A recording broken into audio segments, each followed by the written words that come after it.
I want to go back. I want to go. I want to go. Su Ming cried. Fueled by the strongest bout of madness he had ever had within the 16 years of his life, he continued ramming into the door. Nonetheless, the seal remained unchanging. Su Ming continued until the skin on his knuckles was torn and bleeding, until his voice was so completely hoarse it would pull at the heartstrings of anyone who would hear him, until he coughed out a huge mouthful of fresh blood and his body trembled. He slid down and knelt down by the door. There were numerous bloody fist marks on the door. I want to go back. I want to go back. Elder, I want to go back to the tribe. Even if I die, I want to die in the tribe. I'm only becoming stronger and am developing myself to become a powerful berserker so that I can protect and fight for the tribe. Elder, why? Why? Su Ming cried. His heart was in pain. That sort of pain made him feel as if he was about to die. When he thought of the danger looming over the tribe, of the elder's weakened state, and of all the familiar faces within the tribe, Su Ming let out a roar from the very depths of his soul. Even if I die, I still have to go back. There was utter desperation in Su Ming's eyes. He panted harshly and took a few steps backwards. If I can't break through the elder's seal now, then I'll have to do everything I can to raise my level. Su Ming was in a frenzy. Yet if anyone was in his position, they would do the same thing. His face was ghastly pale, eyes bloodshot, and his face filled with madness. There was only one thought in his head. He had to do everything without care of consequences and break out of this place. Even if he would be gravely injured because of this, he did not care. As of then, all he cared about was the elder and the tribe. Even if he died, he had to die while fighting for the tribe. I must become stronger. I have to break out of this place. Su Ming growled and took a few steps back before he turned around abruptly. He glared at the cloud gauze grass he'd bought earlier with the intention of using it for the quenching of herbs, and at the other herbs he'd bought back as well. All these herbs were prepared for the quenching of herbs. Su Ming knew clearly that even if he crushed them into liquid and drank it, he could not take too much in one go. A berserker who did that would cause grave harm to his own body. After all, steady and gradual growth was required in practicing in the ways of the berserker. Yet Su Ming did not care about that. If he could even throw away his own life, then there was no way he would care about such injuries. No matter how great the injuries were, he would never regret it. He would never regret it. Su Ming sat down cross-legged, his eyes remaining bloodshot. He took the bag containing the cloud gauze grass. There was no time for him to crush the herbs. The tribe being in danger, the elder being weakened, and everything else made him sink into a state of desperation that was deeper than anything he'd ever felt before. His eyes were bloodshot as he grabbed numerous cloud gauze grass and placed them in his mouth, chewing furiously until the juice was squeezed out, then spitting out the residue. The juice was bitter, but compared to the bitterness Su Ming felt in his heart, it was nothing. He chewed and swallowed again, and once he was done, Su Ming took a large amount of cloud gauze grass again and placed them in his mouth, swallowing their juices furiously. Gradually, his body began to tremble. It was as if there was a fire burning within his body, causing it to be drenched in sweat. All the blood veins that had manifested appeared on his body. The 160 blood veins let out a red glow, enveloping the entire house in the light, causing the place to look as if it had just turned into a blood-red hell. There was a shocking look of determination and madness on Su Ming, who was surrounded by the blood-red light. 10, 30, 50, until Su Ming swallowed the juices from all the 100 leaves he had in the bag.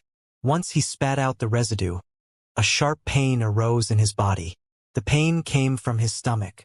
He knew that this was the consequence of taking in too much cloud gauze grass. If he continued doing so, then the pain would only become more severe, and the pain would eventually spread through his entire body. Yet at the same time, he felt the fire burning in his body become stronger. The blood veins also seemed to be showing signs of increasing. Once he had that feeling, Su Ming did not hesitate and took out another bag of cloud gauze grass. Time passed by bit, and soon an hour passed by. During this hour, Su Ming swallowed the juice from 700 cloud gauze grass. This would have been something incomprehensible and difficult to imagine for other people, But Su Ming had really done it. He continued shaking. Sharp pain spread through his entire body. There was also a dull pain in his chest. He had yet to digest all the juice in his body, but he still had a lot of herbs to spare. Still, he felt as if he could no longer swallow another drop. Su Ming also felt like he was about to vomit, but he growled and bore through it. The burning sensation in his body reached its peak as if about to erupt within him. Su Ming quickly raised his right hand and pounded against his chest. It was like the fire within his body was kindled with a roar. The moment the flames erupted, blood mist escaped from all the pores of Su Ming's body. There was a muffled sound from within the mist, and the blood veins on his body increased at that moment. 161st, 162nd, 163 RD, and it only stopped when the 167th blood vein manifested on his body. Su Ming's face was pale. He stood up and punched the door. His fist connected with a bang, and the door shuddered. Fresh blood trickled down the corner of Su Ming's lips. He staggered a few steps backward and roared towards the sky. Not enough. It's not enough. In his frenzy, Su Ming immediately took out another bag of cloud gauze grass. He knew that his body could no longer take in any more of these herbs, but he still continued to swallow them without hesitation. 700, 800, 900. Green liquid flowed out from the corner of Su Ming's lips. The pain he felt in his body made all the veins pop out on his body. The pain and burning heat erupted once again as the number of blood veins also increased. Yet the new blood veins were no longer blood red. They were tainted with blood and looked dull. It was a sign that Su Ming's reckless actions had caused his body to be gravely wounded. Yet Su Ming did not care. The blood veins in his body were increasing at a maddening speed. 168, 169, 170. And it continued until the number reached 173. Su Ming rushed outward and slammed into the door. 1 punch, 2 punches, 3 punches. The door shook furiously, but it remained locked. Open! Su Ming roared. This time he did not use his fist, but used his head to ram against the door. There was a thunderous roar, and a crack appeared on the door, causing some of the snow on the picture of the statue of the god of berserkers from Dark Mountain tribe to fall as it trembled. A trickle of blood flowed down from Su Ming's forehead. A huge amount of red appeared in his eyes. He did not care about the pain. The moment he saw the crack appear on the door, he rammed against it again. Yet in the end, the door only opened by a small slit. He could not open it any further. Despair appeared in Su Ming's eyes. He laughed brokenly, grabbing onto all the remaining herb bags, then slamming his hands on them. There was a loud bang, and all the hide bags containing the cloud gauze grass burst open. The cloud gauze grass within were all gathered together by a force and turned into a ball the size of a head. When Su Ming slammed his hands on them once more, the banging sounds erupted again, and all the cloud gauze grass were crushed. A large amount of juice flowed out and turned into sprinkles of green rain, which all went into Su Ming's mouth when he took in a large breath. The moment Su Ming took the liquid into his body, a roar reverberated through him. Similar to his madness, the blood veins on his body were increasing at a frenzied pace. 175, 177, and it stopped abruptly when the number reached 189. There was a sickly red glow around Su Ming's entire body. He took a step forward and rammed against the door. As the banging sound reverberated around him, the door opened a little more. More snow fell from the snow-made statue of the god of berserkers from Dark Mountain tribe. A faint crack even appeared on the statue. Su Ming's hands were bloody. The entire door was now dyed with blood. At that moment, Su Ming looked pathetic. It was as if he had turned into another person. There were blood stains on his hair. His face, which had been clean and handsome, was now twisted into a vicious look filled with madness. I want to go back to the tribe. I want to fight for the tribe. I want to go back. Su Ming's voice had gone completely hoarse. The moment he saw that the door had opened up a little more, he banged his head against the door again. I want to go back. There was a boom, and Su Ming coughed out a mouthful of blood. Yet he rammed into the door again without any hesitation. As he continued ramming into the door opened up more and more. Cracks also appeared on the statue of the god of berserkers outside. It seemed as if he was about to escape from the room. However, when the crack expanded to the breadth of half a finger, it stopped. Su Ming's current level of power could only do so much. It would have been fine if that was the case, but the moment it stopped, it started closing up once again. Elder! Su Ming roared in agony. As he watched the door he worked so hard to open closing once again right before his eyes. Su Ming panicked and immediately took out a small bottle. Contained within, there were 3 drops of berserker blood from the awakened realm. Su Ming lifted his head and without hesitation poured the contents of the bottle into his mouth. But only 1 drop fell. The other 2 drops seemed to have reached some sort of barrier and could not fall down. Su Ming knew that this was the Elder's protection from him overusing it.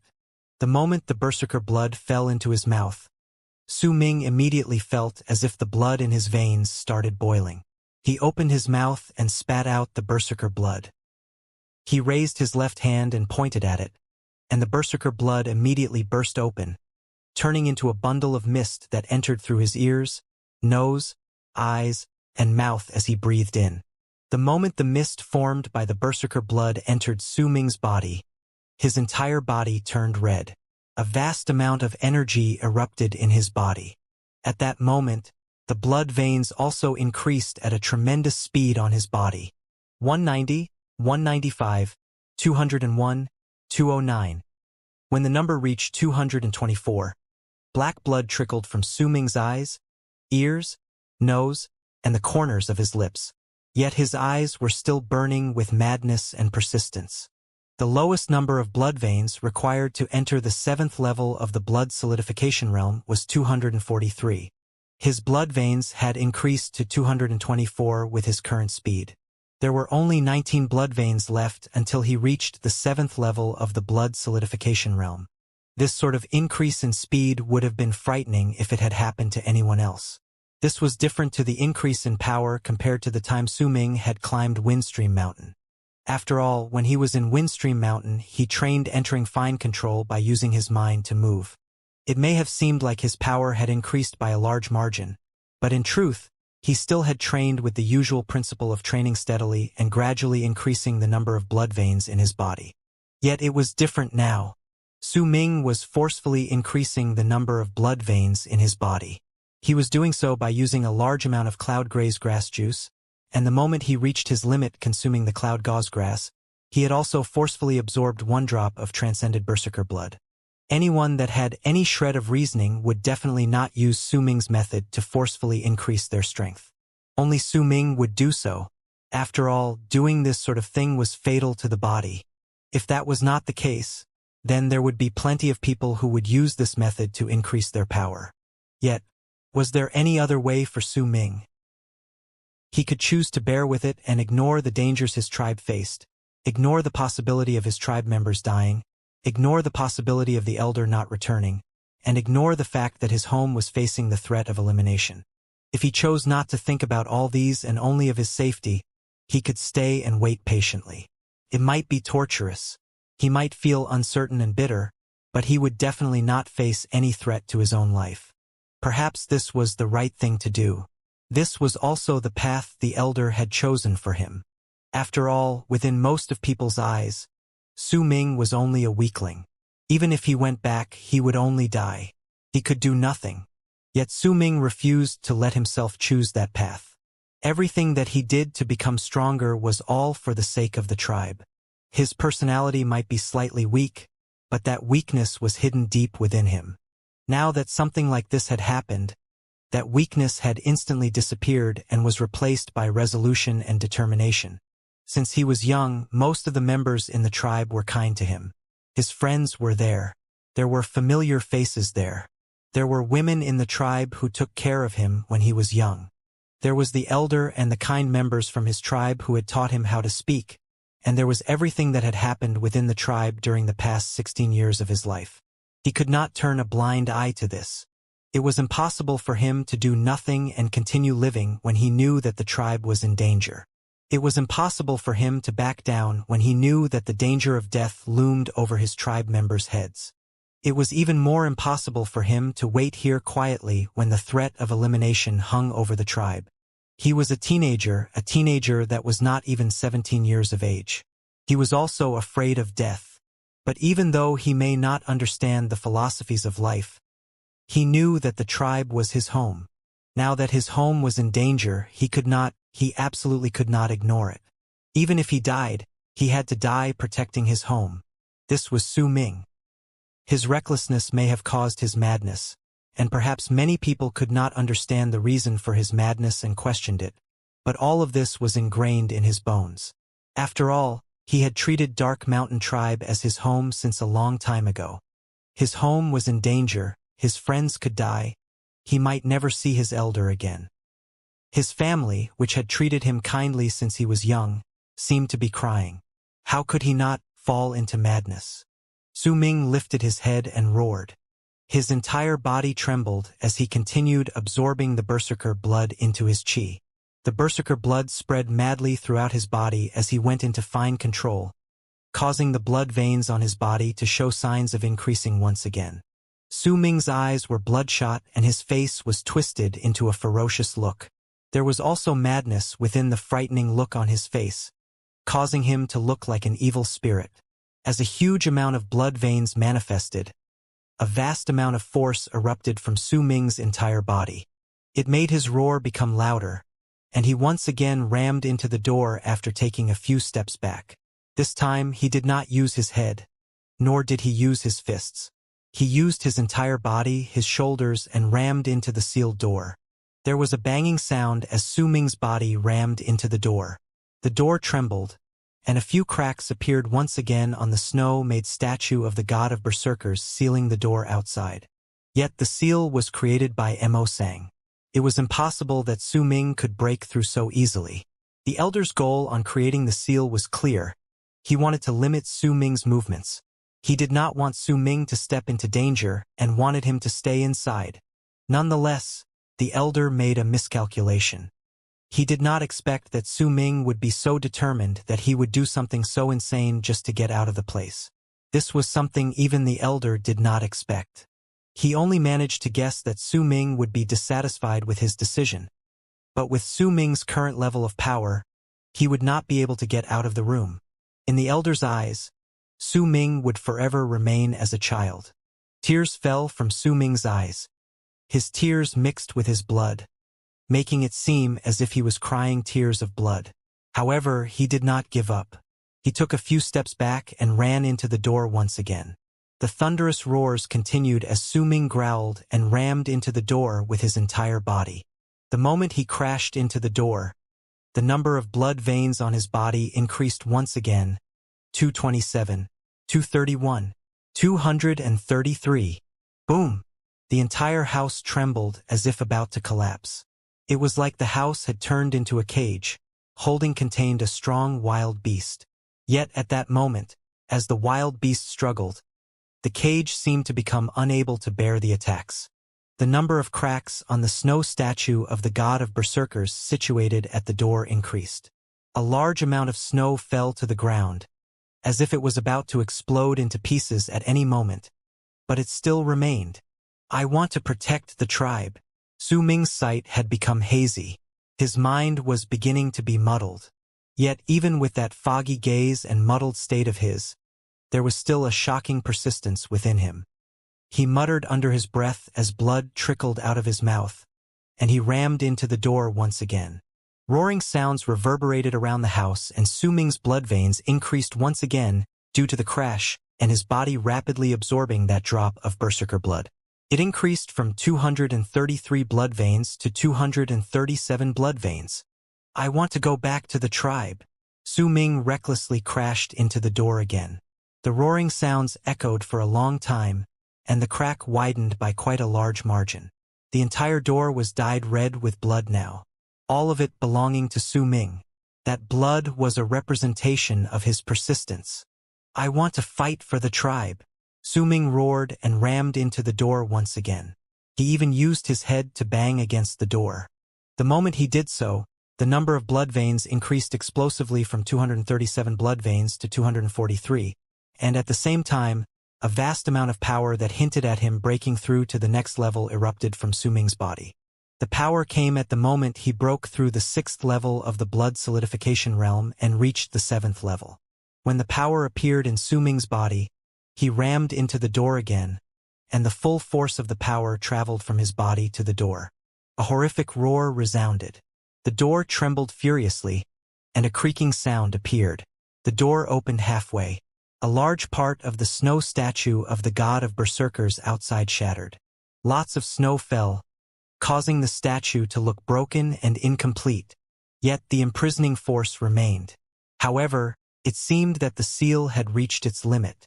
Trickles of blood escaped from the corner of Su Ming's mouth. He staggered backward and lifted his head abruptly. The 243 blood veins let out a blood-red light around his body that could light up the entire sky. The speed at which the light filled up the room made his body seem to be filled with a brutal and mighty presence. At that moment, he stepped right into the 7th level of the blood solidification from the 6th level of the blood solidification realm. The 7th level of the blood solidification realm. He would need 399 blood veins if he wanted to enter the 8th level of the blood solidification realm from the 7th level. Once he entered the 8th level, that would mean he had become a berserker who'd reached the peak of the middle stage of the blood solidification realm. With one more step, he would move into the 9th level, and he could call himself a warrior in the later stage of the blood solidification realm. As far as Su Ming knew, within the entire tribe, even the head of the guards and Shan Hen were only at the 8th level of the blood solidification realm. The tribe leader's power was greater than those two's, and Su Ming believed that even if he was not in the 9th of the blood solidification realm, he was close. This spoke of the strength of the 8th level of the blood solidification realm. It also spoke of how small the number of warriors in the 7th level was. It was not as if there was no one in Dark Mountain Tribe who was at the 7th level, but the few people who were at that level were all from the same generation as the tribe leader. Most of them were the vice chiefs of the hunters in the hunting teams.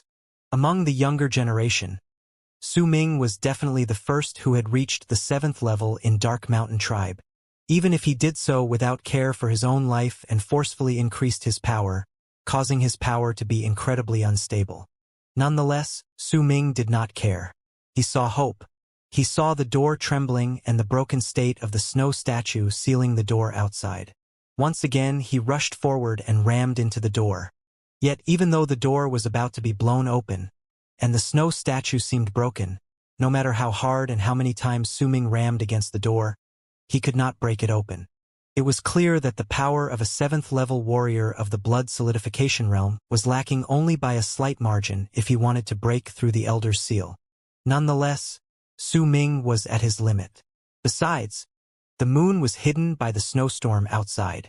In this sort of weather, he could not use the power of moonlight and make his blood burn again. The snowstorm was showing signs of weakening and looked as if it was going to completely stop in a moment, so perhaps the moon would appear in the sky at that time. Yet if he continued waiting, the torture he would have to endure as he waited was something Su Ming could not bear. All his previous acts of madness was so that he could get out of the house as soon as possible and get to the tribe with his quickest speed. He did not want to imagine the possible disaster that could befall the tribe if he continued waiting. When he saw that he could not push the door open completely, despair appeared in Su Ming's eyes. He staggered backward, a broken smile appearing on his face. Yet he did not give up. As he let out a sad and piercing roar, all 243 blood veins moved as he circulated his chi continuously in his body. Enter fine control through the mind. Enter fine control through the mind. Su Ming's face was ferocious. The understanding he obtained in Windstream Tribe towards the method of fine control was used at that moment with an explosive force. The 243 blood veins on his body began to disappear one by one. 215, 186, 162, 93, 75, 47. When the blood veins on his body disappeared until there was only one left, Su Ming lifted his head, and a terrifying resolution appeared in his eyes. Elder, you can't stop me from going back to the tribe. Su Ming closed his eyes slowly. After a moment, at the instant he opened his eyes again. The last blood vein remaining on his body suddenly glowed with a bright red light and continued becoming brighter at an incredible speed. That was obviously not just one blood vein. As the red light grew stronger, it signaled that Su Ming was using the method of fine control to continuously stack more blood veins onto that one blood vein. In an instant, the red light on the blood vein reached its peak. It may have seemed like there was only one blood vein on his body, but at that moment, there were 243 blood veins stacked together. This was the true explosive force of fine control. I want to go back to the tribe. I was born in Dark Mountain Tribe, and even if I die, I will die as part of Dark Mountain Tribe. Su Ming clenched his fists. The 243 blood veins stacked together into one, twisted, and advanced towards Su Ming's right fist with the blood-red glow. A person would experience great things and shortcomings in his life. He would also experience days of glory and days where he would stumble and fall. These were all things that Su Ming did not understand. The only thing he understood was that he had to do this. The tribe was his home. The moment he swung his fist, banging sounds appeared from Su Ming's right hand. That was the sound signaling that his bones could not bear with the force and his flesh and bone had torn apart. The moment he swung his fist against the door, a thunderous roar shook through heaven and earth. It was as if it could change the weather and make the snowstorm stop. The door was crumbling quickly, turning into a countless number of shards. It was like a huge gust of wind had appeared and blown sideward, lifting them outwards like leaves. Thunderous roars echoed in Su Ming's surroundings. The moment the door completely crumbled, numerous cracks also appeared on the snow statue outside, but it did not crumble and break apart like the door. At that moment, there was no door before Su Ming, only wooden shards that filled the entire ground.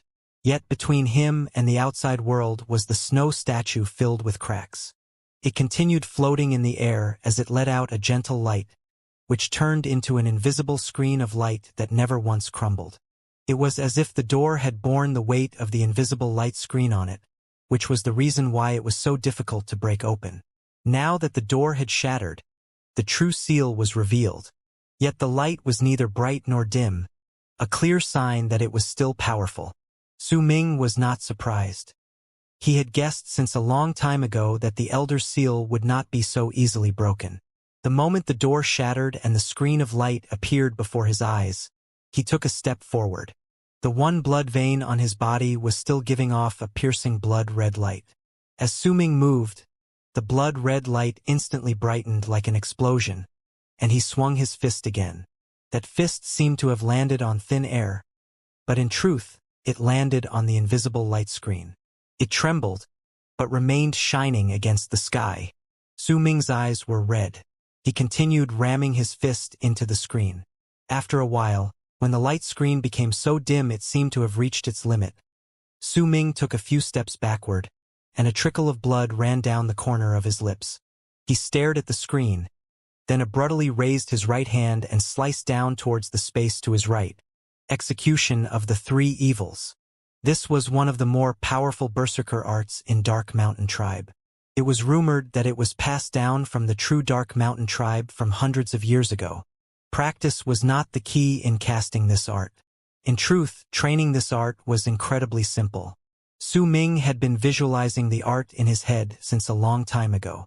Yet, since he did not have 200 blood veins, he had been unable to cast it. The difficult part of the art lay in the number of blood veins required. Only those who had 200 blood veins could use the first slash. Now that Su Ming had 243 veins and had arrived at the 7th level of the blood solidification realm, for the first time, he cast the Execution of Three Evils, which had long resided in his head. Execution of Three Evils. An art which could even kill Tai Sui Superscript 1. The Three Evils were also known as the Three Murders. Between heaven and earth, there were three forces: severing, beginning, and nurture. Severing was known as the evil of theft, beginning was known as the evil of disaster, and nurture was the evil of time. They were also known as the murders of theft, disaster, and time. A long time ago, Dark Mountain Tribe had obtained this art from an unknown place. After probing into the art, the entire tribe was shocked. The three evils had always existed in the world, but they had no form. No one could see them, neither could anyone touch them. Perhaps they existed, perhaps they did not. Yet when the powerful Dark Mountain tribe studied the art, they began to discover patterns. At different hours of the day, the formless three evils would appear in different locations. That was how the incredible Dark Mountain art that shocked the region appeared. Execution of three evils. The wise men in Dark Mountain tribe believed that there was a pattern between heaven and earth. The three evils were just a part of an existing pattern. All forms of power existed within the pattern. Once the pattern was broken, then an unimaginable amount of force would erupt forth. Yet even Dark Mountain tribe did not manage to discover the specific amount of force that would appear. The art itself was also very enigmatic. Sometimes the force would be shocking, while other times it would release only a normal amount of force. However, even if it was just a normal amount, it was still enough to kill someone. That was why the execution of three evils passed down was rather rough around the edges. Anyone with enough blood veins could cast it, but there was almost no one who managed to discover the true form of the art. This was a form of power that Dark Mountain tribe did not understand. They could only use it but not master it. There was even an elder in Dark Mountain tribe who once said that whosoever managed to truly control the three evils would be able to control the entire pattern of the world. Su Ming could only use the art at that moment. As for why he decided to slice his right hand towards his right, it was because it was midnight then, and according to the principles behind execution of three evils, the location of the three evils in the pattern of heaven and earth at that moment was to the north. North was to Su Ming's right. The moment he swung his right hand down in a slicing motion, the blood veins that had stacked together on his body let out a piercing blood-red light. The blood veins moved strangely according to the art Su Ming had obtained under the blood-red light, twisting around his right arm 9 times, then escaping his body through his arm. That was also why 200 veins were required to cast execution of three evils. That was because the art itself was strange. The caster's blood veins would leave his body for a moment. Without enough qi, it was difficult to execute the art properly. The moment his blood veins left his body, Su Ming had a strange feeling. It was as if the empty space to his right completely disappeared and turned into a desolate area. The moment he sliced to his right, his blood veins turned into a sharp blade and sliced into the empty space. He felt like he was slicing through mud. It was a strange experience. He did not understand why it had happened. He only knew how to cast the art. The moment he cut into the space, the strange feeling disappeared. Everything returned to normal. Yet at that moment, the dim screen of light before Su Ming trembled furiously. If anyone looked closely at it, they could see clearly that the screen of light was not the only thing that trembled. Everything around Su Ming was shaking. Yet even so, even after the light screen trembled furiously, it still remained there. It was as if all the actions Su Ming took did not have much effect on it. After all, this was a seal created by the elder. The strength of the seal was not something that Su Ming could break through by just taking herbs and the berserker blood. Su Ming's body trembled. This was the first time he had casted the execution of the three evils. With his current level of power, he could only cast the first slash. The strange power made his heart tremble, but when he saw the screen of light, despair gradually appeared on his face. He had already executed all the plans he could think of, but that screen of light was like a ravine connecting heaven and earth. Everyone could see it, but no one could pass through it. Su Ming's face was pale. He staggered backward as if all the strength had been drained from his body. The moment Su Ming staggered backward, his face changed suddenly. He could clearly feel the ground beneath his feet moving. At that moment, outside Windstream Tribe, within the sealed Windstream Mountain located on the plains, the roar of a wild beast appeared from within the black mist. The roar was filled with fury. The moment it spread out, the place, which was completely sealed tight, suddenly trembled furiously.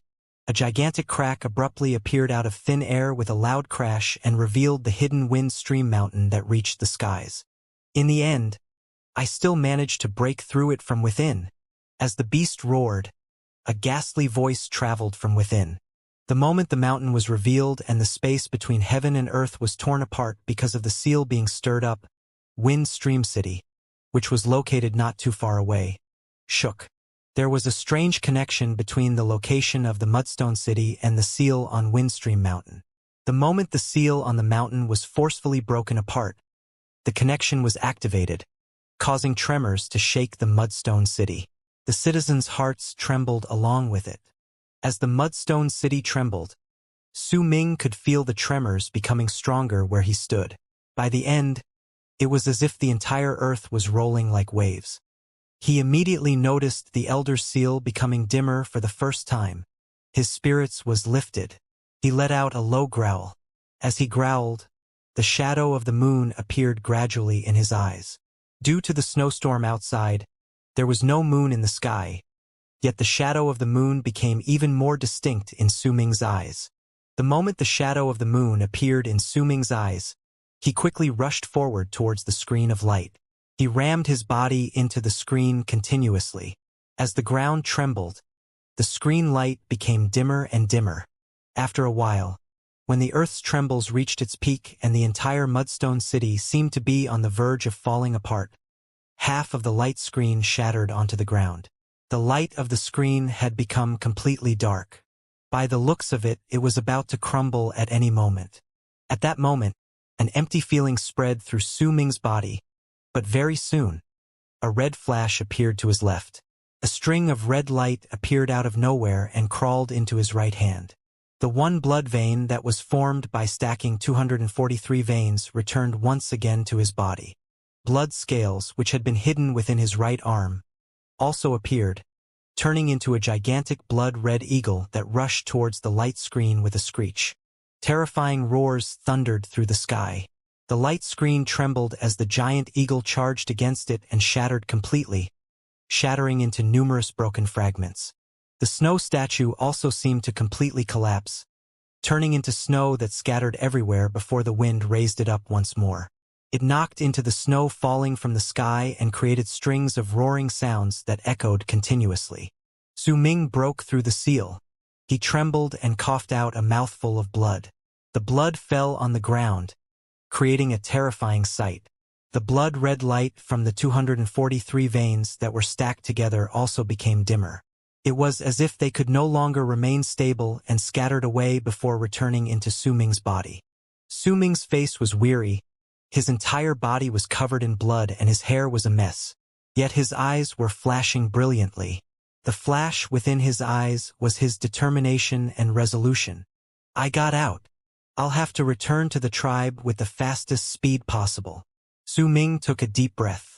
He knew that the main reason why he managed to get out was due to the strange tremors.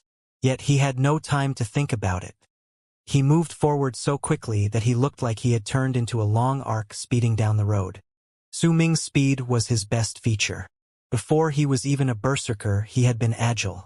Now that he was a berserker at the 7th level of the blood solidification realm, his speed had reached a shocking state. He rushed out of Dark Mountain Tribe's lodgings, passed the streets, and jumped over the walls of the Mudstone City. At that moment, the anxiety in his heart was like a burning fire, causing him to only think about going faster. The continuous bursts of speed, his previous absorption of the drop of the berserker, and the unbelievable amount of cloud gauze juice caused the disguising art the Elder had previously cast on him to crack slightly, making the force of his power to blast forth like a tidal wave breaking through ice. He could no longer hide his power completely. The snow falling from the sky had become lighter. It now fell down in bits and pieces. It was as if the heavy snowfall was nearing its end, in turn causing the moon in the sky to be on the verge of appearing completely. The land was colored silver. However, during that night, the silver glow was not beautiful. Instead, it let out a murderous air. There was a faint line of white in the distance. A new day was about to arrive. Yet it was a wonder that the darkness before dawn could be broken. The entire Mudstone City was in a ruckus. A lot of tribe members had come out of their houses with expressions of fear and bewilderment. They did not know what had happened. There were even houses that had collapsed, as if the end of the world had arrived. Su Ming did not care about that. He walked forward quickly, and just as he was about to leap over the mudstone walls, he sensed danger. A cold voice traveled towards him. "You cannot leave." The moment Su Ming paused in his footsteps, a person walked out from the darkness behind him. He wore red, and his presence alone seemed to hold a fire that could scorch those around him. His face was aloof, and there was a prideful air around him that seemed to be coming from his soul. It was Yi Wang. By the orders of the Elder, no outsider is allowed to leave Windstream City tonight. You're strong, but your chi is chaotic. This area is within my jurisdiction. You cannot hope to win against me. Yi Wang looked at Su Ming calmly and spoke slowly. Su Ming turned around abruptly and stared at Yi Wang. His eyes were bloodshot, and within them, there was viciousness and madness. When Yi Wang saw his eyes, his heart trembled. Somehow, there was a sense of familiarity within those eyes. Su Ming lifted his right hand and a red light flashed. Blood scales appeared in his hands immediately. The spear was entirely red. It was as if it was dyed in a pool of fresh blood, and it let out a strong, aggressive presence. The same presence as when he had climbed Windstream Mountain blasted forth from Su Ming's body. He did not speak. He only looked at Yi Wang silently. "You?" Yi Wang's pupils shrank. He could feel an extremely familiar presence from Su Ming's body. He would never mistake that presence. In his eyes, the frail-looking teenager seemed to slowly be turning into another person. That person who made his breathing quicken, who was the only person Yi Wang believed had the right to compete against him. "You're Mo Su." Yi Wang was not any other normal person. He almost immediately understood why the Elder had arranged him to patrol this region. Dark Mountain Tribe is in danger. I have to go back. If you stop me, then you are my enemy. Su Ming cast a glance at Yi Wang, then turned around and sped forward. He had already made his decision. No one could stop him. When he saw Su Ming taking a leap and rushing into the distance, something flashed through Yi Wang's eyes. It was a brief hint of hesitation. A massive change had happened in the Mudstone City. He was also anxious, but that anxiety and hesitation only appeared for a brief moment before disappearing. It was instead replaced by a strong desire for battle. If it was anyone else, Yi Wang would not have had any desire to battle against them. To him, no one among his generation had the right to become his opponent. Yet after the first stage of the test, there was now one person who had the right to become his opponent, and that person was Mo Su. He may have tied with Mo Su during the first stage, but Yi Wang knew that he had lost. He had returned unconscious, while Mo Su returned to the field conscious. Yi Wang wanted to compete against Mo Su in the second and third stage. He wanted to prove that he was the strongest among his generation.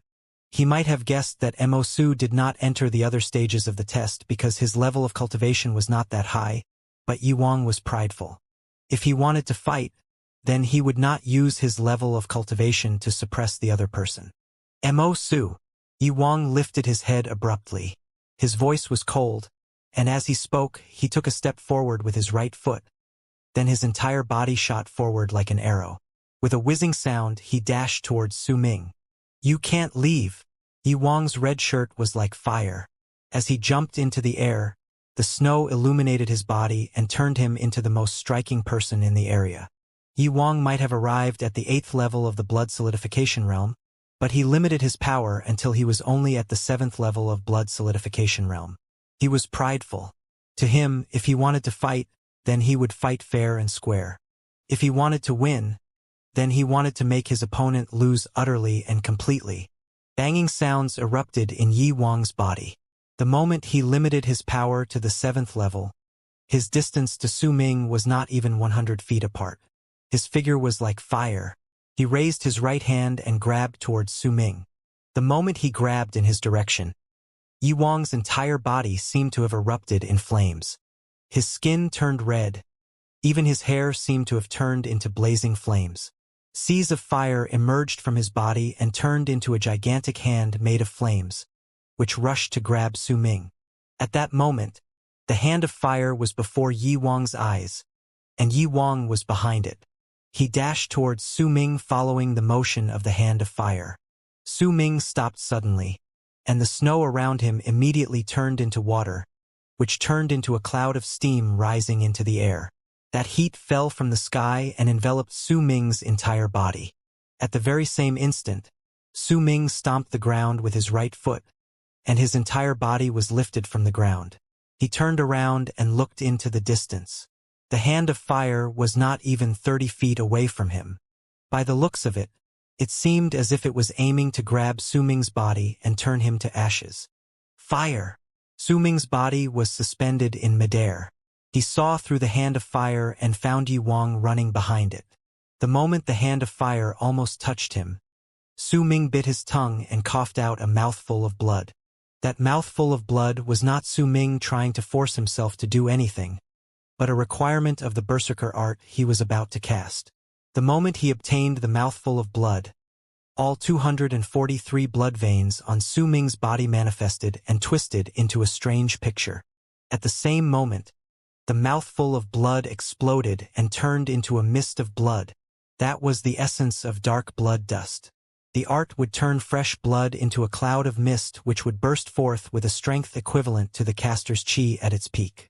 The blood mist rushed towards the hand of fire, and there was also a fire burning within the mist. It did not look like a mist of blood, but instead looked like a mist of burning fire. He was fighting fire with fire. The moment Su Ming completed the third burning of blood, a huge change happened within his body. The most obvious change was the feeling of fire burning hotly within his blood.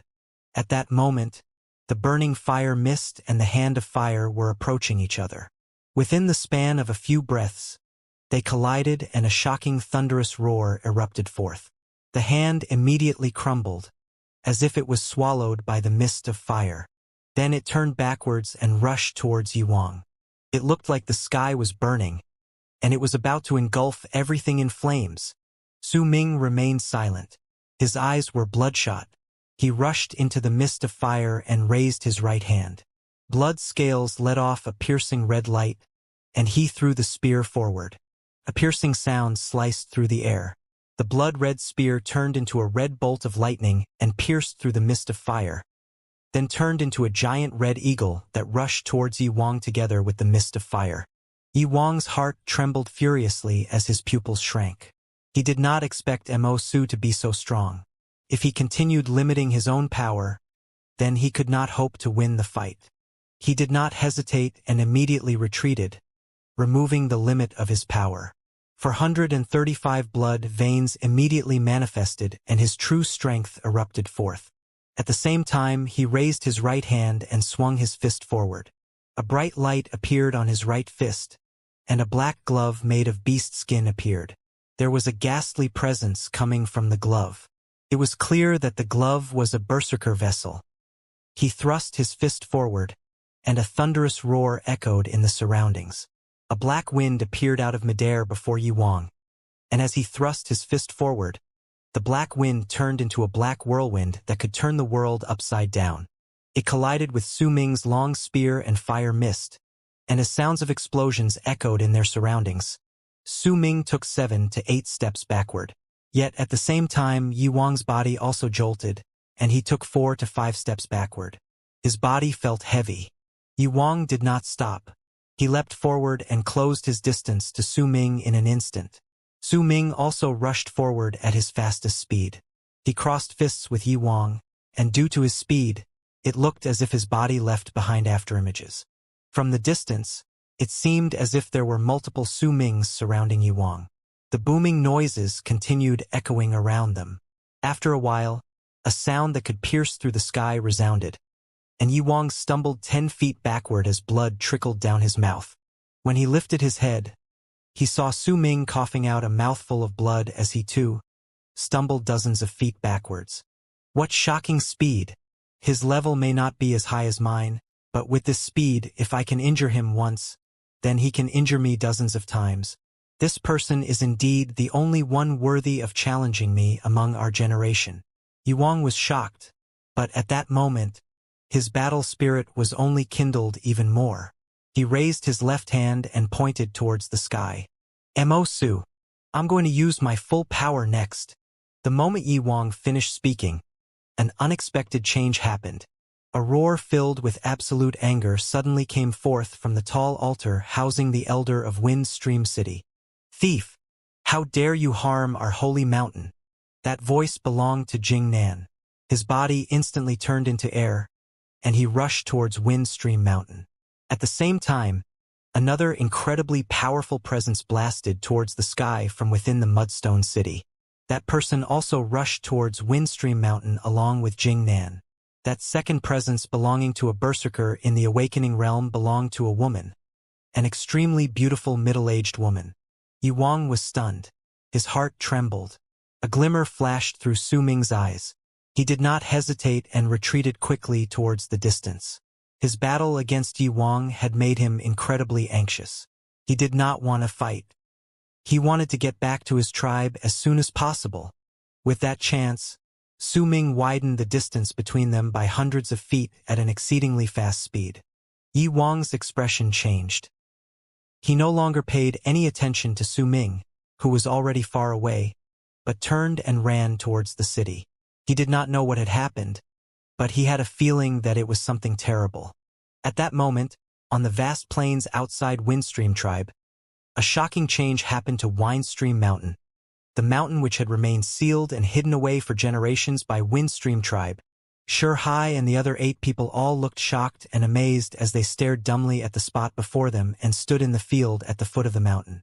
Their eyes were filled with disbelief. Right in front of their eyes, the space before them was twisting rapidly, as if there was a big hand fiddling at the space from within. A huge crack that looked to connect heaven and earth appeared in midair. Through the crack, the Windstream Mountain was completely revealed. The black mist rose into the sky. As it forward, the roars from a wild beast reverberated through the air. At the same time the wild beast roared, a gruesome laughter was heard.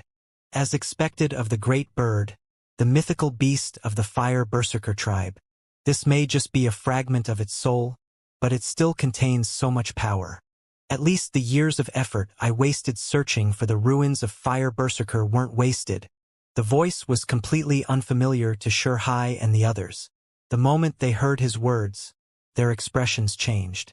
They cast an eye at each other and dashed towards the Windstream Mountain within the crack without hesitation. They were members of Windstream Tribe. There was no way they could back down when an outsider trespassed on their holy mountain. Yet the moment the 9 people moved forward and were just about to enter the crack, they heard a cold snort from within the mist on the mountain. Almost immediately, a purplish-red arm hundreds of feet long shot out from the mist and swung lightly at Hai and the other 8 people from a distance. The moment the hand swung down, a thunderous roar resounded between heaven and earth. Ripples immediately appeared in the space between the arm and the people in the field. Hai and the others jolted, as if a huge force fell on their bodies. One by one, the chi within their bodies erupted and broke. Their faces turned pale, and they fell to the ground, coughing out a mouthful of blood. They may not have died, but they felt as if their entire bodies had just erupted, and they could not stand. Still alive? Looks like I can't look down on a tribe born from the weaker branch of the great tribe of Man Miao. After all, there is still some blood of the great tribe of Man Miao left within you. As the gruesome voice echoed in the air, some unknown method was used within the mist, causing the mythical beast's roars to be tainted with a hint of pain. It's not hard to obtain a sealed great bird. This seal has already limited half of your power to begin with. Let's see how you'll resist now. There was a hint of joy within the gloomy voice. Yet at that moment, a low roar traveled from the distance. Thief! How dare you harm our holy mountain? As the sound traveled through, Windstream Tribe's elder, Jing Nan, came in, roaring in anger. Behind him was the beautiful but icy cold woman clad in purple. The woman may have already been middle-aged, but her beauty was not tarnished. At that moment, there was a baleful look in her eyes, and within it was a look of similar anger and killing intent towards the intruder. When they arrived, they rushed into the crack and entered the black mist surrounding Windstream Mountain without hesitation. Very soon, thunderous roars that shook through the skies and earth traveled out from within the black mist. At one point, Jing Nan also let out a low growl. Su Ming did not know about everything that was happening within Windstream Tribe. Even if he did, he would not have paid attention to it.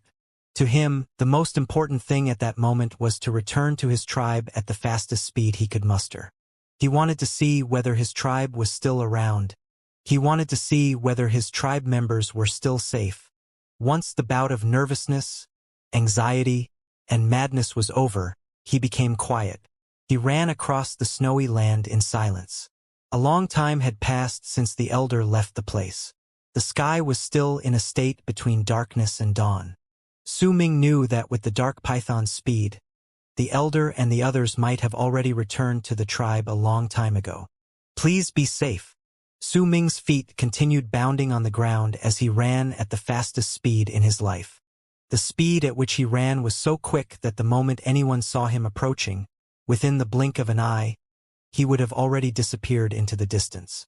He did not care about consequences as he ran.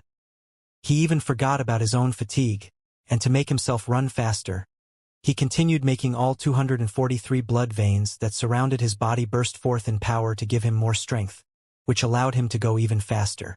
The moment the sky turned completely bright and the sun began rising as light shone on the land and a silver light was reflected off the surface of the snow covering the ground, Su Ming had already ran out of the region belonging to Windstream Tribe and rushed into a dried-up forest. He was near the trading square he went to some time ago. He would have needed half a day to reach this place with the speed he had in the past. Yet now, as he ran silently, he used less than 4 hours to cover this distance. To others, that speed would be so incredibly fast, it would leave them in awe, but Su Ming still felt that it was too slow. He no longer roared, but instead ran through the forest silently as veins popped out on his legs. He would suddenly take a leap forward and use the momentum to continue dashing forward. As he continued running non-stop, Su Ming was drenched in sweat. Not only were his legs hurting, every part of his body was beginning to feel pain. Time passed by slowly. When noon was around the corner, snow stopped falling from the sky. There were no clouds and the sky was clear. Yet there was a person running silently within the forest. Even his sweat could not travel down his skin and was flung back due to his speed. The only thing supporting Su Ming now was determination and persistence. He was worried about the safety of his tribe and its members. He could not describe his current feelings.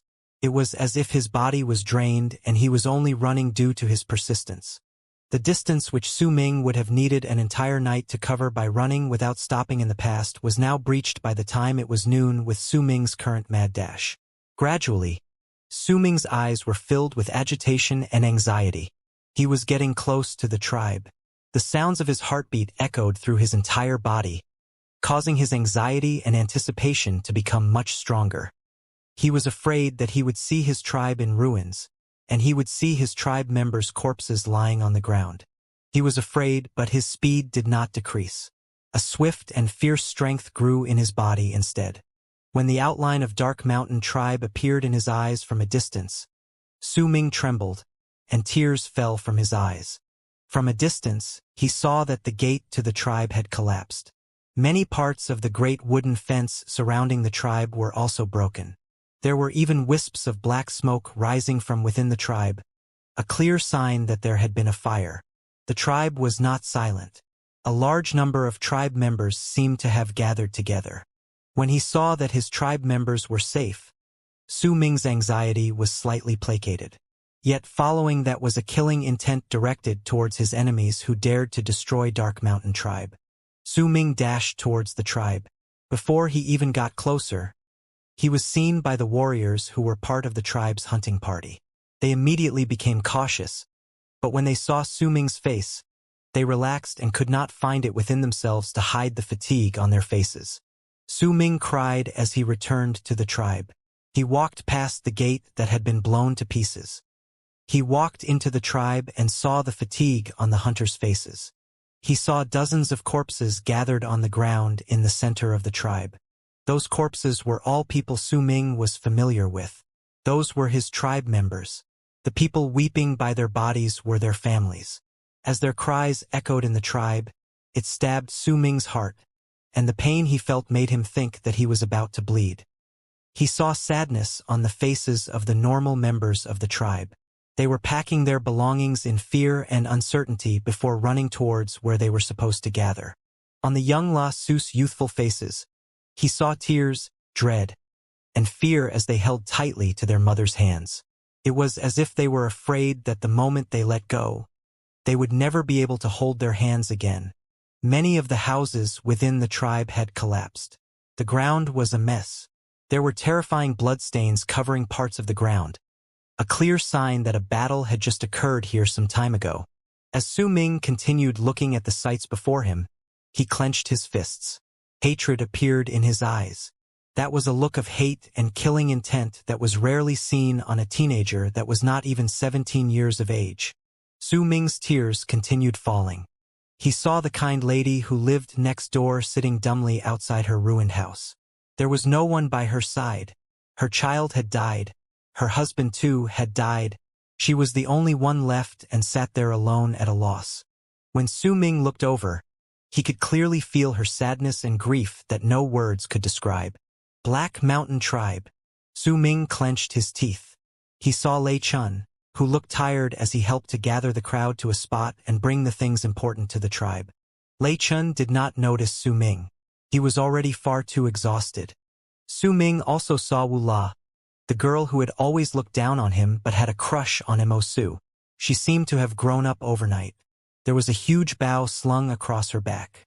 She was comforting the crowd in whispers and helping them gather together within the shortest amount of time possible. Chun Xian too was standing in the crowd. The frail look on her face made her look delicate and pitiful, but the resolute look in her eyes showed that she too had grown up. Su Ming did not see the tribe leader, the head of the guards, Shan Hen, and Bei Ling. Neither did he see the powerful warriors within his tribe, who had reached the 7th level of the blood solidification realm. They were all absent. However, Su Ming saw the elder. The elder was standing in the distance. His face was pale and his face had aged by far too much. It was as if a few decades had passed within that single night. At that moment, the elder had his head lowered as he healed a tribe member whose left thigh was bloodied and torn. That tribe member was a warrior of calamity, and he was about 27 to 28 years old. Su Ming knew him. That was Lu Di, who often played songs with the Sun superscript 1. That person did not like getting close to other people within the tribe. There was an item made of bone the size of a fist hanging by his waist. There were a few small holes on it and it looked really strange. Su Ming knew that item. It was called a sun. It was an instrument that most members in the tribe did not know how to play.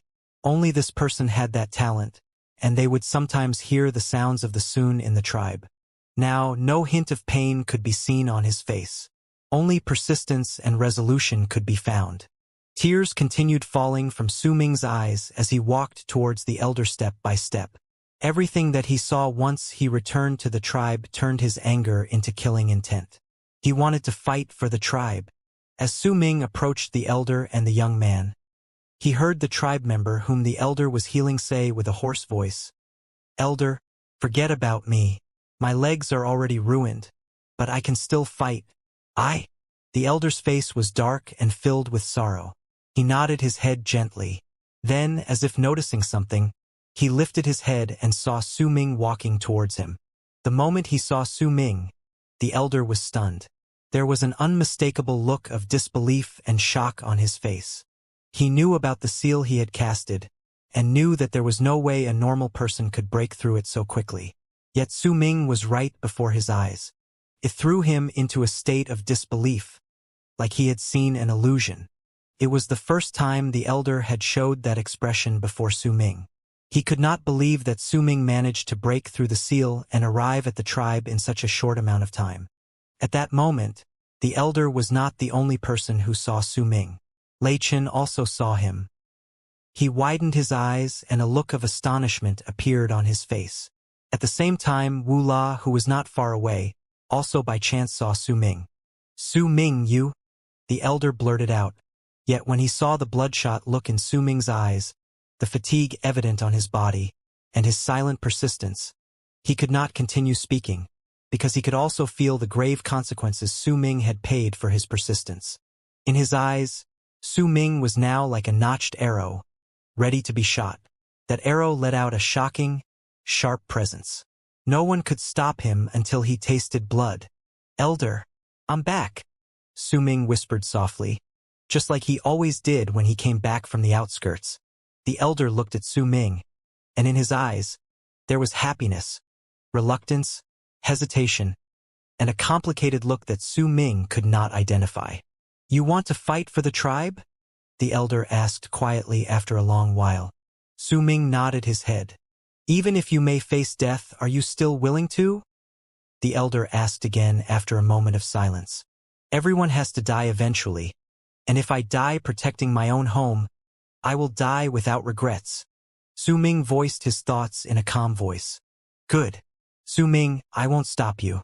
Since this is your decision, then I will give you a chance to fight for the tribe." The elder closed his eyes as if he was hesitating. After a moment, he opened them abruptly, and there was a resolute look in his eyes. He knew within his heart that he could not stop Su Ming anymore. If he did, then who knew what sort of insane act this child would pull once again.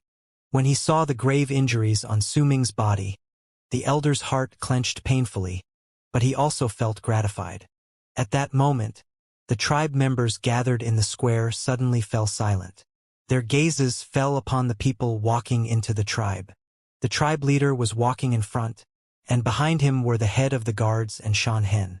Bei Ling and the other powerful berserkers in the 6th or 7th level of the blood solidification realm walked back with tired looks, fresh blood staining their bodies.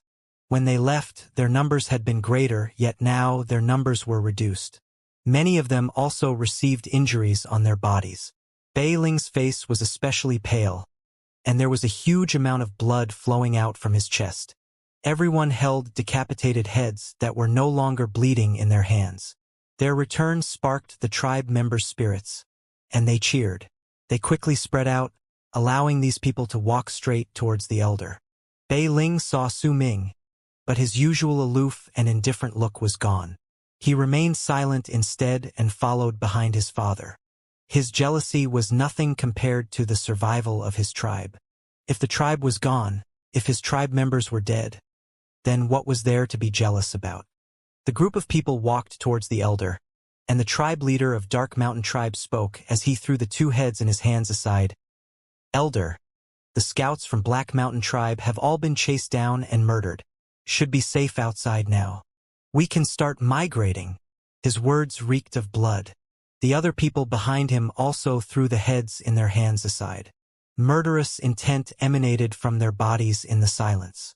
Su Ming stood beside the elder and looked at the tribe leader and the others without a sound.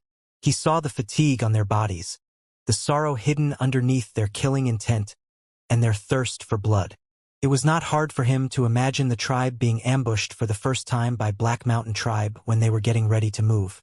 The battle must have been very difficult and grievous, causing the tribe to be unable to move. When the first battle ended under the orders of the elder, these people were sent to kill all the scouts from Black Mountain Tribe. Only then could they safely migrate.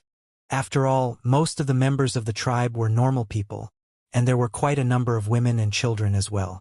They had to protect them because they were the hope and future of the tribe. The elder nodded his head and swept his gaze across all the members of the tribe. At that moment, no matter were they men or women, young or old, they were looking at him.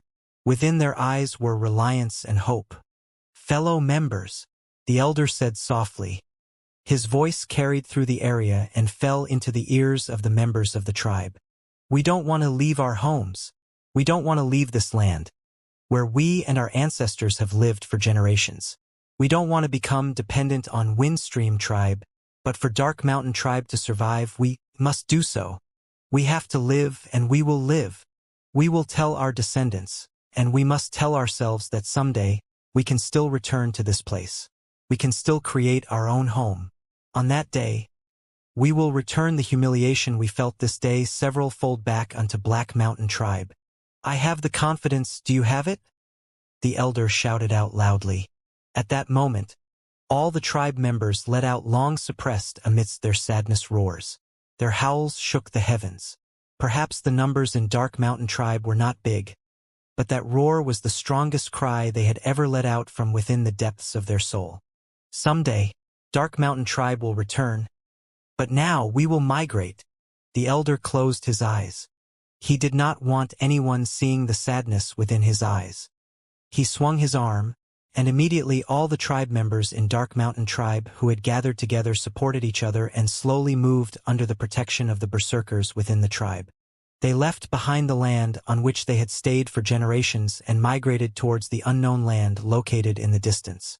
The long line of people slowly left the tribe behind their backs. There was still wisps of smoke coming out from Dark Mountain tribe. The ruins of their tribe exuded an air of desolation and sadness. Weeping sounds came from among the crowd. They belonged to the Lassus who had yet to grow up, women who were frightened, and all the members of Dark Mountain tribe. The men in the tribe protected their families and held onto their bewildered children. As they wept, they silently walked forward. Some of the older Lassus held onto their parents' hands in fear and looked backwards, crying.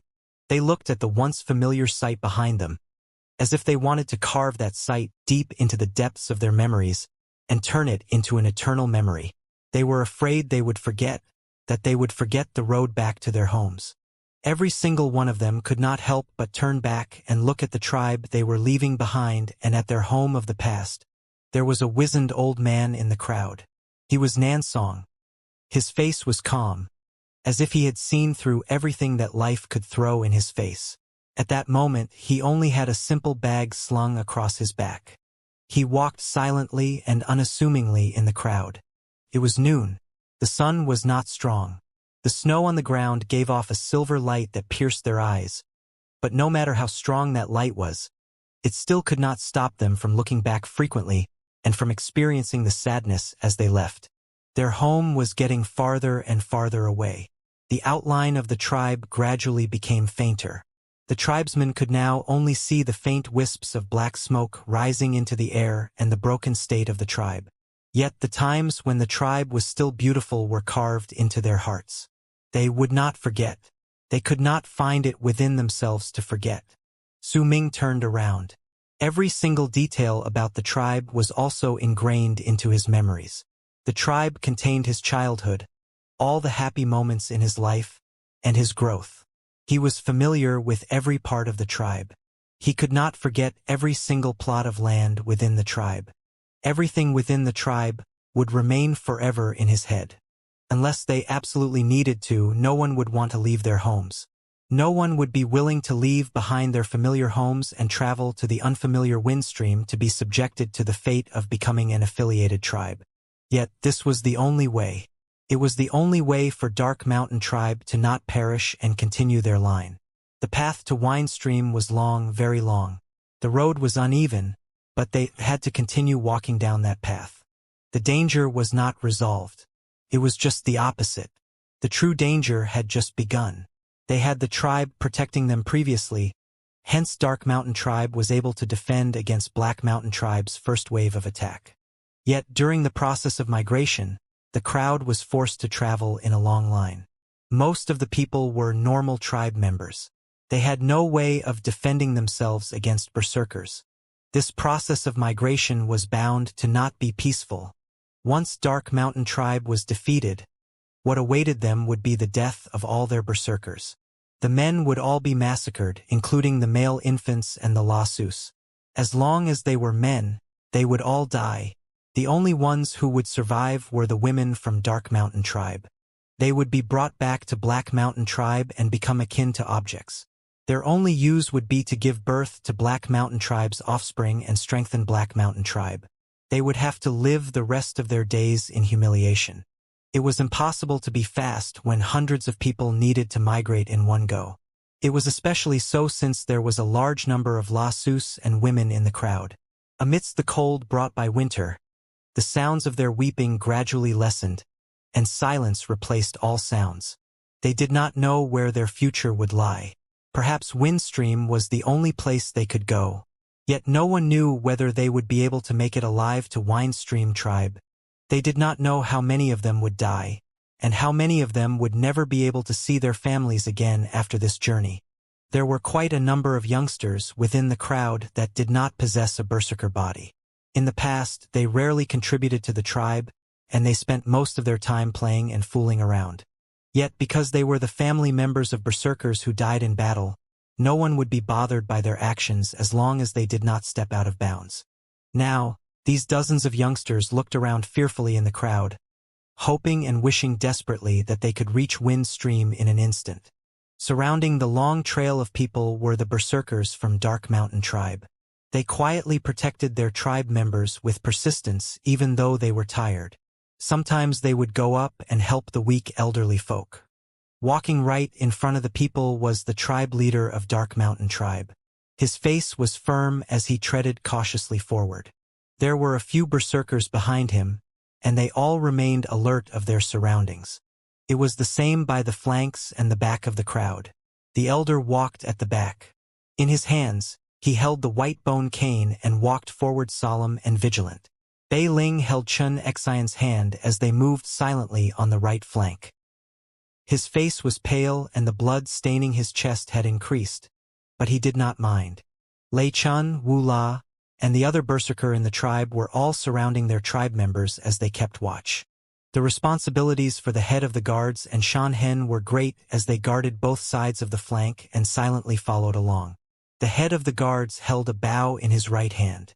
If there was any hint of movement, then he would draw his bow and shoot that very moment. Behind him, there was an old man who would occasionally look at the head of the guards calmly. Su Ming recognized that old man. He was Nan Song, the old man who guarded the herb storage. Shan Hen was indifferent as usual. No one knew what he was thinking about. Sometimes, a complicated look would appear briefly in his narrowed eyes, but no one noticed it. Su Ming followed the crowd and listened to their cries, which slowly turned into silence. His heart clenched in pain. When he saw the looks of fear on those familiar faces, Su Ming fisted his hands. Protect the tribe. Fight for the tribe, Su Ming muttered. He was protecting the right flank. Shan Hen was walking not too far ahead of him. He did not choose that place. The elder assigned him to that position when they were moving. In Su Ming's arms was a girl about 5 to 6 years of age. That girl's name was Tong Tong. She was asleep, but there were tears staining her eyelashes. Her father had died in battle, and her mother done so the previous night. She was the only one left in her family. Mama, Papa, Pippi. As the girl slept, she trembled as if she was haunted by nightmares. As tears slid down her face, she clutched Su Ming's shirt. Su Ming knew that Pippi was the girl's pet. It was very cute, and she would always carry it around in her arms. Tong Tong, be good. Su Ming patted her back lightly as sadness appeared in his eyes. He felt as if he had just grown up in an instant. The northern wind moaned and lifted the snow from the ground. The snow swayed in the wind, as if having no roots and not knowing where it should go, just like the crowd walking through it. The Dark Mountain tribesmen slowly left the tribe that had served as their home for generations and moved forward quietly through the forest. Gradually, no one spoke anymore. Even the crying sounds of the children stopped soon. They were either placated by their parents, or chose to grit their teeth and turn their sorrows into determination and hate. Most of the hundreds of people within the tribe were normal people. There were also the old and the weak among them, hence they could not speed up their journey. The cold wind that blew past seemed to freeze their bones, and the thick snow underneath their feet further decreased their speed. The berserkers from Dark Mountain Tribe remained alert in the midst of their sorrow, keeping watch over their tribe members. They did not dare to let down their guard because a fight to the death might occur at any moment. Once they died, then there would be no one who could protect their tribe members, leaving them completely defenseless to attacks. The girl in Su Ming's arms held tightly onto his shirt. The wind during winter might be cold, but what was colder were her dreams. Yet, perhaps Su Ming's warm embrace was enough, and the child gradually calmed down as if finding peace within her dreams. Nonetheless, tears continued escaping from the corners of her eyes. Su Ming hugged the child gently and moved forward, walking on the snow on the ground. His gaze traveled to his surroundings frequently, and when his gaze landed on the familiar faces belonging to his tribe members, he saw sadness and unwillingness, but at the same time, he also saw resolution and resolve. Su Ming gritted his teeth and hatred appeared in his eyes. He walked forward quietly and would sometimes support the weak elderly to help their shivering bodies travel faster in the snow.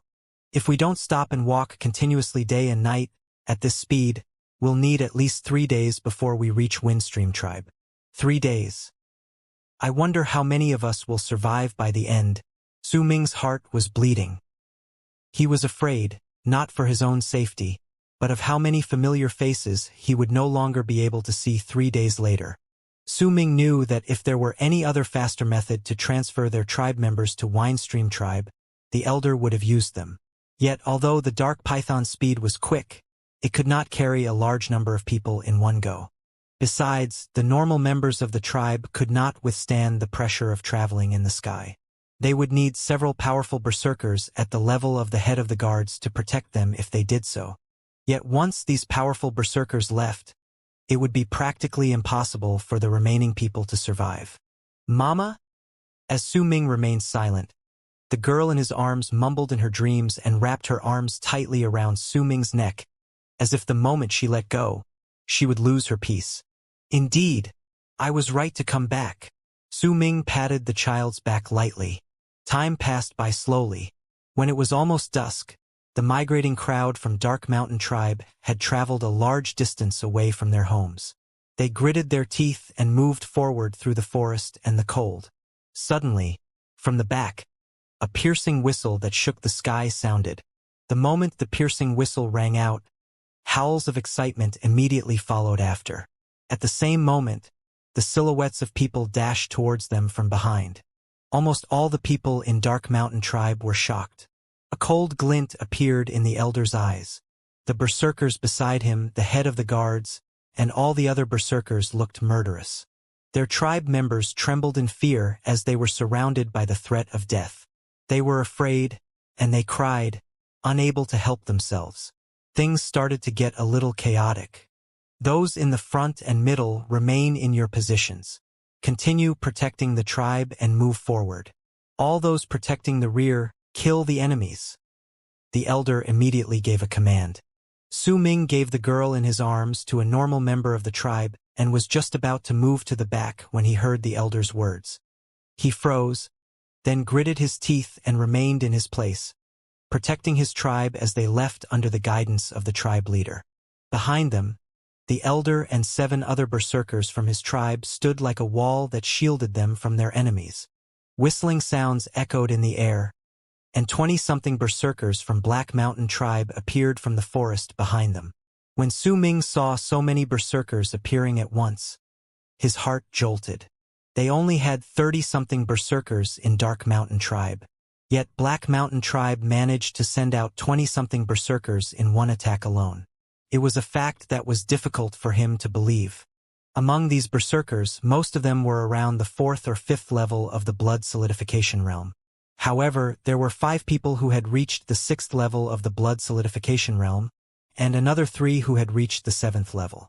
There was no one in the 8th level in their team, but leading the charge were 2 men wearing black robes. These 2 men's clothes were completely different from the rest of Black Mountain Tribe, and they stood out. They also exuded a great and strong presence of qi that made Su Ming's pupils shrink. That power of qi had already surpassed the head of the guards, Shan Hen, and the tribe leader's qi. Their level of cultivation and the feeling of countless lives that had been slain in their hands showed that they were berserkers around the 10th level of the blood solidification realm. However, Su Ming could tell that the eyes of these 2 black-robed men were dull and lifeless, a clear sign that differentiated them from normal people. Yet their movements were agile. Under their leadership, the 20-something Black Mountain Tribe berserkers rushed towards the elder and the others with excitement and bloodlust. Strange cries were emitted from their lips, and when the sound traveled into the normal tribe members' ears, they trembled fearfully. "Go quickly!" The elder turned his head and said in a low voice, then turned back and moved towards the berserkers from Black Mountain Tribe. With one swing of his arm, black wind appeared out of thin air and stirred around him, causing a large amount of snow from the area to be lifted before he rushed towards the 20-something berserkers from Black Mountain Tribe. The two men's in the later stage of the blood solidification realm's target was clear. They did not look at anyone else. Instead, as their blood veins erupted in explosive power and let out piercing light, they rushed into the black wind and headed straight towards the elder as banging sounds echoed around them. From the other berserkers who were swept into the black wind, 7 to 8 of them immediately coughed out blood. Their bodies trembled and immediately collapsed, bursting apart into pieces of flesh and blood. A stench of blood instantly filled the air. The massacre started. Besides the elder, there were only 7 berserkers from Dark Mountain Tribe protecting the rear. Resolution appeared on their faces, and they absolutely did not cower. Behind them were their tribe members and their families. They could not shrink back, they absolutely would not retreat. The 7 people lifted their heads and howled with sadness and determination before they rushed towards the dozens of berserkers charging towards them. They would do everything to hinder these people and buy time for their tribe members. Their level of cultivation was not high. The strongest among them was at the 7th level of the blood solidification realm. Most of them were around the 5th level. Yet at that moment, there was an indescribable presence coming from them. That presence screamed out their desire to protect their homes and their tribe members. Even if they died, that will of theirs would never die. Even if their bones were crushed and their bodies turned to ashes, they would not allow their enemies to break through. This was the human wall made with their flesh and blood. This was the ravine created with their lives. This was the desperation created from their souls. This was their choice. Su Ming's eyes became red. He was not the only one. Most of the berserkers around him had become possessed by madness. Some of the normal tribe members had already started shouting. They wanted to fight. Don't look. Your duty is to protect the tribe as we migrate. We have to leave.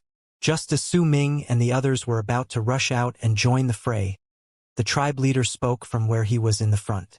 There was a determined look on his face, but underneath that determination was sadness. He was the tribe leader of Dark Mountain Tribe. His duty was to help as many people from Dark Mountain Tribe to survive as he could, so that the tribe could continue existing.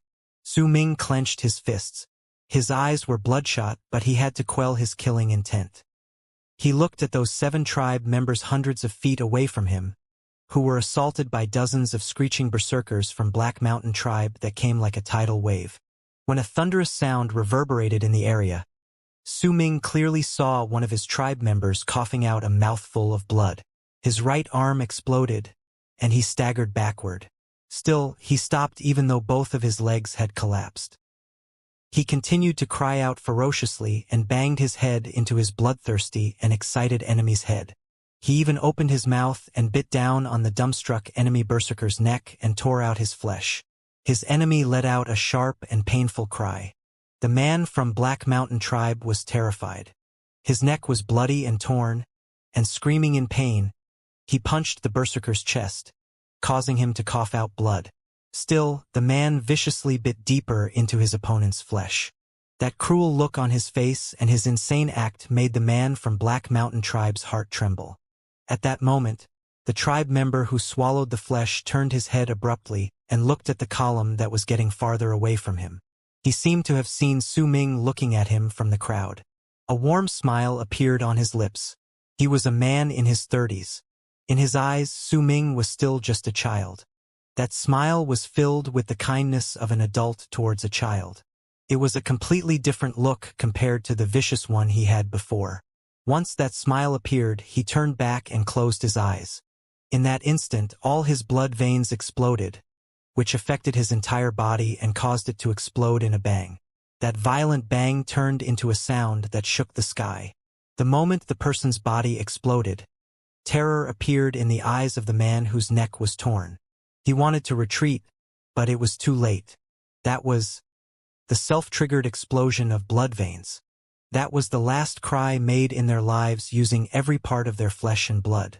That voice told all their pursuers from Black Mountain Tribe that if they wanted to destroy Dark Mountain Tribe, they would have to pay a price they could not have imagined. Amidst the roaring, the man from Black Mountain tribe coughed out a mouthful of blood. His arms had burst apart. He struggled, retreating. No will to fight remained in his body. His heart was trembling. He was afraid. There were other members of Black Mountain tribe who were also afraid. That sort of self-triggered explosion had happened 3 times within that short amount of time. From those 3 explosions alone, Black Mountain tribe lost 7 men. Yet the battle still continued. Tears fell from Su Ming's eyes. He bit down on his lip and averted his gaze while running forward with his tribe members. He knew that his tribe members defending the rear were using their lives to buy time for them. They were using their flesh and blood to stall their enemies. What Su Ming needed to do at that moment was to not let their lives be sacrificed in vain. They had to protect the normal members of their tribe within this limited amount of time and go farther. The situation was just as intense at the Elder's side. The 2 men in the later stage of the blood solidification realm seemed as if they did not know pain.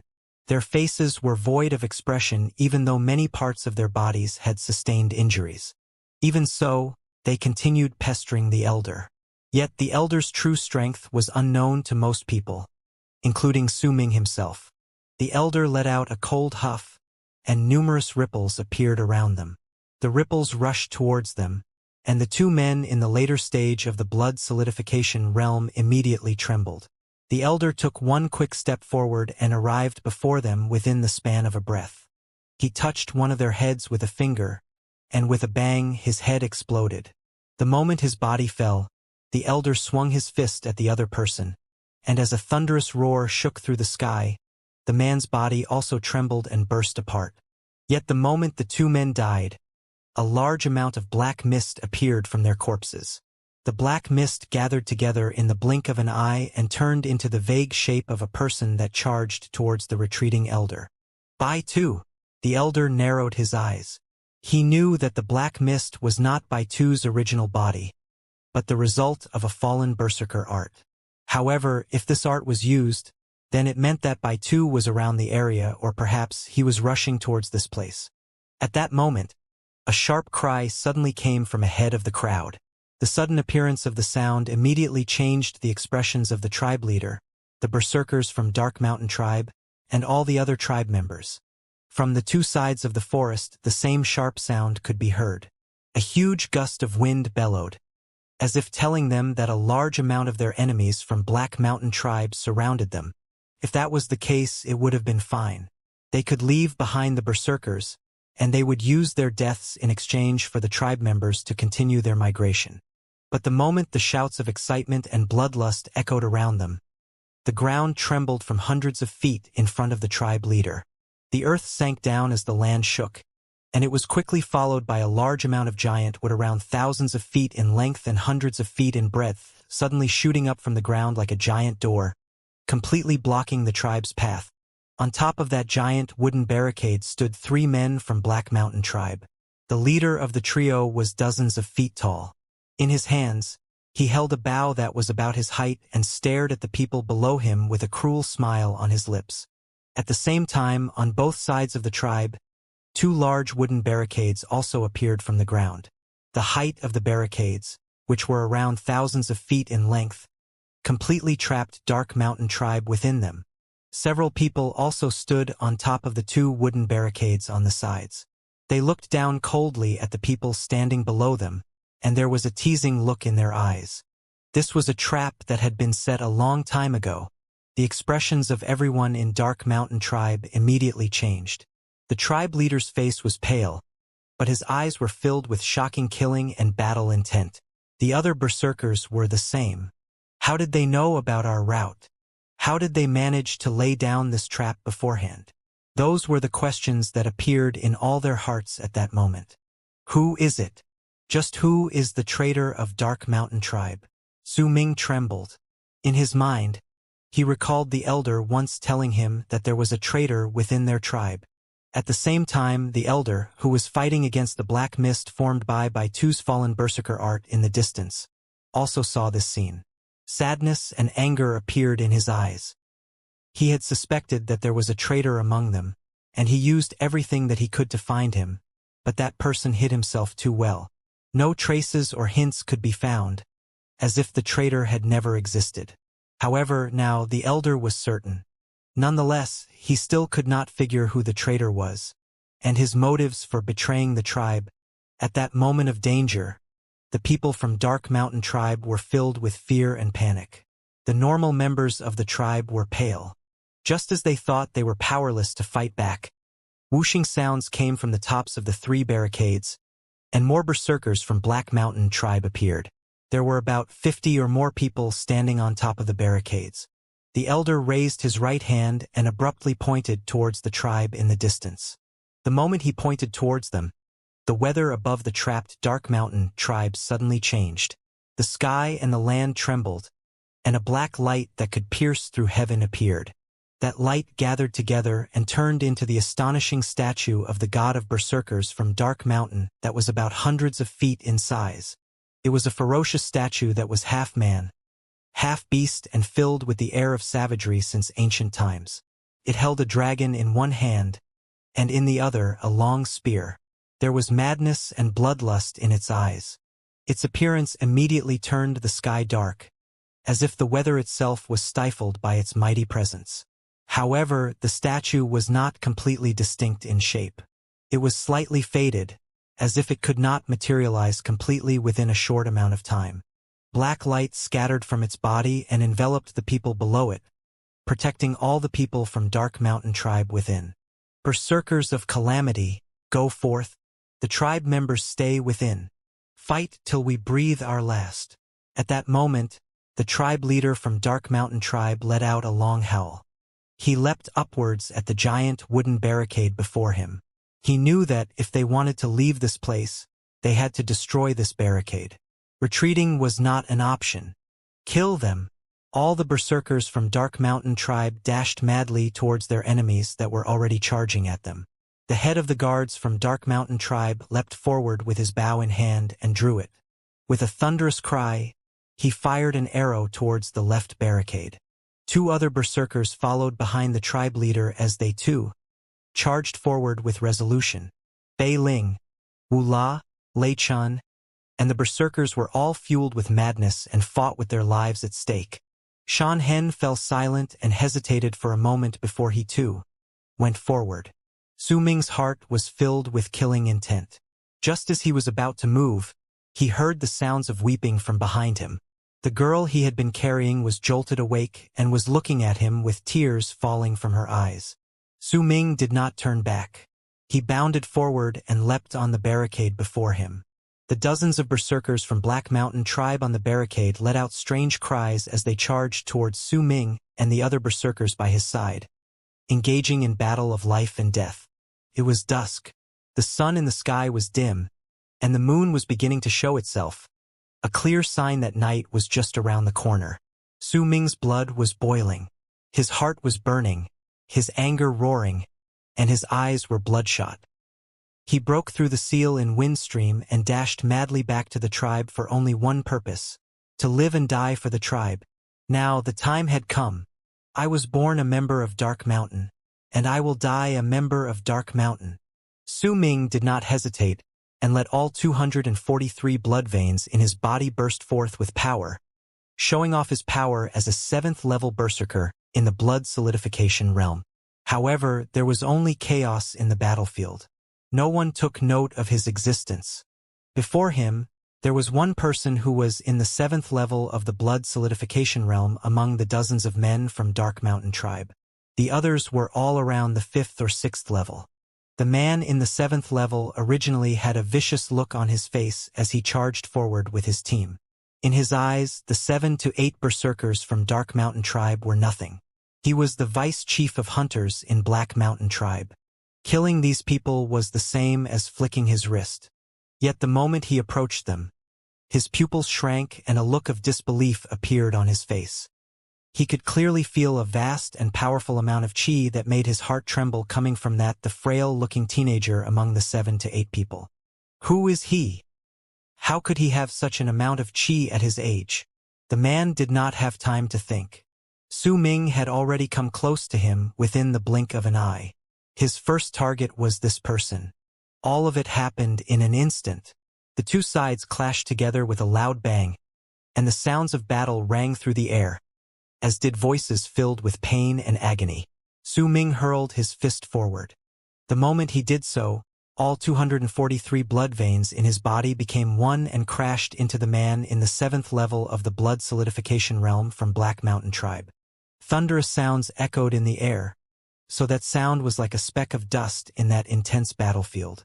While berserkers fought for their lives, the tribe members who were under the protection of the light from the statue were all trembling with pale faces. Yet they were all determined, and they did not shrink back. They were afraid, but being afraid did nothing to help them. There was deep-seated hatred and anger that seemed to be able to burn the sky and the earth within their eyes. They were silent. Everyone was silent. The girl who just woke up no longer cried. Instead, she watched Su Ming's back as he fought for the tribe. When he threw his fist forward, his opponent roared and did the same thing. A thunderous clash sounded as their fists met each other. Blood trickled down from the corner of the man's lips. There was a dumbfounded look on his face, and his arm seemed to be on the verge of breaking. As the gigantic amount of power rushed towards him, he retreated on instinct. Yet as he retreated, it made Su Ming howl, and without care for his own pain, he blasted forth with shocking speed and got closer to the man within the blink of an eye, then punched him again and again. Within the blink of an eye, Su Ming had already thrown 8 punches, and all of them had landed on the man's body. It made him stagger backwards with an aghast expression appearing in his eyes, and a large amount of blood flowing out from his mouth. The man hadn't expected to meet such a mad and powerful berserker in this place. Die! Su Ming closed in on him again. This time he did not use his fists. Instead, the moment he got closer, he used his head and slammed it against the man's head. The man let out a sharp cry of pain, and his body was pushed back until he crashed into the giant wooden barricade. With a bang, the man coughed out a large amount of fresh blood. Who is he? There's no one in Dark Mountain Tribe who has this level of power at this age. The man coughed out blood as shock appeared on his face. His mind was in a mess, and he cried out in his heart. Yet Su Ming was too quick. The moment the man crashed into the giant wooden barricade, he closed in once again with madness and murderous intent. As he thrust his fist forward, he bit down on his tongue and coughed out a mouthful of blood. When the blood appeared, it turned instantly into blood mist, a clear sign that Su Ming just casted dark blood dust. The moment the art was casted, the mist rushed towards the man. It closed in on the man, who was now in a state of disbelief, and Su Ming's right hand pierced through the blood mist at the fastest speed he could muster and crashed into the man's chest. With a loud bang, the giant wooden barricade trembled. The man widened his eyes, and all light disappeared from within them. A large amount of blood escaped from his mouth. There was a hole in his chest, where Su Ming's fist had blasted through. Kill them! Su Ming's eyes were bloodshot. He did not stop once he killed that one person. He turned around and rushed towards the other warriors from Black Mountain Tribe. His fight with the man might have been over in a moment, but all the people from Black Mountain Tribe nearby had seen the entire fight. They could not believe it. They just watched their vice chief of hunters die before their eyes. They did not even manage to follow Su Ming's body, only seeing an afterimage dashing around. It was not just them. The other warriors around Su Ming were also stunned. They knew Su Ming. They were familiar with Su Ming. In their memories, he was just a normal member of their tribe. Previously, they didn't have time to think why Su Ming had stood in the midst of the other berserkers. But at that moment, when Su Ming's strength exploded forth, besides being shocked, they also felt strongly inspired. As Su Ming let out a low growl, the other 7 to 8 warriors from his tribe also roared. Kill them! Kill all those who destroyed our homes! Su Ming's eyes were bloodshot. A strong and boundless presence of qi erupted from his body, and he threw a punch. Kill all those who slaughtered our tribe members. One more punch. Kill all those who murdered our people. Another punch. Su Ming's body flickered around dozens of terrified men from Black Mountain Tribe and showed off just how deep he had sunk into his madness. He had never killed so many people before, had never felt so much hate. At that moment, he was no longer a teenager who had yet to reach 17 years of age, but a maddened killer. As fresh blood splashed all over the place, a thunderous sound rang out beside Su Ming's ears, and his heart bled. That was the sound of a tribe member choosing to trigger the explosion of his blood veins, because he had sustained too many grave injuries. This was a battle. This was a battle between the invaders and the defenders. This was a crazed battle between two tribes. This was the battle sparked from the hundreds of years of hatred between Dark Mountain Tribe and Black Mountain Tribe that would never end until one of them was completely destroyed. The sudden increase of berserkers from Black Mountain Tribe caused the battle to become so much more intense and tragic. The number of berserkers from Dark Mountain Tribe was not great. It was less than that of Black Mountain. Yet, at that moment, all the people from Dark Mountain Tribe were persistent. They were willing to give up everything to protect their homes, their tribe members, and their tribe. Death was nothing. Fighting for their homes, for their tribe, for their children, and for their parents was the most brilliant moment of their lives. The light from the statue protected the crowd. In the silence, a sob could be heard, and it echoed outwards. The tribesmen were calling out for the warriors.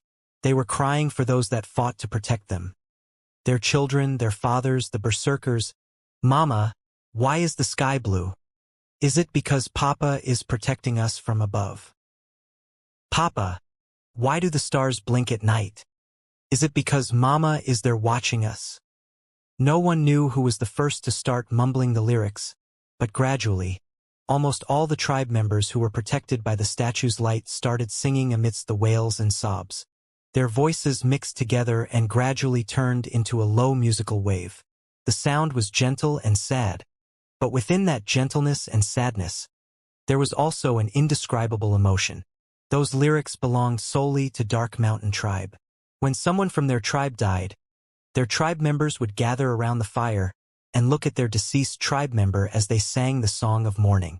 La Su, you are not alone in the sky. Do not be sad. Do not cry. Mama and Papa will look at you from where we are. Every year, every day, we will look at you. I will not cry. I will not be sad. I will not be lonely. I know that you are there watching me. I am happy. The singing voices gradually grew louder and more distinct amidst the sounds of weeping.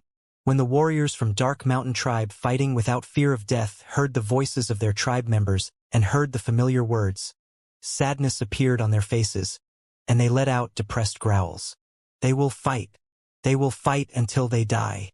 Su Ming trembled. Tears fell from his eyes. His body was covered in fresh blood.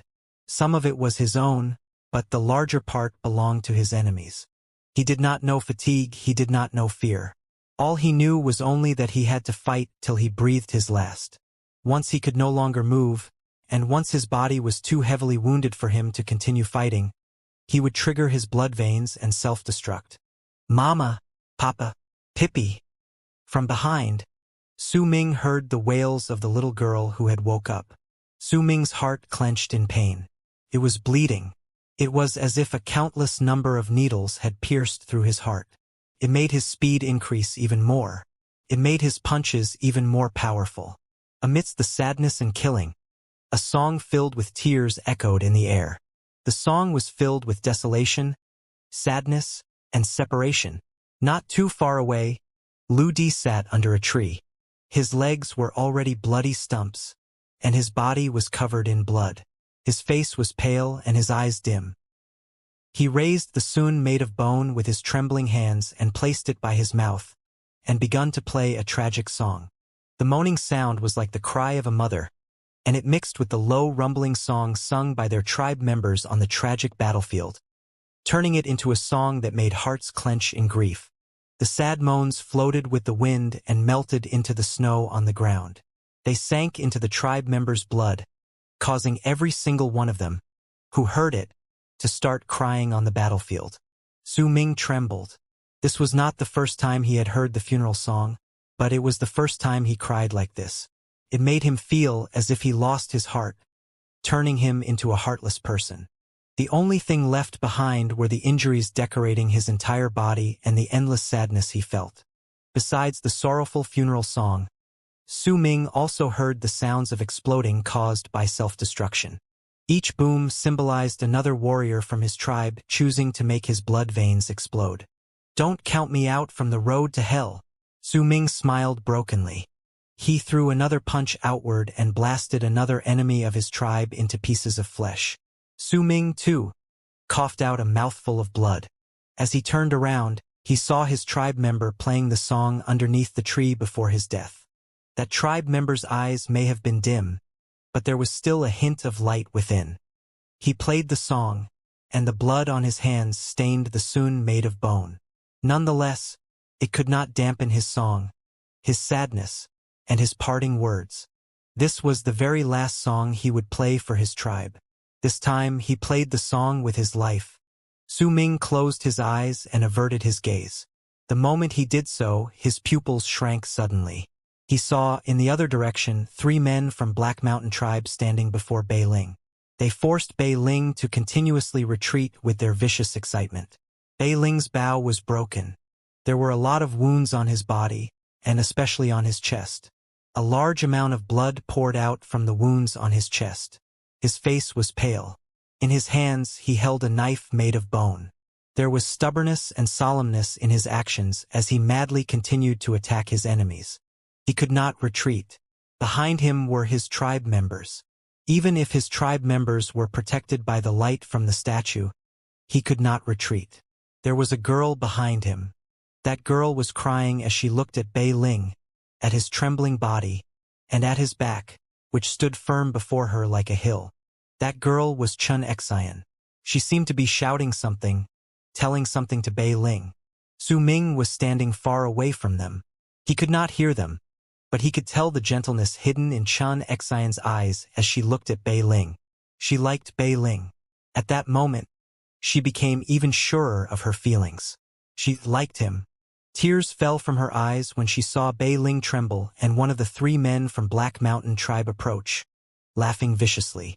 As the bone knife went to Bei Ling's head as quickly as lightning, Xianxia let out a sharp and mournful cry before she rushed forward.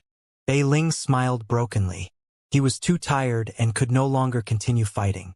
Since yesterday he had been immersed in one battle after another. He knew that he could not avoid the attack. Just as he was about to self-destruct, he looked at Xianxia, who was hugging him. "All right, since you came, then leave with me." Just as Bei Ling closed his eyes and was about to make his blood veins explode, a sudden thunderous roar resounded through the sky and shook their entire surroundings. Every single one of the warriors, including the people from Black Mountain tribe fighting against them, felt their hearts tremble when they heard the sound, which reverberated and shook the sky and earth. A long red spear rushed towards Bei Ling's direction at an incredible speed. That long spear exuded a powerful murderous intent, and with an of air madness, turned into a giant red eagle that was seen by everyone present on the battlefield. Within the span of a breath, it whizzed past Bei Ling and pierced through the chest of the man from Black Mountain tribe who was about to swing his knife downwards. With a thunderous boom, the man's body was impaled to the ground. At the same moment, a huge wave of qi erupted forth and spread to their surroundings. The man's body exploded abruptly, turning into pieces of flesh and blood. The other 2 men from Black Mountain tribe trembled and took a few steps back on instinct as they coughed out blood. At that very moment, a person leapt towards them like lightning and stood before Bei Ling, replacing everything in their sights. The moment he saw the back of the person, a huge wave stirred in Bei Ling's heart. He was familiar with this sight. He experienced this once in Windstream tribe. There was one person who had stood before him like this. Even if their faces and body shapes were different, at that moment, their bodies overlapped in Bei Ling's eyes. Su Ming. Bei Ling's eyes were filled with disbelief. He stood there, stunned, and he understood everything. He knew then that the person who had appeared before him with the same method in Windstream tribe and fought on equal grounds with Wuxia was Su Ming. He knew then That the person who had placed his blood that was extracted from the center of his brows in his room, when he had returned completely exhausted to Dark Mountain Tribe's lodgings in Windstream Tribe, whose identity he had kept trying to figure out, was also Su Ming. At that same moment, when he saw Su Ming's back before him in his dumbfounded state, he also saw the figure of the person who had been the center of everyone's attention when he returned from the first stage of the test. That feeling was so incredibly familiar that he knew that that person was also Su Ming. All these thoughts appeared like thunderbolts in Bei Ling's head. They were like lightning traveling through his mind. It made his body tremble. He did not dare to believe all of it, finding it hard to comprehend how it could be true. Su Ming had, at some unknown point of time, silently obtained such an amount of power that even Bei Ling had to look up to him. In his memories, Su Ming was the one he had always been jealous of, whom he had treated with disdain in his heart, spoken to indifferently, so the change now threw his heart into a state of chaos. That complicated feeling made him forget that he was still in the battlefield, surrounded by slaughter and everything else around him. His head was completely blank, and he was at a loss. How could this be? Bei Ling mumbled. Chun Xian hugged him tightly, tears falling from her eyes. She did not see Su Ming. There was only Bei Ling's pale face before her eyes and the sight of his back standing before her like a mountain.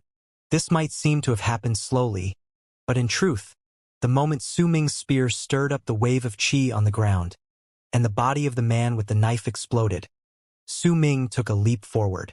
His speed left behind an afterimage that rushed towards the person who was pushed back by the wave of qi.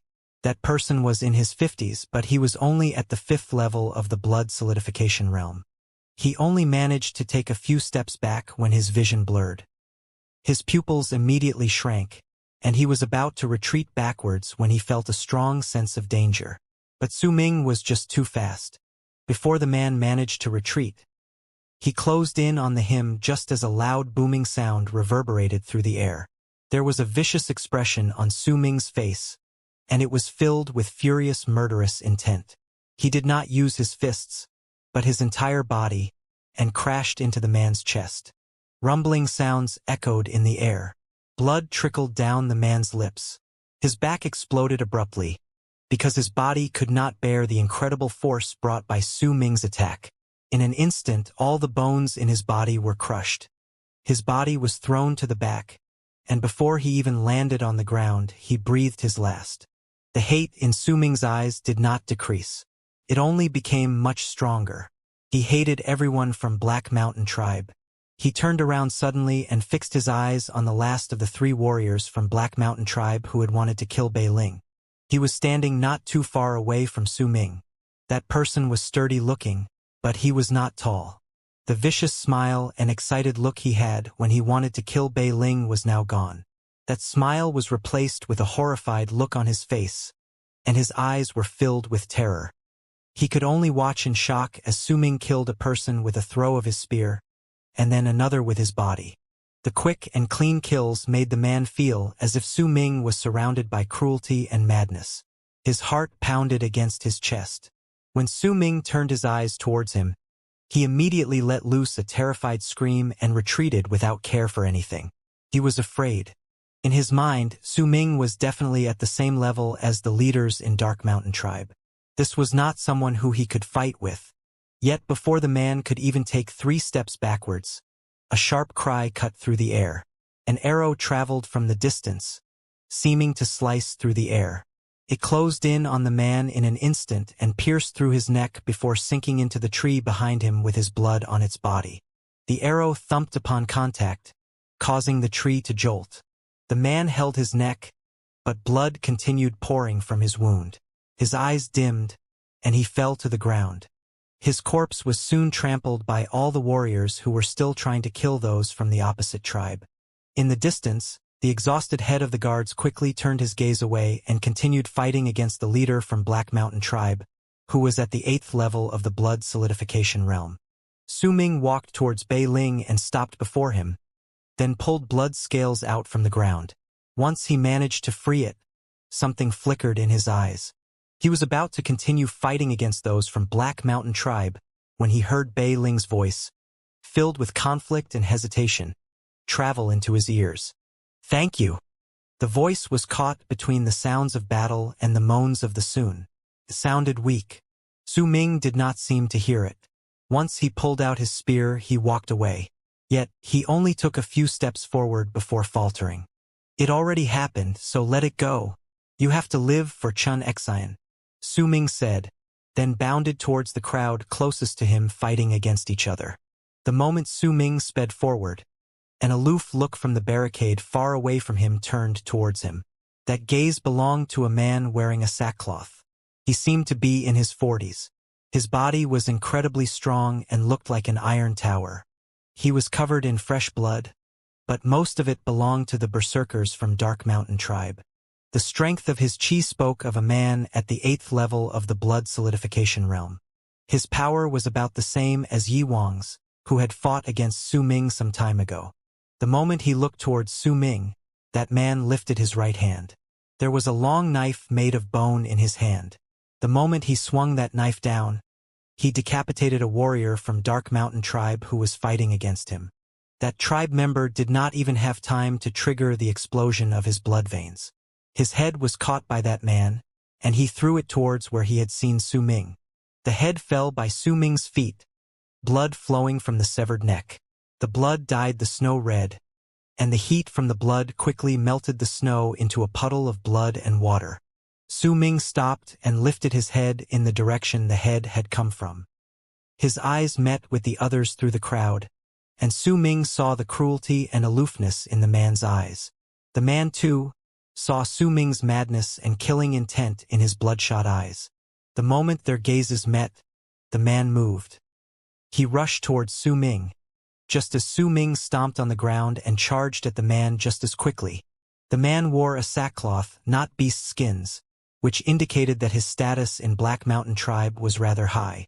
If Su Ming could kill that person, then it would definitely deal a heavy blow on Black Mountain tribe's morale. The moment the man moved, due to his status, it immediately attracted the attention of a lot of people from Black Mountain tribe who were engaged in battle. It was as if he stirred up their morale, and the warriors let out strange cries as they rushed forward and continued their massacre. The two people closed in on each other, and within an instant, they clashed with a loud bang and engaged each other in an intense battle to the death. Yet at that moment, right in the forefront of the Dark Mountain tribe, their tribe leader coughed out blood. His face was pale as he staggered back. Before him, more than half of the people from Black Mountain tribe had died. But a man who wore black robes similar to those the two who had fought against the elder earlier appeared. With an astonishing force, he injured the tribe leader in one move and forced him to move back. The man's, who was dressed in black robes, eyes were blank, but there was a hint of bloodlust within them. He took a large step forward, and behind him there were two other berserkers from Black Mountain tribe. They rushed towards the retreating tribe leader. By the looks of it, they wanted to kill the injured tribe leader with just one move. The other warriors who fought beside the tribe leader previously had all self-destructed. He was left alone in the front. Just as the tribe leader seemed as if he could not escape from death, and the people behind him let out cries of anger and sadness, one person suddenly rushed out from the crowd. That man was an elderly person. He was Dark Mountain tribe's Nan Song. The moment he stepped forward, he let out a light sigh and stomped the ground with his right foot. It did not produce a loud sound, but the man in black robes who had attacked the tribe leader and was currently in pursuit of his life trembled suddenly and staggered. As shock appeared on his face, Nan Song walked out before the old man. With his skinny right arm, he swung his fist forward, completely stopping the man's footsteps. These two people engaged in battle right before the tribe. Yet there were two other berserkers by the side of the man dressed in black robes. One of them, who held a big bow in his hands, was the head of the guards from Black Mountain tribe. This person might have been surprised by Nan Song's appearance, but with the man dressed in black around, he gritted his teeth and continued chasing after Dark Mountain tribe's tribe leader. There was cruelty and excitement in his eyes. He could already imagine the glory he would gain in the tribe the moment he killed Dark Mountain's tribe leader and obtained his head. The tribe leader smiled brokenly. He was still several dozens of feet away from the crowd, protected by the light of the statue. At that moment, he knew that he could not go back. Nonetheless, there was no regret in his eyes. There was only reluctance. He did not regret dying in battle. He was the tribe leader. Dying in battle for the tribe was a feat of glory. But he did not want to leave them. He did not want to leave the tribe so soon. He had to bring his people to a safe place. Su Ming saw the danger the tribe leader was in, as did many other people.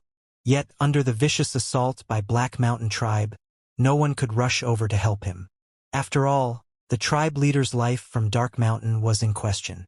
All the warriors of Black Mountain tribe started blocking the other warriors' path excitedly, trapping each and every single one of them so that they could not save their tribe leader. Su Ming wanted to rush over, but the man wearing the sackcloth from Black Mountain tribe sneered coldly, blocking Su Ming's path and causing him to be unable to rush over.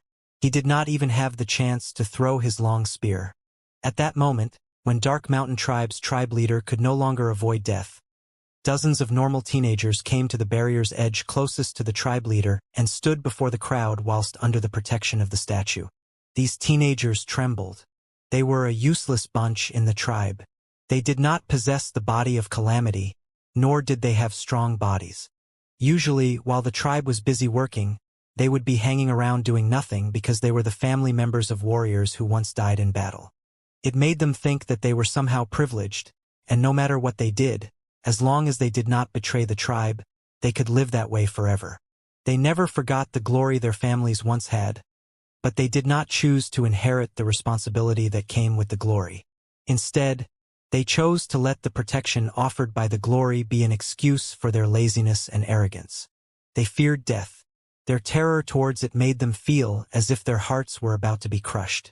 That was why they had not dared to walk at the back of the column, but rather chose to walk in the middle.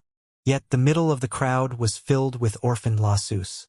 That was why they could only choose to rely on the tribe leader and walk at the forefront of the crowd, believing that place to be safe. They thought that the tribe leader could protect them from everything. Yet now, their tribe leader was in danger right before their very eyes. If they chose not to walk out of the light from the statue, they would still be safe. At that dangerous moment, the face of one of the dozens of teenagers in front of the crowd was pale, and his body trembled. Fear seemed to have conquered his entire weak body. Nonetheless, for the first time in his life, desperation and red lines appeared in his eyes. I've lived most of my life like an ignorant fool. I lived every single day of my life easily and wasted them away while waiting for death. I did not do anything for the tribe but wasted so much food. I know that there are a lot of tribe members who look down on me. I know that all the lawsuits think I'm a useless person, and I am a useless person. I don't have a berserker body. I'm lazy. I don't have a strong body. I don't have anything. The only thing I have is the glory obtained in exchange for my father's death, when he was killed by a wild beast while out hunting for the tribe. Today, I'll tell you all this. I may be useless, but I'm still a member of the tribe. The teenager's eyes were bloodshot as he roared and rushed outside, straight towards the tribe leader. He would use his flesh and blood and die for the tribe leader. Using his own life, he would become a wall that would protect the tribe leader. With a bang, the teenager exchanged places with the retreating tribe leader, and the young man stood behind him, facing the enemy. At that same moment, a sharp arrow sliced through the air and pierced through his body. He burst apart and died. Dad, your lasso is not useless. Before the teenager died, he smiled brokenly. The very same moment the youth rushed out and died, all his friends too howled and dashed out madly. They would use their lives to repay the tribe for all the years it had provided for them. They would use their lives, and once again welcome the glory they once obtained when one of their family had died. We may be useless, but we're still part of the tribe, the dozens of teenagers roared. They would use their fragile bodies and blood to create a wall for their tribe leader and their people. Thunderous booms continued crackling in the air. It was clear that the two men from Black Mountain Tribe who were pursuing the tribe leader did not expect the normal members of Dark Mountain Tribe to rush out at this moment. Nevertheless, there was only disdain and scorn in their eyes. To them, these normal people were so weak they would all die from one hit. Amidst the blasts, These dozens of people were all dyed in their own blood, their limbs torn off, but they continued using their lives and willpower to block the enemy's advance. Some of them even clutched tightly onto the head of the guards from Black Mountain Tribe. Even if their bodies were blown apart by the shock, they continued gritting their teeth and holding their ground. It was disastrous. The devastation of the battle seemed to have reached its peak at that very moment. The willpower of these teenagers seemed to have shaken the two men in pursuit. They did not expect these normal people from Dark Mountain Tribe to possess such insanity and determination, so much so that they managed to delay their chase by the span of around 2 breaths. The time of 2 breaths may be short, and these young men had paid for it with their lives. But these 2 breaths, they changed the fate of the tribe leader's life. Consumed by grief, the tribe leader reached the light coming from the statue. His heart felt as if it was being stabbed by knives, but he knew that he could not die, not because of his own wish to live, but because of the tribe. He looked at the corpses that filled the ground before him, at the bunch of people who had once given him headaches, and who he even somewhat disliked. He stared at the once familiar faces now turned into mangled corpses, and the tribe leader, a man built like a tower in his 40s, cried. Behind him, many of the tribe members also cried. These dozens of teenagers used their lives to tell all of them that they may be useless weaklings, but they were also members of the tribe. They could also die for the tribe. Su Ming bit his lip and clashed repeatedly against the man before him. All 243 blood veins in his body had gathered as one, and as he growled, he continued fighting against the man. His specialty was speed, and the man's was strength similar to Yi Wang. This fight was extremely eye-catching, even amidst the battlefield. Lei Chun saw it, Wu La saw it, and many of their tribe members saw it, too. The little girl stood in the crowd and watched Su Ming as she cried, terrified. At that moment, a shocking rumble came from the distance. Far away, the black mist formed using a fallen berserker art casted by Black Mountain Tribe's elder. Bai Tu abruptly crumbled apart after fighting for a long while with the elder. It turned into numerous black puffs of air that swept around its surroundings. The elder then went back to the tribe with an indescribable presence. The elder had returned. It was as if he simply took 3 steps in the air to come back. When his first step landed, the elder suddenly appeared beside Su Ming. The man from Black Mountain Tribe was caught by surprise, and the elder touched the center of his brows with a finger. Then the man trembled and coughed out a large amount of blood, staggering backwards. At the center of his brows, a bloody hole appeared, and soon, light disappeared from his eyes, and he fell to the ground, dead. The elder did not stop. He took another step and appeared at the forefront of the tribe, right beside the man in black battling against Nansong. With a ghastly wave of his right hand, the man shook furiously before his body burst apart and he died. A presence that seemed to shake the sky and earth appeared explosively on the elder's body as he killed a person with each step he took. His presence birthed fear in all the people from Black Mountain Tribe, and they retreated.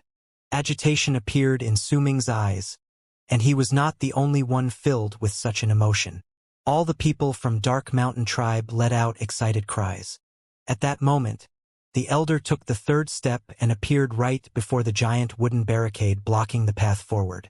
With one kick, the barricade crumbled with a bang, turning into countless shards that were about to scatter to the ground when the elder swung his arm. The shards all turned into sharp arrows and sped through the empty spaces between the people of Dark Mountain Tribe and straight towards all the retreating berserkers of Black Mountain Tribe. In an instant, cries of pain echoed in the air. The moment he finished taking those 3 steps, a sickly red flush appeared on the elder's face, but it disappeared very soon, and once it did, he turned around before speaking calmly. "Don't stop here, move!" The moment he spoke, the people from Dark Mountain Tribe left under the guidance of the tribe leader, while all those from Black Mountain Tribe did not dare to try and stop them due to the grievous blow they had sustained to their numbers. Dark Mountain Tribe quickly moved forward. Lu Di, who was leaning against the big tree and was on the verge of dying, was also lifted up by the people and carried away. Very soon, the battlefield became silent. The only things left were the corpses that filled the ground and the stench of blood that stayed in the air for a long time. Su Ming stood in the crowd, his body drenched in blood.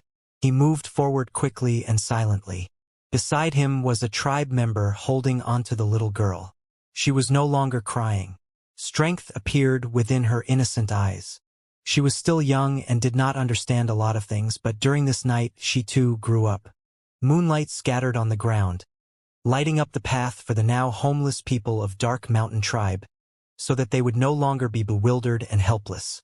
Tribe leader, elder, let us old folks stay behind. Don't let our people take care of us anymore and affect the speed at which they can travel. An old voice said from within the crowd. The man coughed. He was a normal old man from the tribe and was already very old, unable to keep up with the long journey. In his mind, instead of having someone support him while dragging down the tribe's speed, he would rather stay behind. Let the young uns leave. I'll stay. Honestly, we should have chosen to stay in the tribe. Ha! Another old man also stopped moving. Very soon, almost all of the old people from the tribe walked out of the crowd one by one. They numbered to about 40 people, and all of them chose to stubbornly stay behind. They could not use their remaining lives to tell the tribe that they were useful, but they could not allow themselves to drag down the tribe's advancement. You! The tribe leader was stunned. He closed his eyes, then soon reopened them and bowed deeply to these old people of the tribe. Go! We're tired. The old folks smiled. They waved towards their tribe members. Their families were within that crowd of people, and they cried, but could do nothing to stop them. Some of the stronger tribe members volunteered to stay, but were not allowed to do so. One of the elderly walked out and looked at the elder with a smile on his face. Elder, is there a method for us old folks to use so that we can explode and hurt others just like the young uns did? Tell us. The elder fell silent for a while before walking forward. He placed an object in the hands of the old man and patted his shoulder, letting out a soft sigh. He knew that this was not a time for him to be weak. There were far too many tribe members that needed to move quickly. He turned around. The rest, continue moving. The elderly watched their tribe leave them, its members silently crying and frequently turning their heads back. Warm and gentle smiles appeared on the old people's faces. They sat down, panting harshly, and started talking about the things that had happened to them when they were young, about their past glory. Moonlight illuminated their silhouettes. Once the old folks stayed behind, the column moved much faster. After a long while, once daylight appeared in the horizon, the home of Dark Mountain Tribe, which was left behind by its people, turned into a desolate ruin under the illumination of the moonlight.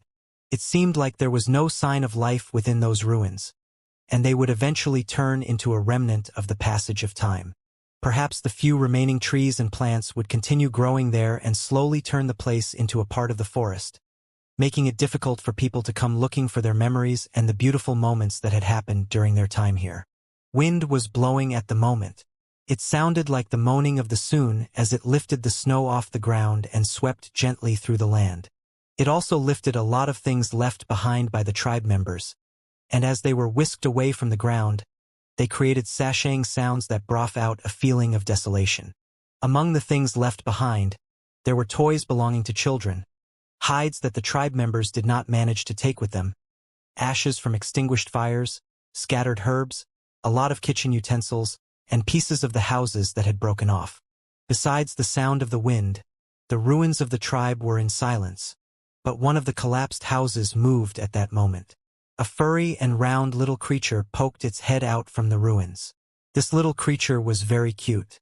Its fur was originally white, yet at that moment its fur was gray. Its eyes were filled with fear as it quickly ran out of the house. It trembled under the snowstorm. Squeaks came out from its mouth, as if it was calling out to its owner. Its name was Pippi, and it was the little girl's pet. Yet its owner could not hear its cries. It stayed behind alone in the ruins of the tribe, refusing to be too far away from the collapsed house because that was its home. As it continued squeaking, the little creature slowly retreated as if no longer able to withstand the cold and wishing to return to the house. Yet at that moment, footsteps came from the distance. Dozens of people walked through the tribe's broken gate. A strong man led the team, but his face was gloomy and dark. If Su Ming had been here, then he would recognize the man as the tribe leader of Black Mountain Tribe. Behind him was a teenager who had a similar gloomy and dark look on his face. The young man licked his lips as he looked at his surroundings, a cruel smile appearing on his face. That person was Bai Su. They sure left quickly. After them, the elder should be here soon. This time, besides the women from Dark Mountain Tribe, leave no one alive, the tribe leader said slowly and left the ruins. Bai Su looked away from his surroundings. He was just about to follow the tribe leader when a glint suddenly appeared in his eyes. He saw the little trembling creature that did not dare to move. His lips curled up slightly, and he waved his right hand at it. Immediately, the little creature jolted and light faded away from its eyes. A green presence rose from its carcass, which Bai Su caught in his hands and placed at the center of his brows. After a moment, a cruel look appeared in his eyes. Pippi, is it? You miss your owner, don't you? Then I'll send her to you. Midnight had arrived a long time ago. There was already a faint and dim light at the horizon. Pale moonlight fell on the snow in the forest, making the light seem cold. As messy crunching sounds appeared, the people of Dark Mountain Tribe moved quickly before dawn. It was quiet all around them. Besides the sounds of crunching snow, there was virtually no other sound. All the people of Dark Mountain Tribe were silent. The elderly, the women, and even the La Sus fell silent as they continued migrating during that night. Several hours had passed since the previous battle. The level of devastation from that battle was deeply imprinted in all of their minds and souls. They would never forget it. Before they left, without including the elder, Dark Mountain Tribe had more than 30 berserkers. After the battle, there were only 14 berserkers left. The blood on these 14 berserkers' body had dried up. As they moved forward with grief and sadness, they carried with them a murderous air as they silently protected their tribe members. Dozens of their own had died, but Black Mountain Tribe had paid an even greater price.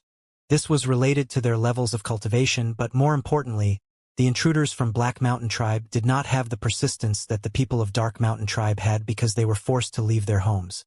It was called a protector's courage. If they had only self-destructed once, perhaps it would have only brought disdain to the intruders from Black Mountain Tribe, but once it happened twice, thrice, 4 times, then it bring about terror among those from Black Mountain Tribe. Dark Mountain Tribe may be weak, but within that weakness, there was strength. Su Ming walked silently. After the battle, he had yet to speak a single word. He was originally just a cheerful child with the recklessness of a teenager. But now, he had learned how to be quiet and not scream out his feelings like a wild beast. Yet the price for him to learn how to be quiet was too great. It made his heart hurt. Su Ming knew that from this day onwards, his innocence was destroyed and had left his body.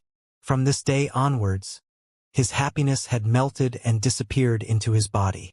From this day onwards, his tears were replaced by silence. Time passed by. Very soon daylight arrived. The tribe had walked for an entire night, but they did not stop even though they were tired. All of them gritted their teeth and supported each other as they moved so quickly it was close to a running speed. Daylight gradually passed by as they continued moving. During the journey, some of them fell down, unable to bear the fatigue. After resting for an hour, they would continue moving. The people of Dark Mountain Tribe continued walking quickly in their silence. Even when the second midnight fell upon them and moonlight once again shone on the snow in the forest. Su Ming. A frightened and fragile voice traveled to Su Ming's ears. He turned his head and saw the little girl beside him who was being carried by another tribe member. When he saw her clean and innocent eyes, Su Ming forced out a smile. Yet that smile looked really creepy when it was matched with the blood on his face. Nonetheless, the girl did not feel afraid. She widened her eyes instead and looked at Su Ming. After a moment of hesitation, she lifted her slightly dirted hands and wiped away some of the dried blood on Su Ming's face.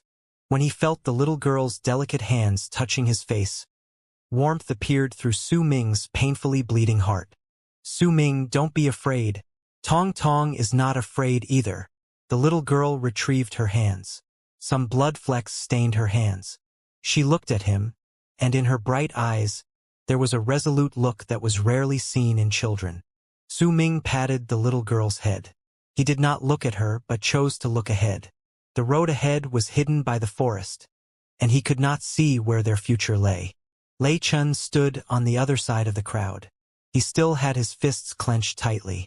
The blood on his back had dried up, and he ignored the pain in his body. There was bloodlust in his eyes, but there was also sadness. He would never forget the battle that had happened the previous night. If it were not for a heavily wounded adult berserker self-destructing to save him, then his corpse would now be left behind in that battlefield. Before him was Wu La. The girl's face was pale, and she looked exhausted. There was dried blood on her left arm, and she seemed unable to lift it up. There was a large bloodied part on her face, causing her originally pretty face to be gone. Yet there was no sign of surrender in her eyes. She still had the stubborn persistence that was within all the other members of Dark Mountain Tribe. Behind them were Bei Ling and Chun Xian. They held hands as if they never wanted to be separated. They continued protecting the crowd as they walked. The elder continued his vigil at the back. His white hair and face full of wrinkles made Su Ming's heart clench even tighter from pain when he saw them, because he could feel the elder's fatigue. The moon was not in a crescent shape during the second night. It was slowly leaning towards becoming a full moon. Nonetheless, it was clear that it was not yet the night of the full moon. Perhaps it would be tomorrow or perhaps the day after tomorrow. As the tribe continued migrating, sometimes some berserkers of theirs would rush back towards them. Their numbers were few and consisted of a team of 4 people. These 4 people were the tribe's scouts. They risked their lives to report any and all changes back to the tribe after a certain amount of time. If they did not return, then it meant something had happened. Very soon, 2 hours passed by. The sky was dark, and it was as if there was a pair of terrifying eyes in the sky staring at the ground and at the people of Dark Mountain Tribe as they traveled quickly. At that moment, only 3 of the 4 people returned when another scouting session ended. The one scouting the back disappeared without a trace. All the hairs on Su Ming's body rose. A sharp look appeared in his eyes as he stopped and turned around. There were also others who noticed that something bad was about to happen.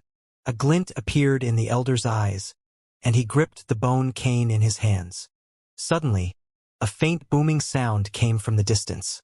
When that sound traveled into their ears, Su Ming's grief became even stronger.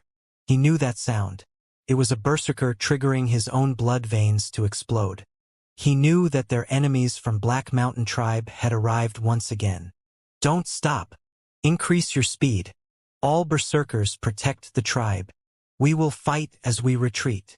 The elder slammed the bone cane in his hands on the ground. He lifted his left hand and swung it over the tribe. Immediately, the space above the tribe twisted and Dark Mountain Tribe's statue of the god of berserkers appeared once again. It floated above the tribe and gave off a protective light. It moved with the tribe as they traveled. With it around, as long as it was not broken, then the light would ensure the tribe's safety. The moment Dark Mountain Tribe's statue appeared, the elder lifted his head abruptly. A grave look that had never once showed during that entire battle appeared on his face. The darkness came to his eyes as he stared at the dark sky above him. The darkened sky suddenly changed. A red light appeared out of nowhere and fused together with the darkness, turning it into a shade of purple. The red light continued expanding like fresh blood, and within the blink of an eye, it covered half the sky. A hoarse and sullen voice came from the sky, and the sound traveled all around them. Mo sang. As the voice echoed in the air, a strong pressure suddenly descended upon them. All the people from Dark Mountain Tribe instantly felt the pressure on their bodies the moment it appeared. Even Dark Mountain Tribe's statue shook because of it. Su Ming's heart raced in his chest. He had felt this incredible pressure before from the elder of Windstream Tribe, Jing Nan. This pressure belonged to a berserker who had transcended. This was the natural might executed from the berserkers in the transcended realm towards those still in the blood solidification realm. Under this pressure, the chi within the berserkers still in the blood solidification realm began to circulate on their own. As the pressure appeared, and the red light continued spreading across the sky, and as the moon in the sky started turning blood red because of it, an indescribable feeling rose within Su Ming, one that no one else but him felt and experienced at that moment. It was the sort of feeling similar to the one when he saw the blood-red moon as he performed the burning of blood. In fact, it even gave him a sense of familiarity. It was as if there was a gigantic wings of the moon hidden in the sky at that moment. This sort of misconception that threw him into disbelief made Su Ming's heart lurch. Very soon, he saw a person walking slowly out of the red light from the sky. That person wore a black robe. He was thin and his skin looked dry. His face was very dark and sullen. He walked forth one step at a time with his hands behind his back until he stood in the sky and looked down at the land beneath him. At the center of his brows was a picture of wings of the moon. The picture looked vivid, almost as if it was real. It let out an enchanting red light that made it seem almost alive. Bai Tu, the elder of Black Mountain Tribe, Bai Tu, Mo sang, stop waiting for Jing Nan and Wen Yen. They are in enough trouble as it is, and will definitely not have time to bother about your tribe. Bai Tu let out a dark laugh and looked at the elder standing behind the crowd. The elder was silent. He was indeed waiting for Jing Nan, but when Jing Nan did not appear on their journey towards Windstream Tribe, he knew that something had happened in Windstream Tribe. Nan Song, you were only slightly beneath Mo Sang in the past. You were as bright as the sun. Yet once you ran to Dark Mountain Tribe, you became a worthless piece of garbage. All these years, I've been thinking about the expression on your father's face when he begged me to spare you before he died. It's a pity. I never intended to let you live, but you still managed to escape. Nan Song, the previous berserker's son of Black Mountain Tribe, we meet again. Bai Tu's lips curled up slightly, but very soon that smile spread wider and wider until he began laughing maniacally. Standing outside the crowd, the white-haired Nan Song looked at Bai Tu standing in the air. He was not at all angered by Bai Tu's words because he had already learned to let go of everything. He let out a faint sigh. Compared to you who poisoned the previous elder of Black Mountain Tribe, went after the life of the previous elder's berserker's son, then sacrificed half of Black Mountain Tribe in exchange for a fallen berserker art, I can't compare. Nan Song remained calm, but the wrinkles on his face seemed to have increased by a large amount in that instant. We should settle the grudge we harbored all those years ago. Mo sang, Nan Song, I'll give you both a chance. I'll let you both fight against me. Bai Tu laughed loudly, then swung his right hand. Thunderous roars shook heaven and earth immediately. Behind Bai Tu's back, the never-ending red light in the sky turned into extremely thick blood fog in an instant. The fog tumbled like waves, then turned into a gigantic wings of the moon. The wings of the moon spread its wings, covering the sky and the moon. Nan Song, leave Bai Tu to me. I'll hold him back. I leave the tribe to you. The elder took in a deep breath and swept his gaze across his tribe. He looked at their silent faces as if he wanted to find the traitor among them, but only let out a sigh in the end. All his people were exhausted and covered in fresh blood. How could he suspect his people who fought for the tribe? He saw the grief on the head of the guard's face and the deep gash on Shan Hen's neck. Perhaps there isn't a traitor at all. Before the elder averted his gaze, he looked at Su Ming deeply, then abruptly leapt into the air. A giant dark python materialized and dashed into the sky like a shooting star with him. Thunderous rumbles echoed in the sky. As the elder approached him, Bai Tu laughed loudly. The sky was covered by red fog, and it enveloped both of them within it. The people in the tribe could not see what was inside, but the sounds of thunder shook the sky and earth nonetheless. Su Ming's heart raced. He saw the elder leaving and also how the elder had looked at him before he left. There was an emotion within the elder's eyes that made him afraid. Wings of the moon, wings of the moon, the fire berserker art. Su Ming looked at the wings of the moon in the sky which was created from the red fog. He might be afraid, but a vague thought appeared in his head. Yet the thought was a little scattered, and he did not manage to make any sense of it. Still, he had a feeling that once he cleared his thoughts, then whatever that idea was, it would turn out to be extremely useful. As thunderous rumbles echoed in the sky, a strange cry appeared from their back, the darker parts of the forest. Dozens of people ran towards them. These people were the third wave of pursuers from Black Mountain Tribe. The head was the tribe leader of Black Mountain Tribe, and behind him, Su Ming saw the sullen Bai Su. The moment the pursuers from Black Mountain Tribe arrived, Su Ming ran to the back without hesitation. With him were Bei Ling, Lei Chun, the head of the guards, and some other berserkers. The other berserkers from Dark Mountain, besides the tribe leader and another 3 people, 2 charged forward. They will protect their tribe, and they will fight as they retreat with the tribe. The tribe leader of Dark Mountain Tribe averted his gaze from the end of the crowd as tears filled his eyes. He led his people and continued onward under the protection of the light from the statue. The tribe ran, supporting each other so that no one would be left behind. Wu La also stayed back to protect others beside the tribe leader. Her powers were not great, and she was forced to stay with the crowd. The last person who stayed with the migrating crowd was Shan Hen. He did not choose to fight, but quietly stood outside the column and lifted a few children who could no longer run due to exhaustion as he ran with the tribe. Su Ming did not turn back to look. Instead, he silently dashed towards the dozens of Black Mountain berserkers with killing intent boiling within him and started fighting against them. He held a long spear in his hands.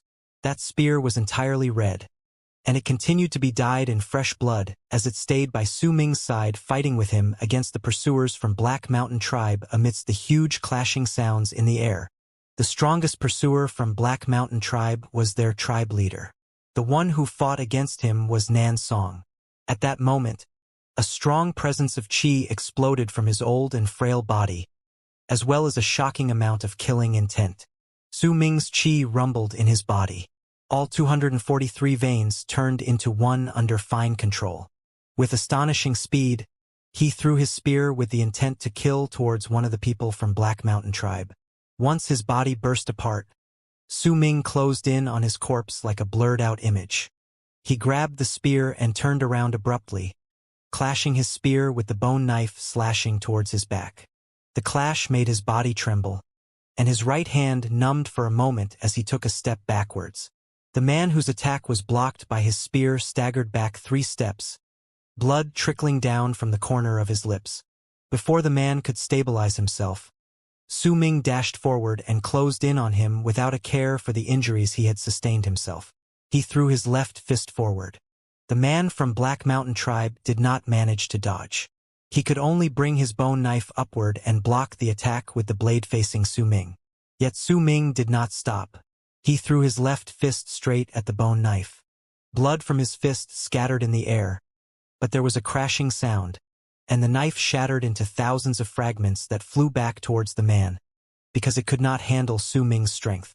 An aghast expression appeared on the man's face, and he coughed out blood as he quickly retreated. However, Su Ming was even faster.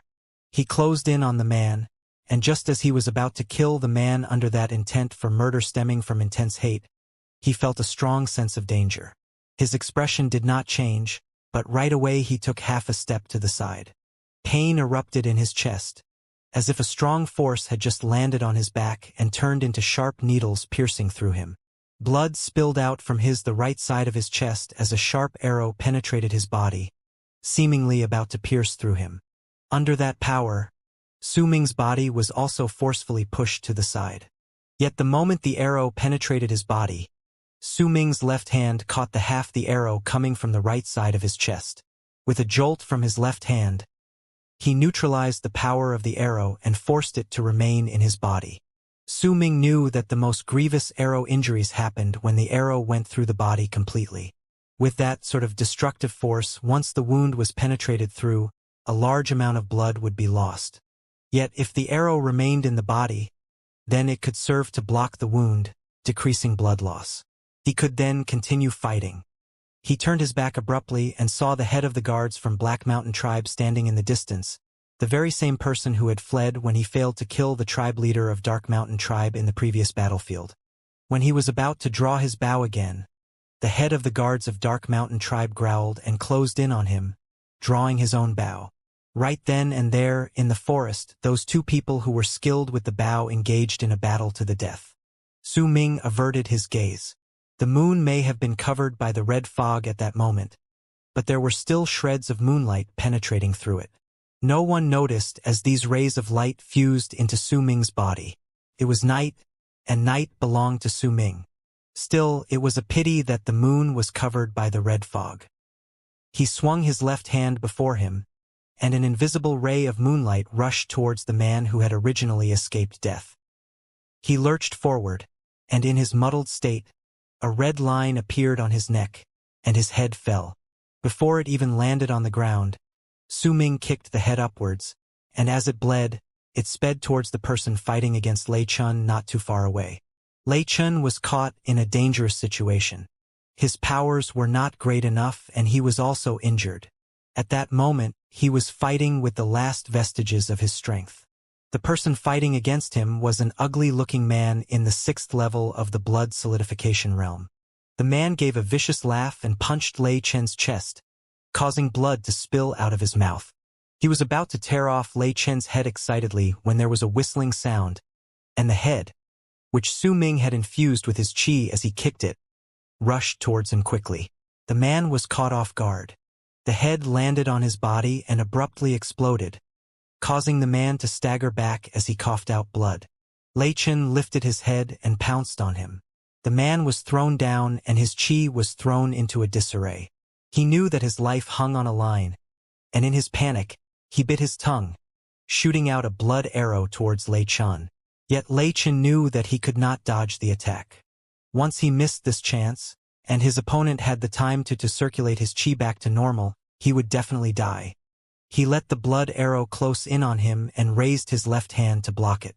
Sharp pain immediately traveled down his entire left arm, and some of the blood that splashed out landed in his right eye, turning into unimaginable pain. The vision in his right eye immediately became blurry, and black blood flowed out, but he managed to close in on the man. As the man screamed for help in terror, Lei Chen's right fist landed on his head again and again until his body blew apart. Lei Chen laughed brokenly. All he could see from his right eye now was darkness, but there was no regret in him. Even as he let out a sad laugh, he was still persistent. At that moment, he saw two berserkers from Black Mountain tribe out of the corner of his left eye. He gave a vicious laugh, and a voice shouted in his heart, "Come closer, closer. I'll use my flesh and blood and let all of you people not be lonely in hell." Just as Lei Chen was about to make his blood veins explode, a person suddenly appeared before him in a flash. It was Su Ming. Su Ming's eyes were completely red. He wanted to save Lei Chen. His speed tore at his wound, and as blood flowed out, Su Ming waved his right hand before him. Immediately, strings of moonlight sped towards the person by Lei Chen's side, who was just about to cut down Lei Chen's head. The moment the man lifted his knife, he immediately saw the madness in Lei Chen's left eye and was terrified. Just as he was about to retreat, he felt sharp pain in his entire body, and his gaze turned dark. He was torn into pieces. During the moment of the man's death, Su Ming arrived. He did not care about the other person who was also taken aback by the madness in Lei Chen's eyes, but kicked the expanding blood veins on Lei Chen's body, which were on the verge of exploding. Su Ming's level of cultivation was greater than Lei Chen's. The moment he kicked Lei Chen, the qi in Lei Chen's body scattered due to the shock, causing his act of self-destruction to be halted. While Lei Chen was still stunned by his actions, Su Ming did not hesitate and carried him tied to his back using moonlight as ropes. "Su, don't talk. If you want to die, we're dying together." Su Ming turned around and resumed his slaughter once again. Tears fell from Lei Chen's eyes. He looked at Su Ming's face from the side, but did not speak even after a long while. An oddly shaped horn was given to him by Su Ming himself. Once he held it tightly, he started fighting with Su Ming. Compared to battles on Su Ming's side, Nan Song's fight against the tribe leader of Black Mountain Tribe was even more shocking. Nan Song was fighting alone against not just the tribe leader of Black Mountain Tribe, but against 5 other people, including Bai Su, all while showing no signs of being outmatched. However, the most gruesome fight was the battle between the heads of the guards of Black Mountain Tribe and Dark Mountain Tribe. The sounds of arrows slicing through the air were quick and devastating. By the end, these two people shot all their arrows at once. Bei Ling's father's killing intent spilled forth. He must kill the head of the guards from Black Mountain Tribe. If this person remained alive, he would pose a great threat to the tribe. At the end of the battle, the legs of the head of the guards from Dark Mountain Tribe were crushed. That was the price paid for an arrow piercing through the chest of the head of the guards from Black Mountain Tribe. The moment his enemy died, the head of the guards of Dark Mountain Tribe smiled. This battle to stall for time only went on for a few moments, yet there were still people who died. There were only 6 remaining berserkers out of the 9 who had rushed out from Dark Mountain Tribe. These 6 people continued fighting as they retreated with Nansong leading them. Bei Ling was heavily injured. When he saw that his father had lost both his legs, he too carried his father on his back and staggered to keep up with the team. Nonetheless, Bei Ling himself was also running dry. There were also numerous corpses lying on the ground belonging to Black Mountain Tribe. There were only 9 people left among them. The tribe leader from Black Mountain Tribe also sustained injuries. Blood trickled down his mouth as he looked at Nansong. He did not expect Nansong to be so powerful. However, they had to kill all these people as quickly as possible. Under his leadership, they continued pursuing those from Dark Mountain Tribe. Among the hunters, Bai Su's eyes flashed. He had already taken notice of Su Ming and was surprised by his power.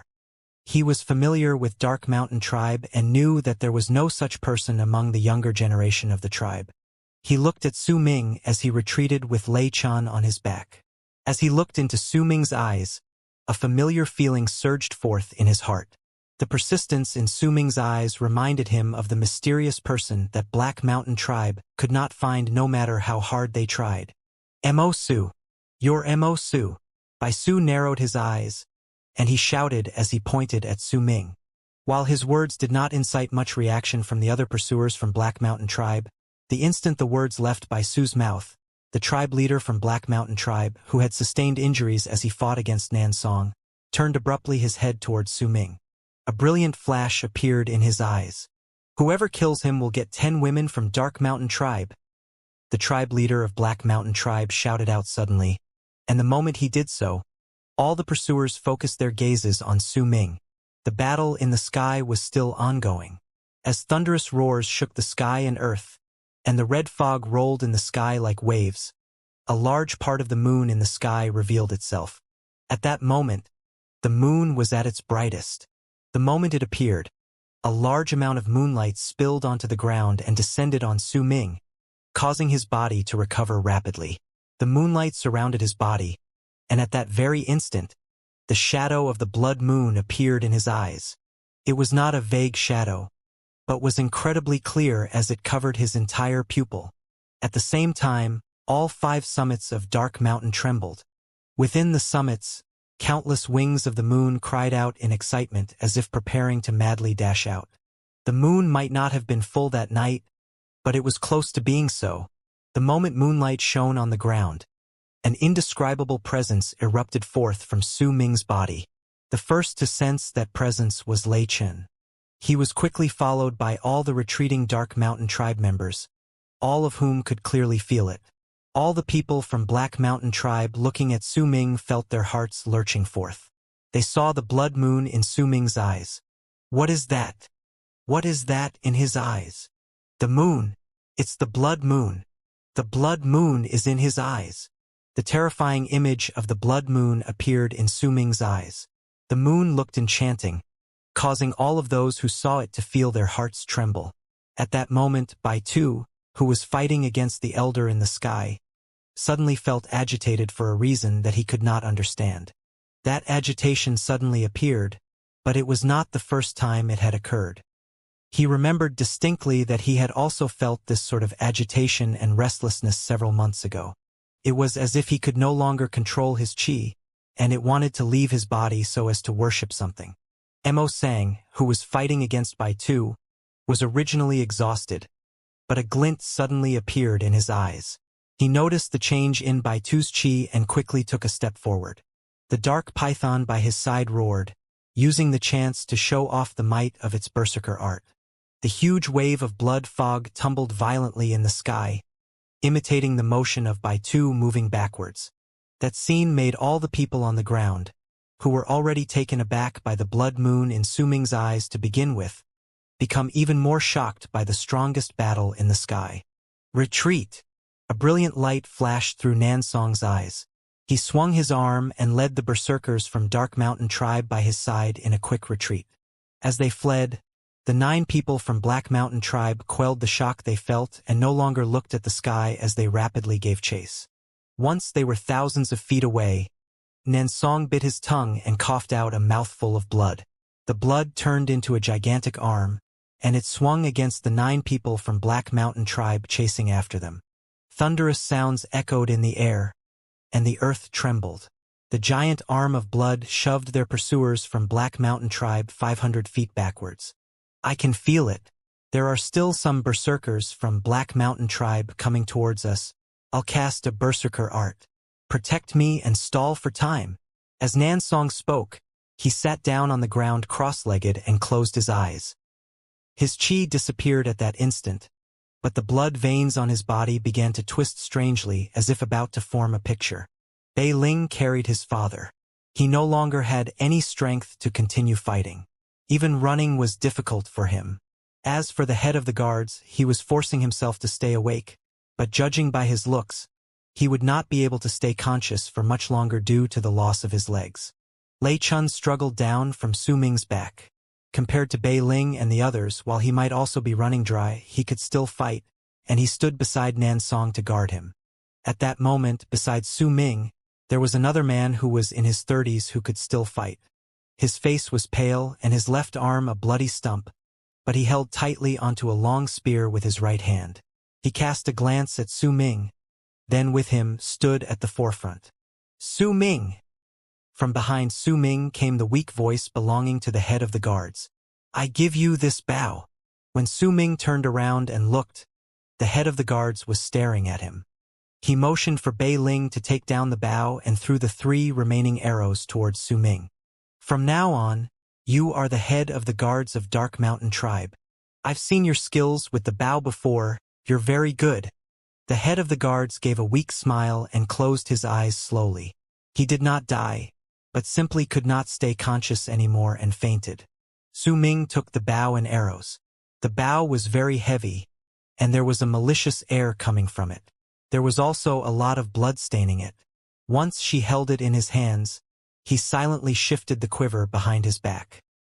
He gave a nod to Bei Ling and turned towards the people from Black Mountain Tribe, who were blocked by the giant hand made from Nansong's blood. Time passed by quickly. As they breathed, a horrific presence slowly built up within Nansong. They could all tell that once he finished preparing and eventually cast the berserker art, the effects would be shocking. Yet at that moment, cracks appeared on that gigantic hand of blood. The 9 people from Black Mountain rushed out with savage looks on their faces, charging towards Su Ming and the tribe member standing beside him. A murderous look appeared in Su Ming's eyes. He lifted the bow with his left hand, and with his right brought out an arrow from his back before drawing the bowstring. The bow echoed and the bowstring curled into the shape of a full moon.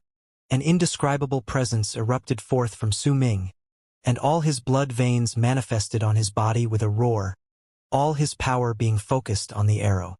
He let go, and a sharp cry shook the air as the arrow flew. With an air of madness that spoke of certain death, the arrow sliced through the air with a piercing cry and charged forward, closing in on one of the 9 people from the Black Mountain Tribe in an instant. Su Ming knew that he could not waste even a single arrow. That was why he did not shoot the arrow towards the tribe leader of Black Mountain Tribe, neither did he shoot it at Bai Su. Instead, he shot the arrow towards the only person from Black Mountain Tribe who was at the 5th level of the blood solidification realm. The arrow flew out and abruptly turned into a dark ray of light, piercing the target's chest in the blink of an eye. His chest immediately burst apart. The man staggered back several steps with the arrow protruding from his chest, and then fell. That same moment, Su Ming brought out the second arrow and drew the bow. The remaining 8 people from Black Mountain Tribe were already only 300 feet away from him. They would be able to close in on Su Ming before he could even fire the arrow. Yet at that moment, the young adult standing by his side laughed loudly and charged forward. As he got closer to the men from Black Mountain Tribe without any hesitation, he made all his blood veins swell, and his body began letting off a blinding red light. He was going to self-destruct. He would make his body explode to hold back those from Black Mountain Tribe so that Su Ming could have as much time as he needed to draw his bow. Su Ming was silent. He would use his actions to show his grief and anger at his tribe member's sacrifice. When the second arrow shot out, he heard a bang, and knew that his tribe member had died. It was not as if the man in his 30s did not value his life. Yet, if he compared his life with those of the people in the tribe, then he would choose his tribe's safety over his own. As he self-destructed and the blasting sounds echoed through the air, the 8 people from Black Mountain were held back for the span of 3 breaths. During those 3 breaths, Su Ming had already fired the second arrow and once again shot through the heart of another person from Black Mountain Tribe. That person coughed out blood as his breath stilled, and he died. At the same moment the second person died, Su Ming fired the third arrow as the explosions caused by his tribe member became weaker. He did not look at who he shot when the arrow left the bow.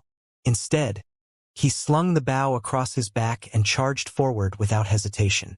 A red light flashed on his right hand, and blood scales materialized in his hand. Su Ming remained silent and did not roar. He dashed forward instead without hesitation. Behind him was Nan Song, who was preparing a powerful berserker art, Lei Chun, who did not have much strength left to fight, Bei Ling, who was heavily wounded, and the head of the guards, who was unconscious. The only person who could fight now was him. He could not turn away. He could only move forward. His vision was becoming blurry. The arrow that had penetrated his chest was still there. He could pull it out. But once he did, his injuries would worsen. Besides, the internal injuries he sustained from before by forcefully raising his level of cultivation had begun to show its effects. He charged forward towards his destination. Including the tribe leader of Black Mountain Tribe, there were 6 people left before him. These 6 people all had various injuries on them, but they were still madly closing in on him.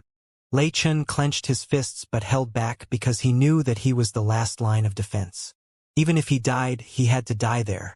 He took a few steps forward and stood before Nan Song. As he looked at Su Ming fighting, tears fell from his eyes. Su Ming, you said before that I can't die. If I wanted to die, we'll die together. I'll keep to that promise. There were no loud booming sounds, as if Su Ming had become mute. Yet every single time he made a move, the ruthlessness of his actions far surpassed the viciousness that someone his age should possess. He held the long spear and fought against the tribe leader of Black Mountain Tribe. The tribe leader from Black Mountain Tribe was a powerful berserker at the 8th level of the blood solidification realm. Could even be said that he was slightly stronger than Yi Wang. He may be injured, but he was still someone whom Su Ming could not hope to oppose. The moment they engaged each other in battle, blood flowed out of the corners of Su Ming's mouth. He suffered a direct punch from the tribe leader on his person, but his body twisted oddly, and he swept the long spear in his hands sideways. His target was the savage-looking person by his side. That person was a berserker at the 6th level of the blood solidification realm. He was originally grinning viciously by the tribe leader's side. He could already imagine Su Ming's body blowing apart at the next moment, but he was not meant to see that sight. Blood scales closed in on him with a whistle. As that person stood there, stunned, it went straight through his right eye. With a bang, he was impaled to the ground. Blood spilled out of Su Ming's body. He tumbled backwards and fell to the ground. Just as the remaining 5 people from Black Mountain Tribe were about to leap over the body of their dead comrade and charge towards him, Su Ming struggled up silently. He smiled brokenly and spread his arms wide open. Moonlight descended on him from the sky and turned into fine threads that surrounded his body. He flung it outwards, and those threads rushed towards the 5 people. A murderous look appeared in the tribe leader's eyes. He pushed Bai Su aside with his right hand, causing Bai Su to use that momentum to charge forward and rush towards Lei Chun with the intent to kill. The tribe leader himself growled. As blood-red light erupted from his body, the shape of a bloody bear about 100 feet tall appeared behind him. That was the transfiguration of his mark of calamity, which had yet to solidify. The moment it appeared, it let off a loud roar that shook the skies, and its body blocked the thread of moonlight that Su Ming flung out. Nonetheless, the tribe leader underestimated Su Ming's unique skill. It was an especially glaring mistake during the moon of that day. It might not be full, but it was already close. The instant the might of the moon touched the blood bear, it tore through its body, causing the bear to let out a sharp cry. Yet it only made a bright flash appear in the tribe leader's eyes. The blood bear exploded. The force created by the explosion not only caused the thread of moonlight to crumble, it also lashed through its surroundings and crashed into Su Ming, causing his body to be thrown into midair as he coughed out blood. Su Ming was beginning to fall unconscious while midair. He saw dozens of new berserkers from Black Mountain Tribe charging through the forest towards them. He saw Lei Chun standing before Nan Song, roaring as he dashed out towards his opponent, the cruel Baisu. Is this the end? But I can still fight. I still have one more arrow. It was as if everything slowed down. He could no longer hear anything, but his eyes were trained onto Baisu, who was closing in on Lei Chun. As he surrounded himself in moonlight, Su Ming grabbed the bow with his left hand and the arrow on his chest with his right hand. He pulled it out viciously, and his pain turned into killing intent. As blood poured out from his body, he notched the bloody arrow on the bow and aimed it at Baisu. Then, with a vicious might, he fired the arrow. The arrow was stained with Su Ming's blood. As it sliced through the air, moonlight wrapped around the arrow. From a distance, it did not look like an arrow, but the blood of the moon. Baisu had just arrived before Lei Chun. His gloomy and ferocious grin was still on his face, but at that very moment he froze. He could sense danger coming towards him, one that terrified him. That feeling of danger came too suddenly, and he did not even have time to think about it. Within an instant, the arrow arrived. However, a large amount of blood-red mist suddenly appeared on Baisu's body. The mist immediately turned into the shape of wings of the moon and surrounded Baisu within it. That mist formed in the shape of the wings of the moon could block all attacks that were below the awakening realm. Baisu knew this. Baitu was the one who had told him that. Yet the moment the arrow touched the mist formed in the shape of the wings of the moon, the mist let out a piercing screech as if it was afraid of the blood on the arrow and melted, causing the arrow to slice through it with a whistling sound and pierce through Baisu. Baisu felt a sharp pain in his chest and blood spilled out. The arrow penetrated through his body and landed by Lei Chun's feet. Baisu trembled and fell to the ground. He widened his eyes and breathed rapidly like a fish out of water as he pressed both of his hands on the wound in his chest as if trying to stop the life flowing out of his body with the blood. But that arrow was not only filled with Su Ming's anger and sadness, but also all his power. It was not an injury Baisu could block out. Impossible, the elder said. I won't. There was an indescribable terror on Baisu's face. He could not believe this. He could not believe that he was going to die. His body was becoming cold, and despair appeared in his eyes. He did not want to die. He was afraid of death. He was still young, not even 20 years of age. He was the prodigy of Black Mountain Tribe. He should not die like this. He wanted to become the strongest berserker that far surpassed those in Windstream. He wanted to claim Bai Ling as his woman, and make that beautiful face of hers cry under him. He had too many things he wanted to do. Never had he thought that he would die here, so suddenly and so out of his expectations. He did not even have time to prepare for it. He opened his eyes and fell to the ground. Above him, he saw the blood-red sky, the blood moon, and Baitu's figure within the blood-red fog. That was the last scene he saw during the short span of his life. Baisu died. The moment he died, the tribe leader of Black Mountain Tribe was stunned. Disbelief and fear appeared on his face. He was not afraid of Dark Mountain, but of the elder of Black Mountain. He knew that Baitu was an aloof and cruel man. His moods were unpredictable, and he did not see the people within the tribe as equals, but as slaves. The only person he ever cared for was Bai Su. Bai Tu had practically poured everything to help and guide Bai Su. Now that Bai Su died, the tribe leader's face immediately turned deathly pale. He was not the only one who was stunned. The other two people beside him were also taken aback. Their faces were immediately filled with so much terror and panic that they forgot to attack.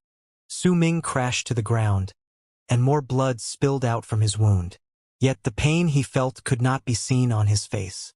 He was smiling instead, and that smile blossomed for a certain girl. Killing Bai Su had always been Su Ming's goal. Killing him was not only to prevent him from getting near Lei Chan and Nansong, but also because of the greed and lust in his eyes when he saw Bai Ling on the field in Windstream tribe. From the patch of forest behind the tribe leader, another group of berserkers from Black Mountain tribe appeared with a whistling sound. They were only thousands of feet away from them. Yet at that moment, a roar filled with sadness and anger traveled out of the blood fog in the sky. It was Bai Tu's voice, Su Air. That voice sounded like thunderbolts that shook the earth. The snow on the ground exploded, causing the land to tremble continuously. As the voice appeared, a person madly charged out with a face filled with grief. In his eyes, he could only see Bai Su lying on the ground, unmoving. Who killed my Su Air? Kill them. Kill all of Dark Mountain tribe. All of them must die. Bai Tu charged out with a killing intent that could shake the sky. But before he could even get close, a cold huff echoed from within the fog. With blood trickling down his lips, Mo Sang raised his right hand, and the weather changed. The dark python by his side let out a roar and dashed out, blocking Bai Tu, causing him to be unable to go down. As Bai Tu roared, the tribe leader from Black Mountain tribe broke out in cold sweat and trembled as he snapped out of his stupor. Terror overcame his heart. He knew that he had to make amends, or else he would not be able to bear the elder's fury. He no longer cared about Nansong, but immediately turned around and trained his eyes on Su Ming, lying not too far away. He quickly charged towards him. He had to kill Su Ming to redeem himself before Bai Tu and protect his own life. The other two people by his side had the same reaction and rushed towards Su Ming. Su Ming was still smiling. He looked at the three people closing in on him and knew that he had succeeded. Now, the only thing left to do was to trigger his blood veins to explode and gain a few more moments for Nansong. Yet at that moment, Nansong suddenly opened his eyes. His body trembled and a crack appeared at the center of his brows. A green light in the shape of a person charged out of it. Once it did so, Nansong's face immediately paled as if he had lost his life. The light was blurry. The moment it appeared, it charged forward and appeared before Su Ming in the blink of an eye and swung its arm towards the three men from Black Mountain tribe. A thunderous roar instantly resounded, and the tribe leader coughed out blood as he tumbled backwards. As for the other people, their bodies crumbled and they died an instant death. The moment the tribe leader gained his footing, the other dozens of berserkers from Black Mountain tribe arrived. They were led by two men in black robes with dull eyes. "You're finally here." Nansong's voice appeared from the beam of light. It floated before Su Ming, and as it spoke, it slammed both of its hands on the ground. The moment it did so, the ground tumbled like waves in the sea. Booming sounds echoed in the air, and two large hands made of dirt shot out of the ground before they clasped together with all their enemies, including the tribe leader from Black Mountain tribe, trapped within. Pained, muffled cries came from within. The light turned around and raised its right hand as it looked at Su Ming before it turned into glimmers of green light that fused into his body, causing Su Ming's originally fuzzy mind to immediately become clear. A warm feeling also appeared amidst the incredible pain in his body, a sign that he was rapidly recovering. The light quickly dimmed and floated back towards Nansong before it crawled back into his body through the crack. Once the crack healed, Nansong opened his eyes. There was fatigue in his gaze, and his face was deathly pale. These people are not important. The battle between the elders is the key towards the survival of the tribe. Bai Tu has yet to cast the fallen berserker art. It's incredibly strong. We must hurry. He's about to cast it. Nansong stood up and let out a low shout, then brought Lei Chun and the others to retreat quickly. Su Ming had already recovered by a large margin by then. He knew that he was saved by Nansong, but before he could thank him, he felt a presence of death falling from the sky. The snow on the ground immediately turned black, and all the plants within the forest around them withered away. Su Ming's expression changed. He instantly increased his speed and kept up with Nansong and the others, supporting Lei Chun and Bei Ling as they ran together towards the rest of their tribe. The patch of forest behind them instantly withered away. Black whiffs of air crawled out of those trees and sped up to the sky. The black snow on the ground continued spreading in their direction at a rapid speed, as if it was chasing after them. Time passed by quickly. Very soon, when the black snow behind Su Ming and the others no longer spread out, a powerful crack of thunder came from the sky, and the sky looked as if it trembled as abruptly a presence of death spread towards both heaven and earth. Su Ming was worried about the elder, but he could not turn back. He quickly ran forward with Nansong as he supported Lei Chun and the others. When they finally caught up with their tribe that was hurrying forward and saw that none of them were injured, that they were just as they were when they left, all of them let out a sigh of relief. When the tribe saw Su Ming and the rest returning, they felt agitation boiling within them as sadness appeared on their faces. They grieved because 9 berserkers had left them, but only 5 came back. The head of the guards lost both his legs and was unconscious. Bei Ling was heavily injured, and blood continued trickling down the corners of his lips. Lei Chun had lost his sight in his right eye and looked completely exhausted. Nansong may have seemed as usual, but the deathly pale look on his face showed that he was near death's door. Su Ming was covered in blood. His chest was bloody and torn. If it were not for Nansong curing him, he would have died. Once they returned, some common doctors from the tribe immediately took the unconscious head of the guards into the crowd and began treating him.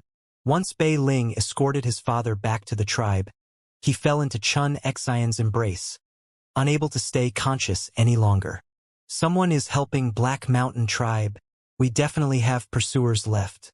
I sacrificed some of my life, but I could not kill all of them. I managed to trap them and buy us some time, though. We must hurry.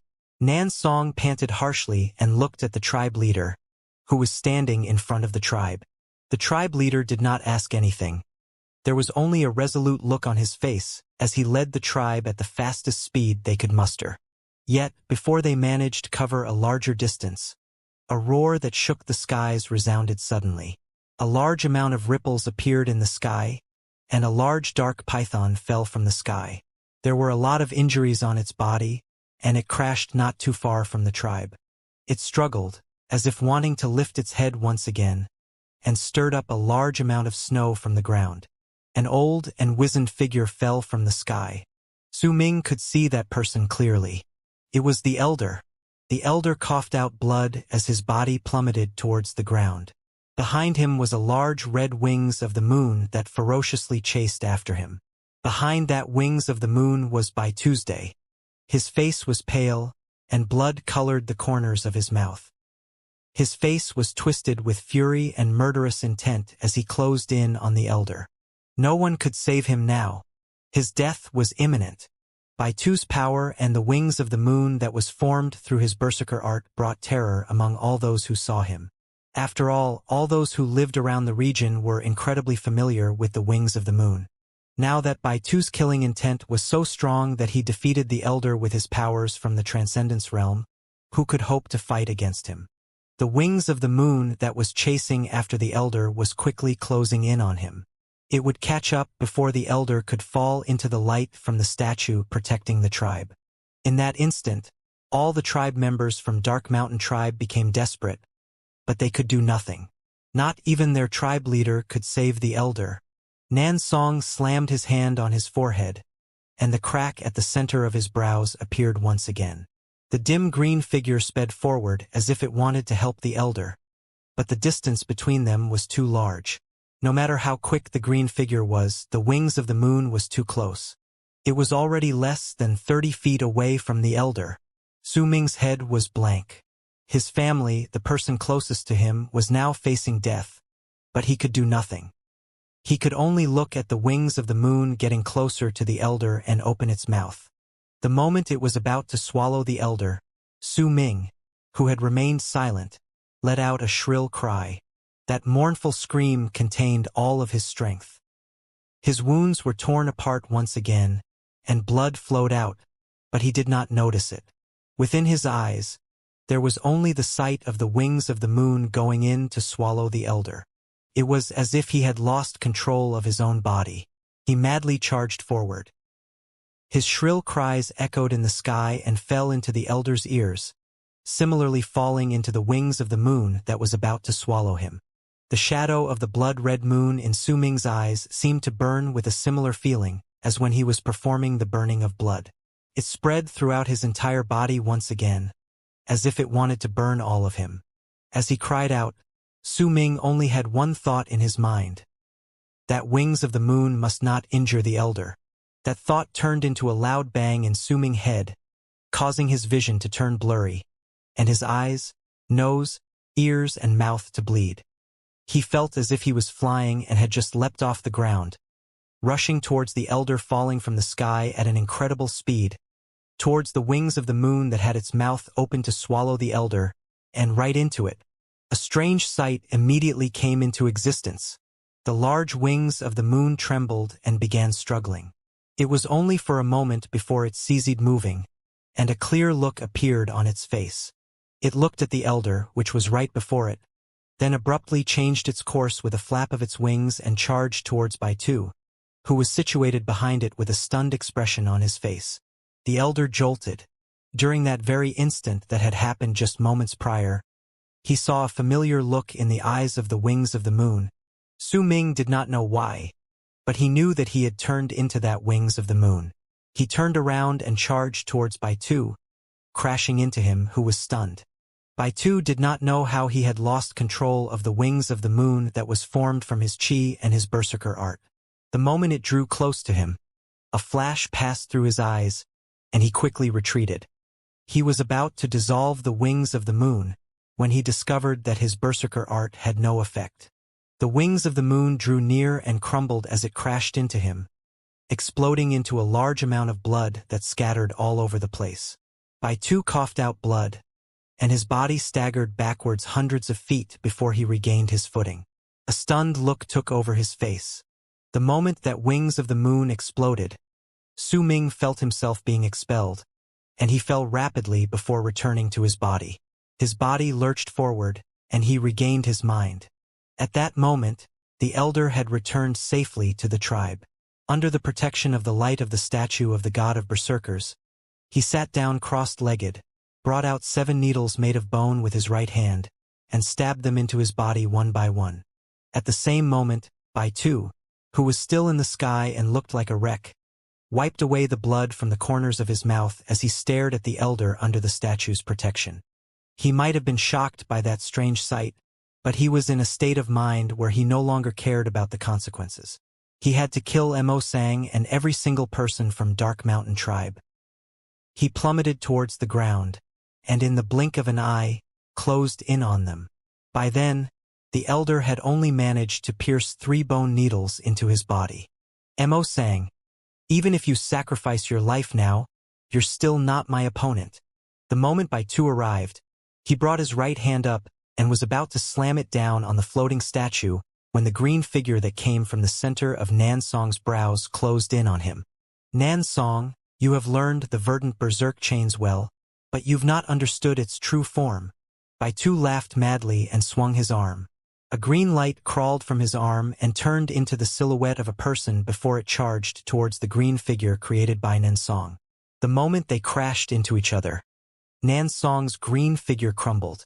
Only one single thread tumbled back and returned to Nan Song's body, which caused him to wither away until he was only skin and bones. He coughed out black blood. A roar came from the tribe. The tribe leader of Dark Mountain Tribe charged towards Baitu's day. He could not allow Baitu to destroy the statue of the god of berserkers nor interrupt the elder's sacrifice. At that moment, there were 5 bone needles in the elder's body. His body trembled and a strong presence erupted from his body. That presence immediately caused Baitu to be taken aback. Move!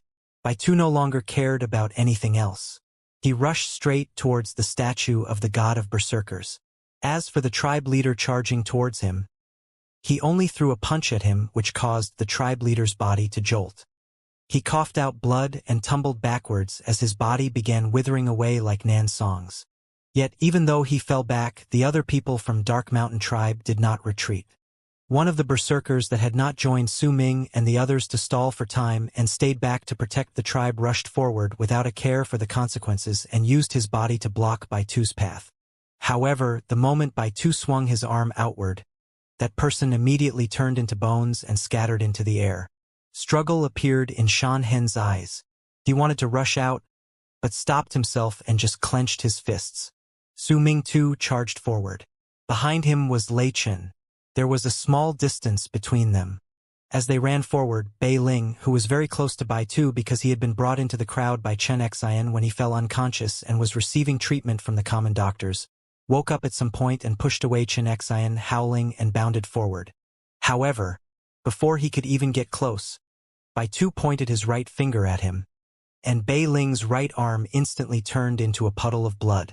The damage continued spreading upwards, and Bei Ling screamed as he fell down once again onto the ground. At that moment, the sixth bone needle had sunk into the elder's trembling body.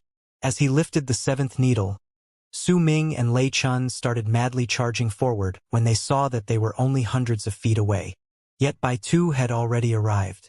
His right hand slammed into the statue of the god of berserkers from Dark Mountain. The moment he struck, a brilliant light that reached to the sky erupted from the statue. Many cracks appeared on its surface, and it exploded abruptly, turning into countless shards that spread in all directions. The statue of the god of berserkers of Dark Mountain tribe, the symbol of Dark Mountain tribe, shattered before the entire Dark Mountain tribe, and as it shattered, Dark Mountain tribe's will, too, shattered.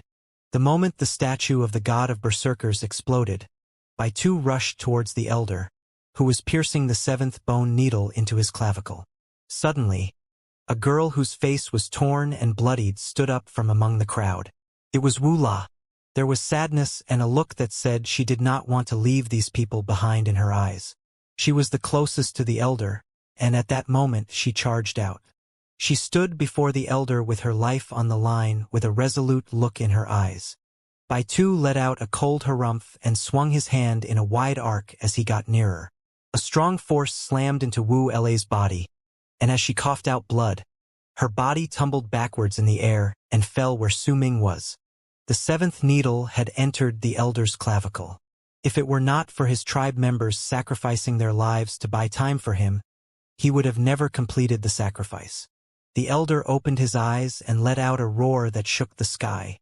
That roar contained all of his fury towards the death of his tribe members and held a killing intent that seemed to pierce through the sky. He stormed out of the crowd and once again engaged Baitu in battle as they dashed towards the sky. Everything happened in an instant, and it happened so quickly that it was difficult for a person to imagine it. A stab of pain laced through Su Ming's right cheek. That pain came from a shard from the statue of the god of berserkers. A red line of blood appeared, spilling out from his wound, but Su Ming felt no pain. He saw Wu La's body rapidly withering away. Before even touching the ground, she had already turned into skin and bones. Su Ming's mind was blank. He went forward and caught Wu La as she fell. Her face was already ruined.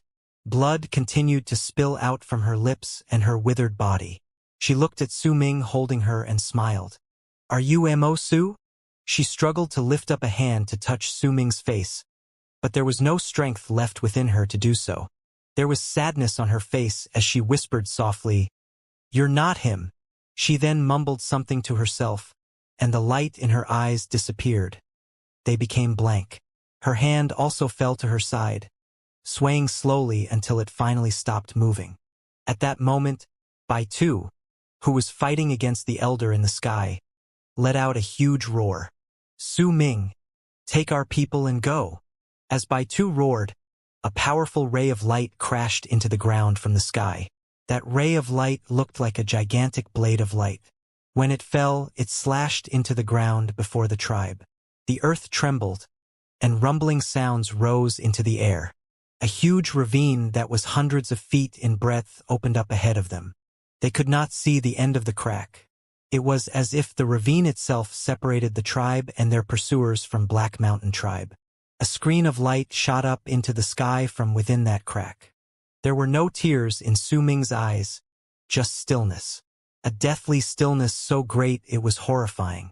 Lei Chun, who was standing by his side, looked as if he wanted to say something, but the moment he saw Su Ming's eyes, he swallowed his words. Su Ming made him afraid.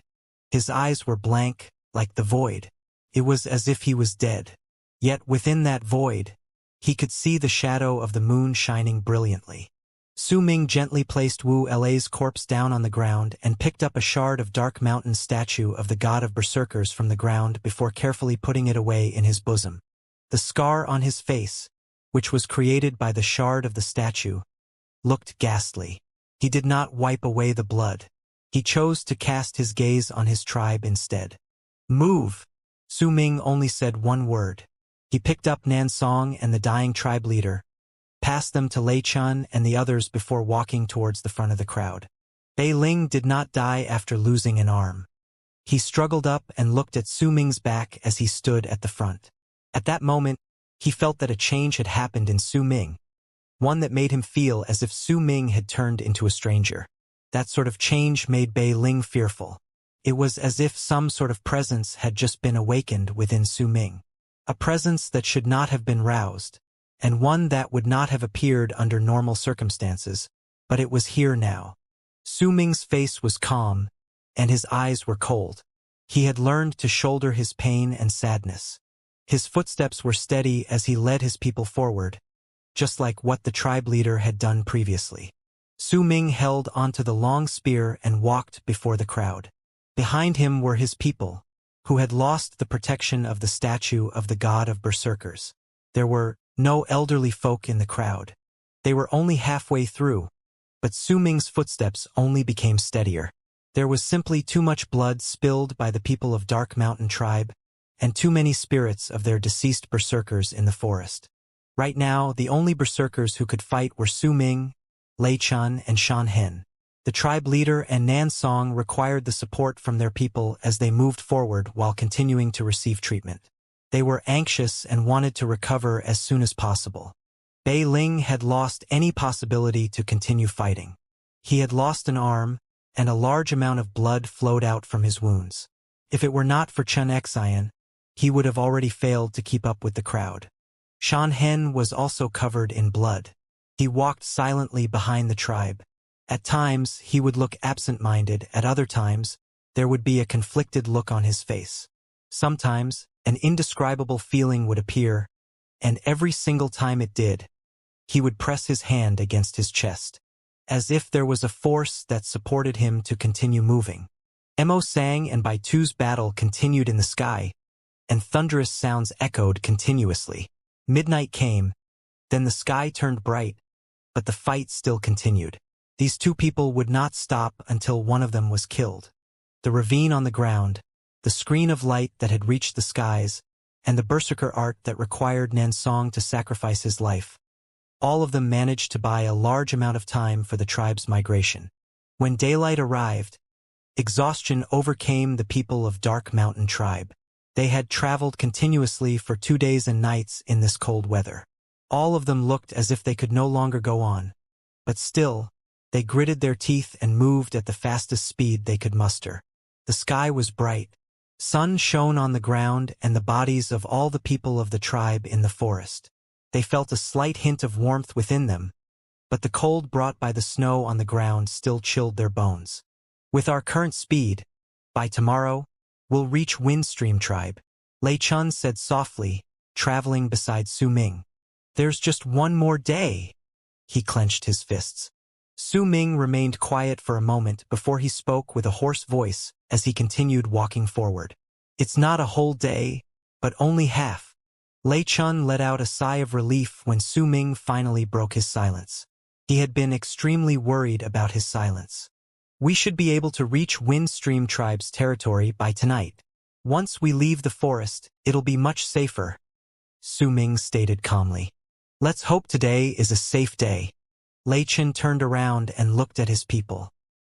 He sighed when he saw their exhausted looks before he brought his eye back to Su Ming walking in the front. His frail back gave off the feeling of a mountain.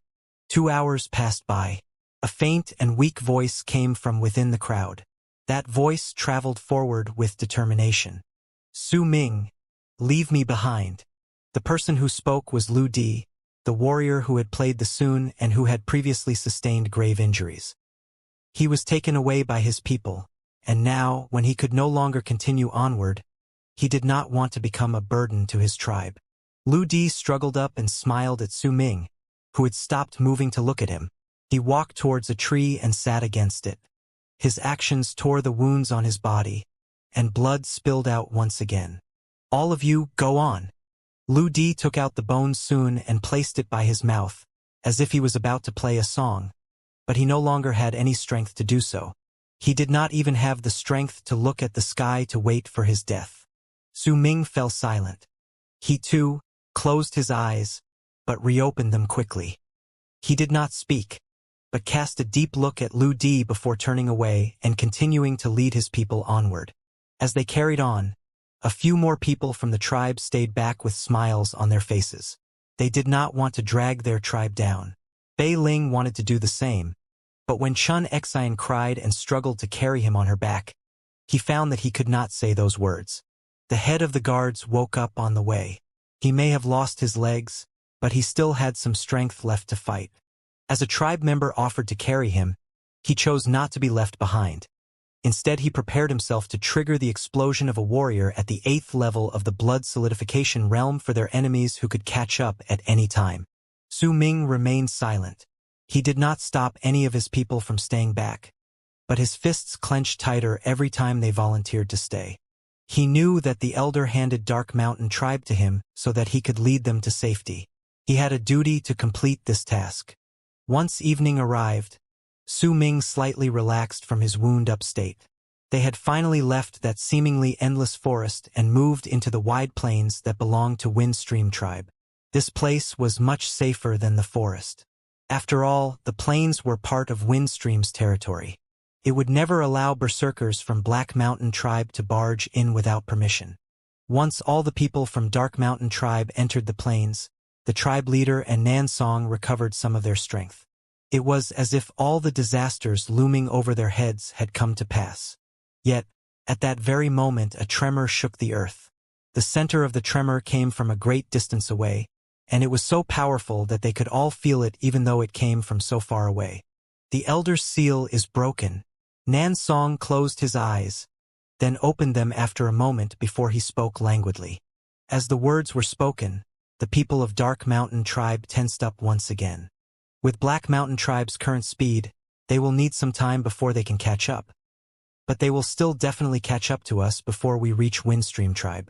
If we take the risk that Black Mountain tribe will not dare to step into Windstream plains, then we can ignore the danger hanging over our lives. Nansong whispered. We can't take the risk. Su Ming stopped and looked at the forest cast in darkness behind him. He turned around and looked at the tribe leader, who had recovered some vestiges of his power.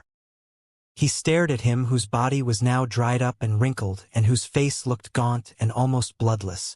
Tribe leader, there were a lot of people who stayed back as we came here and I stopped no one. That was their choice. Now, it is time for me to stay. While speaking, Su Ming walked to the back of the crowd. The tribe leader, a man in his 40s, finally looked at Su Ming properly. This La Su, whom he had never paid much attention to, had given him a great shock. He let out a faint sigh and nodded his head. I'm staying too. Lei Chun did not hesitate and stepped out to stand beside Su Ming. Su Ming looked at him, just as the other did the same. He grinned boyishly. You said it before. I can't die before you. If I wanted to die, then we'd be dying together. I'll stay too. Nansong took a deep breath. The wrinkles on his old and wizened face had increased greatly during this journey. There was also a feverish dash of color on that pale countenance of his. Me too. The head of the guards, who had since lost both his legs, spoke in a low tone. I'm staying too. Bei Ling turned his head away so that he could not see Chun Xian's tears and spoke in a firm manner. Head of the guards, you can't stay. You still need to help the tribe leader protect our tribe's safety. Besides, once you all arrive safely in Windstream tribe, you will need to teach the Lassus how to use the bow. The one who spoke was Xianhen. This man, who had remained silent all this while, walked out from the crowd. He was never someone who talked a lot to begin with, but as he spoke, there was a determined air in his voice that would not be swayed.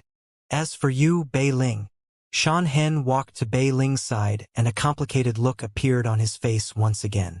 Uncle Xianhen, Bei Ling was just about to speak when Xianhen lifted his right hand suddenly and slammed it on the back of Bei Ling's neck, cutting off all his words as the young man fell unconscious.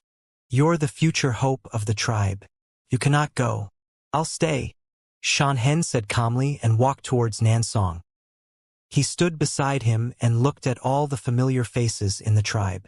After a long while, he lowered his head. The tribe leader from Dark Mountain tribe walked towards them in silence. He took out a bone of some creature the size of a baby's fist. That bone was white, just like any other normal bone. He handed it to Su Ming. Take it. These bones come in pairs, and they have a strange function. Once this bone turns red, it means we've arrived safely in Windstream. Su Ming took it silently and placed it carefully in his bosom. The tribe leader looked at the few people who were staying back and let out a faint sigh before turning around and leading their tribe members in the direction Windstream tribe. Not many normal members from Dark Mountain tribe were lost, but everything that they went through during the journey made all of them turn back and look at the four people standing there as they walked away. They could not stop their tears from falling. No one could say who was the first person who waved, but very soon, all the tribe members waved their hands towards Su Ming and the other three berserkers as they cried, bidding their farewells. They knew that these four people might not survive. They were about to do the same thing as their other tribe members who had sacrificed themselves. They would use their lives to build the final wall of defense to protect their tribe. Big Brother Su Ming. A young voice came forth from the crowd. It belonged to the little girl called Tong Tong. She ran forward a few steps to Su Ming, and he knelt down, patting the little girl's hair, which was now slightly damp. Big Brother Su Ming. Once this all ends and the elder comes back, can you look for Pippi for me? A smile appeared on Su Ming's face. He kissed the girl's forehead and nodded his head. The little girl lit up with a beautiful and sweet smile. She looked at Su Ming before she suddenly leaned in and whispered in his ear. Big Brother Su Ming, I have a secret. Not even my mama and papa knows about it. Pippi doesn't know about it as well. You have to come back. Once you're back, I'll tell you the secret. As the little girl spoke, she bit her lip and blinked back tears before running back into the crowd. Su Ming watched as she waved at him from within the crowd and gradually disappeared into the distance with them. Only then did his smile disappear. It was quiet all around them. The moon in the sky was gradually getting clearer. That night, the moon was full. The full moon hung high in the sky. Once it blended together with the silence of the earth, it seemed to let out a murderous air. The moon was brighter than the previous nights. As the light scattered on the ground, it brought out the shadows of the four people on the plains. Their shadows stood alone, but there was resolution within them. Su Ming sat cross-legged with Lei Chun by his side. Before them was Nan Song, who had his eyes closed. As for Xianhen, he was sitting alone nearby as he looked at the sky thinking about something. Lei Chun, sit behind me. You aren't powerful enough and you won't be able to contribute much during battle. Let me borrow your qi. That way, I can also protect you, Nan Song slowly said. Lei Chun did not hesitate. He immediately stood up and sat behind Nan Song, cross-legged. They had no idea what method Nan Song used, but a red light appeared on both of them, surrounding them. After that, no one spoke anymore. They all waited for the arrival of their pursuers from Black Mountain tribe. Su Ming sat quietly as he grabbed the snow on the ground with his left hand and cleaned his uninjured left hand of all dirt. Once his left hand was clean, he took out a small bottle and brought out a red pill. Then he held it in his left hand and closed his eyes. Time passed by and after 4 hours, when the light from the moon in the sky was at its brightest, Su Ming, who still had his eyes closed, felt as if the qi in his body was about to boil. "They're here," Nan Song spoke. Su Ming opened his eyes. 11 people. 11 people rushed out from the dark parts of the forest. With the tribe leader from Black Mountain Tribe leading them, they charged towards them. One of them was a man with a blank expression wearing black robe. It was clear that the screen of light, the ravine, and Nan Song's berserker art had a large impact on them. Fatigue was clear on their faces. They were no longer as excited as before, nor were they screaming in that odd manner. This time, in the war between the two tribes, Dark Mountain Tribe was not the only one who had suffered losses. Berserkers from Black Mountain Tribe died as well, and the number of deaths on their side was greater than Dark Mountain Tribe's. Their head of the guards died. Their chief of hunters died. Their vice chief of hunters died. And more importantly, their prodigy, Baisu, had also died in battle. The vast amount of deaths of their berserkers brought about a huge blow towards Black Mountain Tribe. If it were not for the existence of black-robed men and the tribe members who had their levels of cultivation forcefully raised by Baitu using a fallen berserker art, they would have had a hard time catching up to Dark Mountain Tribe. Black Mountain Tribe absolutely did not expect that Dark Mountain Tribe would be so hard to destroy and would make them pay such a great price. Perhaps this was something not even their elder, Baitu, had expected. He was completely held back by Mo Sang.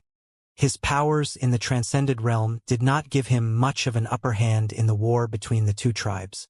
If time went back, and we knew how this would end up, perhaps, they would not immediately declare war, but would take more time to prepare themselves. Even if Black Mountain Tribe won this war, they would still suffer a devastating loss. More importantly, if Dark Mountain Tribe managed to enter Windstream, then all the deaths suffered by Black Mountain Tribe would be in vain. They would not get even a single trophy of war. Besides the man in black robes, all the other people from Black Mountain Tribe were regretting their decision. Yet they were already too far gone and no longer had any choices but to continue fighting. It was especially so since Baisu died. It had become a must for the tribe leader of Black Mountain Tribe to kill Su Ming. As he looked at the 11 people approaching them, Su Ming's face was calm, and a cold glare appeared in his eyes as he stood up with his right hand holding tightly onto blood scales. Nan Song and Shan Hen looked murderous as they watched silently. Lei Chun also remained unmoving, but within his eyes, the same madness and killing intent burned. The moment these 11 people from Black Mountain Tribe came to 1,000 feet away from them, Nan Song took a step forward, and the red light from his body blasted into the sky. There was still a line connecting him with Lei Chun behind him. The blood-red light on Lei Chun's body became stronger, as if it turned into a screen of blood that protected him. With a low growl, Nan Song's shirt exploded. His old face suddenly turned younger, and the muscles on his arms bulged up. Growling, he slammed his hands onto the ground. The moment he did so, a giant vortex immediately appeared underneath the feet of the 11 people charging forward. The vortex was filled with mud, and a hand made of mud shot up and caught their legs. Nan Song charged forward. Behind him, with the fastest speed he could muster, Su Ming too dashed forward. Shan Hen's eyes were filled with killing intent and conflict as he raised his right hand. A bone knife in the shape of a crescent moon instantly materialized in his hand. He rushed forward like an evil spirit. At that moment, Lei Chen's body was trembling, and his face began to turn older, as if his life was being sucked away. The mud on the ground held back half of the people from Black Mountain Tribe, but it did nothing to the man in black robes. That person stomped on the ground with his right foot, and as most of the mud immediately exploded, he charged towards Nan Song. The battle began. Su Ming still maintained his silence. He didn't pay any attention to the man in black robes, nor did he choose to fight against the tribe leader from Black Mountain. He charged towards the remaining 9 people instead. The highest level among the 9 people was only the 7th level of the blood solidification realm. Most of them were around the 6th level. As long as Shan Hen kept the tribe leader from Black Mountain Tribe occupied and gave Su Ming enough time, then with his speed, Su Ming could kill all 9 of them. Shan Hen moved oddly as he closed in on his enemy. His target was the tribe leader of Black Mountain Tribe. As these two people clashed with each other, thunderous roars reverberated through the air, and they crossed swords with each other. Su Ming's speed was extremely quick as he ignored the pain in his body. Under the pale light from the sky, he felt as if his entire body was enveloped in moonlight. The shadow of the blood-red moon appeared clearly in his eyes. In the blink of an eye, he closed in on one person and brought his spear up. The moment he clashed weapons with that person, another wound appeared on his body, but that person's head flew into the sky, and blood scattered all over the place. Su Ming fell to the ground, breathing rapidly, but he did not stop. He charged forward with moonlight surrounding him. It melted into his body, causing it to continuously heal even while in his current condition. As he dashed forward, 5 of the 8 remaining people from Black Mountain Tribe closed in on him. The other 3 bypassed the defenders quickly and looked as if they were about to leave the battlefield. They were going to continue chasing after the tribe in the plains. When they saw the 3 people breaking off and charging into the distance, the 5 other berserkers from Black Mountain Tribe quickly closed in on Su Ming. He did not hesitate and leaped into the air, but did not throw the long spear in his hand. Even if he did throw it towards the 3 people running in the distance, he could only kill one person. That was why Su Ming chose to throw the spear to the ground underneath him. Blood-red light appeared from the long spear, turning into a giant blood-red eagle that sped down to the earth. With a crash, it landed on the ground under Su Ming, stirring up a huge wave of air and force, which caused the 5 men closing in to flinch. Su Ming used the impact caused when he threw blood scales away to charge towards the 3 people who run around him and were now running into the distance. As all 243 veins gave off a red light on his body, he shot forward like a red meteor and closed in on the 3 people rushing away. These 3 people were not any normal berserkers either. There was not a hint of hesitation between them. One of them immediately stayed back to block him while the other 2 flashed with a blood-red light and ran even faster. The presence of their chi under the crimson light showed that they had both reached the peak of the 6th level of the blood solidification realm. The person who blocked him also used some sort of method to hide his level of cultivation, which was why Su Ming had not noticed his power due to their previous contact being very short. Yet as the blood-red light on the person's body glowed brightly, the might of chi from a warrior at the 7th level of the blood solidification realm erupted forth. The madness on his face spoke of his determination to hold Su Ming back. At that moment, the blood veins on his body swelled up at a rapid speed, as if he was about to trigger the explosion of his blood veins. They were at the same level SSO if he self-destructed with Su Ming in close proximity. His fatigue and the injuries on his body would make him unable to fend against it. Yet if he retreated, then he would have to watch the other 2 people disappear from his sight, and disaster would fall upon his migrating tribe. When the person who blocked Su Ming's path chose to self-destruct, the wounds that already existed on his body tore open, and he started bleeding. You're not the only ones who know how to self-destruct. Those of us from Black Mountain Tribe can do the same. The man roared and laughed viciously at Su Ming as he charged forward. A glint appeared in Su Ming's eyes. He did not retreat, but instead quickened his pace. The moment he approached the man, and the blood veins on the man's body were about to explode, Su Ming opened his left hand, which had been held tightly in a fist, and swung it towards the wounds on the man's body. A dash of red powder flew forward and fell onto the man's wounds in the blink of an eye. The man jolted and widened his eyes. The blood veins in his body were in a state where he was at the verge of self-destruction. But his blood started burning suddenly, and as he passed by Su Ming, his entire body turned into red mist and rose into the air.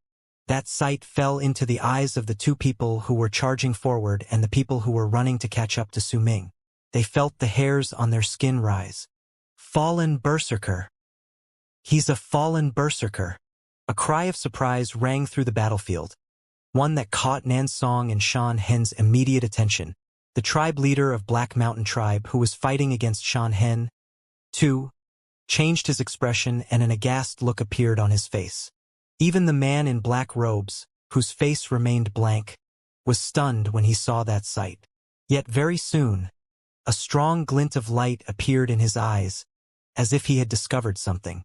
However, during the short moment he was taken aback while fighting against Nansong, a chance appeared for Nansong. Thunderous sounds rang abruptly. Su Ming did not stop. He charged towards the two people ahead of him who remained stunned by his actions. These two people gritted their teeth and immediately split up, but at that moment, Su Ming coughed out a mouthful of blood, which turned into blood mist instantly and dashed towards the person who ran to the left. The blood mist contained the powerful might of Su Ming's qi. He had just cast dark blood dust. At the same moment, he sped towards the right and started fighting against the Black Mountain tribe warrior who had ran to the right. After a while, a few more wounds appeared on Su Ming's body. He panted harshly as blood-red light enveloped his entire body. The blood-red moon shone brilliantly in his eyes. He turned to where the people were fighting and rushed back. Behind him, two unmoving corpses lay in two different directions, their bodies torn apart. There were only 7 people left from Black Mountain tribe on the battlefield. Besides the man in black robes and the tribe leader from Black Mountain tribe, the other 5 people were all deeply shaken by Su Ming's killing intent and the previous scene which made them think that he was a fallen berserker. They looked at each other, and a rare desire to fall back appeared in their eyes. Suddenly, Shan Hen, who was fighting against the tribe leader of Black Mountain tribe, coughed out blood and tumbled backwards. He had been gravely wounded by the tribe leader, and his body was flung aside towards where Nansong was. There was a murderous look on the tribe leader's face as the blood bear materialized behind his back. It let out a roar and pursued Shan Hen, swinging its giant paws, which were formed by the blood mist, to deliver the killing blow on Shan Hen. When he saw that the blood bear's paws were about to land on Shan Hen, Nansong's expression changed. He was the closest to Shan Hen at that moment. Without any hesitation, he leaped into the air and pulled Shan Hen as he punched the blood bear's paws. With a bang, Nansong staggered backward. "Go back and heal. Let me deal with this person." Nansong was talking quickly, but he suddenly jolted, and blood trickled down the corners of his lips. His body started withering away at a rapid speed. As a mournful look appeared on his face, Nansong slammed his palm into Shan Hen. The moment Nansong saved Shan Hen, the latter lowered his head, and with the curved blade in his right hand, sliced apart the bloodline connecting Nansong and Lei Chun using some unknown method. The moment the bloodline was severed, he also managed to thrust his blade into Nansong. The moment the bloodline was severed, Lei Chun coughed out blood and trembled. When Shan Hen suffered the blow by Nansong, he staggered backwards hundreds of feet with a pale face. Blood trickled down the corners of his mouth. On his face was conflict and pained regret. He lowered his head, as if he could not face Nansong. All this happened too quickly. In the blink of an eye, the tables were turned. Su Ming stared at Shan Hen and smiled brokenly. Shan Hen's face was pale as blood continued flowing out of his mouth. Suddenly, he lifted his head and shouted towards the sky. His scream was desolate. He turned away in a swift motion and charged into the forest, no longer looking at Nansong and Su Ming. In a heartbeat, he made it into the forest. As he continued crying out in agony, Shan Hen disappeared among the trees.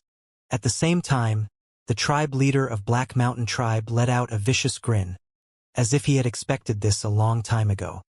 He charged towards Nansong, and the man in black, who had been fighting against Nansong, also threw his fist at him despite the injuries on his body.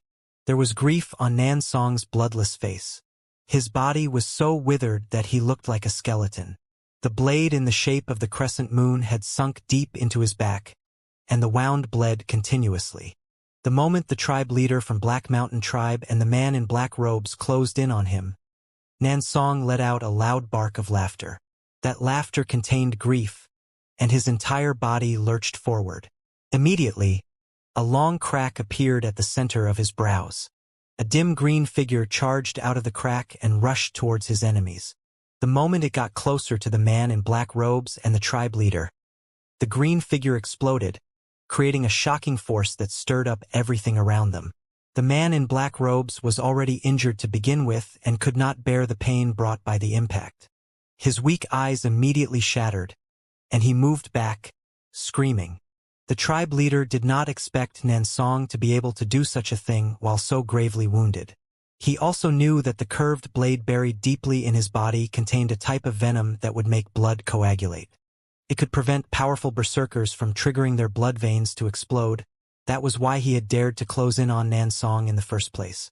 That blade was prepared for Dark Mountain Tribe's elder by Black Mountain Tribe, but an unexpected situation happened, and they ended up using it on Nansong instead. The tribe leader coughed out blood. He had been chasing after them the whole way, and he could no longer suppress the injuries on his body. As he coughed out blood, his breathing gradually weakened. When he landed on the ground, he fell back hundreds of feet, an aghast look on his face. The moment the green figure exploded, a brilliant gleam appeared in Nansong's eyes as he stood there, looking as if all his injuries were cured. He took a step forward and appeared before the wounded and retreating man in black robes, hurling a fist at his chest before the other could even think of dodging. With a bang, the man in black robes shuddered, and his chest was torn apart. His eyes became dull, and he died in an instant. Nansong did not stop. He turned his eyes towards the tribe leader of Black Mountain Tribe, who was not too far away from him. He had a calm demeanor as he charged at him. A look of terror appeared on the tribe leader's face, and he quickly retreated, screaming. Once he got closer to the other 5 people from Black Mountain Tribe, he grabbed one of his tribe members without hesitation, and inserting some sort of power into the man, he threw him towards the approaching Nansong. That man from Black Mountain Tribe let out a horrible scream, but it was drowned out as his body suddenly exploded, causing a large amount of blood mist to scatter around them. With terror and panic in his veins, the tribe leader growled, "Retreat!" Under the protection of the other 4 members of Black Mountain Tribe, the tribe leader and the other 4 people ran towards the forest without caring for anything else. They were absolutely terrified. Nansong's strength threw them into disbelief. The tribe leader believed his life to be important. He could not stay there. He also knew that the next wave of reinforcements from Black Mountain were on their way. Once they met up with that batch of people, they would be safe. Don't even think about it. Nansong did not even spare a glance at the Black Mountain Tribe member who had self-destructed. He swung his right hand, and the blood mist that appeared due to the explosion dispersed. Once he landed, he slammed both of his hands onto the ground. The earth underneath the 5 people immediately started shaking. A giant hand of mud shot out of the ground and sped towards them, seeking to grab the tribe leader of Black Mountain Tribe. The tribe leader sank into desperation and pushed another of his tribe members nearby to avoid his own death. His courage seemed to have completely disappeared. He did not turn his back and rushed into the forest, fleeing rapidly. "Begone, all you scoundrels who've lost the pride of Black Mountain Tribe." Nansong did not chase after them. He stood there, instead, and shouted towards the forest. All this happened in the span of a few breaths. Su Ming approached quickly and saw Nansong standing there, his body swiftly weakening at a speed noticeable with a naked eye while the people from Black Mountain Tribe escaped. The tribe should be safe. The next wave of people from Black Mountain Tribe won't arrive so soon. Too many of their berserkers died. They're beginning to think about withdrawing. Nansong continued standing there. The crack in the center of his brows began to let out a gray light. "I've fulfilled my promise to your elder, and I've repaid his debt for saving my life." Nansong looked at Su Ming and a smile appeared on his face.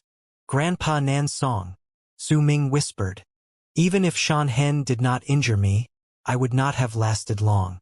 I wanted to use the verdant berserk chains to heal all of you and return the life I took from Lei Chun before I died. But I can't do it now."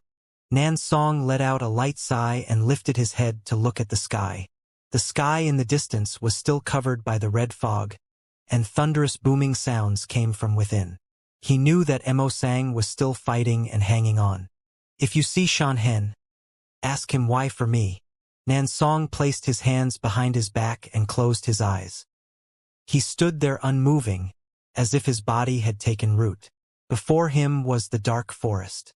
Behind him were the footsteps left behind by the people of Dark Mountain Tribe as they left the place. His shadow lengthened, illuminated by the moonlight, A great wave of sadness washed over Su Ming. He looked at Nan Song, who had lost all signs of life. He did not touch his body, but chose to take a few steps back and kneel down before bowing his head to the ground 3 times. Su Ming. Lei Chen struggled up and went to Su Ming's side. He too knelt down. There was sadness on his face. The young man no longer looked like a teenager but old, as if he was in his 40s.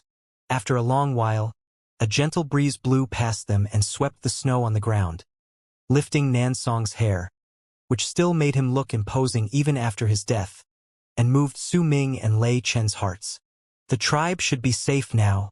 Lei Chen, go back. Su Ming stood up without a sound. His eyes were cold as he looked at the dark forest lying before him.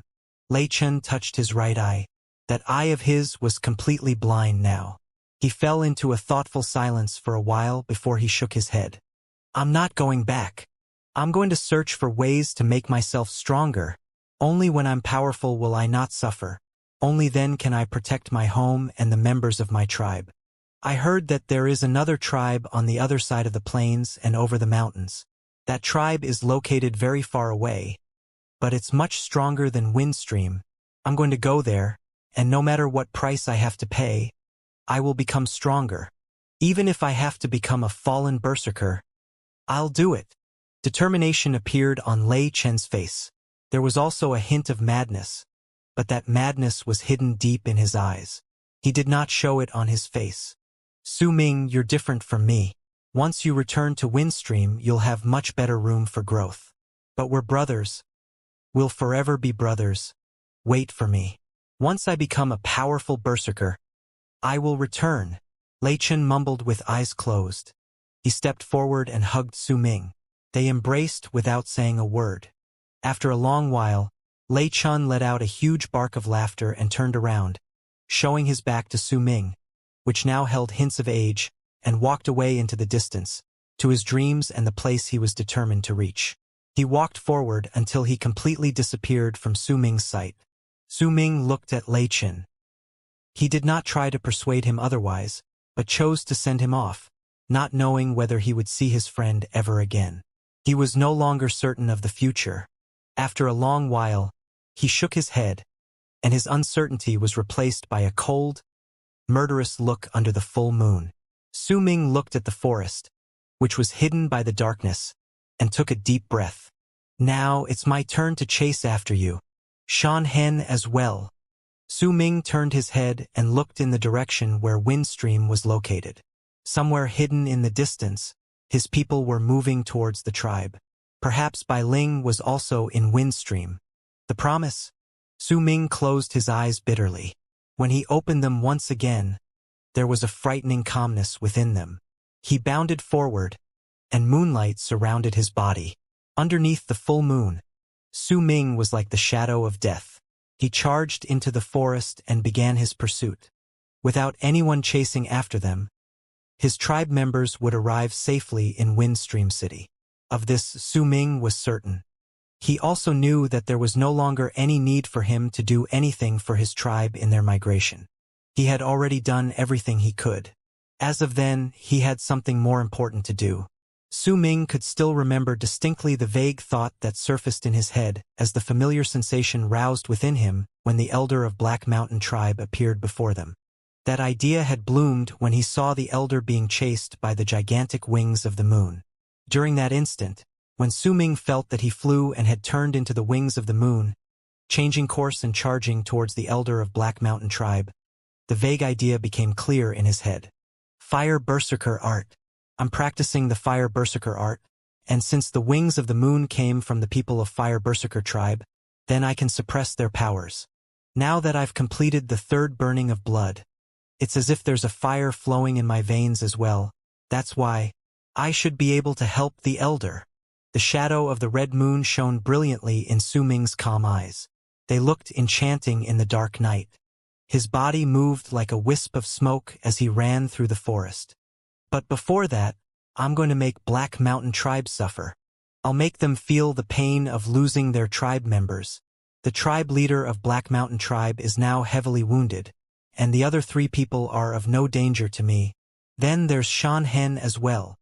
Su Ming clenched his fists and lowered his head as he disappeared into the forest.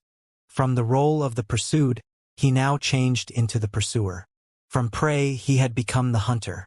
Without realizing it himself, Su Ming had changed. The recklessness within him that belonged to a teenager was now dampened. Besides assisting the elder with the Blood Moon Fire Berserker art, he had also given thought and weighed the consequences of chasing down the people from Black Mountain Tribe and killing them. He had deduced that the tribe leader was heavily wounded and had lost his will to fight. The other 3 people with him were the same. However, that tribe leader was not any normal berserker. Besides being Baitu's trusted aide and possessing incredible power, his intelligence was also a reason why he managed to become tribe leader. Nansong may be able to scare them away for a while, but that man might be able to snap back soon. When that time came, the tribe leader of Black Mountain Tribe would have 2 choices. 1, he could wait for reinforcements and give chase once more, or 2, he could not wait for reinforcements, but choose to recover his chi before pursuing them again. From his actions after Baisu died, he'll choose the second option. A brilliant flash flickered in his eyes. As he moved forward, he would check all traces around him occasionally. The messy footprints and broken twigs might throw other people off track, but for Su Ming, who made trips into the forest regularly since he was young, these tracks provided all the information he needed to tell where the 4 people from Black Mountain Tribe went. The footprints on the snow may be messy, but most of them were pointed towards Su Ming's direction. Only some traveled into the forest before him. The depths of the tracks also provided him a lot of information. Xianxia leaked the information of our whereabouts, which allowed Black Mountain Tribe to set the trap, but he also joined in the fight against Black Mountain Tribe. The injuries on his body didn't seem fake. In fact, to make it seem like he was one of us, the injuries he sustained during his fight with the tribe leader of Black Mountain Tribe were also real.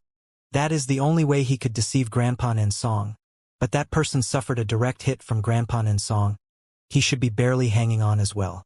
But Xianxia, why did you betray Dark Mountain Tribe? Hatred and pain appeared in Su Ming's eyes. He could not understand why Xianxia would turn traitor. Su Ming still remembered the things Xianxia had done for the tribe, of how he gave his food to the elderly folk in the tribe, and how he hunted beast fangs in the forest due to a word from the young Lassus. As the children cheered in joy, he would still maintain a cold and indifferent face, but the kindness in his eyes could not be hidden away. Su Ming could not understand why and for what reason such a person would betray Dark Mountain Tribe and its tribe members. Perhaps he was also conflicted and he struggled. He killed a lot of people from Black Mountain Tribe on the way here. He even made Bei Ling and the head of the guards leave with the tribe earlier. But what is he thinking? Su Ming clenched his fists tightly. Still, these cannot amend his crime for betraying us. He must pay the price of being a traitor. His eyes were freezing cold. He hated Black Mountain Tribe, but now, he hated the traitor Xianxia even more. Su Ming moved like a ghost as he continued chasing after his targets with the tracks on the ground. With each breath he took, he became even faster. From the footprints on the ground and the marks around him, Su Ming was certain that the 4 people from Black Mountain Tribe were not far away. Their footprints sank deeper as he continued on as well, which was a sign that the injuries sustained by these 4 people became worse. They'll look for a safe place to recover. Su Ming stopped and lowered his head. He stared at the melted snow caused by a drop of blood in the middle of a footprint in the snow and pressed against it. A cold smirk appeared on his lips. The blood hasn't frozen. They're right in front. Su Ming got up and was about to chase after them when he faltered. Sadness appeared on his otherwise stoic face. Not too far away, he saw a member of his tribe who had chosen to stay back so that he would not drag down the tribe's pace. That tribe member of his was dead. He lay there curled up and his body was stiff. Su Ming took a few steps forward and looked at the familiar face before him. The tribe member still had his eyes open, not closing them before the end. If his body had not fallen, then before his death, he must have been looking at where the tribe left, praying to the gods to protect his tribe so that they could arrive safely at Windstream. This was the first deceased tribe member Su Ming encountered once he returned to the forest. He knew that this would not be the last. During their migration, Many tribe members chose to stay on this path. They did not want their injuries to affect the tribe's speed. The tribe will be safe, Su Ming whispered. He looked at the tribe members' eyes and covered them with his right hand gently. The grief and sadness on his face was already hidden away. He stood up with an intense killing intent and dashed onward. Su Ming moved at a speed that was difficult for the eyes to see. Anyone looking would only see a blood-red arc moving around in a curved line and rushing while twisting into various shapes. That blood-red arc came from the light of the blood-red moon in Su Ming's eyes. It was formed by the reflection of the full moon in the sky. As he moved forward, threads of moonlight descended from the sky and wrapped around him, turning into circles of moonlight. They formed into numerous threads that trailed behind Su Ming as he ran, making it seem like he was wearing a cloak made of moonlight. Time passed by, and after the time it takes for half an incense stick to burn superscript 1, Su Ming saw the tribe leader of Black Mountain Tribe sitting cross-legged on a snow patch with lots of dried branches around him nearly 1,000 feet away from him. His other 3 tribe members surrounded him and focused on recovering quickly with their eyes closed. They stopped just now when their tribe leader told them to as his mood continued changing. He glared in the direction where Windstream Tribe was located, and anger appeared on his face.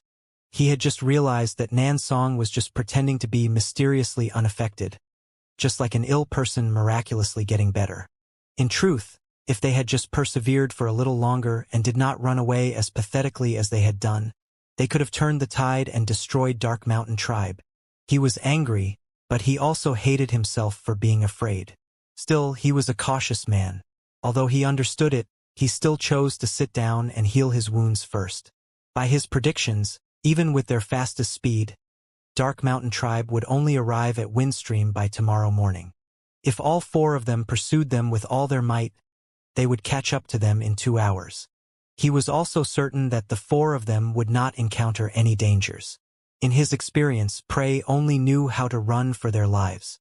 He did not think that there would be anyone in Dark Mountain Tribe who would turn back and chase after them. The entire Dark Mountain Tribe only cared about migration at this point. Yet when the 4 of them sat down for less than the time required for half an incense stick to burn, a cold gust appeared, and the snow on the ground fell on them lifted by the wind. At the same moment, a red light appeared in the forest not too far away from them, approaching them at an unimaginable speed. They did not even have time to react to it. Only the tribe leader of Black Mountain Tribe managed to open his eyes on time upon sensing that presence. He only saw a flash of red light appearing for a brief moment. A sharp and mournful cry came by his ear, and the tribe member on his side lost his head while still sitting down cross-legged. His blood shot into the sky like a spring. A presence that made the tribe leader's skin crawl and his hairs rise appeared abruptly. His expression changed, and he stood up, shock and disbelief clear in his eyes. The other 2 people stood up swiftly, terrified, as they surveyed their surroundings. "Who is it? Who is it? I already saw you. Come out." The 2 people immediately shouted, shaking. What had happened just now was too quick. They did not even have time to open their eyes, and they already heard the pain screams. When they eventually opened their eyes, they saw the beheaded neck of their tribe member spraying out blood. An indescribable terror crashed into them like a tidal wave. The roots of that terror was not only in the death of their comrade, but also the fear of the unknown. They did not see even the shadow of a person around them.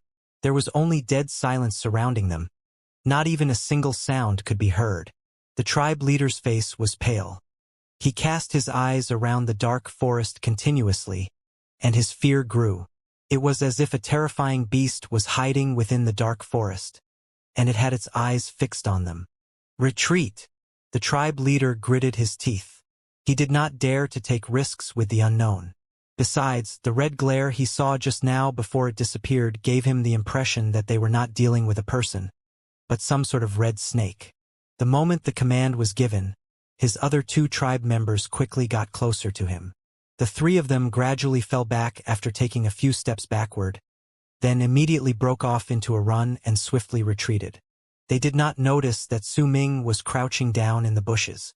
The shadow of the blood-red moon wavered in his eyes. In his hands, he held a bloody head, one which still had its eyes closed. Death is not terrifying. The thing that is terrifying is the moment before death. My people experienced this fear on their way to Winestream Tribe. They were tortured by this fear. Now I'll let you experience it. Su Ming's expression was calm. Besides this goal, he also wanted his tribe members to be completely safe. Once the three of them ran away, he disappeared with a swift move. The tribe leader's heart pounded against his chest. He was gravely wounded. Although he was at the 8th level of the blood solidification realm, with his current condition, he could only use half of his power and couldn't reach his full strength. The two tribe members by his side were only around the 6th level of the blood solidification realm. They were pretty much useless in terms of providing protection to him. That feeling grew especially so during that instant when he saw the red light flashing by. The danger he felt made his heart race. He no longer had any thoughts to chase after the crowd from Dark Mountain Tribe. He had to flee and meet up with the reinforcements from Black Mountain. As they ran, the two people by his side were filled with alarm. Their fear towards the unknown made them lose all will to fight. They only had one thought, to run.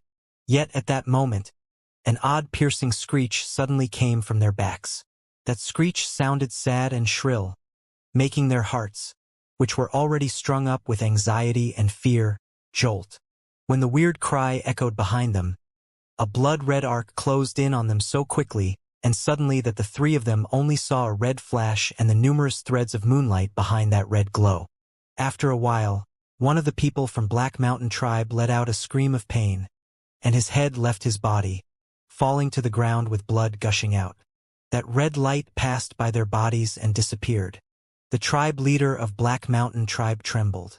He only had one more tribe member by his side, and he was also shaking. They looked at each other and saw the other person's fear. They still did not manage to see whether their enemy was a person or a beast, but the numerous threads floating behind the red light gave them the impression that it was hair. Who is it? Who are you? Show yourself. The remaining normal berserker of Black Mountain Tribe shouted immediately. When his comrade was yelling, the tribe leader's face was pale. He raised his right hand and slammed it against his chest. A blood-red light erupted forth from his body immediately. Increasing the power of his chi temporarily without care of his injuries to fight wasn't something he wanted to do. But this time it was necessary. He dashed towards the forest at full speed and disappeared into the darkness provided by the woods. The remaining person from Dark Mountain Tribe was just about to run away as he continued yelling, but at that moment, his body lurched forward. A red light suddenly appeared and circled his body once before turning into Su Ming, who stopped to stand behind the person. Blood trickled down the corners of the person's mouth. His whole body was in great pain due to the threads of moonlight binding him together and tearing into his flesh. They were wound so tightly around him that he could feel death getting closer to him. Breathing sounds came from his back, so he struggled to turn his head and see who was that unknown person who brought such terror upon him. Yet he could not turn his head. Still trembling, he was torn apart. Su Ming panted harshly. Ever since the tribe migrated, he had been fighting non-stop. He had also been suppressing the internal injuries he sustained when he broke through the Elder's seal. If it were not for the moonlight, which allowed him to gradually recover, he would have already fallen. It was the night of the full moon. The mysterious powers of the moonlight had reached their peak, causing Su Ming's blood to seem like it was burning. It allowed him to continue fighting for a longer period of time, suppressing all his internal injuries and allowing him to kill all of his targets. He held 3 heads in his hands, and looking at the forest before him, he calmly walked towards it. You're the only one left, tribe leader of Black Mountain Tribe. Since you have such a high status, I'll let you die a glorious death. That is, if you run fast enough to meet up with your reinforcements. Su Ming licked his lips and dashed forward, turning into a red arc. He sped forward, countless moonlight threads trailing behind him. The tribe leader of Black Mountain Tribe was a man in his 40s. His status within the tribe was very high. There, besides the elder and Baisu, he had the highest status.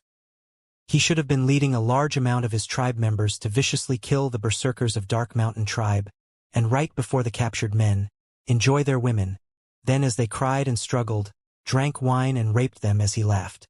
After that, he would tear off the heads of the angered men from Dark Mountain tribe to obtain a maddening pleasure. This was his desire. The desire roused within him when he announced the raid on Dark Mountain tribe after the elder had given the order. He even told the other berserkers of his desire before he left. As those berserkers let out excited cries, this battle began. Yet right now he was reduced to a pathetic state. His body was injured, he was covered in blood, and he had lost his will to fight. He was first shocked by Dark Mountain tribe's resistance, then was injured by Nansong. After fleeing from battle, he had even discovered that he was tricked and was just about to heal his wounds before pursuing Dark Mountain tribe once again when that mysterious nightmarish presence appeared. His tribe members who had died when their heads were separated from their bodies made him feel incredibly afraid. He could not see the other person, only a long red arc. He was exhausted. He did not have the courage to go back and fight. Even more so, he did not have the courage to trigger his blood veins to explode because he was not a normal berserker. He was the tribe leader of Black Mountain tribe.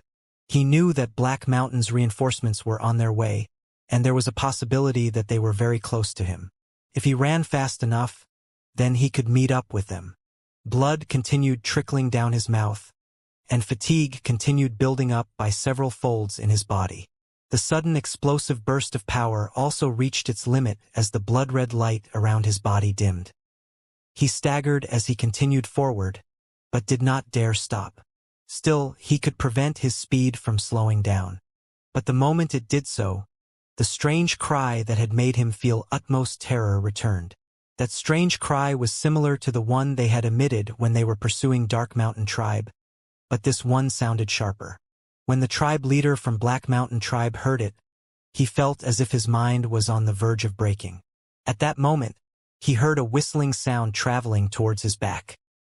He gritted his teeth and turned around, letting out a roar as he hurled his fist forward. But the moment he did so, he saw a head thrown at him at high speed. His fist landed on the head, and the tribe leader saw not just the head exploding into pieces, but also a flash of red. Behind that red long arc, there were countless threads, which only increased its strange mysteriousness. He let out a pained scream. Blood gushed out, and the tribe leader's right arm was torn from his body. With the coming of that red light, his right arm was shredded to pieces right before his eyes.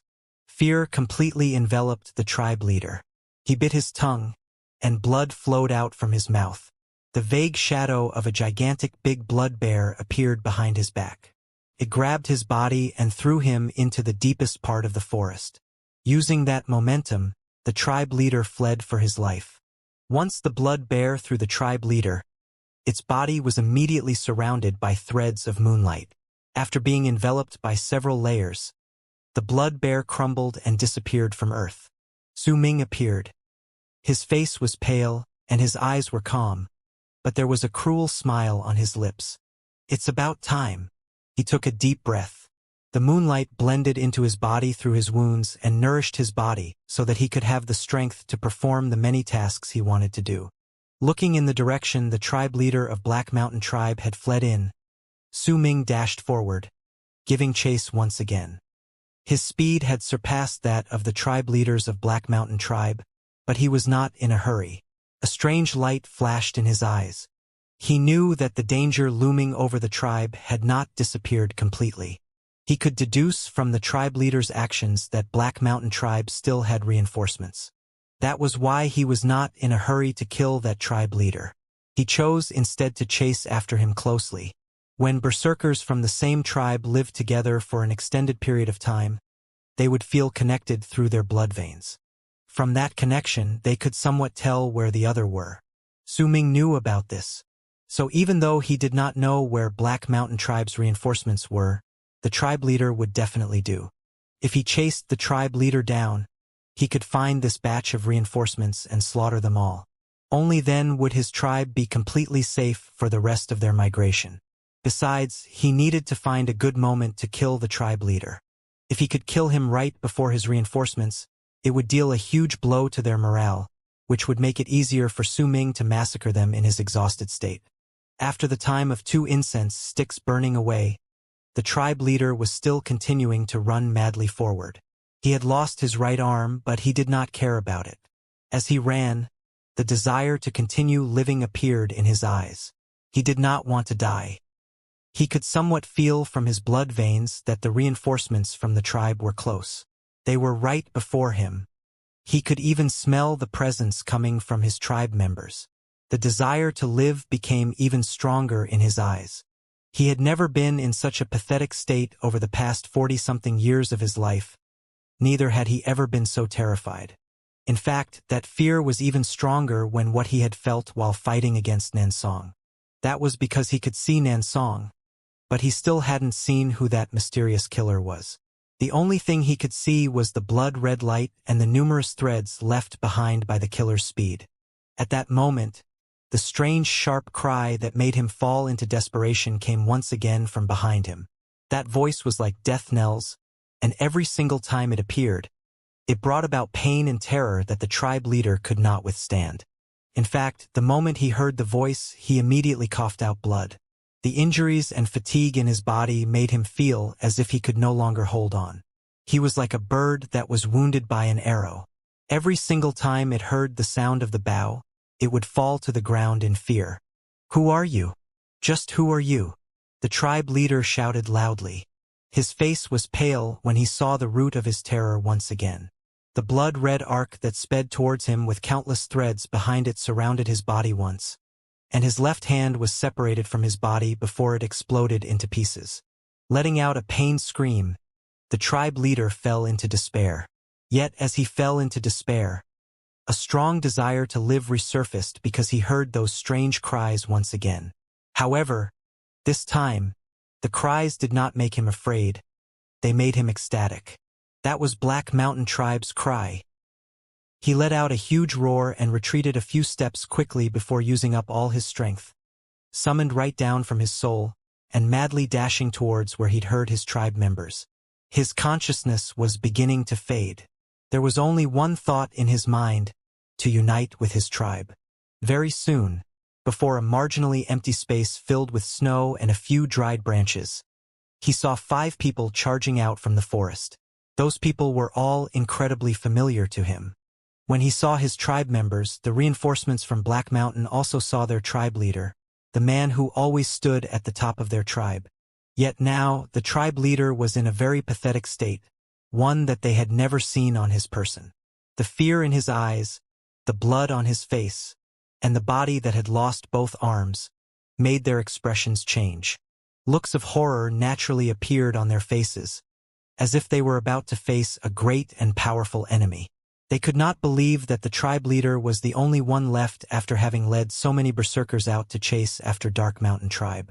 That look of fear on his face was as if he'd met with something incredibly terrifying. "Save me!" Once the tribe leader of Black Mountain Tribe saw his tribe members, a strong sense of joy appeared from the midst of his despair. Yet that joy did not last long. When the tribe members were about to arrive, a red long arc appeared behind the tribe leader. It closed in on him in the blink of an eye, and right before the people who came to help, it surrounded the tribe leader, who let out shrill screams of pain and unwillingness. The tribe leader's waist was suddenly sliced apart. Because he was running, blood scattered all over the place. He fell, and his legs continued twitching, but in his eyes were joy, despair, and a dead stillness. Once these emotions blended together, they formed a sight that made all those who saw grow cold with fear. The reinforcements from Black Mountain were all taken aback. Panic appeared on their faces, and they all turned pale. The tribe leader had died right before their eyes. This was something they had never once experienced in their lives. It made their hearts tremble as dread filled their bodies. They saw the red light that killed the tribe leader flash before turning into a frail-looking person. There was a huge bow slung across his back, and in his hands he held a long spear. There were threads of moonlight floating behind him like a cloak, and those threads spread hundreds of feet behind him. His presence was shocking. This was a teenager, or at the very least, a person that looked like a teenager. That calm look on his face, the frail-looking body, and the stillness in his eyes seemed to hide something terrifying that wanted to devour all living beings. It made all the people from Black Mountain Tribe center their fears and the shock dealt by the tribe leader's death on his person. Even the tribe leader died in his hands. Terror and shock filled all the hearts of the berserkers from Black Mountain Tribe gathered here. From their terrified glances, they saw the youth who stood hundreds of feet away from the corpse of their tribe leader not sparing a glance at them. Instead, he stood by their tribe leader's corpse and lifted the long spear in his hands before cutting off their tribe leader's head, like he was cutting off the head of a beast. He picked it up and looked up, casting a glance at the 5 people from Black Mountain Tribe standing not too far away. The shadow of the blood-red moon was in his eyes. It was enchanting, but it also held a stillness and a horrifying look that made people tremble. The moment he looked towards the people from Black Mountain Tribe, all of these berserkers reflexively took a few steps back. Their minds were roaring. That gaze made their fear grow even stronger. This was someone that even the tribe leader was afraid of, and he died right before their eyes. How could they not be afraid? Especially when Su Ming had threads of moonlight that spanned hundreds of feet floating behind him and were giving off a piercing cold glare. Yet among the 5 people was a man in his 40s who was trembling so hard that his eyes were red. He looked similar to the tribe leader of Black Mountain Tribe. "Brother!" The man cried out and charged towards Su Ming. Behind him, the other tribe members of Black Mountain Tribe suppressed their fears and dashed forward as well. Su Ming stood beside the tribe leader's corpse. His eyes were freezing cold. The moment the man charged towards him, he swung his left hand leisurely, and a dash of red powder scattered forth as it was impacted by his chi. When the man who was leading the charge got closer, his entire body trembled. A wound caused by a formless moonlight thread appeared on his face. The blood from the wound immediately started heating up as if it was burning, and before that person could even make a sound, his body turned into red mist and rose into the air abruptly. "Fallen!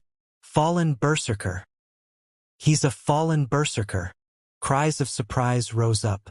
The faces of the 4 people from Black Mountain Tribe who wanted to charge forward changed once again. They immediately stopped as dismayed expressions appeared on their faces. The sight of their tribe leader's death and the look of horror on his face before his death resurfaced in their minds. It made their terror reach their peak at that very instant. Just as the 4 people were about to retreat, Su Ming moved. Under the full moon, the threads of moonlight that were floating behind him charged towards the 4 people who were overcome by fear and shock. Su Ming used the tribe leader as a guide to help him locate the reinforcements from Black Mountain Tribe. Then right before their eyes, he cruelly killed their tribe leader and beheaded him. He made sure to exaggerate his movements, and with that strange look of his under the full moon, his advantage over Black Mountain Tribe reached its peak in an instant. Su Ming had to do it. He was already incredibly tired. Even if he had the nourishment provided by the moon, he still had to spare strength to kill Shan Hen. He hated that traitor who had escaped into the forest after being injured. Thus, he had to take into account how to complete his mission with his remaining stamina and why he decided to use psychological warfare. His actions when he killed the man that looked similar to the tribe leader of Black Mountain Tribe further added to his mysteriousness. The terror that came with the title of Fallen Berserker made all 4 of Black Mountain Tribe's members serving as reinforcements lose the will to fight when he charged towards them. They all chose to turn and flee from the place. In truth, even without the man who looked similar to the tribe leader, Su Ming would have still used the same tactic of bringing fear to these people by attacking their mental states. For the next few moments, in the small empty space in the forest, whistling sounds would come, followed by cries of despair an instant before death silenced them. After a long while, as silence gradually returned to the clearing, Su Ming walked out of the forest, dragging his body. A few more wounds marred it. One of the injuries made by a knife seemed so deep it looked like it had reached his bones. Both it and the others slowly stopped bleeding under the moonlight, but Su Ming's face was as pale as the snow on the ground. Behind him lay 4 corpses, their blood dyeing the snow red. They had paid the price for Black Mountain Tribe's invasion. In truth, Black Mountain Tribe already regretted underestimating Dark Mountain Tribe's resistance and overestimating their own elders' might. It started from the time they had laid the trap in the forest. Yet because they were already too far down the road, had already fought to this state, without the elder's command, they did not dare to withdraw. They could only continue committing one mistake after another. Even so, there were still some warriors from Black Mountain Tribe who were not dead, merely injured. They were stunned by their battle against Dark Mountain Tribe. So they did not continue chasing after the migrating tribe, but neither did they return to Black Mountain Tribe. They chose instead to spread out and hide in the deeper parts of the forest, thinking of ways to use their injuries as an excuse to back out of the fight. Dark Mountain Tribe's madness was carved deep into these people's bones. Su Ming ran through the forest, panting harshly, as he searched for tracks on the ground. He was using the tracking skills he had acquired naturally when he was in the forest to now search for Shan Hen.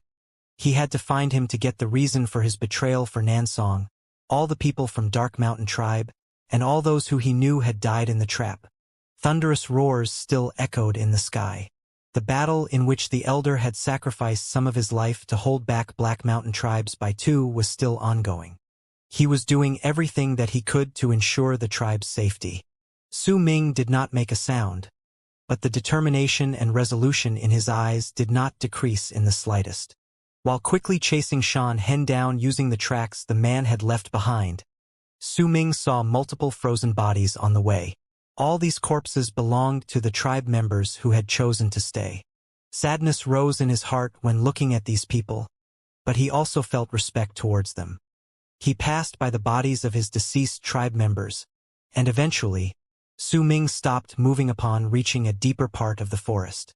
Before him was a big tree. Underneath it there was a man. His hands lay by his sides. In his right hand there was a sun made of bone.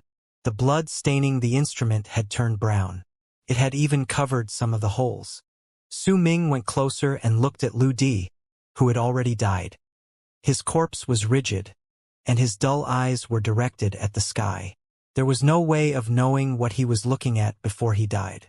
Perhaps he was just doing what was depicted in Dark Mountain Tribe's funeral song, asking who was owner of the pair of eyes looking at him from the blue tinge in the sky, and who was the owner of the blinking star at night.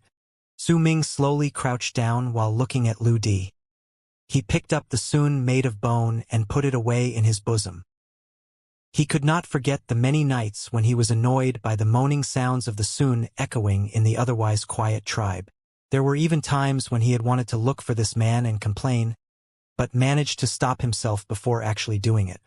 Now, Su Ming closed his eyes. He badly wanted to hear a song played by the sun, but the owner of the instrument had passed away. Su Ming left. He left, bringing with him his speed and the countless moonlight threads floating behind him as he dashed through the forest. He continued chasing after Shan Hen, using the footprints he had left. Shan Hen's footprints were erratic and messy.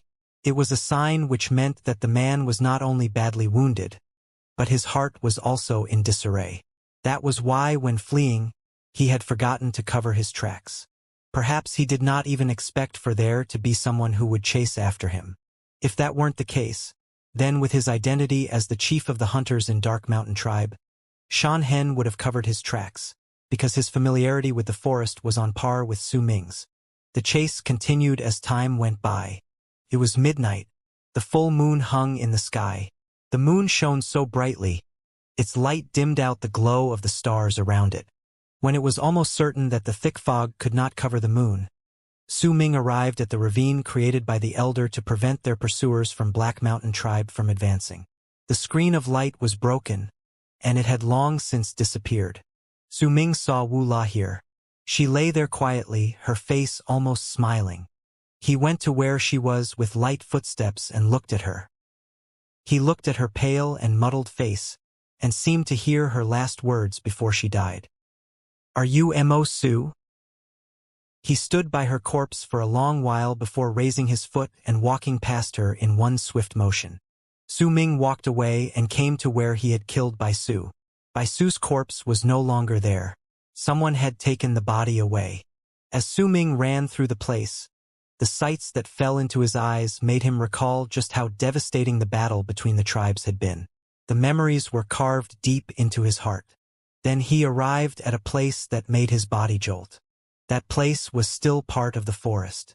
Right ahead, he saw torn limbs and pieces of flesh lying on the ground. Only the white strands of hair reminded him of those familiar old people. This was the place where the elderly from the tribe had chosen to stay when the tribe had just left the trap. These old people were all dead. A lonely breeze blew through the land, lifting up the snow and the scattered white strands of hair on the ground. They had asked for an item from the elder that would allow them to self-destruct. In their remaining moments, they had talked about their pasts, and when the pursuers from Black Mountain Tribe had arrived, they laughed fearlessly and turned into loud banging sounds. Su Ming bowed towards the pool of blood before him. These normal old folk from the tribe were as deserving of respect as the berserkers who had died in battle. He lifted his feet and silently walked past that plain of snow. On the way, he found 5 arrows belonging to the head of the guards. He placed them in the quiver, and as he continued chasing after Xianxia, he arrived at the battlefield where they had had the largest number of deaths, where the battle between the tribes was at its most devastating point. It was the place where Black Mountain Tribe had laid the trap. When he saw it, Su Ming's desire to kill Xianxia became even stronger.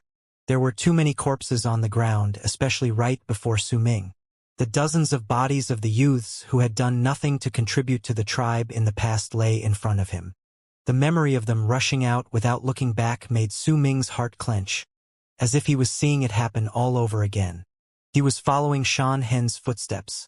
These footprints told Su Ming that everything he saw, Xianxia saw as well while fleeing.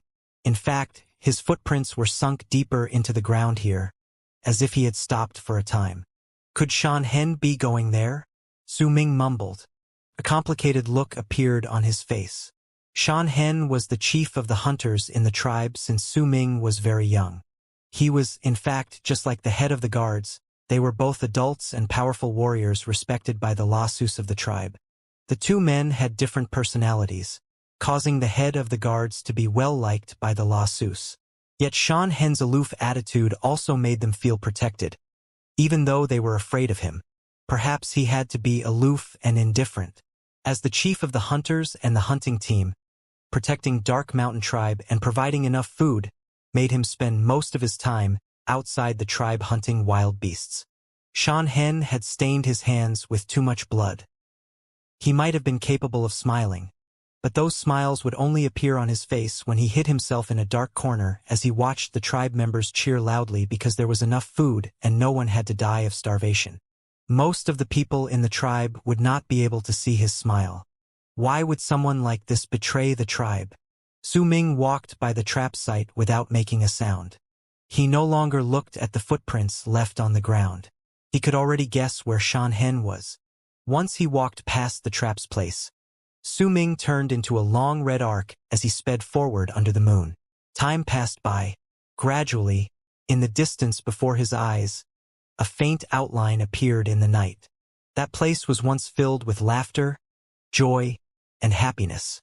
Every night, there would be bonfires lighting up the area. There would be tribe members dancing around it, and there would be Lasus playing at night. That place held 16 years of Su Ming's memories. Now it was desolate, broken, ruined. That was their tribe, Dark Mountain Tribe. As Su Ming got closer under the moonlight, he saw a man crying on his knees in amid the snow and chaos on the ground. Located at the center of the tribe void a giant gate. The sounds of his weeping ran loud and clear in the silent night. Filled with grief and sadness, they echoed through the empty surroundings, causing Su Ming to falter in his footsteps. Is this sadness real? He clenched his fists and firmly walked towards the man. Once he went past the broken gate and was only 1,000 feet away from the crying man. Su Ming stopped. He looked at the man's back, listened to his pain-filled cries, and looked at his former home. His heart hurt as if he was being stabbed with a knife. Why? Su Ming stood at the ruined tribe and looked at the weeping man. He did not get an answer to his question. That man was Xianxia. He was crying as he knelt at the center of the tribe. His face was filled with pain, but there was also indecision, regret, and sorrow. Su Ming was silent. He did not make a move, as if waiting for Xianxia's answer. After a long while, through which the cold wind continued blowing across the land and lifting the debris on the ground to turn in circles, Xianxia stopped crying and slowly stood up before turning and looking at Su Ming. Those eyes were bloodshot and tired. Those familiar eyes now seemed like strangers' eyes. This person, whom Su Ming was well acquainted with, was now Dark Mountain Tribe's traitor. If it weren't for him, the number of deaths in the tribe would have definitely not been so devastating. You told Black Mountain Tribe the route we would take for our migration. Su Ming looked at Xianxia as he walked towards him with grief on his face. When I came back, you were all getting rid of the scouts from Black Mountain Tribe. At that time, you all worked separately, so no one noticed where you went. You did not kill those from Black Mountain Tribe in your area. You told them where we were going instead. He continued walking forward. Xianxia's face was pale. He laughed brokenly and staggered backwards, as if he could not withstand Su Ming's accusations. Lots of our tribe members died in that trap. After that, you bore through it patiently until the most important moment arrived. When only Lei Chen, Grandpa and Song, you and I stayed back, you badly injured Grandpa and Song, turning the tides of the battle. Do you really want to see Black Mountain Tribe chase us down and massacre our people? Su Ming asked in a hoarse voice as he came closer. The pain on Xianxia's face grew even stronger, and he took a couple more steps back. I have two things I don't understand. 1. Why did you betray the tribe? 2. Why did you not let Bei Ling and his father stay? Was it because you had no confidence whether those two could be taken down by Black Mountain Tribe after you injured Grandpa and Song? Or was it because you had a sudden bout of guilty conscience? With a swift move, Su Ming suddenly closed in until he was 200 feet away from Xianxia. Tell me why. Say no more. Xianxia's face was pale and desolate as he suddenly shouted in a loud voice. His pain and sadness erupted forth at that moment as well. He took a few steps back, staring at Su Ming. Say no more. There is no reason, none. Tears fell from Xianxia's eyes. He raised his right hand, and immediately blood-red light flashed in his hand. The red light surrounded his arm, and he pointed a finger at Su Ming.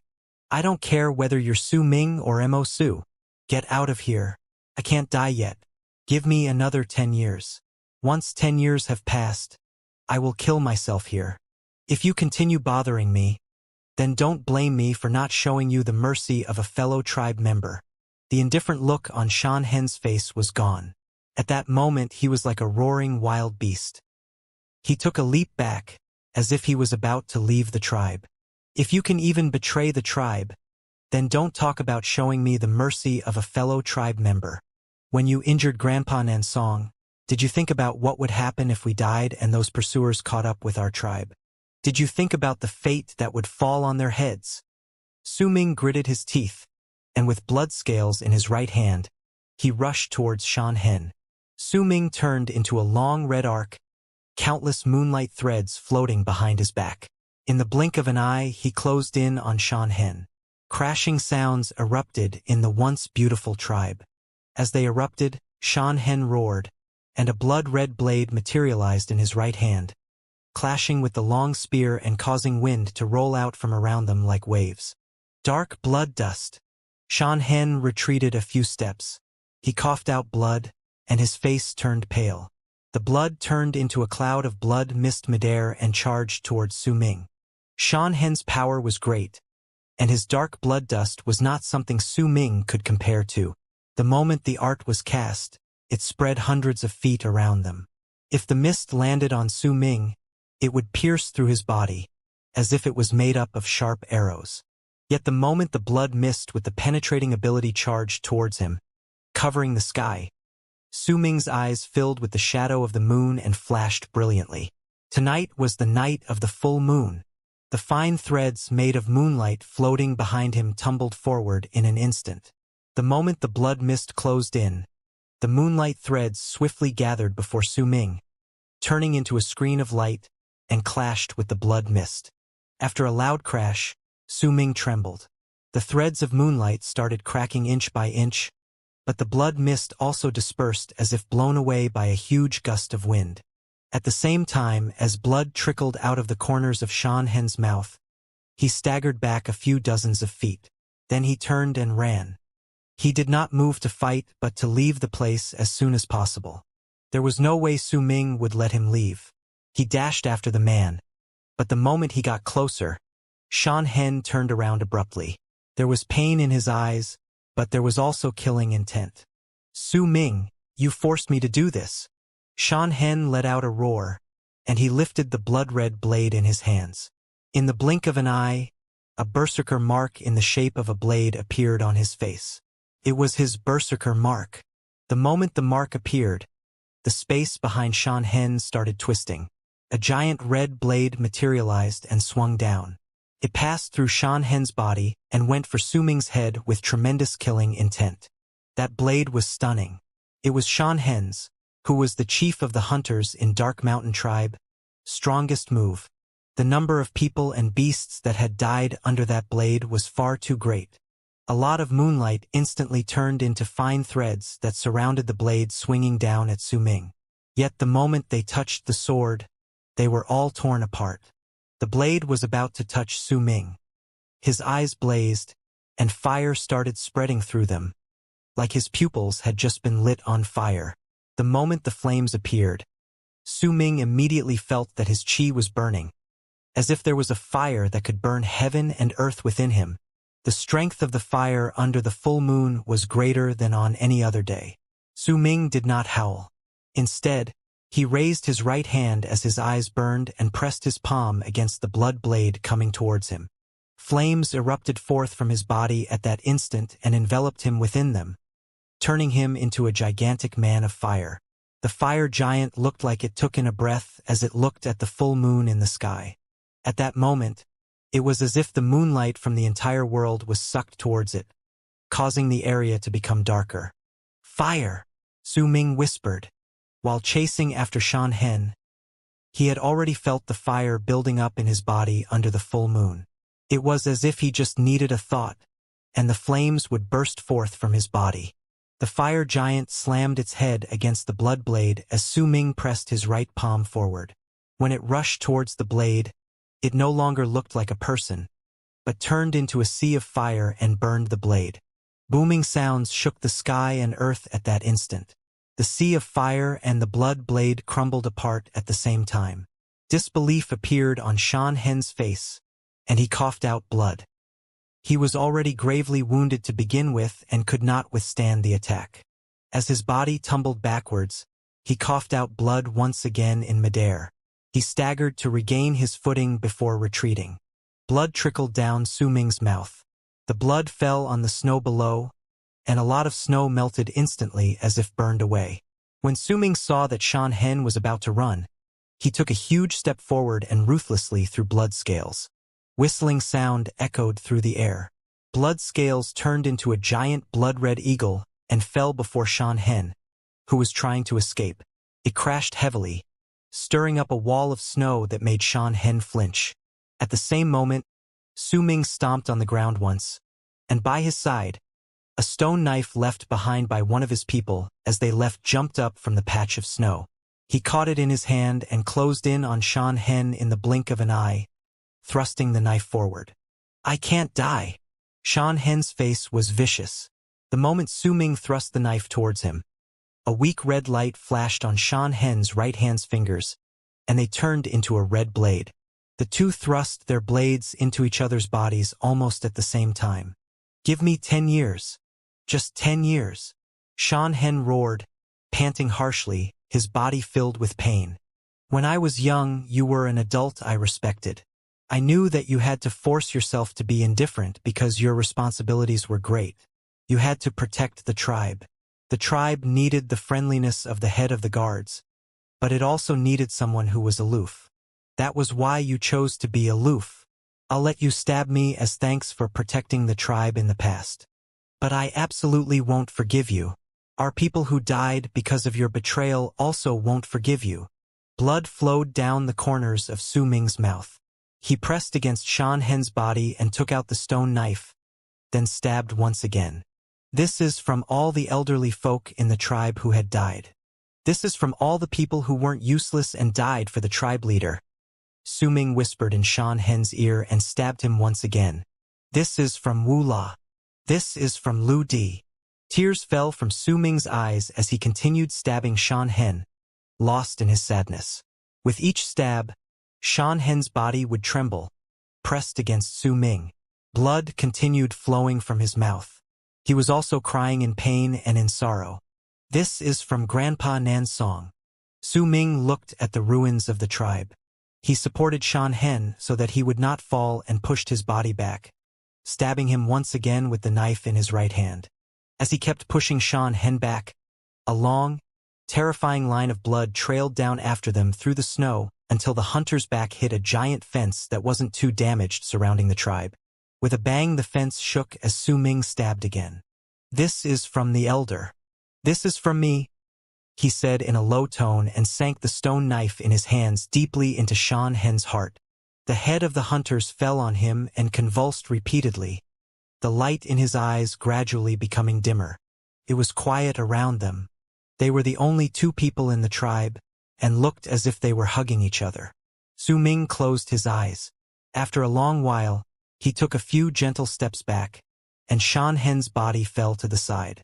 There was no longer any light in his eyes. It was as if he could no longer see Su Ming, struggling to lift his trembling right hand and bring out a small piece of bone from his bosom.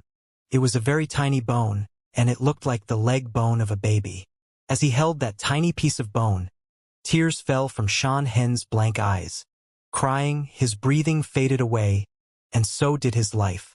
Su Ming stood silently and looked at Shan Hen, who had fallen before him. Su Ming was filled with complicated emotions towards the traitor of Dark Mountain tribe. Killing him did not bring any satisfaction to him. It only made him even more burdened. If it were not because this person had committed a crime punishable by death, who would want to kill his own tribe member? If it were not because this person caused so many deaths due to his mistake, who would want to kill the powerful berserker he had admired since he was still a child? Su Ming looked at Shan Hen's eyes, which were still open. His dull eyes seemed to be looking at a place Su Ming could not see, and he wondered what he was thinking about before his death. The small piece of bone belonging to a baby was stained with Shan Hen's blood. He held it tightly in his hand, as if that was his deepest attachment prior to death. Su Ming did not know why Shan Hen betrayed the tribe. There was no answer to it. He took a few steps and crouched down. As he looked at Shan Hen, he recalled the kindness and laughter in this man's eyes as La Sus cheered when he brought back the beast fangs for them. Su Ming raised his right hand and put it on Shan Hen's eyes to close them. His actions were gentle, as if he was afraid of bothering the headhunter's deceased spirit. He let out a light sigh and was just about to get up when his eyes fell on the baby's leg bone in Shan Hen's hand. Is it because of this? He picked it up silently, but did not check whether there was anything wrong with it and just quietly put it away in his bosom. Standing up straight, he looked at the once familiar tribe. It was already past midnight, but the moonlight was still bright since the full moon hung in the sky. The silvery light scattered on the earth, serving as a mirror to the snow on the ground, causing the sky and earth to not seem so dark, allowing some degree of visibility. He was just about to leave when a slight hint of warmth emitted from the area around his chest. He lowered his head and took out an object from his bosom. That object was also a bone, but it was the bone of a beast, the bone the tribe leader of Dark Mountain tribe had gifted him when they parted ways. If this thing turns red, then it means that Dark Mountain tribe is completely safe. For the first time since a long time ago, a smile appeared on Su Ming's face. The bone in his hand was letting off a red light and a faint hint of warmth. The tribe is safe. He took a deep breath. At that moment, a loud, thunderous boom came from Black Flame Mountain, which was located in Dark Mountain, far away from the tribe. Su Ming lifted his head abruptly and immediately saw the summit of Black Flame Mountain erupting as the booming sound occurred. The stones at the top of the mountain shattered, and the sound reverberated all over the place. Due to the crack at the top of the mountain, from where he stood, Su Ming saw the elder fighting against Bai Tu in the sky right behind the collapsed mountaintop. The elder seemed to be retreating, and he also seemed to be heavily injured. The red fog that was all over the sky tumbled after the elder, and the faint shape of the wings of the moon formed inside. There was also a person standing on top of that wings of the moon. This battle had gone on for a very long time. The elder of Black Mountain tribe had originally thought that with his powers of the Transcendence realm, he could end the massacre quickly, but he did not expect that up till now, Mo Sang would still be holding out against him. More importantly, from what he could tell, Mo Sang might not have reached Transcendence realm, but he had a lot of berserker arts at hand, most of which he had never seen before. The might of those berserker arts could even compare with the power of transcendence. If he hadn't mastered the fallen berserker art and continuously absorbed the earth's vitality as he fought, this battle would have been incredibly difficult.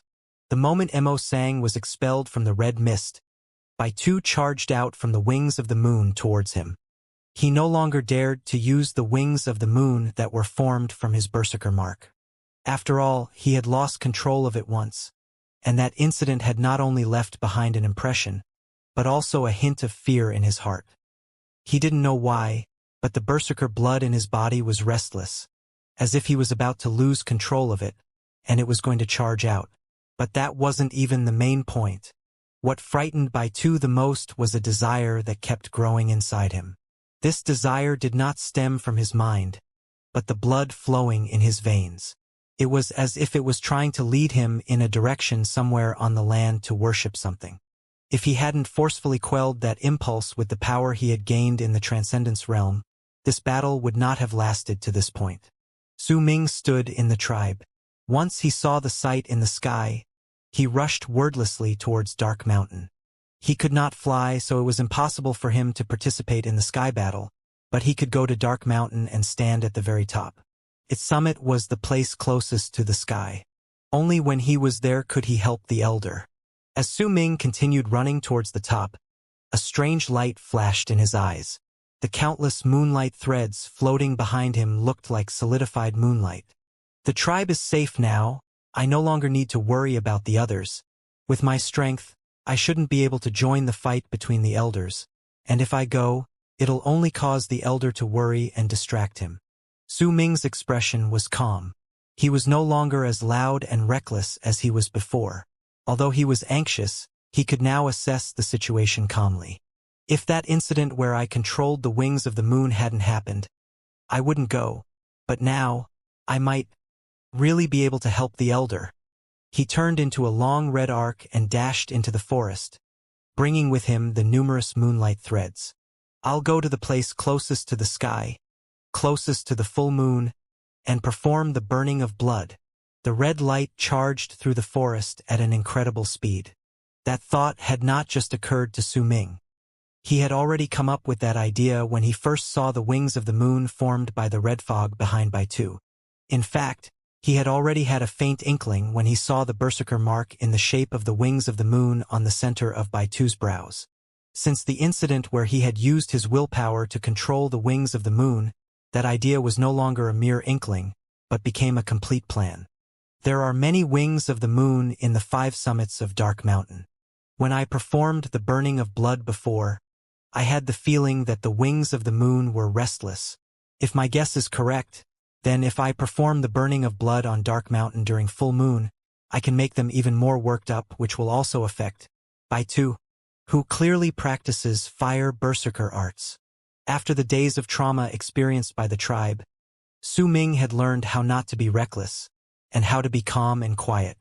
He did not choose to go to Black Flame Mountain, but went towards Dark Dragon Mountain. The red arc trailed a very long line through the forest. From a distance, it looked like a red ribbon that would not break no matter how it moved. Time passed by.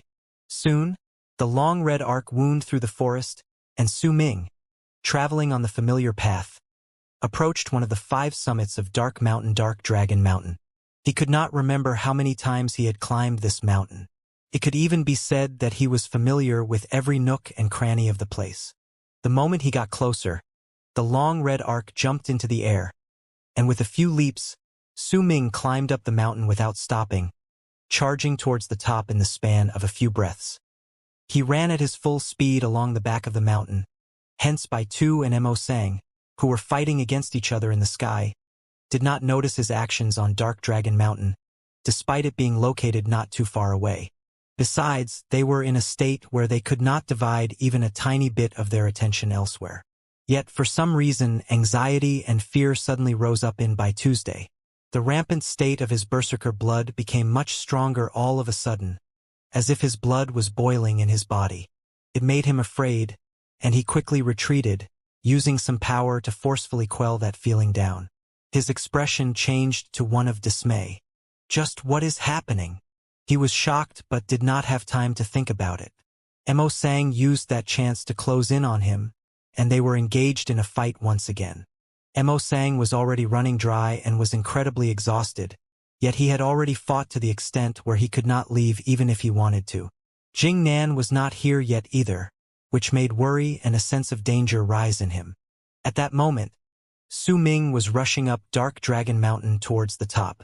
When he passed by the cracks, he could feel wings of the moon on edge deep below. My guess should be correct. Light flashed through Su Ming's eyes. He continued climbing upwards, and before long, he stood at the top of Dark Dragon Mountain.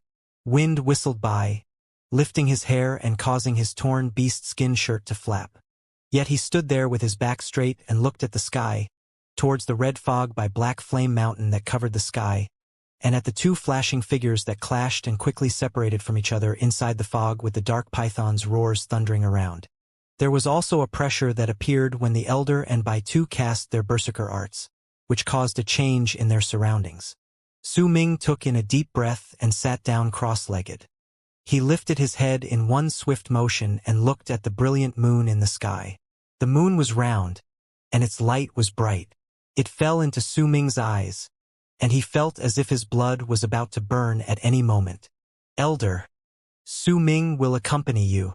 The shadow of the blood-red moon in Su Ming's eyes became even clearer, as the blood in his body started boiling, and a burning sensation filled his entire person. He raised his right hand and bit his fingertips before pressing them to his left eye. The fourth burning of blood. The moment the blood on his fingertips touched his left eye, Dark Dragon Mountain lurched underneath his body. In fact, the instant Dark Dragon Mountain shook, Dark Mountain with all 5 of its summits started trembling. At the same time, all wings of the moon within the 5 summits screeched and howled in excitement. They wanted to rush out of the blood-red tree that kept them contained. They madly scratched and clawed at the big tree with red eyes as they cried out with unbelievable excitement. They wanted to rush out and worship their king. At that moment, Baitu suddenly trembled while fighting against Mo Sang in the red fog. He quickly retreated, dismay and panic appearing on his face. He was losing control over the berserker blood in his body, and his blood was crashing all over his body. There was a strong urge growing in him, making him incapable of resisting, to kneel down and worship in the direction of Dark Dragon Mountain. How could this be? Baitu looked pathetic. Blood flowed out of the corner of his mouth when he forced down the terrifying desire. At the same time, he saw a figure of a frail person sitting on top of Dark Dragon Mountain. An incredible killing intent appeared in Baitu's eyes. With just one glance, he could tell that the source of his terror came from the person sitting on Dark Mountain. He was about to get closer when the Elder noticed Baitu's strange behavior, and also saw Su Ming sitting on top of Dark Dragon Mountain. He narrowed his eyes and swiftly took one step forward, blocking Baitu's path.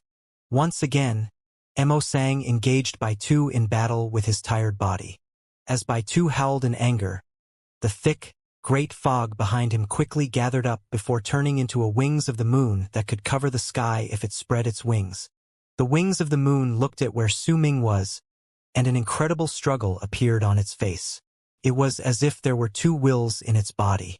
One of it came from Baitu, and the other came from the deceased spirits of the Fire Berserker tribe, telling him to go to the person who was burning his blood and worship him. Su Ming was looking at the moon in the sky. In his eyes, the moon had turned entirely red. He shuddered. Trying to incite the burning of his blood with his right index finger was as difficult as usual. Members of the ancient Fire Berserker tribe, I, Su Ming, have learned the Fire Berserker art, and now I am performing the burning of my blood on Dark Mountain. Recreating the Fire Berserker art? If your souls are here, why won't you help me? His eyes were firm. As he mumbled, he swiped his right index finger across his eyes, and when a sharp pain rose in his left eye, a fire that seemed to burn the sky erupted forth. Su Ming had managed to complete the burning of his left eye. The moment his left eye completed the burning, all 5 summits in Dark Mountain shook once again. This time, the trembling was much stronger than before. A large amount of gravel fell from the mountains and tumbled downwards. It was as if there was a struggle within Dark Mountain, as if a giant underneath it that wanted to rise and stand up. Bai Tu, who was still fighting with Mo Sang, let out a pained, sharp cry. His eyes, ears, nose, and mouth started bleeding, and he tumbled backwards. His eyes were bloodshot, and there seemed to be the faint shape of the moon in his pupils. He looked wretched. His hair was a mess, and he was bleeding all over his body. A flash passed through Mo Sang's eyes. He chased after Bai Tu without the intention of letting him go. At the same time, the giant wings of the moon in the sky shuddered and let out piercing howls like there were 2 wills clashing furiously within it. Kill him! Wings of the moon formed by my berserker blood. Kill him! Bai Tu shouted in a shrill voice. He raised his right hand and struck his chest. The picture of the wings of the moon on the center of his brows immediately let out a piercing light, causing the conflict within the eyes of the wings of the moon to gradually disappear as it continued howling. The same murderous look as Bai Tu's appeared in its eyes instead.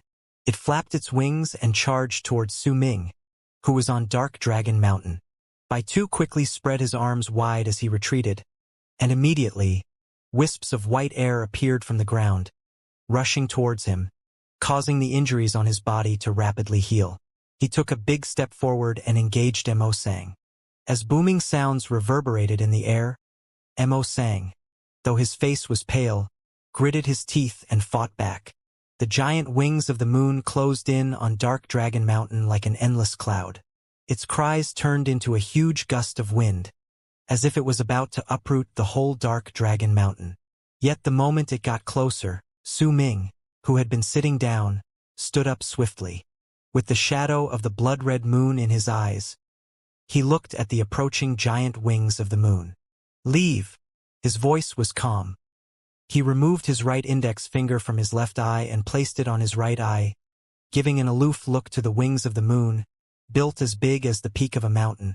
Su Ming himself was built on the leaner side. Compared to the huge wings of the moon, he was nothing. Yet the moment his voice traveled out coldly, the gigantic body of the wings of the moon trembled. It stopped 100 feet away. The murderous look in its eyes turned into conflict and pain. This sight struck Mo Sang with disbelief. It also made Bai Tu shake furiously. It was as if he was the wings of the moon, and there was an indescribable force coming from the frail body standing on Dark Dragon Mountain, shaking the sky. As Bai Tu trembled, he pushed Mo Sang away with a punch and bit his tongue. The moment he coughed out blood, he pressed his right hand to the center of his brows. Then with a roar, tore away the mark of the wings of the moon from the center of his brows. The flesh that was torn away was surrounded by the blood that Bai Tu coughed out before beginning the burning, sending out a large amount of red mist. At the same time, the wings of the moon 100 feet away from Su Ming rapidly flamed up, turning into a sea of fire. But there was no hint of struggle in its eyes as it sank into the flames. Charged towards Su Ming instead. There was only 100 feet between them, so it could instantly close up the distance. By the looks of it, it wanted to devour Su Ming. Su Ming still remained calm. At the very instant the wings of the moon pounced on him, he swiped his right index finger across his right eye. The sky changed, the clouds and the wind tumbled backwards, and thunderous roars arose from Dark Dragon Mountain. This was the 4th burning of blood. Yet this time, the number of blood veins within Su Ming's body did not increase. Instead, as Dark Dragon Mountain shook furiously underneath him, the moon in the sky no longer appeared red only in Su Ming's eyes. It started turning red before everyone's. The night of the blood-red moon. The moment the blood-red moon appeared, within the endless forest spanning around Dark Mountain, the people from Black Mountain Tribe who hid themselves to avoid fighting let out terrified screams and gasps when they saw the crimson moon. The blood-red moon. Why is the blood-red moon here? Didn't the blood-red moon just appear recently? Why is it here again? It weren't just the Black Mountain tribe members hiding in the forest who reacted this way. The same terrified and forlorn screams echoed within their tribe as all the remaining tribe members quickly hid themselves, trembling. The members of Dark Mountain tribe were still in the process of migrating to Windstream tribe. There were dozens of berserkers from Windstream around them with Yi Wang and Chun Chong acting as the leaders. They had received orders from the tribe leader to assist Dark Mountain tribe. When they met them on their way, they acted as escorts. At that moment, they too saw the blood-red moon in the sky, and their expressions changed. Dark Dragon tribe too saw the blood-red moon. An outcry filled with fear and shock resounded. In the sky above Dark Mountain, Baitu was also taken aback momentarily by the sight of the blood-red moon, but his eyes were soon filled with ecstasy. He was not afraid of the crimson moon. He charged towards Mo Sang, causing the other man to retreat. Blood flowed down from Baitu's lips and was flung out, turning into droplets that scattered in the air. With some unknown berserker art, they fell on Mo Sang's body, causing the elder to be sent tumbling back. Baitu was about to close in on him when a furious voice that sounded like rumbling thunder suddenly came from Dark Dragon Mountain. Baitu! Violent tremors shook Dark Dragon Mountain. Many stones rolled down, resulting in loud crashes. Dust billowed out into the forest at the foot of the mountain, stirring up the snow on the ground and forming a large round force of power with Dark Mountain as the center. As the roar echoed in the sky from the large amount of cracks in the summits, howls and sounds of wings flapping came through, as did pairs upon pairs of red eyes. Very soon, wings of the moon rushed out of the cracks. Their eyes were filled with red light, and as they charged out, they looked as if they had covered the sky and earth with their endless numbers. The next instant, Black Flame Mountain and the other summits started shaking and rumbling, and all the other wings of the moon tore through the red barrier holding them back and abruptly stormed out. That scene was akin to the apocalypse. The wings of the moon, who only appeared once every few years, had come once again. The sky was filled with wings of the moon. Their numbers at the very least amounted to tens of thousands. They surrounded Su Ming, covering him from sight. As their cries shook the sky and earth, their eyes were filled with agitation and excitement. After surrounding Su Ming, their cries seemed to turn into sounds of worship as they circled around him. It was as if Su Ming was their king. Baitu trembled. When he lifted his head and saw that scene, his expression changed. It was full of shock that had never once appeared on his face. As he looked at the countless wings of the moon, covering the sky and earth, he even forgot to breathe. It was as if there were thunderbolts flashing in his head, striking him completely dumb. He could feel that there was a powerful fire berserker art within Su Ming. That was the true fire berserker art, and it was completely different from the art he had received through outside help. This is... He took a gulp as he mumbled out an incomplete sentence. The difference between the faint shadow of the moon in his eyes compared to Su Ming's was far too great. The killing intent within the eyes of the giant wings of the moon that was closing in on Su Ming completely disappeared, replaced by a fanatic and excited look. It also started circling Dark Dragon tribe, which was right underneath Su Ming. Something flashed in Su Ming's eyes. There was no hint of surprise on his face. Cries of excitement echoed in his ears. His vision was filled with the sight of wings of the moon flying by. When he raised his hand, there was even one wings of the moon that landed on his palm as if it was kneeling down. The fanatic look in its eyes was clear as day. At that moment, Su Ming had a strange feeling that he could control these wings of the moon and make them fight for him. He could feel the excitement coming from them. He could feel their agitation and the glory they had desired for a long time. Su Ming clenched his fists and took a step forward.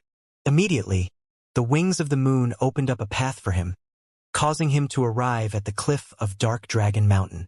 He did not stop but took another step onto the air. When his foot landed, he did not fall. A wings of the moon flew underneath his foot, letting him step on it. It supported Su Ming's body, allowing him to walk in the air. Su Ming did not stop. He lifted his head.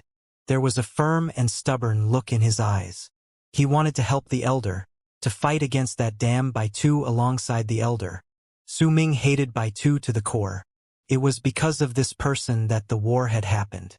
It was because of this person that their people had to leave their homes in sadness and fight continuously with death hanging over their heads constantly as they moved. This was all Baitu's fault.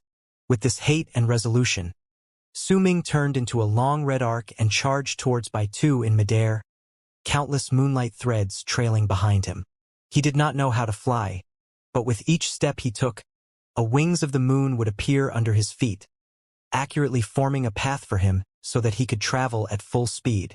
Around him, the wings of the moon that covered the sky and earth, along with the wings of the moon that had originally belonged to Baitu, charged forward by his side.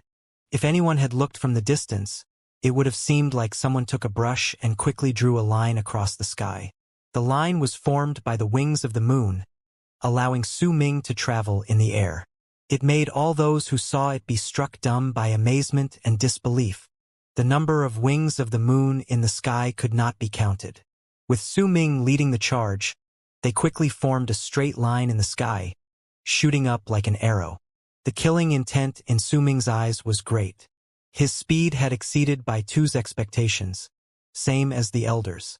In an instant, he arrived before the elder with the wings of the moon and stopped him from tumbling backwards.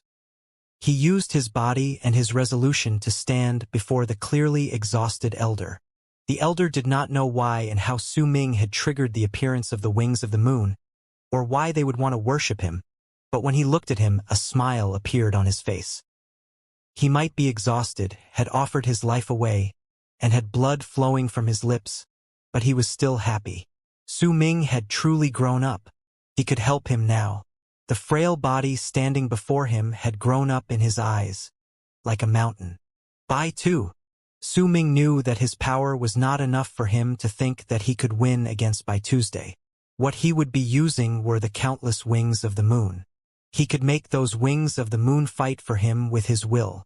That was the vague thought that had become clear in his head. The moment he shouted out Baitu's name, Su Ming, who stood before the elder protectively, held up blood scales in his right hand. The 243 blood veins in his body formed into one, and he threw the spear towards Baitu with a powerful throw. Blood scales let out a piercing crack in the air as Su Ming gathered all his chi together and fused it into the spear, causing it to seem to slice through the sky like a crack of red lightning, rushing towards Baitu. At the same time, Su Ming embedded his will into all the wings of the moon, causing those around him to let out shrill cries and charge out. As the wings of the moon that covered the sky and earth rushed out, they formed a picture in the sky that would be incredibly difficult to replicate with the brush. In that picture, the wings of the moon charged towards Baitu after the long spear. Even the giant wings of the moon that originally belonged to Baitu let out a roar and rushed out as well. With the long spear as the tip, the numerous wings of the moon formed the shape of an arrow and closed in on the dumbstruck Baitu in a split second, as if they were about to destroy him. He had obtained his powers of transcendence from the wings of the moon, and now they were about to take it back. It was akin to an inescapable fate of his. Baitu's face was pale. As he quickly withdrew, the desire within his body that wanted to rush out and worship Su Ming like the wings of the moon became stronger. He lifted his right hand in pain and stabbed his chest with a finger. A black wisp of air immediately spread out, and once it surrounded his body, that urge slightly dissipated. Yet he had to pay a price. It made him stumble backwards, and his face became paler. Madness appeared in his eyes. Facing off against the countless wings of the moon, covering the sky, and blood scales, he shouted towards the sky. As he shouted, a dark light flew out from his mouth, turning into a black cauldron that was about the size of a person before him. There were numerous tortured faces carved on the cauldron. Some of them were screaming in pain, some were terrifying to look at, some were crying, and some were letting out soundless roars of fury.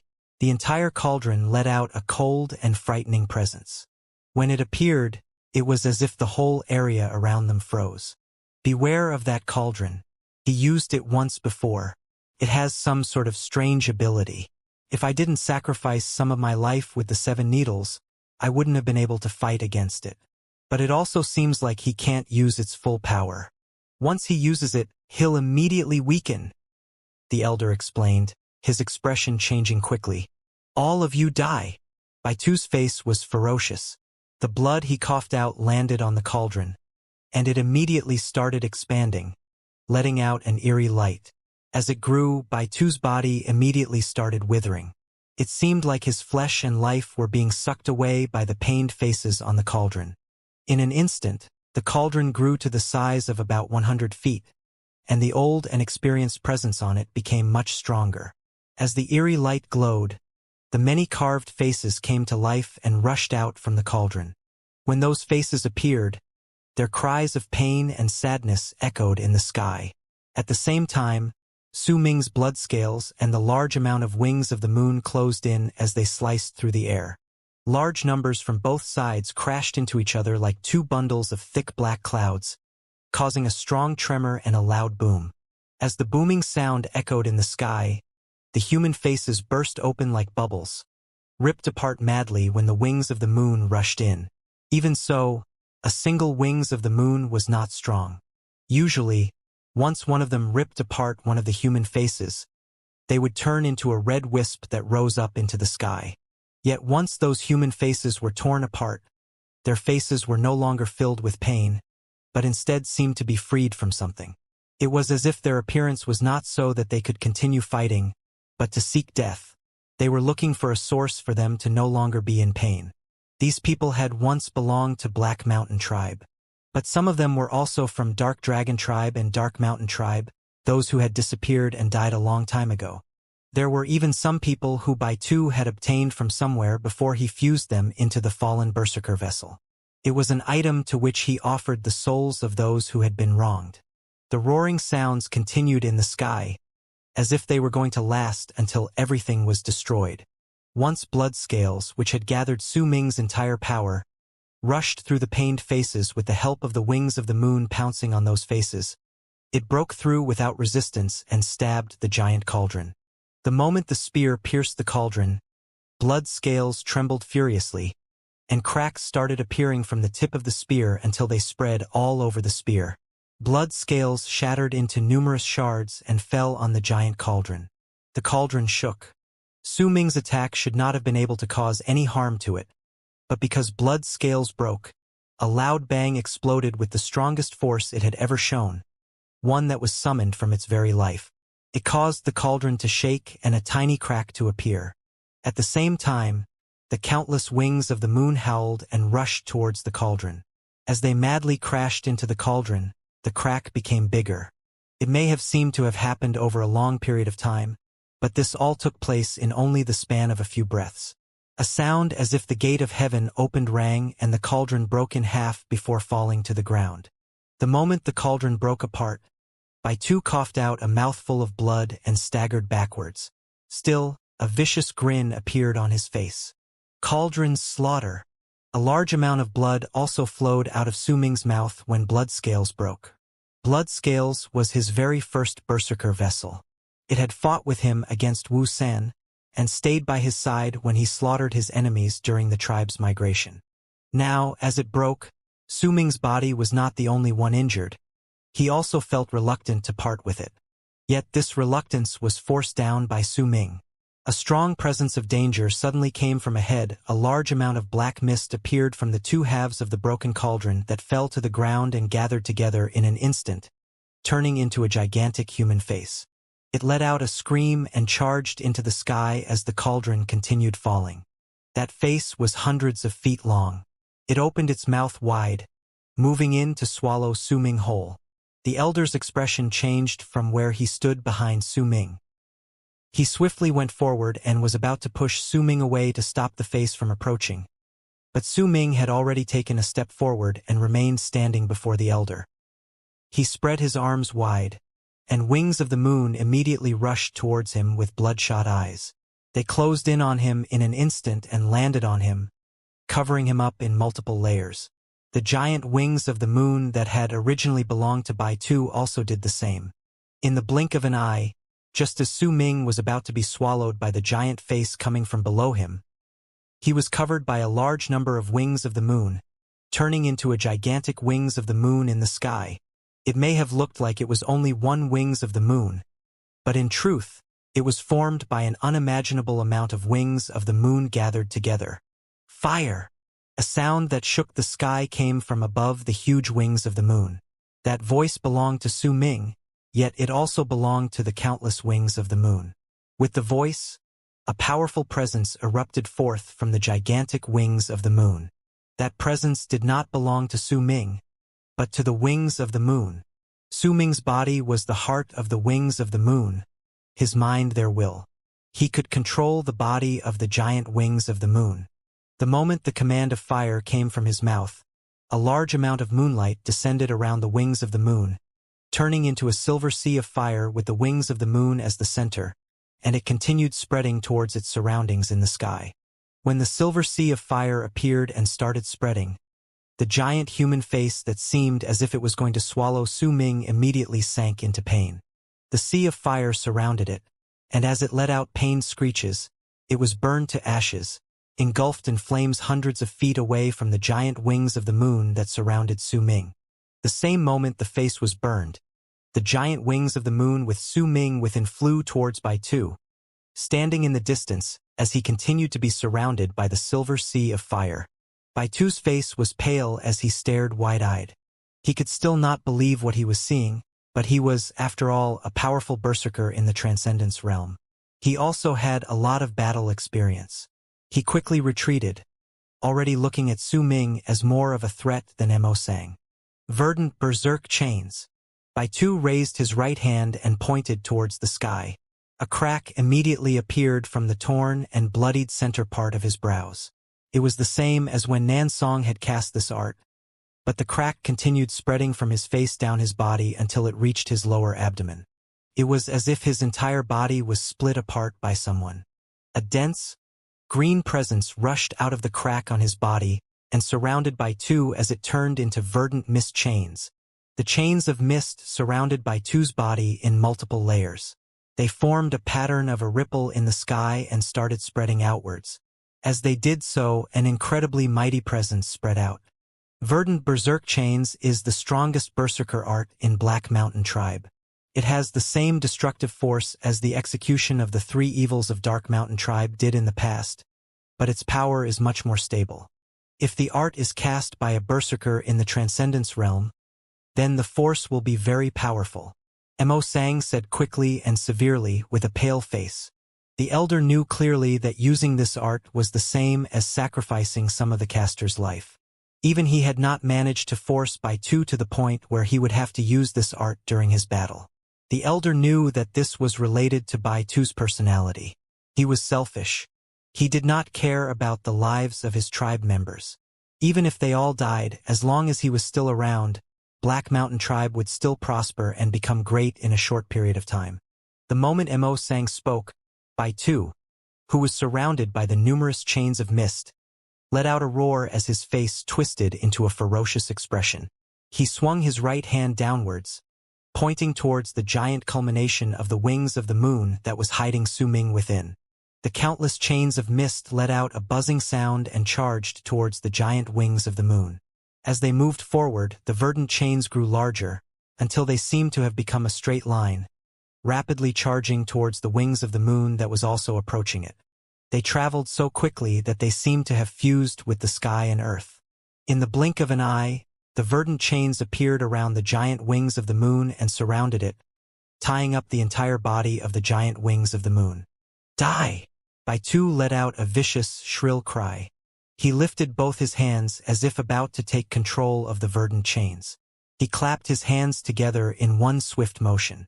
As the verdant chains that had tied up the wings of the moon rumbled, they tightened their grip.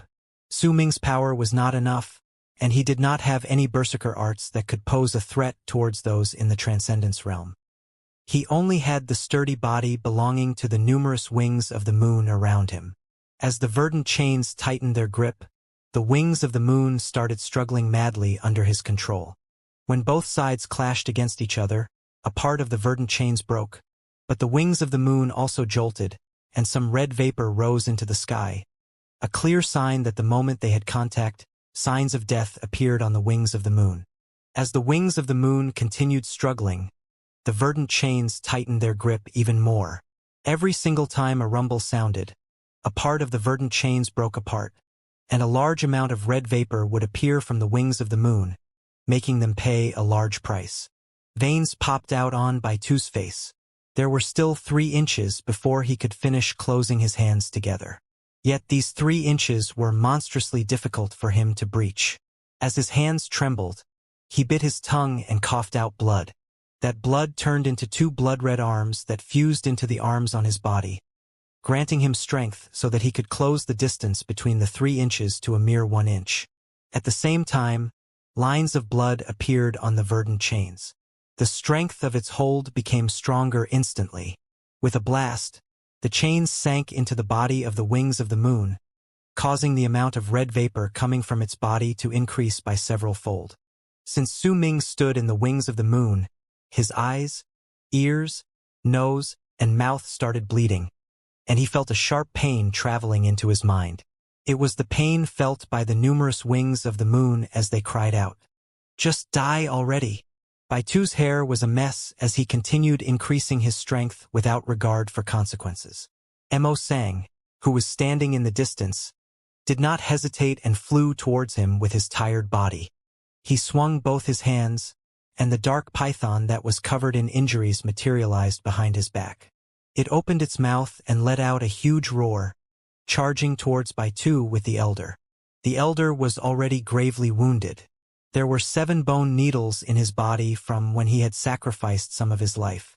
It was already very difficult for him to continue fighting. If Su Ming had not come, he would have chosen to explode his blood so that he could heavily wound the elder of Black Mountain tribe. However, he also knew that the elder of Black Mountain was cautious of it.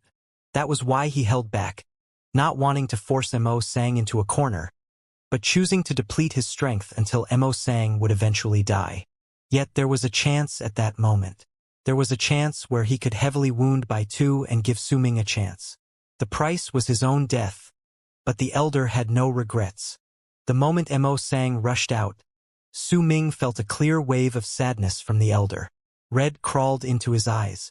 He might have learned how to be stoic, but at that moment he still became anxious.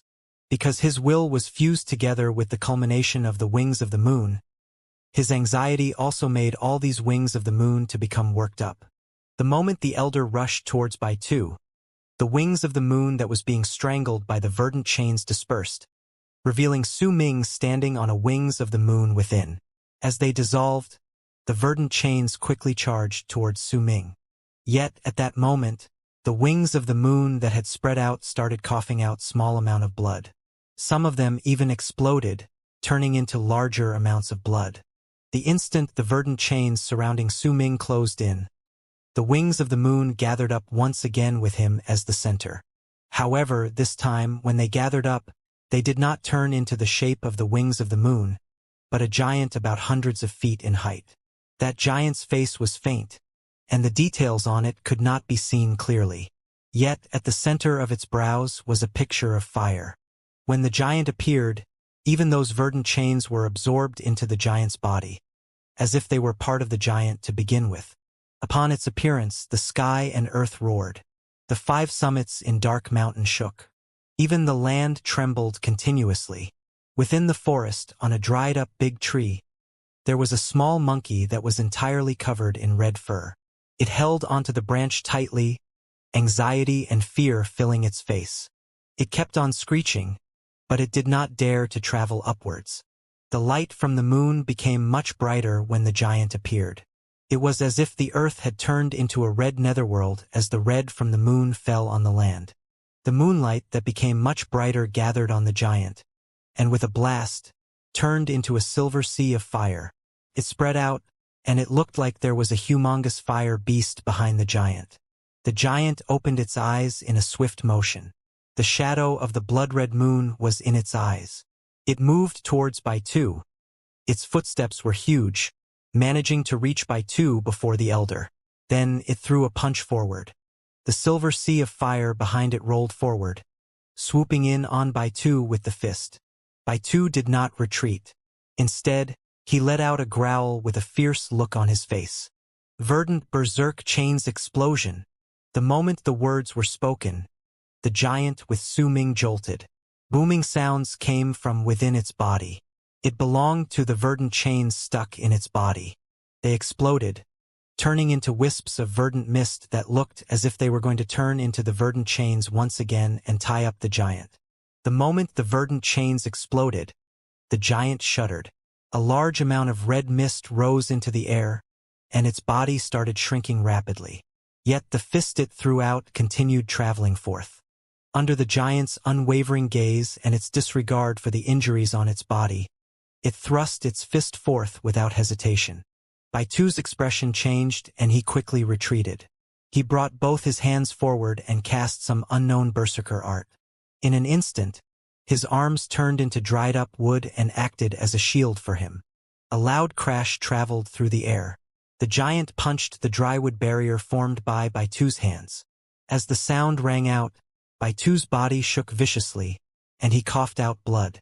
His arms immediately exploded and turned into flesh and blood that scattered everywhere as his body tumbled backwards.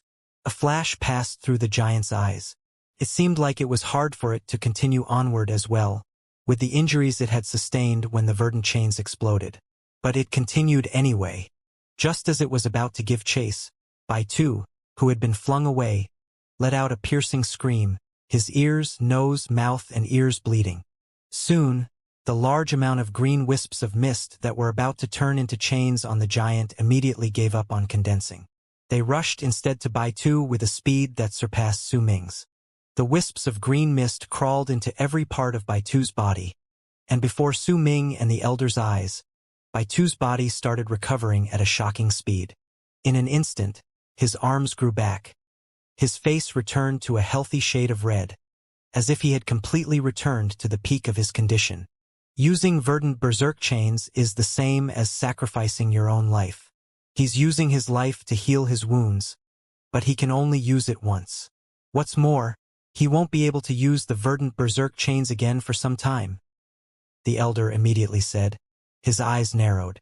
The moment the elder spoke, a glint appeared in Baitu's eyes. His face may have seemed to have returned to a healthy shade of color, but there was a dull look in his eyes. Yet his anger had reached its peak. He was a berserker in the transcendence realm, but was forced to sacrifice his life to recover. To him, that was unacceptable.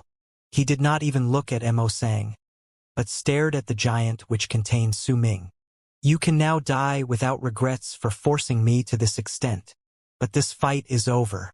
You and your elder will certainly die here today. Mo Sang, when I fought against you, I only used a part of my fallen berserker art. Now, I'll let you witness the fallen berserker art cast by a powerful berserker in the transcendence realm. Baitu was wary of Su Ming. Unless he deemed it absolutely necessary, he did not want to cast this fallen berserker art. It would inflict great harm to his own self, and he had to cast it when he was completely uninjured. If he cast it while he was injured, he would not be able to bear the consequences. The giant lifted its feet and was about to close in when Baitu spread his arms wide open and knelt towards the north in midair. There was a fanatic look on his face as he roared at the sky. The fallen berserker within the sky and earth, please honor your promise and descend upon the world. The moment the words were shouted out, the blood-red moon in the sky dimmed. The stars in the sky also became darker at the same instant. An indescribable presence started gathering together from the sky and earth.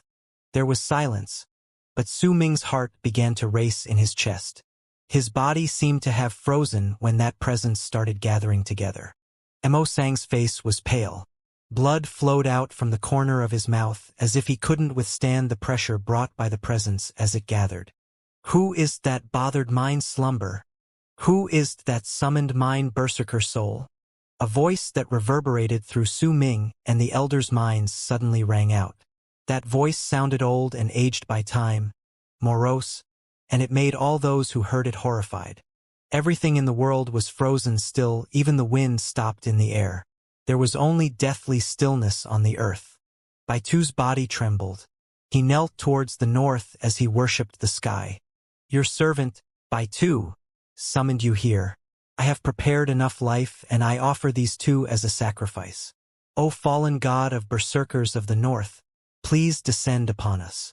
As Baitu spoke, that formless presence began gathering and turning into a faded outline of a person before him. It was a person, one whose face could not be seen clearly. In fact, if no one looked properly, then they would find it hard to see the moment that semi-transparent person appeared. The elder shuddered and his breathing became rapid. Su Ming was behaving the same way within the giant. He could not move his body. From the semi-transparent figure, he could feel a power that surpassed Baitu's by leaps and bounds. He had a final scattering blood with him, but scattering blood was like a double-edged sword. If it was crushed and the powder touched the wounds on his body, then it was the same as destroying himself. That was why every time Su Ming used it, he was incredibly careful with it. It was his ultimate move. He did not know whether this item was useful against powerful berserkers in the Transcendence realm, but he had to try. He had a chance, but the elder was by his side, and Baitu was rapidly healing all his wounds. If Su Ming used it at the wrong time and the powder was flung aside, then there was a high chance it would affect him and the elder. The semi-transparent figure stood before the kneeling Baitu's day. It raised its right hand and touched Baitu's forehead. Baitu immediately trembled viciously and pain appeared on his face, but he bore through it and did not scream out. A small hole appeared at the center of his brows, and a large amount of blood gushed out, which was absorbed by the semi-transparent figure. Very soon, that figure was no longer semi-transparent, but turned into a blood-red color. There was a thread of blood spinning within its body, and it gradually formed the outline of a part of a finger on its right hand. Baitu's body withered quickly. It was as if in the span of a few breaths, he would turn into mere bones. Not enough. The only red was on the small fragment of the figure's finger. The other parts of the person were still in the semi-transparent state. It spoke unhurriedly within the minds of the three people in the air. Baitu seemed to have known a long time ago that the blood would not be enough.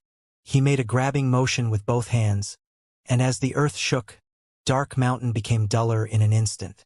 All of the snow on the mountain turned black and spread out. The trees in the forest at the foot of the mountain crumbled into ashes. White mist crawled out from all corners of the earth and rushed towards Baitu.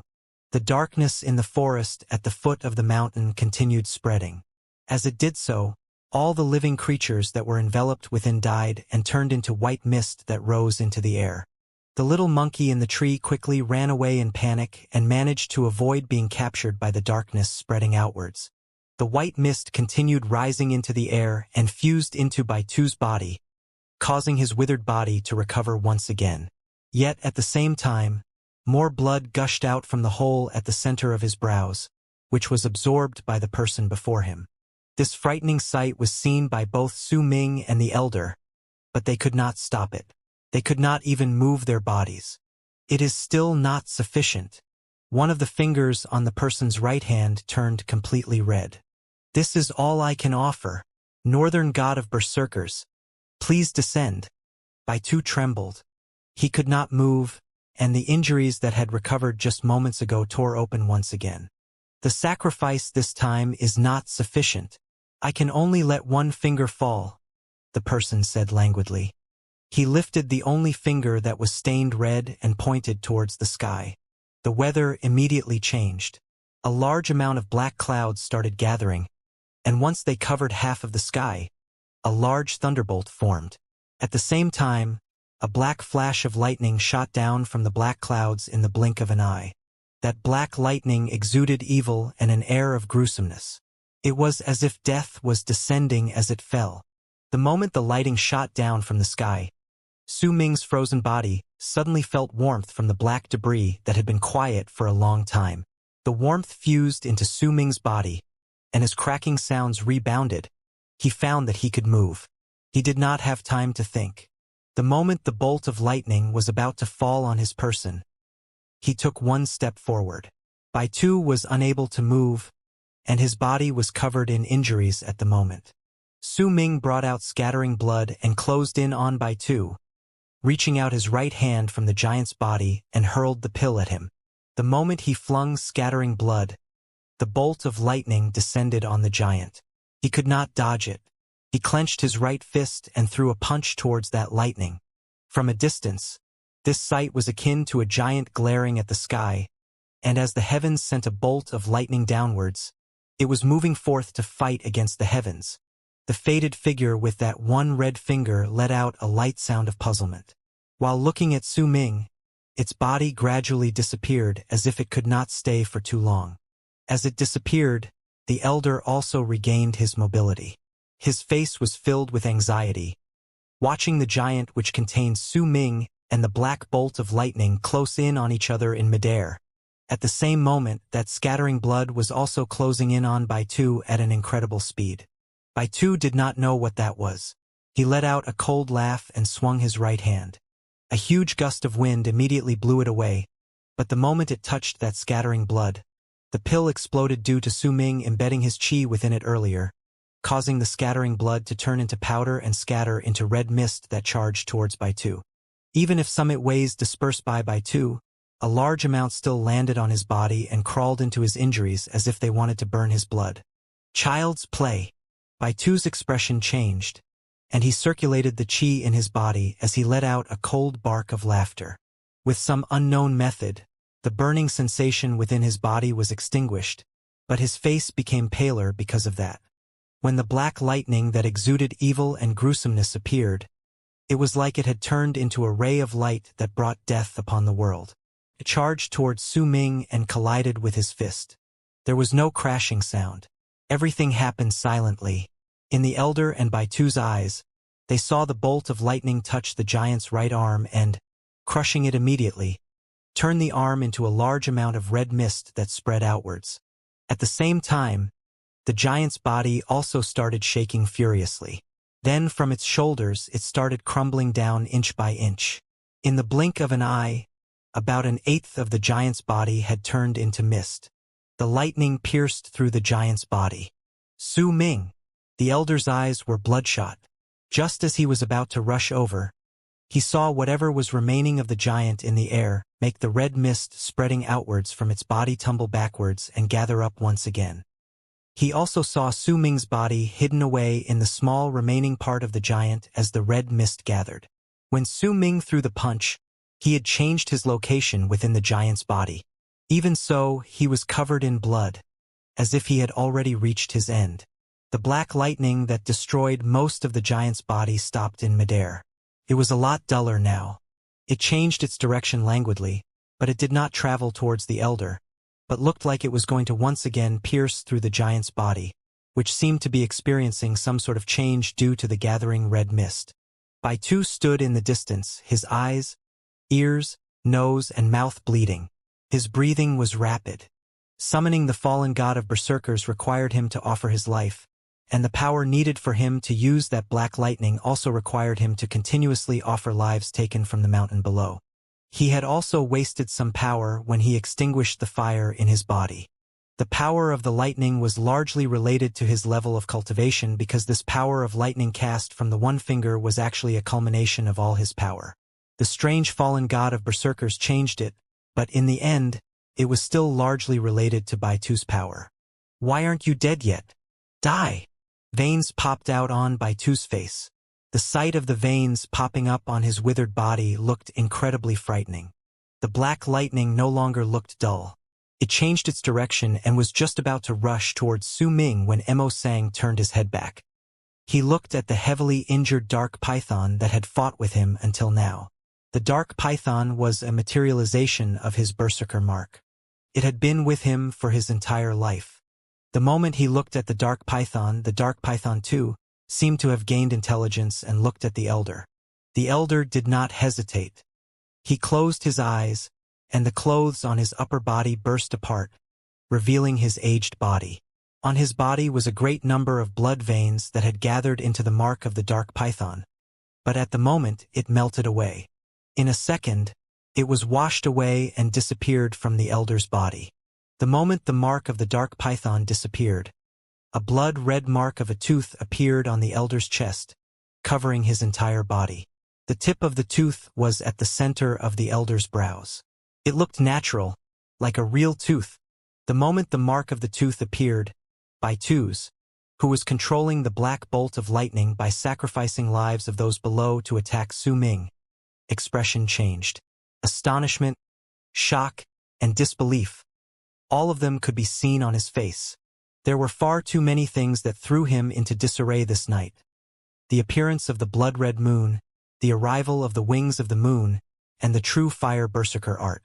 Yet all those sights were nothing compared to the sight of the berserker mark on Mo Sang changing to that of a tooth. Impossible! You have two berserker marks? That's impossible. Those of the berserker tribe can only have one berserker mark in their lives. How could you have two? Baitu was aghast. He even forgot to control the black bolt of lightning when he saw that scene. He could not believe what he was seeing, but he knew that if news that Mo Sang had two berserker marks spread out, then their entire world would be taken by a storm. He had never heard of anyone who possessed two berserker marks before. There was no one like that. Even the legendary gods of berserkers only had one berserker mark. Mo Sang opened his eyes, his face calm.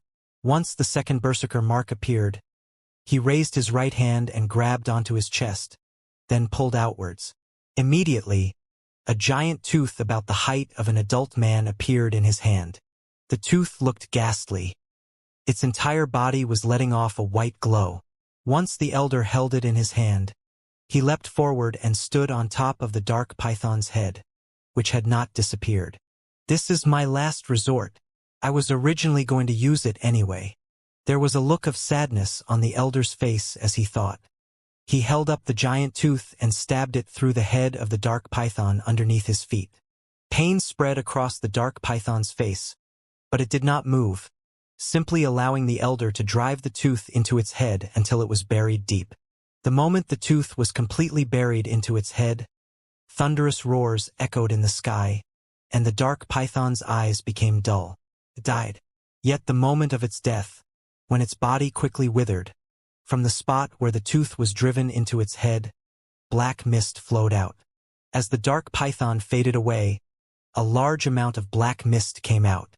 Within the span of a breath, the dark python completely disappeared from the world along with the tooth. Before the elder was dense, black fog. As it continued to tumble and move around, the head of a ferocious beast with a single horn appeared. That head of the beast looked like it belonged to an evil spirit. There was a black metal hook on its nostrils. It rushed out with an incredibly shocking pressure and a similar presence to that of transcendence, charging towards Baitu, whose face had changed into that of a panic-stricken one. Baitu was terrified. He had never even dreamt about someone possessing two berserker marks among those in the berserker tribe. Not only was it something unbelievable, it also covered the former prodigy, Mo Sang, with a thick layer of mystery. When Mo Sang's second berserker mark appeared, the sight of the tooth killing the dark python, which was formed by his first berserker mark, before materializing into the malicious-looking head of a single-horned beast with the similar presence to transcendence also made by Baitu take in a sharp breath. His skin crawled, and he immediately lifted both his arms, pointing a finger towards the black bolt of lightning that was originally aimed at Su Ming. The black bolt of lightning immediately changed direction and dashed towards the beast head that was surrounded by black fog. The elder stood in midair with his eyes closed, unmoving. The giant head of the beast behind him howled. The black fog spread around them, casting the sky and earth in a ghastly light. This was the elder's final resort, and also a secret he had kept hidden deep within himself. The head of the beast that was surrounded by the black fog spreading outwards charged towards Baitu, howling in its rush towards the black bolt of lightning that went forward to protect Baitu's day. The bolt of lightning let out loud thunderous cracks and closed in on the head of the beast. They crashed into each other. Thunderous roars echoed through the sky. The head of the beast let loose horrendous howls as a large amount of the black fog that surrounded it dispersed. The black bolt of lightning stopped before the center of the beast's brows, unable to pierce through. As the head of the beast continued roaring, it continued moving forward, forcing that bolt of lightning to move backwards as if it was met with strong resistance. Baitu's face was pale. His eyes were bloodshot. As of then, he felt like he was faced with the greatest danger in his life. The black bolt of lightning continued retreating, allowing the head of the beast to arrive at a distance less than 1,000 feet away from him.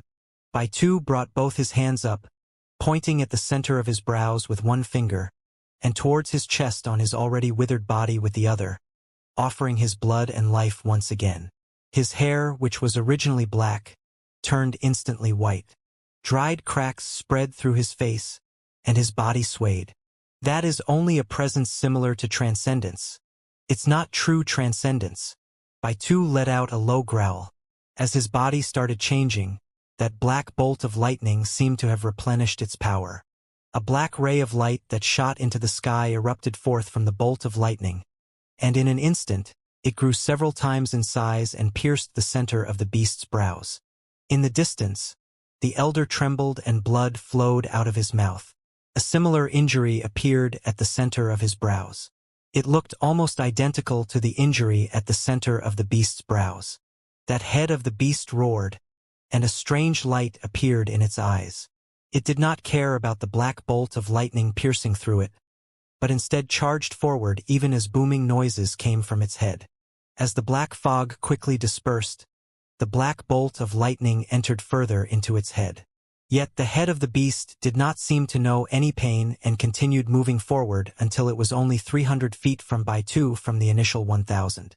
At that moment, half of the black bolt of lightning had entered the center of the beast's brows, causing arcs of black lightning to travel through the entire head of the creature, as if it was going to be destroyed at any moment. However, that light from the bolt of lightning also dimmed, like the life that provided its power was no longer enough. Black blood flowed out from Baitu's mouth. He raised his right hand in one swift motion and pressed one finger on his right eye, and the light from his right eye immediately faded away, as if it lost its life, turning white. The moment his right eye turned white, the black bolt of lightning immediately let out a strong black light again, and with a roar, most of the bolt of lightning entered the center of the beast's brows.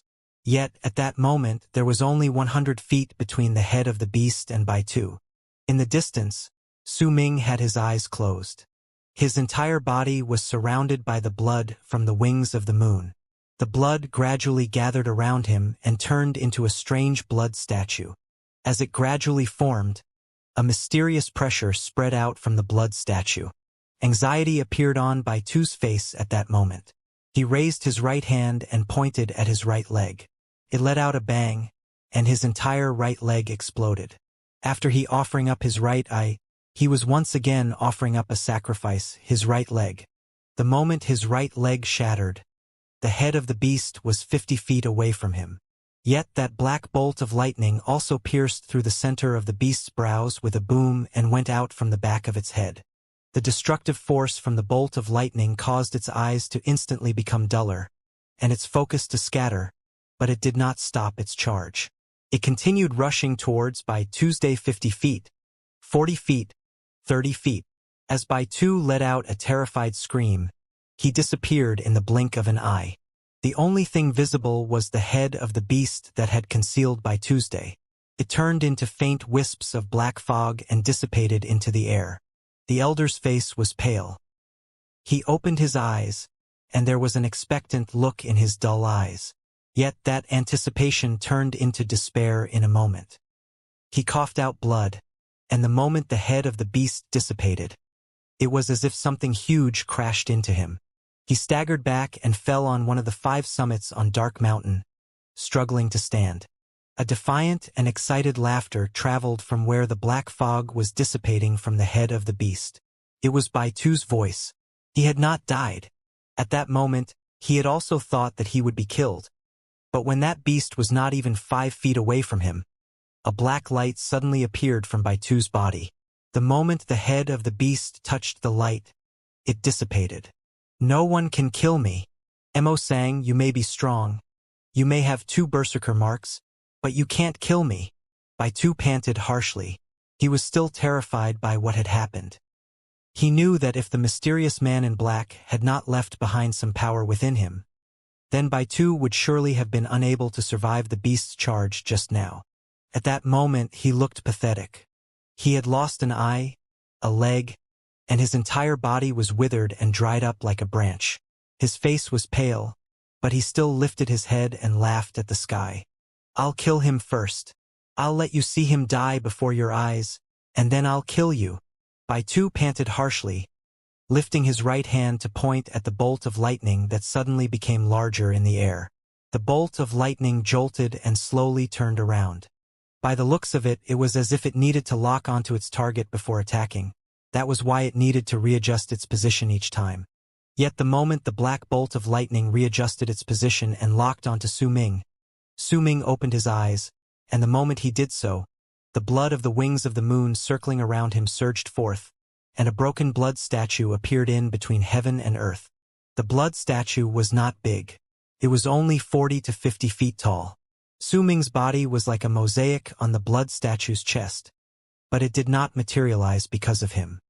His body only acted as a small conduit, allowing the wings of the moon to gather all their power together through his body, which was how they had become the same level as Baitu during their previous fight. The blood statue exuded an ancient presence. A blood-red light flashed all over its body, but the statue did not have a head. It was broken, and looked as if there was not enough strength for it to appear in its complete form in the sky. Still, even without a head, a terrifying presence surrounded the blood statue. The man portrayed wore armor, and it was also blood-red. It made the man look like was an old battle spirit hanging midair. Besides the terrifying presence coming from his body, there was also a devastating air around him, as if he was shouting because he was unwilling to die, and his cries reverberated through the air. In his hands was a giant axe. That axe was also broken, but a killing intent that shook the sky surrounded it. Vague cries from the souls of those who were wronged traveled out from the axe. This was one of the 9 great statues of the god of berserkers from the Fire Berserker tribe taken from the memories of the wings of the moon. A long time ago, he was once worshipped by an uncountable number of people from the Fire Berserker tribe. He even once fought against the god of berserkers together with the other 8 statues of the god of berserkers after they had been granted intelligence by the elder of the Fire Berserker tribe. His head was torn off by the god of berserkers. He had already died a long time ago. His broken appearance now was an illusion created from the memories of the wings of the moon using their blood of the Fire Berserkers. His name was Xing. Baitu's mouth hung open. There were simply far too many things that caught him off guard today. However, he was not numb towards it yet, because these things were only growing increasingly more shocking. Su Ming's eyes flashed as he stood on the shoulders of the headless and broken statue of the god of berserkers. The broken god's body took one step forward. The moment its foot landed, it was as if the sky and earth shook. However, Su Ming knew that the shaking was fake. The materialization of the broken god was due to the culmination of the memories of the wings of the moon. Perhaps he truly had had incredible strength, but he was dead. He was just an illusion, and that was why the power he could use was incredibly small. More importantly, the moment the broken god appeared, Su Ming also felt that the broken god was quickly disappearing. He could only remain for the span of a few breaths. After a few breaths, the broken god would disappear, and all the wings of the moon would also die as a price. At that moment, Su Ming would no longer have the power of the wings of the moon, and because he could no longer suppress his injuries, he would also experience backlash. Not only would he be unable to fight against Baitu, he would also face serious danger from overexertion. As light flashed in Su Ming's eyes, the ripples caused by the broken god spread out. With just one step, he appeared before the stunned Baitu's day. He lifted the axe in his hands and swung it downwards. At that moment, the black bolt of lightning sped towards the broken god. Baitu trembled. The danger he felt right now surpassed that of when he had faced the head of the beast formed by Emosang's second berserker mark. It made him feel terror that stemmed from the very root of his soul. He did not hesitate. He knew clearly that if he hesitated for even a moment, he would die completely and utterly, his body and spirit exterminated. So he pointed at his left leg without hesitation, gritting his teeth. Many blood veins appeared on his body to form the picture of a complete wings of the moon. Yet the picture spread out with a bang, causing his blood veins to be unable to gather together. Faced with life and death, Baitu had chosen to give up on the transcendence realm. Even if his level of cultivation would fall due to this, it was still better than dying here. The moment his berserker mark that signified transcendence scattered away, the black bolt of lightning let out its strongest black light and closed in on the broken god. The bolt of lightning closed in on the broken god, charging at its upper back. The moment it touched, thunderclaps reverberated in the sky, but that broken god did not stop. He was not at all bothered by the black bolt of lightning, even if there were numerous black electrical arcs traveling all over his body. Nevertheless, the blood of the wings of the moon that created the broken god were rapidly disappearing after it was attacked by the bolt of lightning that had gathered all the power Baitu had sacrificed from the transcendence realm. It made the amount of time that the broken god could exist become even shorter. According to Su Ming's calculations, before the axe could even fall down, the statue would disappear. Yet even if that axe only contained a tiny fragment of the power of the former Xing, killing a mere berserker in the transcendence realm was nothing.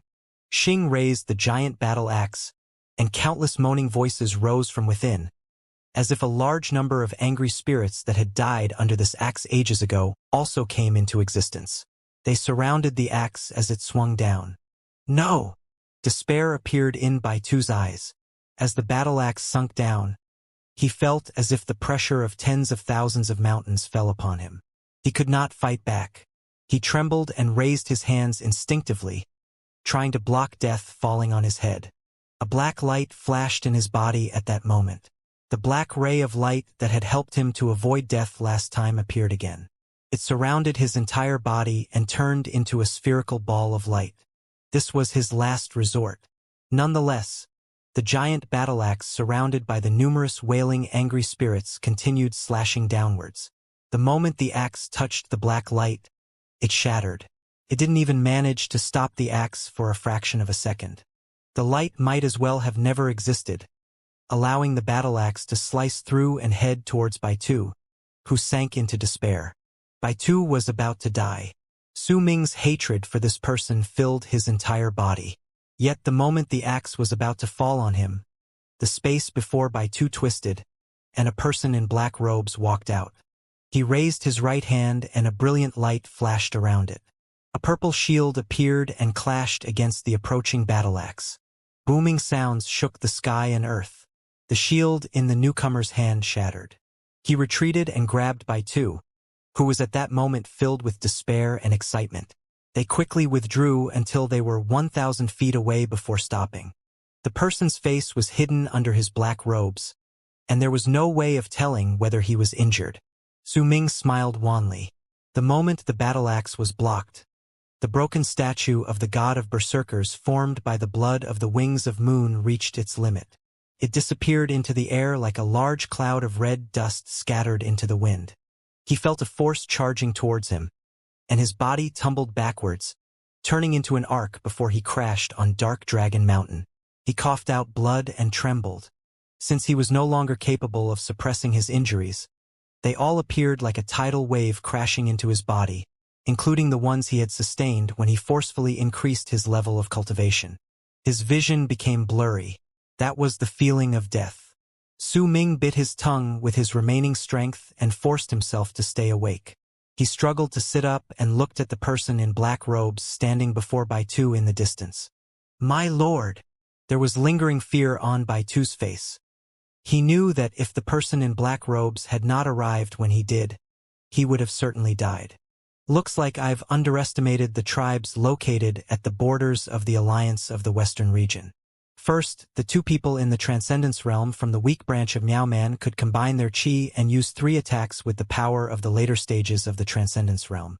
Now, I see a young lad like you training the pure fire berserker art. You even managed to summon Xing's broken statue. That attack just now. If it were not because your power is too weak and could not provide enough strength, I would not have been able to withstand it. The person in black robes spoke with a hoarse voice. His body trembled slightly, and there was lingering fear on his face. If it were not because Baitu was still useful to him and because the power of the axe from the broken god was not enough, he would not have come forward to save Baitu. Blood trickled down from his lips, which went unnoticed because of the black robes covering him. Bone Sacrifice Realm, you killed Jing Nan.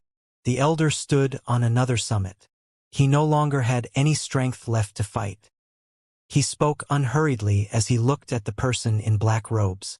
They are, after all, from the great tribe of Miao Man.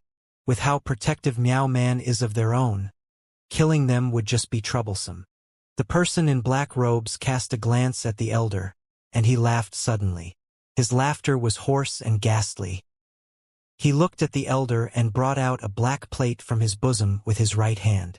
There was a complete spine carved on the plate, and it was exuding wisps of cold air. He threw it, and the plate charged towards the elder before it floated before him. When the elder saw the plate, his expression changed, and he looked incredibly sour. Besides looking for the ruins of Fire Berserker here, I also came to find you. Mo, you did not let us down. If you died in Baitu's hands, then you wouldn't be one of us. But you must pay the price for the mistake you committed in the past. As the person in black robes spoke, he retrieved the black plate and no longer paid any attention to Mo Sang. Instead, he walked towards Su Ming. I didn't think I'd be able to find an heir of the Fire Berserkers here. Su Ming let out a light sigh. His expression was calm. Even without the presence of the person in black robes, he would not have any chance to recover. There was only death waiting for him. He did not even look at the person in black robes, but turned his eyes towards the elder standing on another summit. His gaze was gentle. He had already done everything he could. This is the end. I'm sorry. I couldn't take care of him properly. The elder fell silent. He think that what had happened was entirely due to him accidentally joining that frightening group of people in the past. He closed his eyes bitterly. Yet at the moment the elder closed his eyes, his body suddenly jolted. A yellow light suddenly appeared on his body, and in an instant, it grew so bright it blinded everyone's eyes. A presence that did not belong to the world appeared, erupting forth from the elder's body with a lofty and mighty air. The moment the presence appeared, the person in black robes who was walking towards Su Ming stopped and turned his head back abruptly. There was a hint of amazement and shock on his face, which was hidden underneath the black robes. He saw the piercing yellow light erupting forth from Mo Sang's body. As the light glowed, it gathered on Mo Sang's clavicle. A muffled boom echoed in the sky, and a small yellow flag the size of a palm flew out from Mo Sang's clavicle before coming to float 7 inches above his head. Mo Sang trembled. He opened his eyes abruptly and lifted his head. When he saw the small yellow flag, he was stunned. Why are you here? The appearance of the small flag threw the elder into disbelief. He had thought that this thing would never appear in his life, because the person who had given it to him had fused the flag into his blood. The elder had tried countless times in the past, but he could not sense it. He could only vaguely feel its presence. The elder was stunned. He took in a sharp breath and abruptly looked at Su Ming. There was an absent-minded look in his eyes, as if he had just understood something. He struggled up and grabbed the small flag. The moment the elder held the flag in his hands, it shot up to at least 30 feet tall. It was no longer a flag, but a giant flag pole. This color also instantly turned to black from yellow, but the flag banner was not completely black. There were stars shining within, a brilliant sky shining with stars. That sky was unfamiliar. It was not the night sky seen by all the members of the Berserker tribe when they raised their heads. It belonged instead to a place far away. Perhaps the people there would find this sight familiar when they raised their heads. The heart of the person in black robes trembled furiously. A feeling that something bad was about to happen turned into a strong sense of danger within him. It made his expression change, and he quickly moved forward, wanting to stop Mo Sang's actions. Yet he could not stop Mo Sang from lifting up the giant flagpole and standing on the summit. He stood on the peak of the mountain and stretched out his right hand, causing the flagpole to lie horizontally. When the elder swung it to his left, it stirred up wind, making the entire banner spread open like a wave. When the person in black robes got closer, Mo Sang had already drawn a circle around his body with the flagpole in his right hand. The banner danced in the air, and once it gently touched Mo Sang's face, he swung it in the air, and it changed once again. It became larger, and in the blink of an eye, the stars on the banner suddenly started glowing incredibly bright. The banner even flew from the elder's hands and started rotating on its own in the air. It became larger, wider, and in the span of a breath, the banner became as large as a patch of sky filled with stars. As it danced in the air, the colors of the sky and earth changed. The wind and clouds tumbled backwards, and with a cry that reverberated through the air, the banner flew into the sky, and their sky was replaced by the gigantic banner. The night sky was suddenly replaced by the starry sky on the banner, causing the night sky to change in a heartbeat. This was an art that changed the sky. This was an art that made the night sky disappear by replacing it with the starry sky in the banner. Right then, Su Ming was stunned. He lifted his head and looked at the sky. That starry sky above was completely unfamiliar to him. Bai Tu was also dumbfounded as he trembled. He could not see any familiar stars. The night sky in his eyes was foreign. This was a patch of sky he had never seen before. None of the stars in the sky were familiar. The starry sky at night was a sight that everyone saw every day since they were young. Each and every one of the stars would bring about familiarity to those who saw them. The distance between the stars and the pictures they form would slowly be engraved inside people's memories. If someday that were to suddenly change, then everyone would immediately notice it. That sort of unfamiliarity would make panic rise in their hearts. The person in black robes trembled furiously as he looked at the unfamiliar starry sky. Even if he was a powerful berserker at the bone sacrifice realm, the terror did not diminish because he knew certain things. The sky of another world. This is the sky of another world. The moment the starry sky appeared, the elder coughed out blood and staggered backwards.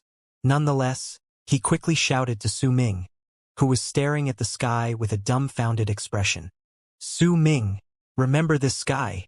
When he finished shouting out his words, the elder fell, completely drained of his strength. Su Ming jolted, then looked at the unfamiliar stars in the sky. The sky suddenly lit up with a strong burst of starlight. The stars flashed brilliantly and started moving. Right before everyone's eyes, the light from the stars joined together and formed a faint outline of a person. The person was so huge that he seemed to cover the entire sky. As the light from the stars grew brighter, the person's face also became clearer. It was a middle-aged man. The moment the light from the stars created the face on the person, Su Ming shuddered and disbelief appeared on his face. He stood there, completely stunned. The face of the gigantic person formed by the light was greatly similar to Su Ming's own. When the starlight drew out the outline of the face, everyone present saw that the person had his eyes closed. In the air, the person in black robes let out a low growl and withdrew in one swift move. He charged towards Bai Tu and grabbed him, as if he was about to leave the place with him.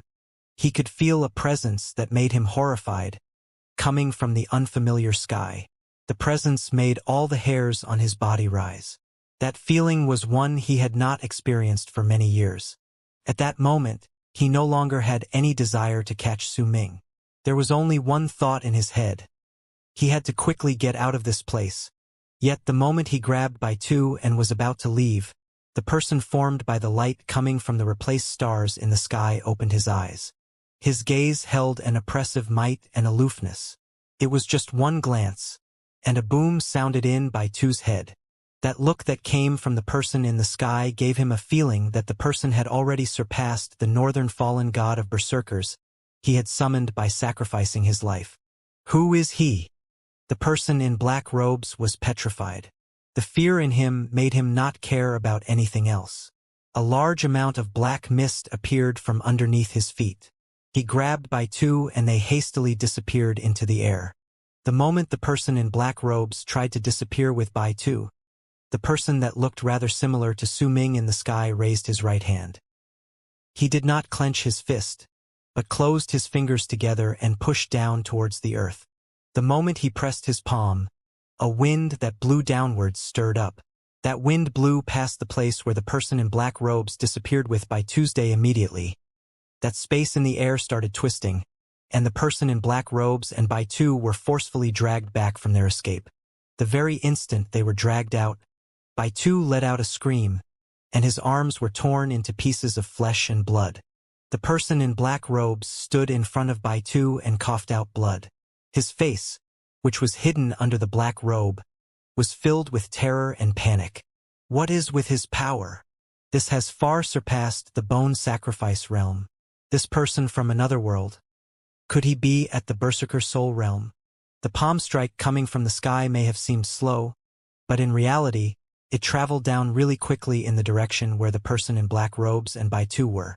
Booming sounds reverberated in the air. The moment the palm pressed down, the person in black robes let out a shrill cry. He grabbed by two, who was standing behind him, and once he infused some power into him, threw him towards the incoming palm. By two could not even resist.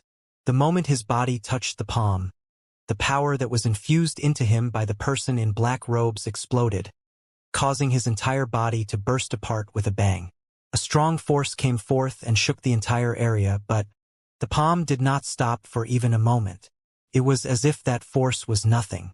It went through the force caused by two's explosion and rushed toward the person in black robes. The eyes of the person in black robes were bloodshot. He could not escape. As he lifted his arms quickly, the 13th piece of his spine let out a great power that fused into his arms. He pushed at the palm coming towards him. A booming sound echoed once again in the sky. The person in black robes let out a sharp and pained cry. His arms, hidden under those black sleeves, were immediately ripped into pieces. Even his black robe was torn apart, revealing the face he had kept hidden. It was an old man with a black picture on his body. That picture looked like an eye, and on his back, an old and aged presence came from the 13th piece of his spine. I can tell. That is a will that has been left on that instrument for many years. It is just a thought, and yet it is already this strong. That person. He must be an incredibly powerful berserker in the other world. The old man coughed out blood. As his arms trembled, they were torn into bloody ribbons. He knew that death was hanging right over his head. As his body tumbled backwards, he struggled to lift up his right hand and grab at the air. A beast's skin appeared out of nowhere in his hand. There was silver fur on that beast's skin. It looked incredibly valuable. At that moment, the old man took the beast's skin and wore it. At the same time, he also started making signs with his hands, drawing out a blood-red picture on his body with his 10 bloodied fingers. That picture was the same as the berserker mark on his body. It was an eye. Beast form transformation. As the old man growled, silver light shone brilliantly on his body. In an instant, an incredibly strange change happened to his body. After the beast's skin was placed on his body, it started spreading to cover its entirety under that silver light. Right before Su Ming's eyes, he turned into a ferocious silver beast. That ferocious beast was like a bull, but it only had one eye. Its entire body was covered in silver fur. There was lightning flashing on the 2 horns on its head. At the moment, all the power from the bone sacrifice realm was fused into the 13th piece of the beast's spine under the silver beast skin. The beast let out a roar and crashed into the incoming palm. The palm's incoming assault caused the beast to tremble when it touched the silver bull beast. The 2 horns on its head immediately shattered, and the silver fur on its body fell away from its body as if it was shaved away. When all of its fur was scraped off, a layer of the beast's skin was torn away from its body. A light flashed, and the bull disappeared. The old man's body materialized once again. His face was pale and his eyes showed despair. As he coughed out blood, the palm pressed on his body. His arms burst apart, and his legs, too, disappeared.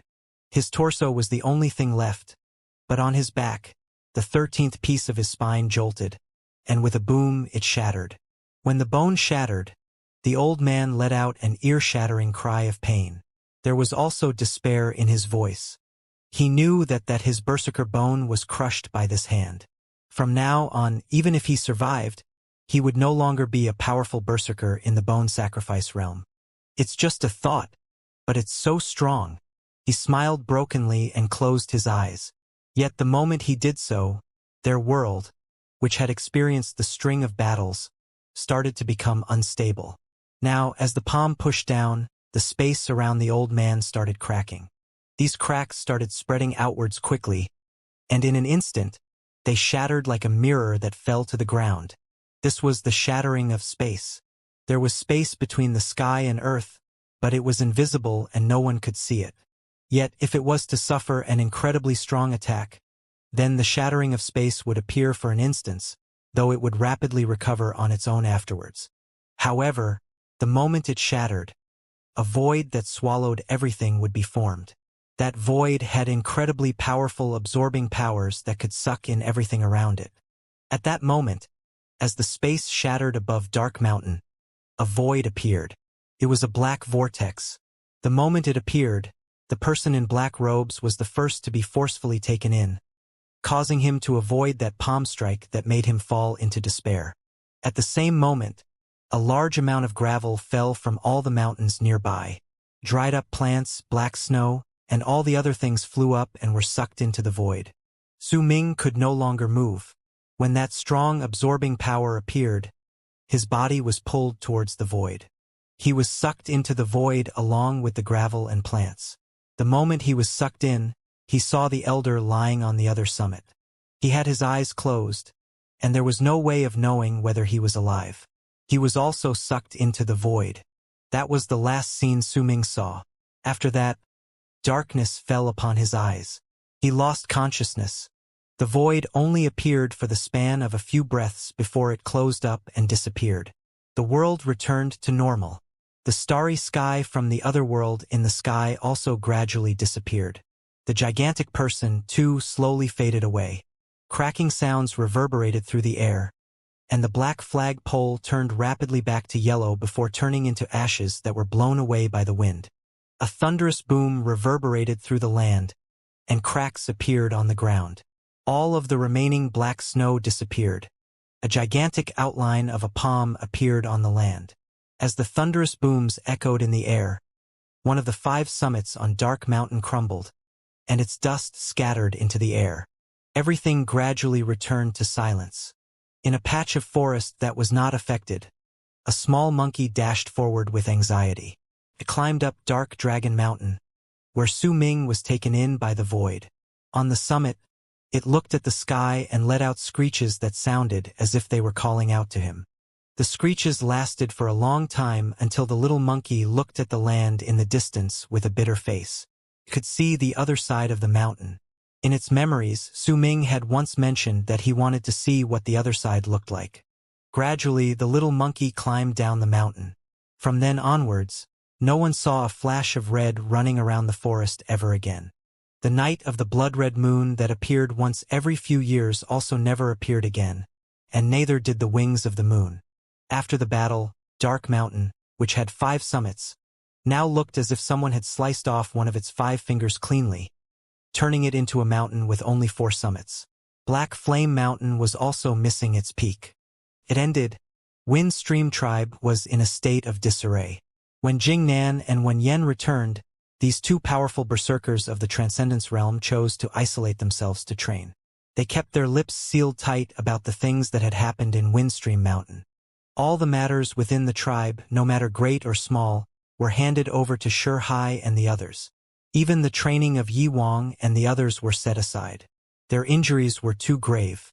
If it were not because their enemy had seemed to be holding back due to fear of something, the 2 of them would not have been able to return. Dark Mountain Tribe became an affiliated tribe of Windstream, and the 7th tribe located outside the Mudstone City. It was also the weakest tribe. The only berserkers within the tribe were the tribe leader, Bei Ling, and the handicapped head of the guards. The elder did not come back. Lei Qin did not come back. Su Ming, too, did not come back. Amid their sadness, Dark Mountain Tribe sent some people back to Dark Mountain after a few days had passed. They found the corpses of their people, Nansong, and Shanhen, and relayed what they saw regarding the 4 summits of Dark Mountain to their tribe members waiting back home. Surrounded by grief, they held a funeral for their deceased tribe members, which coincidentally fell on the same day as the promise made between Su Ming and Bai Ling. They did not know about Shan Hen's betrayal. He was buried together with his other tribe members. On the day of the funeral, rain fell together with snow from the sky. It was very cold. Standing outside Dark Mountain Tribe in the freezing snow and rain was a girl in white.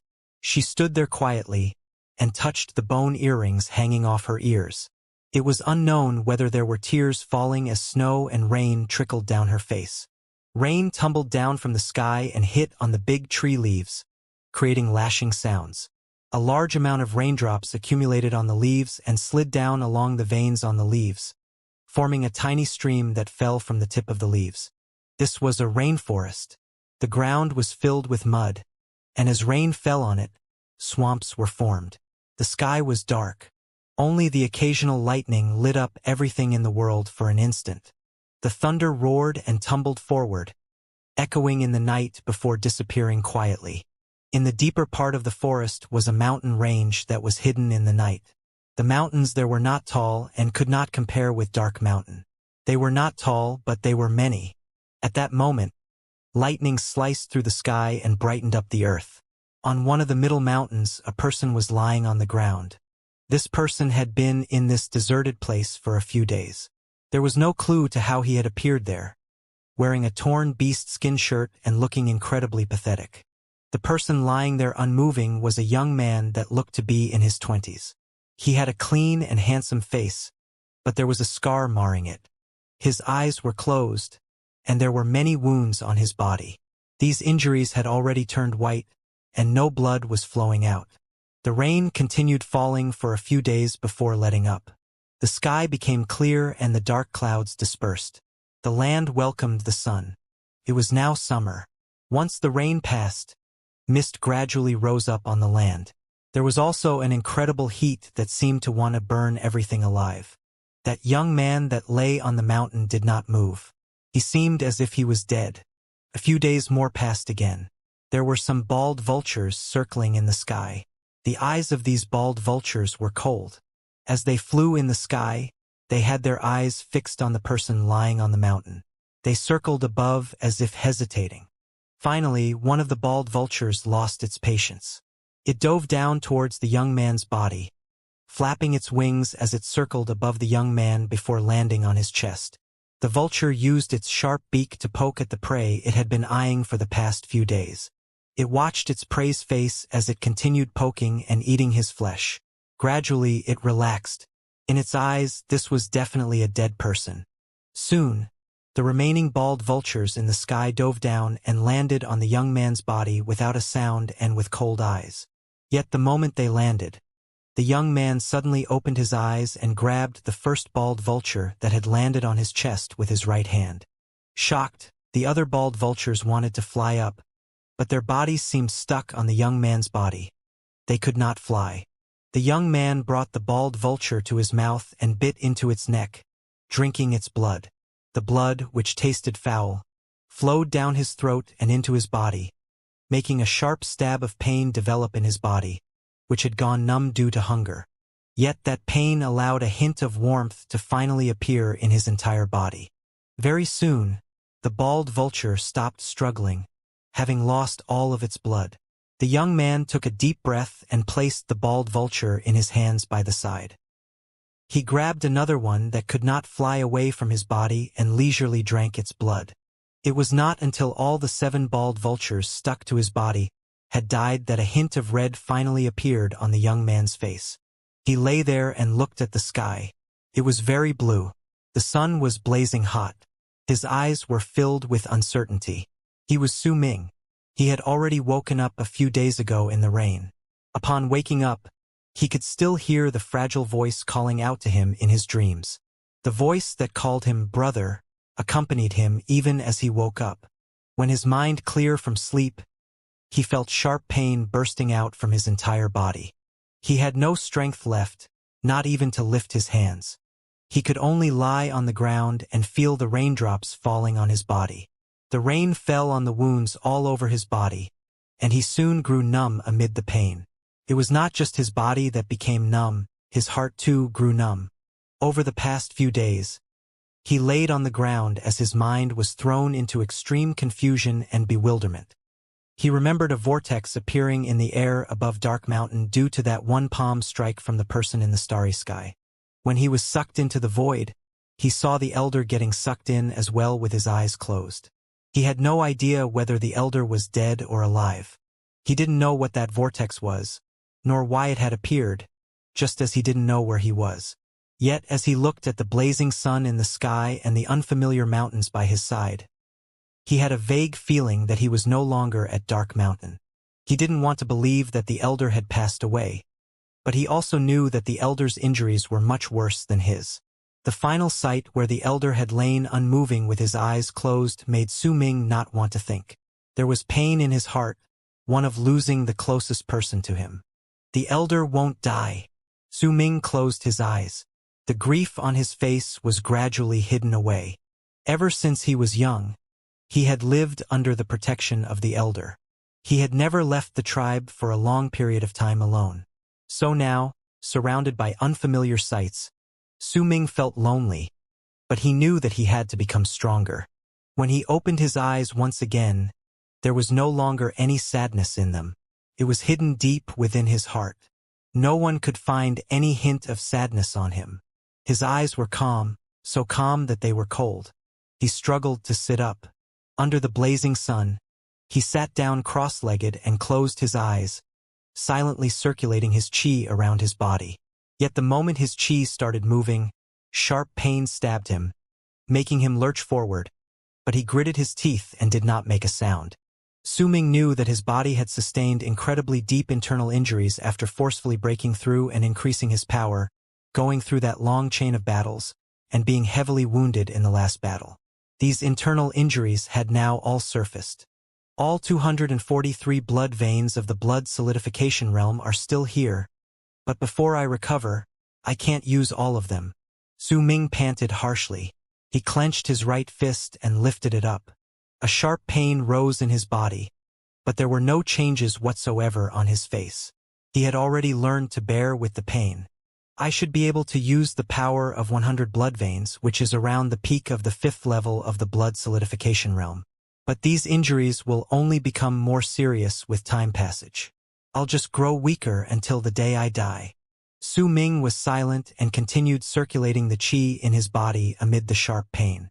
Gradually, the sky darkened. When the moon appeared, Su Ming lifted his head and looked at it. Threads of moonlight fell down and surrounded him before they blended into his body, nourishing him. The night passed by quickly. When the morning sun lit up the earth, it dissipated the slight hint of cold brought by the night and replaced it once again with blazing heat.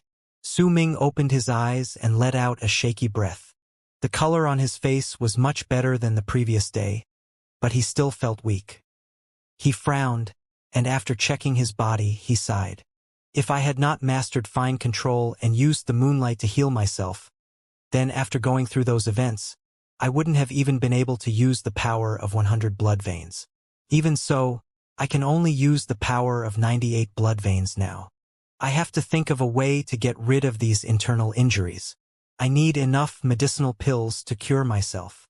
Su Ming fell into momentary silence, touching his bosom to look for his items. He had been sucked into the vortex earlier and had no idea whether the few items he kept away in his bosom were still around. He had a broken bag, the little bone Shan Hen held onto before he died, and the beast bone given to him by the tribe leader before they parted ways so that he could tell whether the tribe was safe.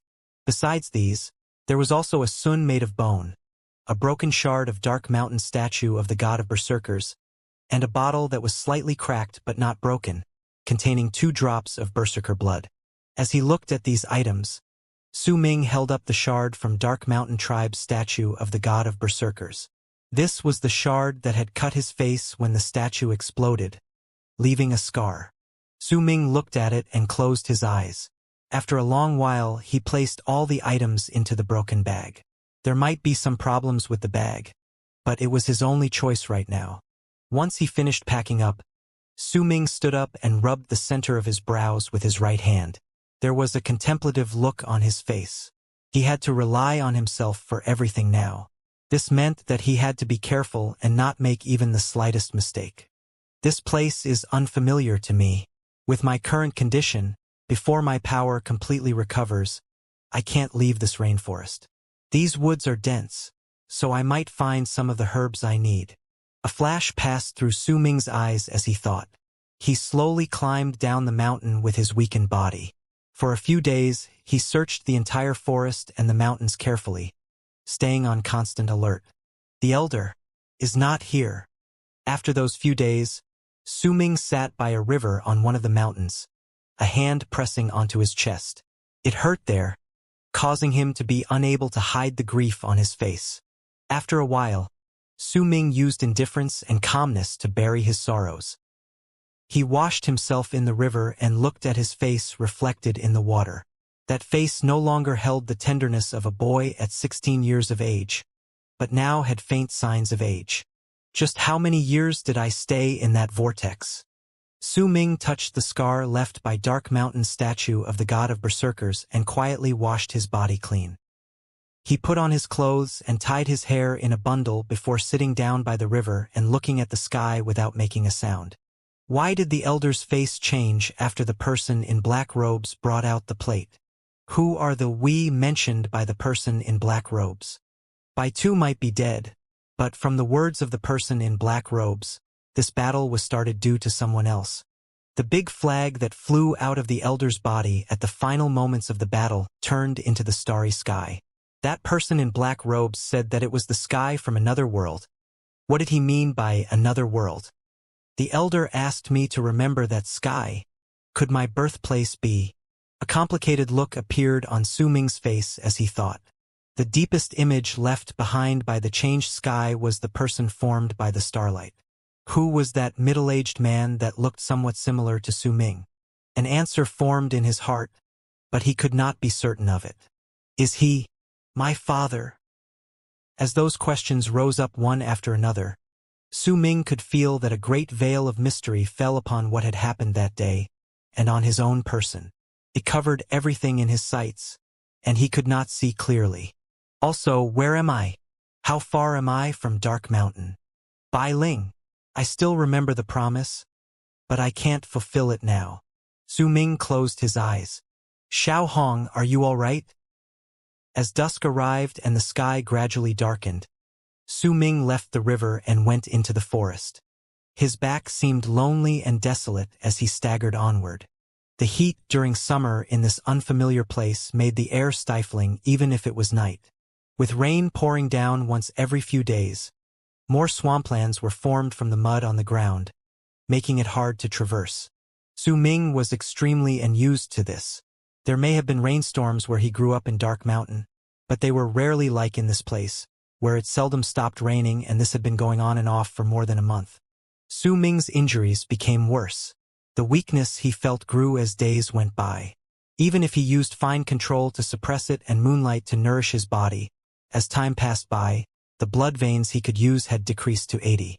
Within the deeper parts of the rainforest, on the low mountain range that housed a lot of mountains, was a small mountain. There was a naturally formed crack on it, and Su Ming sat cross-legged inside. There was no water in there, but the walls of the mountain were wet. When he placed his hand on the walls, he could feel cold wetness. There was ash left behind on the ground by a fire. During the past few days, Su Ming had stayed here. The inside of the naturally formed crack was built in the shape of a gourd. It was not big, but neither was it small. It served as a place for Su Ming to avoid the rain and quench herbs. There were a lot of cracks like these in the mountain range. Su Ming hadn't spent much time before finding a cave that was more secluded compared to the rest. Even if it rains non-stop, the plants here are still very dense, some of which are strange. There is even plenty of that supposedly rare thousand-leaf flower growing here. Something flashed in Su Ming's eyes. He lowered his head and looked at the herbs situated close before him on the ground. These were the herbs he'd found within the month of traveling carefully around the rainforest under the rainstorm. As he looked at the herbs, Su Ming stood up. He felt that his body was also damp and wet, which made him incredibly uncomfortable. It's a pity that while there are a lot of herbs here, there isn't any cloud gauze grass. I can't create mountain spirit, but the herbs required to create scattering dust and southasunder are mostly complete. I only need night glitter branch. Su Ming frowned. This was the reason why he could not create any pills this month. Even as he got out of his meditative state, he was still thinking about it. It was still raining outside. Thunder would boom in the sky occasionally. Su Ming had already gotten used to this sound. He walked out quietly and arrived at the entrance of the cave. The first thing that entered his sights was lightning slicing ferociously through the dark sky, which brought light upon the place. It was soon followed by thunder booming, as if there was someone roaring so loudly in the sky it shook the earth. Lightning flashed in the sky and lit up the land, but it became dark again in an instant. Rain battered the ground, and some of the raindrops fell on Su Ming. He took in a deep breath. The stifling air of summer was somewhat gone. It was much more comfortable standing where he was rather than inside the cave. Even if it was much more humid here, there was also a slight refreshing feeling. Su Ming looked at the dark sky and land. Everything here was unfamiliar to him. Even the rain was unusual. But Su Ming no longer let his loneliness show on his face. Instead, he hid it away deeply. His eyes were calm as he looked at the land and fell into deep thought. Without night glitter branch, I can't create any pills. Am I really supposed to walk out of the rainforest to search outside in my weakened state? The frown on his face grew deeper. After a long while, Su Ming let out a light sigh. At that moment, amid the rumbling thunder, a bolt of lightning suddenly cracked as if wanting to split the sky apart. The moment it crackled in the air, it was as if it discovered that it was too close to the rainforest where Su Ming was and changed direction. Right before Su Ming's eyes, the bolt of lightning fell down in a straight line. With a crash, it plunged into the rainforest a distance away from him. Soon, black smoke rose into the air as lightning continued crackling in the sky.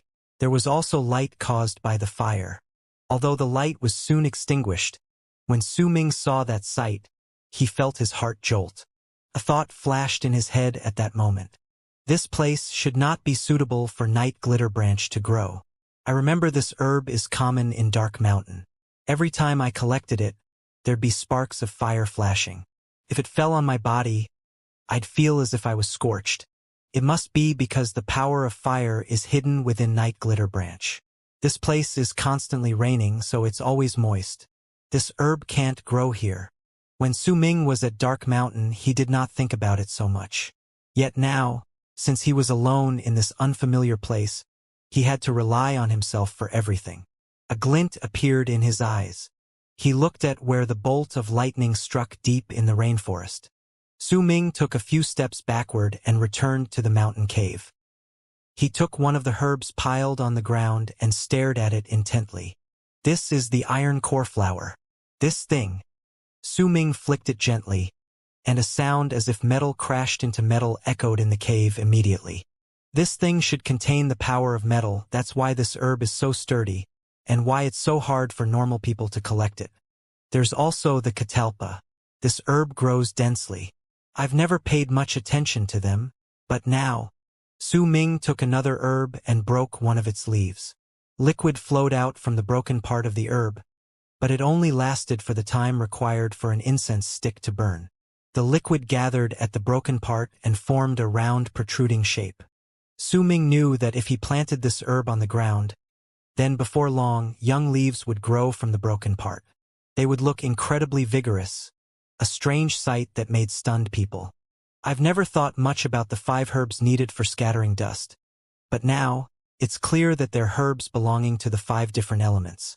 The power of metal, the power of life, and then there's the fire from the night glitter branch. As for the other 2 herbs, they're the commonly cited ones that contain the power of water, and I don't need the leaves of this herb, but its roots, which are buried underground. There was a contemplative look in Su Ming's eyes.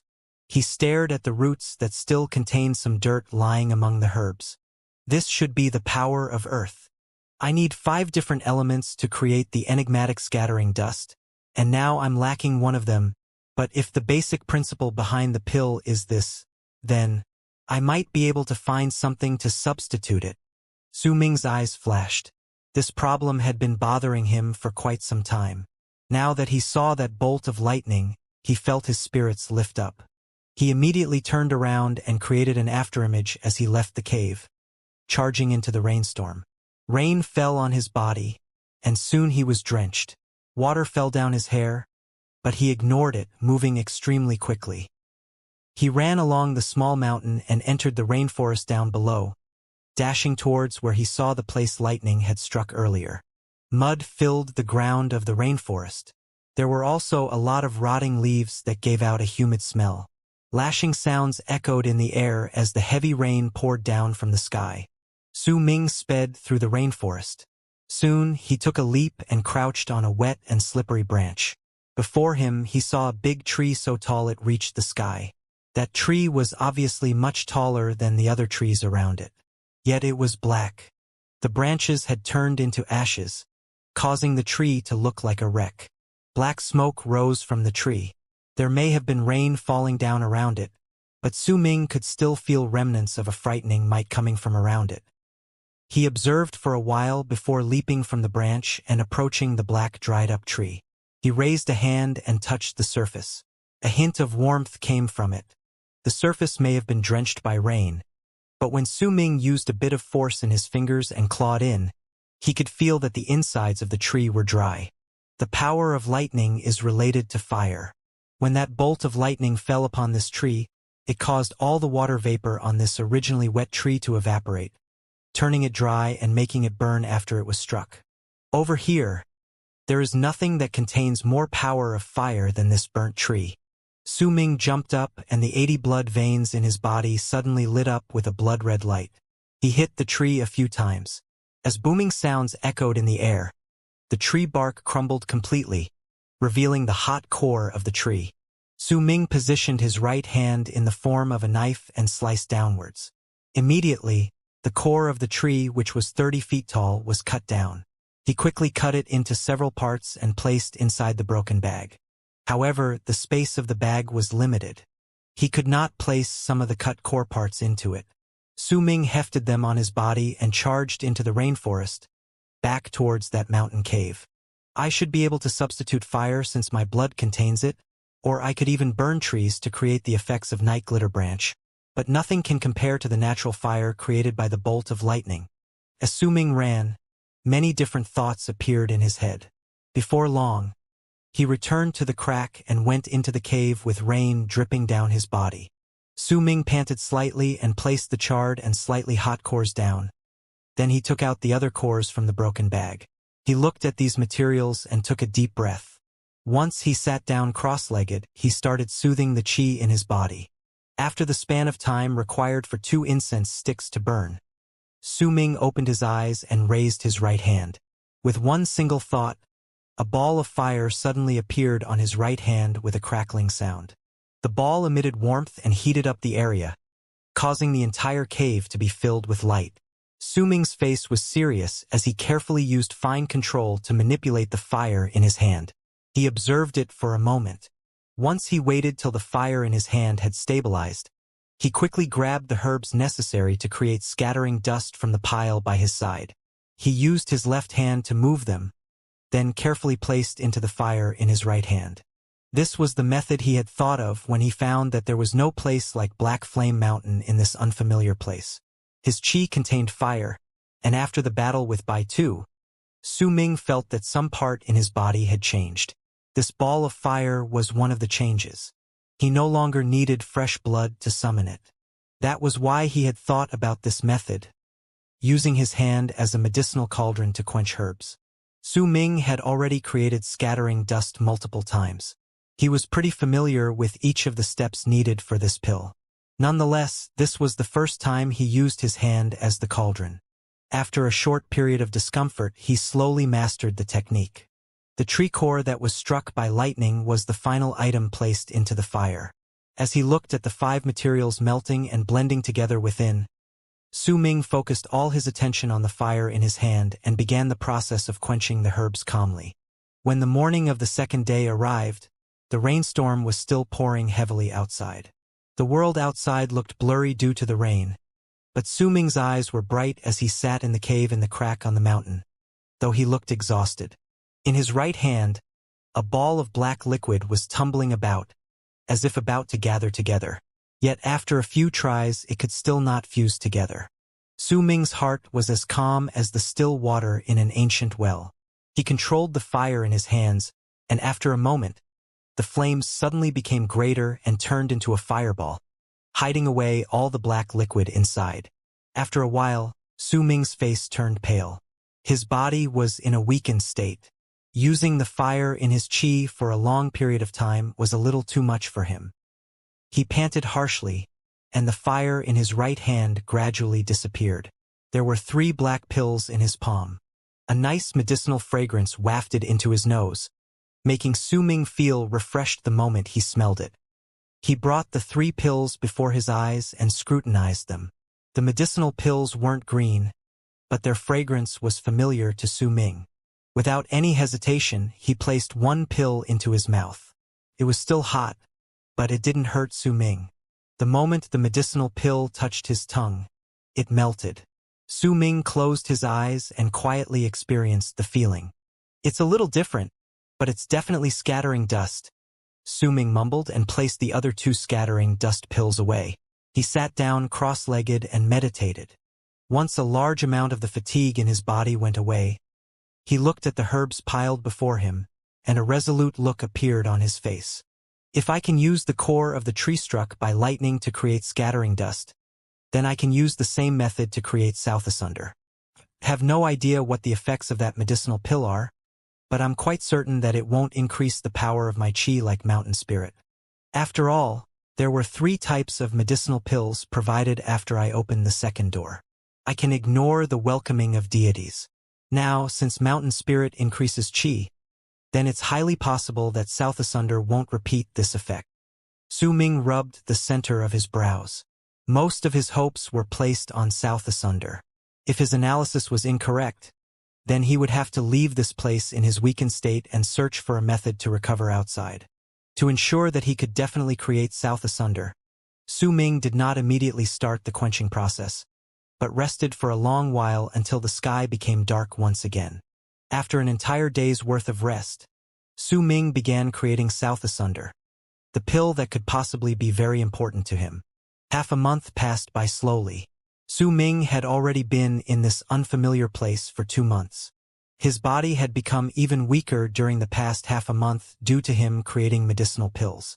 Nonetheless, because it was Su Ming's first time creating south asunder, failure was inevitable. Yet due to his continuous hard work, after half a month, he managed to create 2 south asunder. Su Ming's face was pale, but his eyes were calm as he looked at the purple pills that were clearly larger than scattering dust, being the size of a fist. There was no medicinal fragrance from it, and it looked incredibly normal. After a period of silence, Su Ming took one of the pills decisively and placed it in his mouth without hesitation. After going through so many things, he was no longer a child. He could analyze on his own now. Ever since he started creating the medicinal pills besides scattering blood, which he had created on accident, everything else was harmless. More importantly, he did not have the luxury to waste even 1 pill for experimental purposes. When the purple pill entered Su Ming's mouth, it did not melt immediately. Instead, it slowly broke apart and slid down his throat with a bitter taste. After that, Su Ming took 1 scattering dust and swallowed it. Once he was done, he sat down cross-legged and closed his eyes, circulating the qi in his body to feel the effects of south asunder. Time trickled by. After an hour, Su Ming suddenly shuddered, and the 243 blood veins surfaced on his body. However, only about 80 of these blood veins glowed in a brilliant red color. The rest of them were dull. The trembles shaking Su Ming's body became more intense, and a pained look appeared on his face. After a moment, he opened his eyes and coughed out a mouthful of black blood. The black blood fell on the ground, letting out a rotten stench. The moment Su Ming spat the blood out, a hint of red appeared on his cheeks. Around 10 of the dull blood veins on his body became revitalized. They no longer emitted a dull light, but slowly glowed with a brilliant red light. After a long while, Su Ming's breathing calmed down. He looked at the final South Asunder in his hand. South Asunder has curative effects. If only I had managed to create this pill before the tribe went into battle. Su Ming closed his eyes and let out a light sigh. He stayed in the mountain range located deep in the rainforest, seldom going out. Every time he did so, it was because he had used up all of the herbs, or ran out of the replacements for Night Glitter Branch, having to go out to seek more of them. Fortunately, the rainforest was huge, and it was not uncommon for lightning to strike trees. Usually, when a bolt of lightning struck a tree, it would provide Su Ming with a large amount of materials. In the blink of an eye, a year passed by. During that year, there was a period of half a year where there was no rain, yet there was no sight of snow that would have made Su Ming feel at home. It was as if there was no winter in this place. His injuries were too deep. During that year, he had taken in a large amount of South Asunder, but it only made his chi recover to around 190 blood veins. He was still slightly away from his peak condition. In the course of that year, there were many times that Su Ming found tracks left by people when he went out searching for herbs. Once he even saw a team made of a dozen people hunting a giant snake in the rainforest. These berserkers were around the 5th and 6th level of the blood solidification realm. Only one man was at the 7th level of the blood solidification realm. By the looks of the others around him, the man was someone who was rather renowned. They did not wear beast skins, but sackcloths. Most of them used spears as their weapons, and they seldom used bows. Almost everyone in the team wore a black bell that did not emit any sound on their wrists. Most of them only had one bell on their wrists, but that man had two. Su Ming also noticed that there was a teenager at the 5th level of the blood solidification realm among these people. His face was pale as if he was sick. He was surrounded and protected by the team, and Su Ming saw 4 bells on his wrist. This was a completely different tribe compared to Dark Mountain and Windstream. When Su Ming was observing, he did not stand too close to them. Even so, he still attracted the attention of the man at the 7th level of the blood solidification realm. The man did not make any sound immediately, but he did get closer to where Su Ming stood during the battle, all while acting as if he did it unintentionally. However, his actions were a little foolish in Su Ming's eyes. He left. With Su Ming's speed, if he wanted to leave, that man would not be able to stop him. Su Ming did not bother himself with these people, but continued searching for herbs. Once the sky started to darken, he ran into the group of people once again when he was returning to his cave. At that moment, they were setting up a simple beast skin tent in the rainforest while protecting the teenager with 4 bells. It looked like they were about to spend the night there. The man at the 7th level of the blood solidification realm held a spear and leaned against a big tree while keeping watch of his surroundings with bright eyes. Su Ming crouched on a tree in the distance and watched these people. His eyes slowly brightened up. His power might not have completely recovered, but at least he could fight now. He wanted to know where this place was and what tribes were around here. These people were obviously very averse to outsiders. If he approached them carelessly, they would likely not listen to his words and instead just engage him in battle. As his eyes flashed, Su Ming lowered his head. He retreated without a sound and vanished into the rainforest. Time passed by. 2 hours later, when the bonfire these people had made lessened the humidity in the air, the expression of the man leaning against the tree suddenly changed, and he clutched onto the spear in his hand tightly.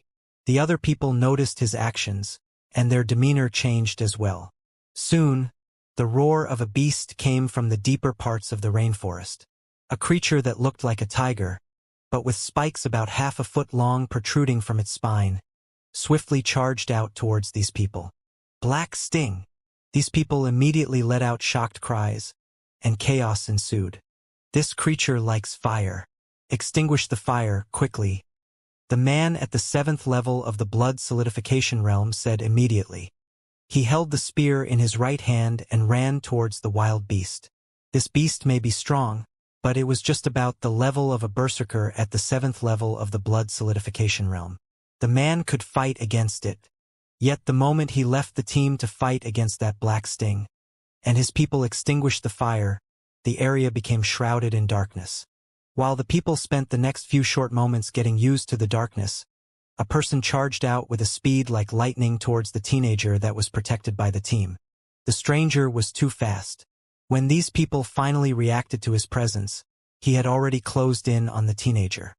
Without waiting for the pale-faced youth to resist, the person slammed the heel of his palm at the back of his neck, knocking him out, and grabbed him under his arm before escaping.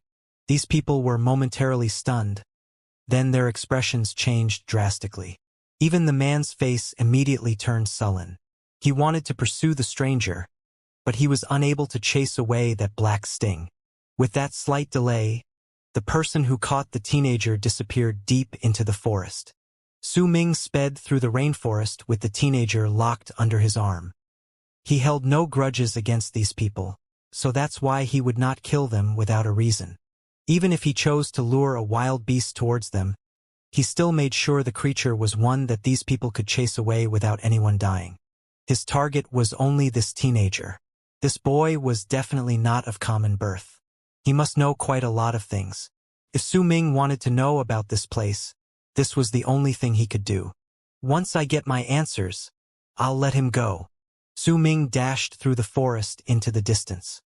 He circled the forest once and came to a more secluded corner before placing the boy down. He crouched down and scrutinized the teenager before understanding a few things. When he first saw the teenager, he could already tell that there were some problems.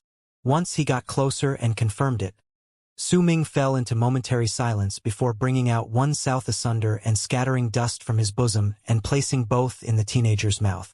Only then did he leisurely take a few steps back. He brought out a beast skin from the broken bag in his bosom. It was from a beast he'd hunted down for food during the past year. He placed it around himself, covering his body and face, and sat down against a tree not too far away from the teenager. He grabbed a small piece of wood with his right hand from his side. With a tiny flick of his wrist, the wood charged towards the teenager's brows. Su Ming did not use too much strength, but it was still enough to wake him up. The teenager opened his eyes in pain. There was confusion in his eyes, but it soon turned into a calm look. His face may have been sickly pale, but there was no panic on it. He looked at Su Ming, who was sitting before him with a beast skin covering his entire body. "Who are you?" The teenager's calmness did not seem fake, as if there truly was no hint of panic in him. That sort of attitude was not rare on an old person, but if a teenager could show such calmness, then it showed just how extraordinary his status was. He looked at Su Ming, and his eyes did not shine, nor did they waver. Yet when he looked at Su Ming, he cast a discreet glance over his entire body, as if trying to find where Su Ming came from through the minuscule clues on his body. Su Ming sat there with his entire body covered by the beast skin robe. The teenager's actions once he woke up made him look at the teenager with a hint of praise. Yet even so, it was impossible for the boy to find clues on his person. "You've had those wounds on your body for many years." Su Ming did not answer the teenager's question, but instead spoke slowly with a slightly hoarse voice. The teenager maintained a stoic demeanor and looked at Su Ming. He did not speak because he knew that the more he spoke, the more likely he was to make mistakes. It was better for him to know what was the motive of this person who had captured and brought him here. It should have been left behind on purpose by a powerful berserker not long after you were born. Su Ming continued speaking unhurriedly. The teenager was shocked, but his face remained unchanging and blank. "Go on and sense the injuries in your body. See whether there are any changes." Su Ming spoke calmly, the tone of his voice not once rising. Once he finished speaking, he closed his eyes. The teenager was momentarily stunned. He cast a glance at Su Ming warily, then hesitantly closed his eyes and circulated his qi. He did not notice it once he woke up, but once he started circulating his qi, he opened his eyes abruptly. During that instant, he could clearly feel that the injuries in his body had healed slightly. He might be shocked, but he forced himself to be calm. He knew that he was wounded when he was 5 and someone cast a berserker art on him, but that person had made sure he would not die, just be gravely wounded. With this, the caster could detain his father's training, causing his father to need to waste a large amount of chi once in a while so that the teenager could continue living. These injuries were incredibly sinister. Over the years, he had consumed many herbs, yet it only allowed him to continue living, but did not heal him.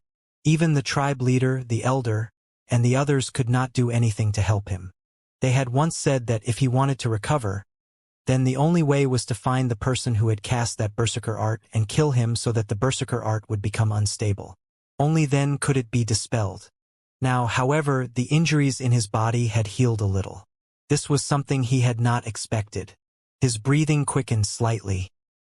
He lowered his head hastily, and as he checked the injuries in his body once again, he hid away the light in his eyes. He had begged the heavens to make him recover countless times in the past.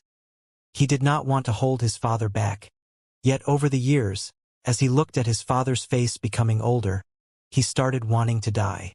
If it were not because he still had some worries left, he would have left the world behind a long time ago. This time, the people in the tribe had come to this rainforest to gather herbs for the tribe. He came with them, not to heal his injuries, but to prove that he was also a member of the tribe. Yet the protection provided by the tribe on the way made him sigh internally. He lowered his head, and a thought appeared in his mind. He lifted his head, no longer hiding his emotions. Instead, he looked at Su Ming dumbly, and on his face was excitement and a desire to live. "You!" The teenager took a deep breath, and his voice trembled slightly. "The injuries in your body are too great. I can't heal you completely, but I should have at least made you slightly better." Su Ming opened his eyes. He looked at the teenager as if he could see through his thoughts, with eyes hidden under the robe. His voice was bland. The boy felt as if he had been seen through by Su Ming's one glance. He had always been intelligent since he was young. He had revealed his excitement and desire to continue living on purpose earlier. When he heard Su Ming's words, he let out a breath of relief in his heart. If Su Ming had been certain, he would not have believed him. He was well versed in his own condition. "What do you want?" The teenager fell momentarily silent before his expression returned to a blank look. He hid his nervousness away and looked at Su Ming as he spoke softly. "Where is this place?" Su Ming did not bother with any ploys and schemes. He simply stated his question. The information he wanted would let others get an inkling about him right from the get-go, so he might as well not hide. "This is Wide Han," the teenager said softly. But then a thought appeared in his head and he continued speaking. "Wide Han Forest is very big. This place is just a part of the forest. If you continue deeper and go over the mountains in the province, then you'll find yourself in a much bigger rainforest. As for how far away it goes, I'm not sure. I only know that if you go from where I came from, then in half a month you'll reach Han Mountain City. This city is built using mountains. You'll definitely pass through this place if you want to go to the great tribe of Freezing Sky. It's a very prosperous city." The teenager spoke in detail. There were questions in his heart, but he did not show it. The great tribe of Freezing Sky. Su Ming frowned and let out a sigh internally. The farthest place he had ever gone to since he was young was Windstream Tribe. He had never even heard of other tribes before. The great tribe of Freezing Sky is one of the two big tribes in the land of South Morning. The teenager cast a glance at Su Ming and started explaining. His questions regarding this person became greater. He could somewhat tell that Su Ming was not from this place. This guess made his animosity towards Su Ming lessen by a great deal. What he was worried about the most were the people who held ill will towards his tribe. Through the clues he obtained from this person, he gradually began to let his guard down. "Which tribe does Han Mountain City belong to?" Su Ming's tone was casual.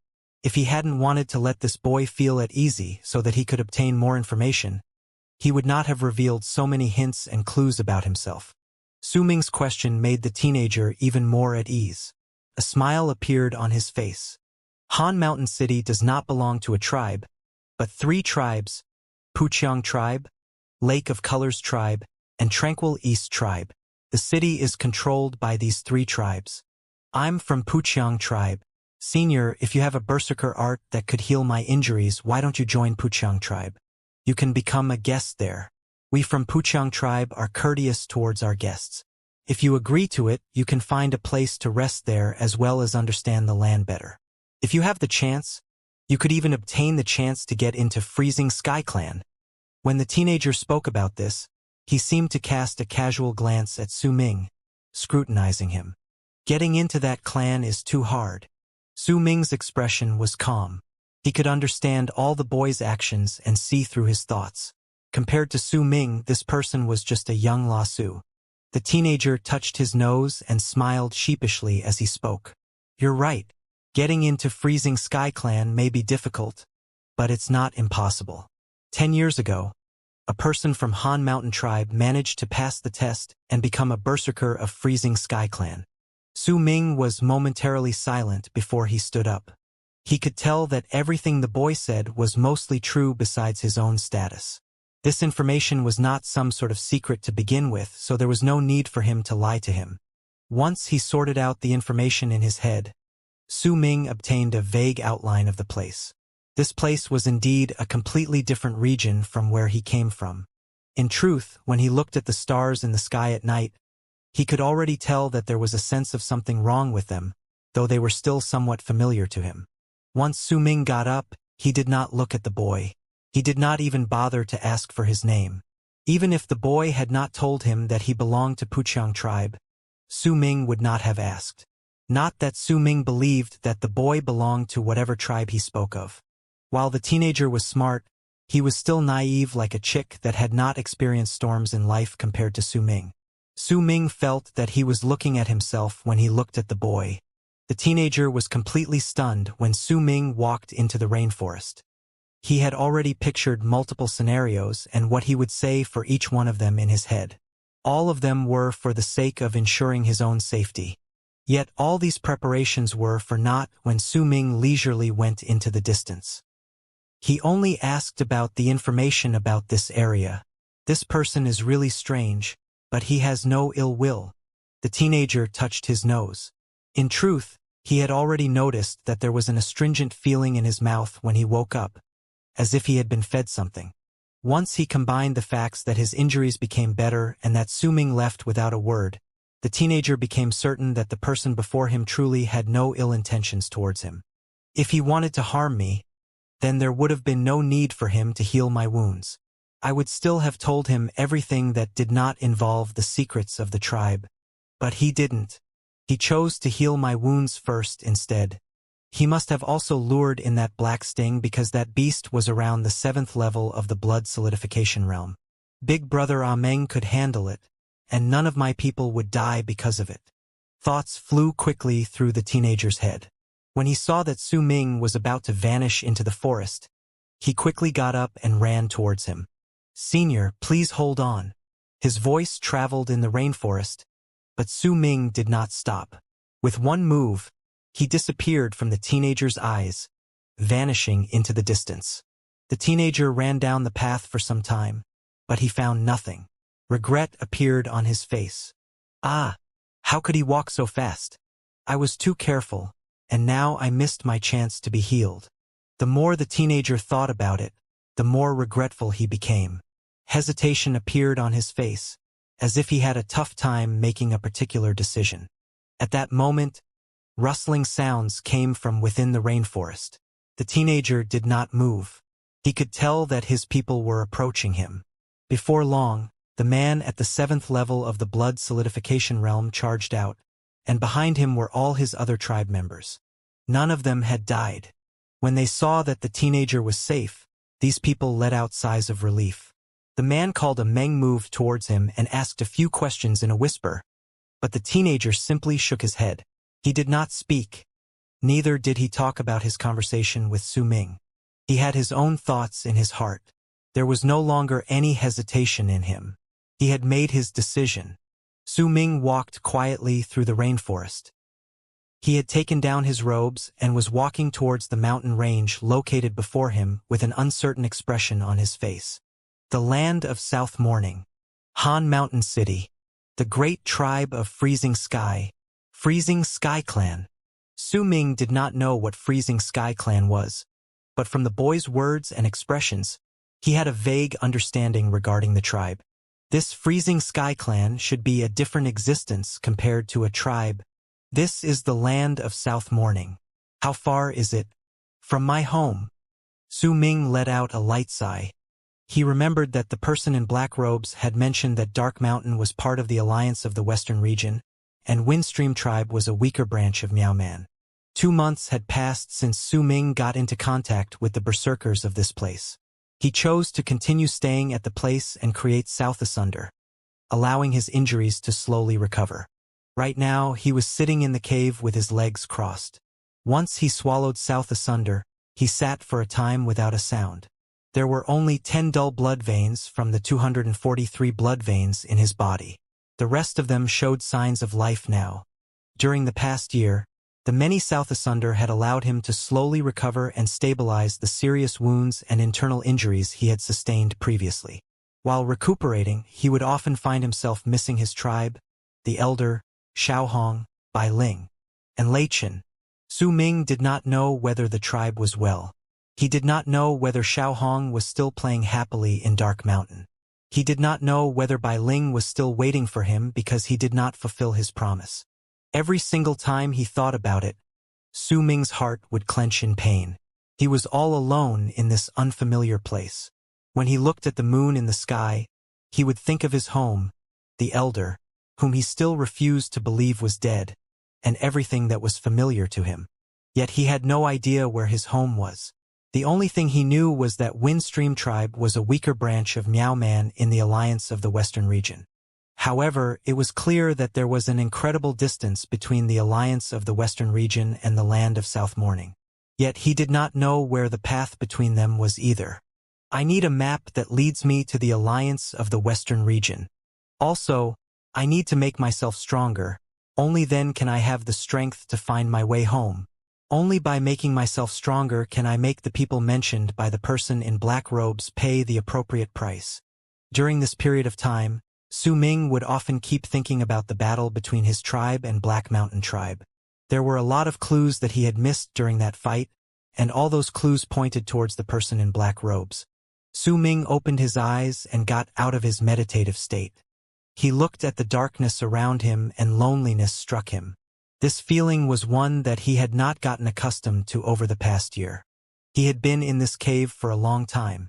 Su Ming walked out silently and stood outside the crack. He looked at the moon in the sky. It was quiet all around him. He sat down and breathed in the slightly humid air before bringing out a sun made of bone about the size of a fist and stroking its surface gently.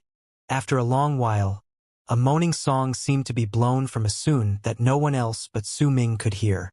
The notes seemed to echo in the air. The moaning sound contained sorrow, and the song continued for a long time. Su Ming did not know how to play music. There was a crack on the sun made of bone, making it impossible for it to produce any sound either way. That song was not played out. It simply existed in Su Ming's heart.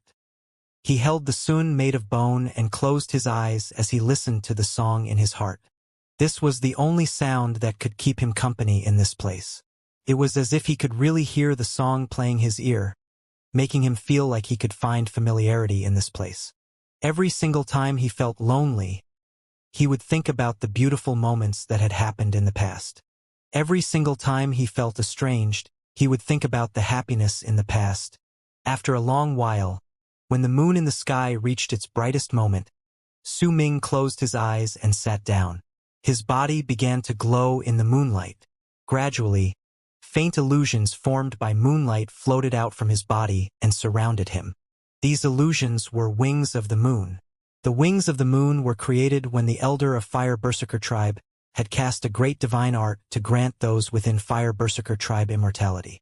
This art was then modified by the god of berserkers with the eternal creation art, changing them into creatures that were neither human nor beast. But after passing ages, the divine art had become weaker, causing breaks to appear in their cursed immortality.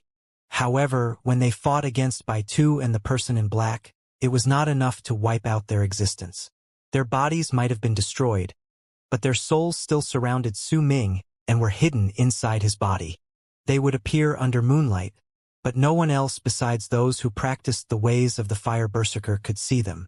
Su Ming did not obtain a clear answer from this. It was simply an understanding he obtained from the interaction between him and the souls of the wings of the moon. This was Su Ming's greatest support now. It was also the reason why he was not bothered by whether the boy 2 months ago had spoken of his existence to other people or not.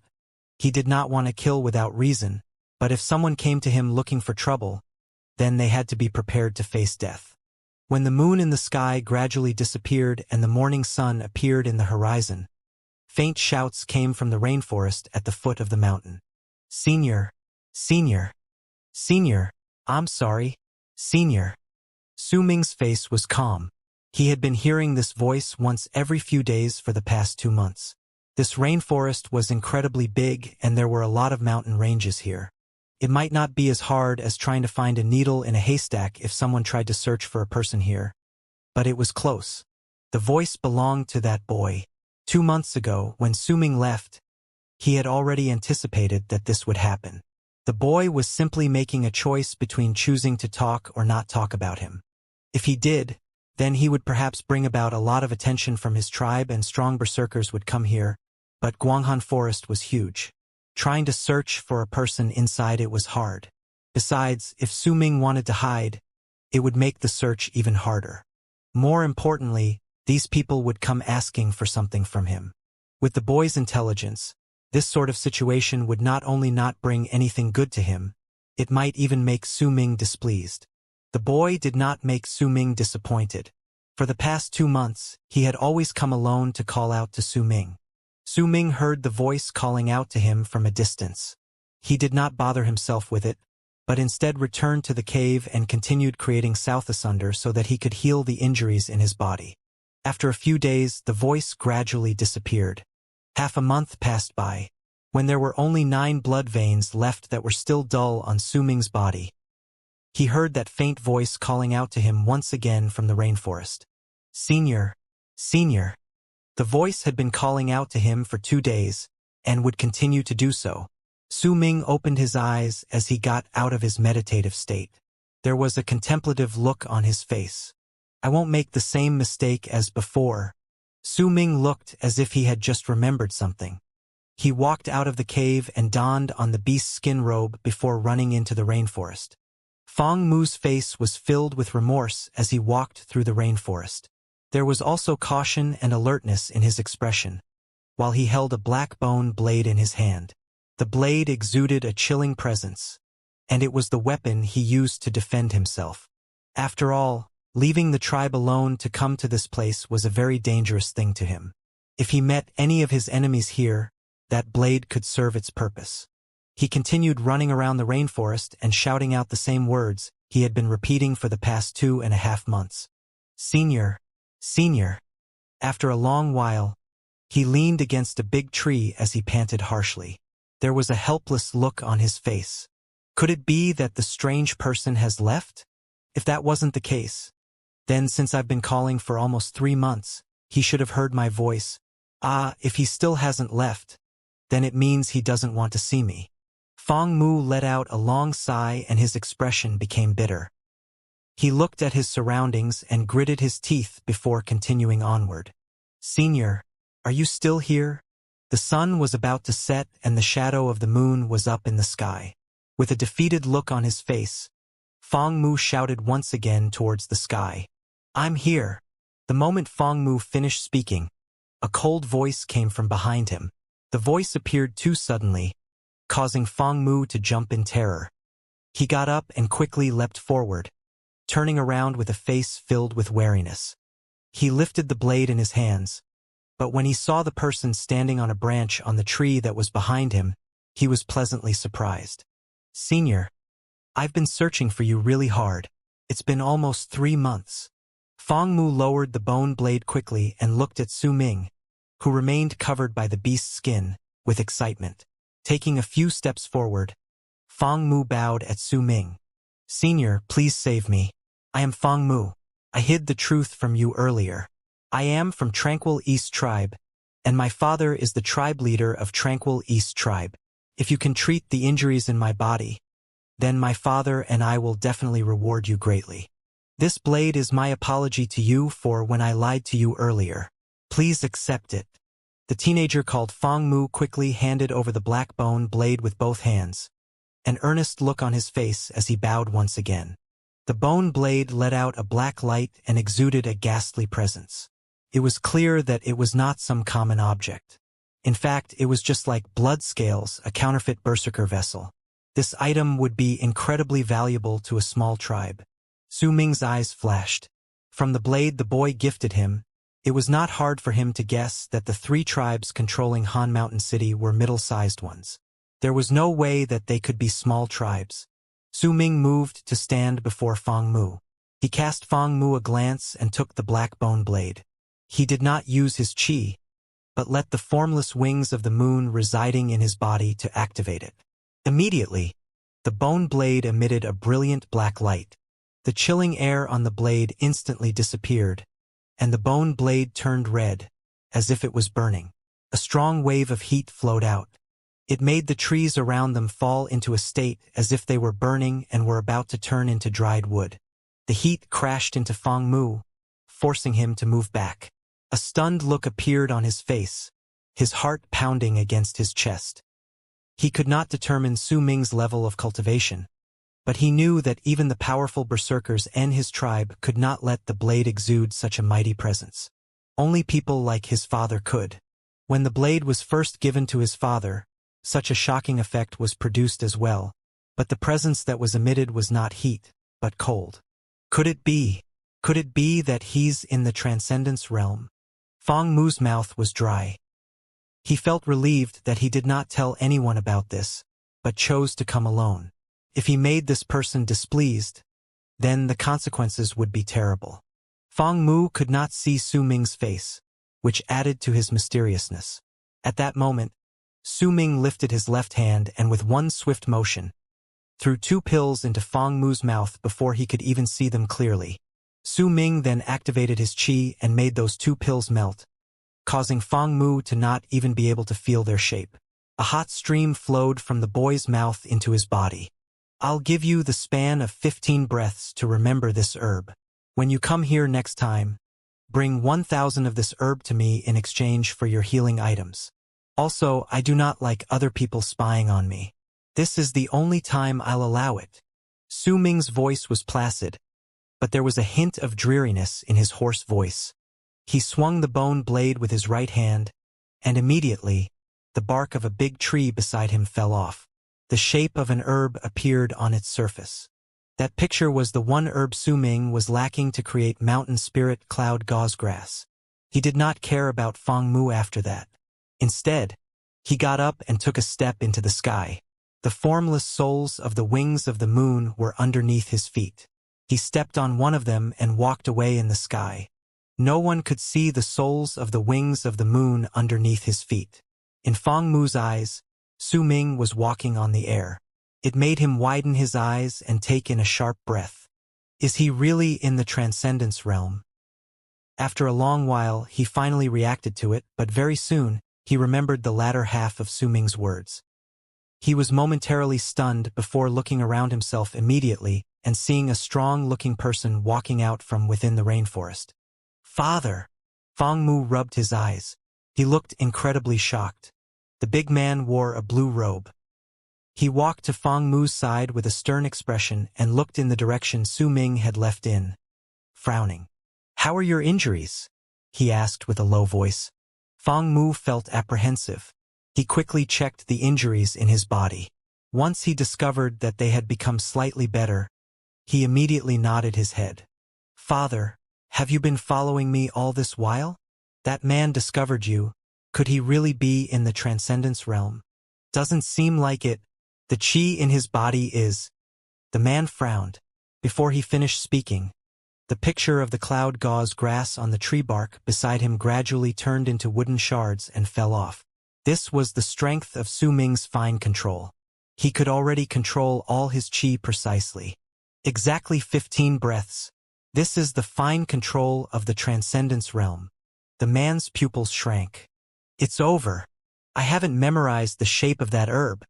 Fang Mu immediately became anxious. The man took in a deep breath.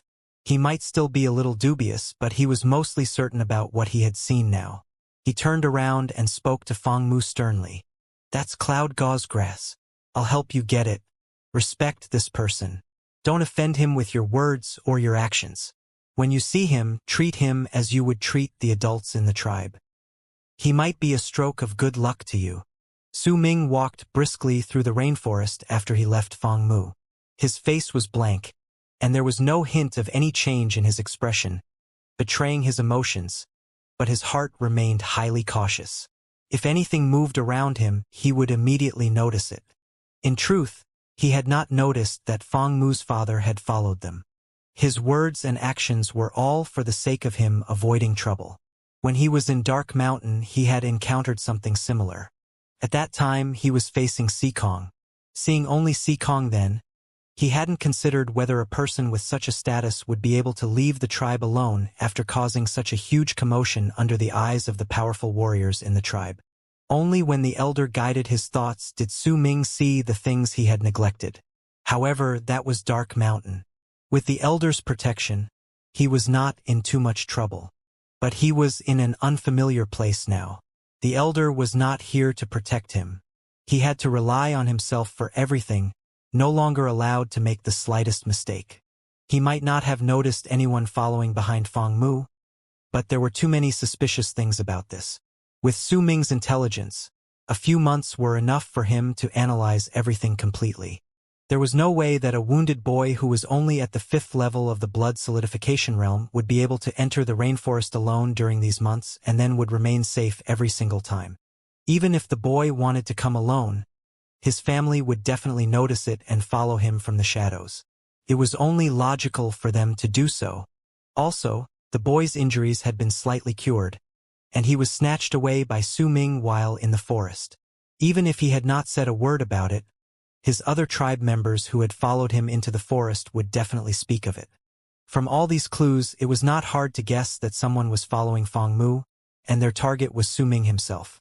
That was why Su Ming had only chosen to appear unhurriedly after a few months.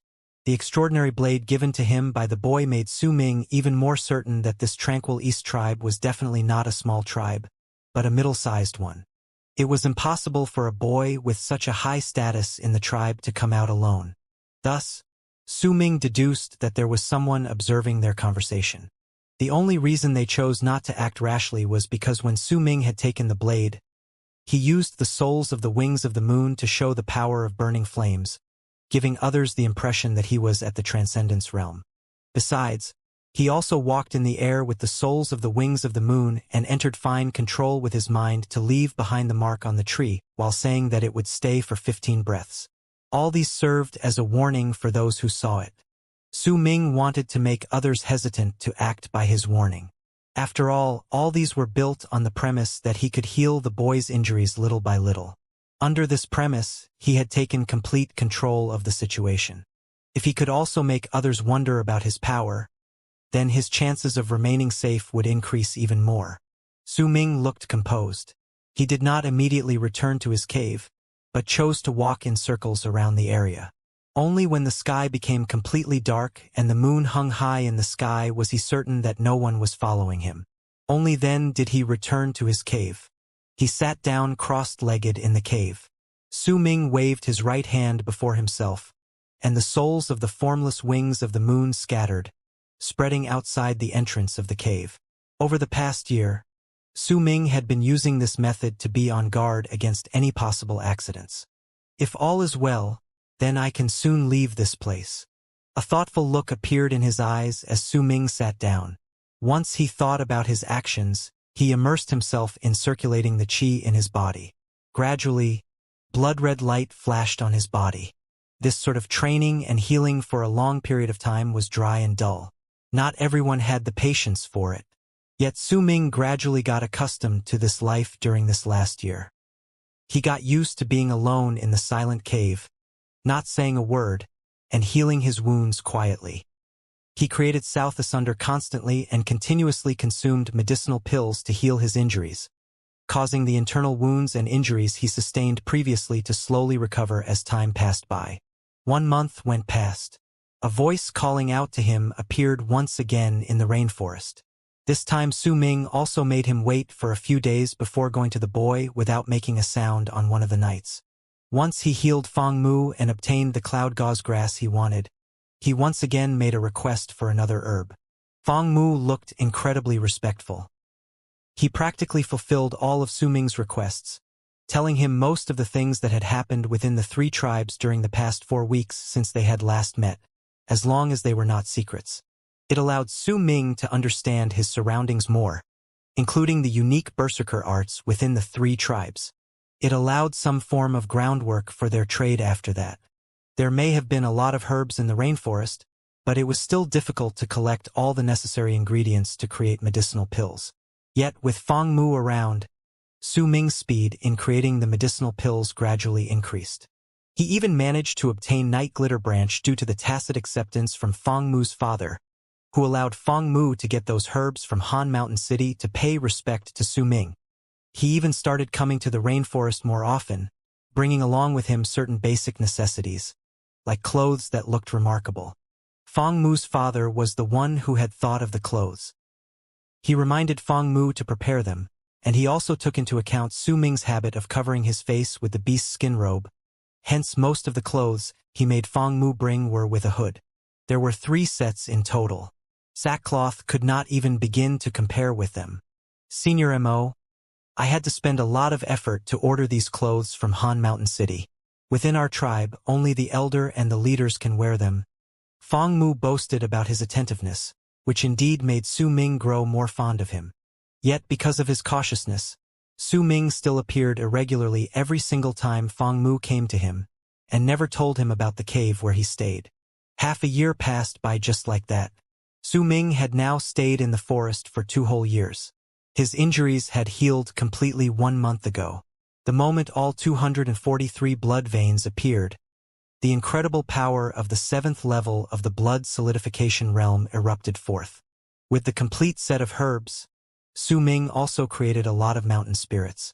Once he ate them, it allowed his power to increase steadily once he recovered. With enough medicinal pills, Su Ming started thinking. He had 2 types of pills in his hands now, Mountain Spirit and South Asunder. Their numbers were not few. Su Ming had about a dozen of each. He looked at the medicinal pills in his hands and mulled over them for a moment before he made his decision.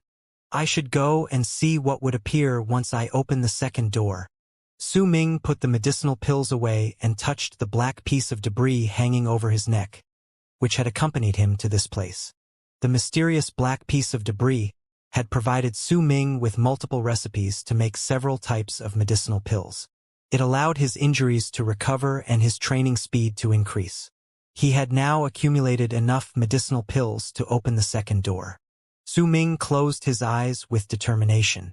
Using the previous way which had allowed him to enter the strange dimension, his entire body instantly let out a black light within the rather safe cave. The black light turned eerie, and once it enveloped him, it gave off a brilliant flash, then disappeared without a trace along with Su Ming's body. It was still that place covered by fog. Su Ming soon got used to the dark. He charged forward through the fog, and soon saw the familiar mountain and the tunnel at the foot of the mountain in the fog. He looked at the mountain without a sound and walked in. The pictures around him were the same. He went past the 1st door and before long arrived at the 2nd door.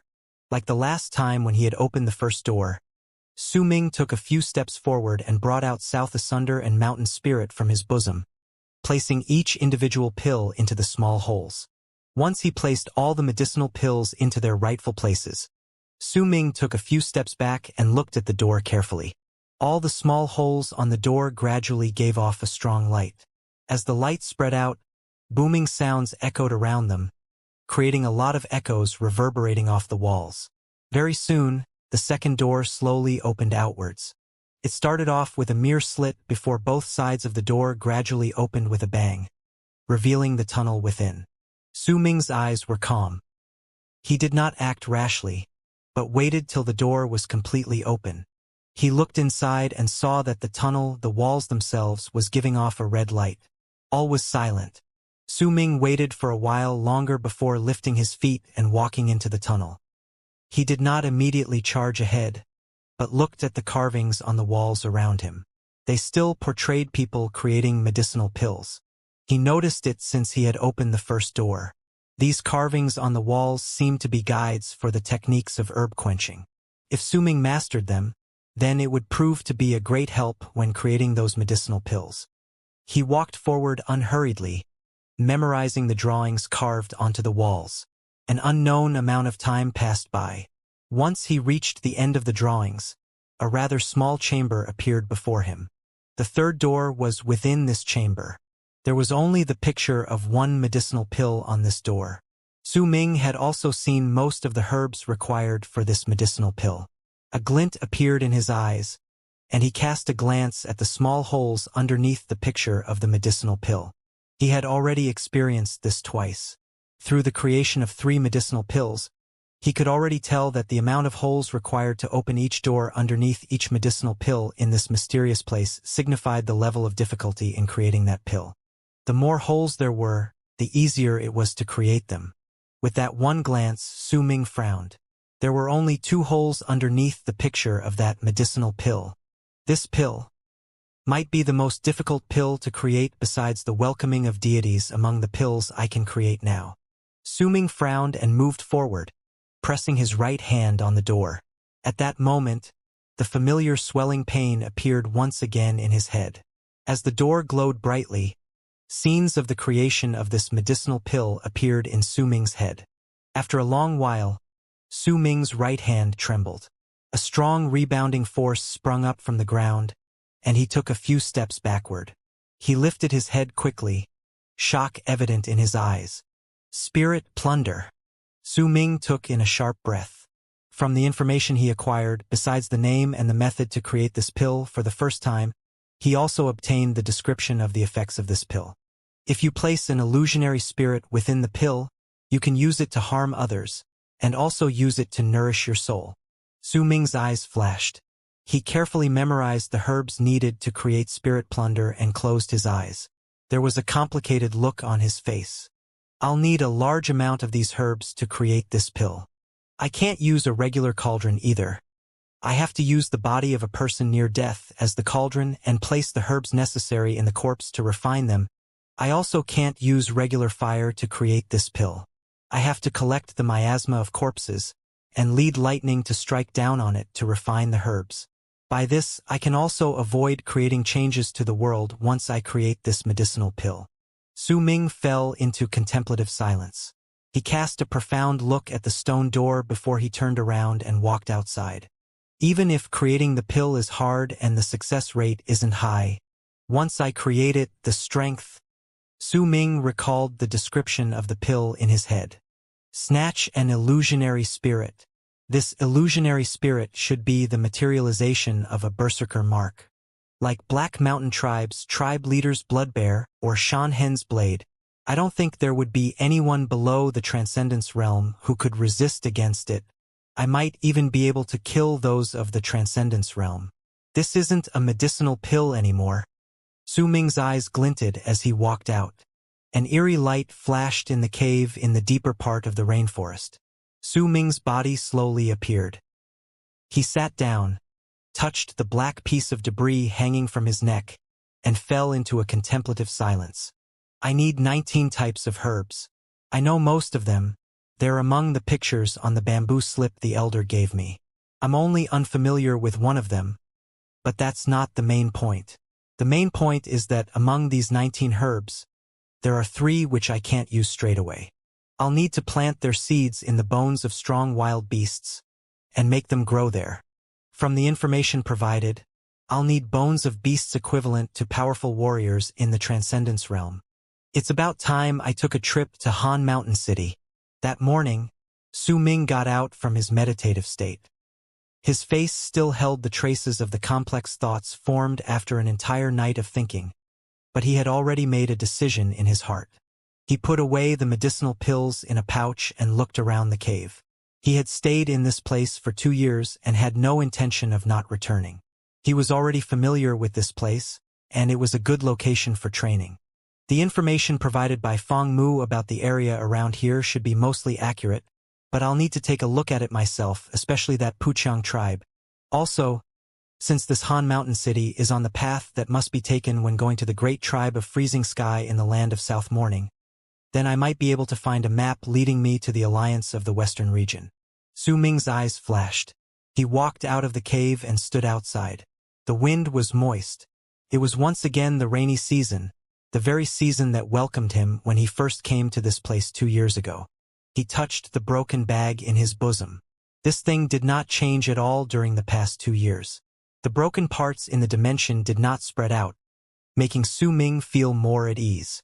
Besides the large amount of medicinal pills he put in the bag, it also contained a lot of fur and bones from beasts he had hunted down in the past 2 years. The information Feng Mu provided allowed Su Ming to understand that the tribes within the land of South Morning were different from the alliance of the Western region. They may also need herbs, but most of what they wanted were taken from wild beasts. For example, the first time he met Feng Mu, the boy and his people had been hunting that snake to obtain its poison sac and bones to create medicine. Once he made all the necessary preparations, Su Ming dashed down towards the rainforest at the foot of the mountain. When night fell, for the very first time, Su Ming walked out of the borders of the rainforest. He wore a long robe as blue as the sky. His black hair danced in the wind. Before him were an endless, grassy plains. Su Ming lowered his head and averted his gaze before moving forward. The sky and land was huge, but besides him, there was no one else. In truth, few people came to this rainforest. Even if some did, most of them were there only to collect the ingredients to create medicine. The moon hung in the sky and moonlight shone on the ground. Su Ming moved silently forward. He was so quick it was as if there was a long arc whistling by. However, this arc did not rise into the sky, but stuck closely to the ground while speeding forward. Feng Mu once said that I'll need to continue for 10 days in this direction. Su Ming already knew where Han Mountain City was located for a long time from Feng Mu. He also knew the details of this city. It is a very chaotic city, controlled by 3 tribes at the same time. Because of that, it's treated as a hub, and that's why there are a lot of powerful berserkers there. Those 3 tribes usually turned a blind eye towards these people, sometimes even choosing some powerful berserkers to become their guests and inviting them to join with luxurious gifts. Su Ming's eyes flashed and his speed increased. The land of South Morning was mostly formed by mountain ranges. This vast land, it would not be an exaggeration to call it the land of mountain ranges, as they numbered tens of thousands. The tribes here were also built around the mountains in a manner completely different from those in the alliance of the Western region. As there were a lot of tribes in the land of South Morning, there were also a lot of strange varieties of berserker arts. There were also a lot of powerful berserkers among them. The existence of the great tribe of Freezing Sky Tribe, and especially the existence of the Freezing Sky Clan, also provided a strong basis for the might of the land of South Morning. Freezing Sky Clan was a mysterious place that was completely under the control of the great tribe of Freezing Sky. It was not a tribe, but a school. It was a school that belonged to berserkers. As long as they were berserkers from the land of South Morning, it did not matter which tribe they belonged to. If they could pass the test set by Freezing Sky Clan, then they could enroll the school. In the land of South Morning, Freezing Sky Clan was famous for being incredibly powerful. There were a lot of rumors about the place. According to legend, 6,000 years ago, the elder of Freezing Sky Tribe built the clan with the help of some outsiders. As time passed by, Freezing Sky, which had been a middle-sized tribe, slowly became more powerful and turned into one of the 2 great tribes in South Morning. Only then did Freezing Sky Clan rise up in status. It was said that there were 100,000 berserkers at Freezing Sky. It was the first ever place to break the restrictions between tribes in the entire land of South Morning and make their berserker arts open to public, causing those who had vast potential to obtain a place where they could become powerful berserkers. According to legend, the reason why the great tribe of Freezing Sky could become the head of South Morning was closely related to this Freezing Sky Clan. There was a rumor about that clan saying that everything within was an imitation of the mysterious other world, where the methods of training and tribes themselves were widely different from those on this one. Legends said that this other world had no tribes, only schools. Due to the success of this Freezing Sky Clan, Over the past 1,000 years, the trend of schools became popular in the land of South Morning. Many tribes started imitating them, especially the Western Sea tribe, the other big tribe that was of equal standing to Freezing Sky. They built the Western Sea clan, and with its appearance, conflict arose between these two schools. Similarly, besides the small tribes, those middle-sized tribes with some power would also imitate the big tribes, building their own schools within their tribes. However, these schools were centered around the tribe's own berserkers. They could not dispel their aversion towards outsiders. Most of them would only allow part of their berserker arts to be inherited to attract powerful guests from all around the place to join them and increase the tribe's strength. The schools and the guests were mostly only using each other, and they would always be wary of the other. Su Ming had gotten to understand all this over the past half a year while talking with Feng Mu. He was not too taken aback by the strangeness of South Morning. After all, he might have come from the alliance of the Western region, but since young, he had only been around the area of Dark Mountain. His understanding of the alliance of the Western region was not as great as his knowledge about the land of South Morning at this moment. Han Mountain City, more accurately speaking, was built in this environment. It had been around for 2,000 years, but it had only been taken over by Puqiang, Lake of Colors, and Tranquil East for less than 400 years. Feng Mu mentioned before that their bamboo slips in their tribes recorded the Great Battle 400 years ago. At that time, Han Mountain City was ruled by an incredibly powerful middle-sized tribe called Han Tribe. When it started weakening, the three tribes that were under its rule took over. Once they killed all the tribe members of Han Tribe, they successfully took Han Mountain City under their rule. They wanted to conquer that city because whoever ruled it obtained the right to communicate with Freezing Sky Clan. Besides, whoever conquered Han Mountain City also became the lord of the area. The ruling tribes could enjoy some special privileges that Feng Mu did not know about. The powers of the three tribes were about the same, and they did not have any strength left to fight, or else Han Mountain City might once again experience a change in its ruler. This was why the leaders of the three tribes decided to form a treaty. All three tribes would control the city at the same time. However, the city was not controlled by the tribes, but by the school created by the three tribes. The information Feng Mu provided rose up in Su Ming's mind. After a few days, as Su Ming stood at the summit of a mountain, he saw a tall mountain not far away from him. It was dusk by then. There were no plants growing there, but there was a city built on it. The entire mountain was made of rocks. It was incredibly sturdy. Windstream Tribe's Mudstone City could not even hope to compare to this. This was the most magnificent city Su Ming had ever seen in his life.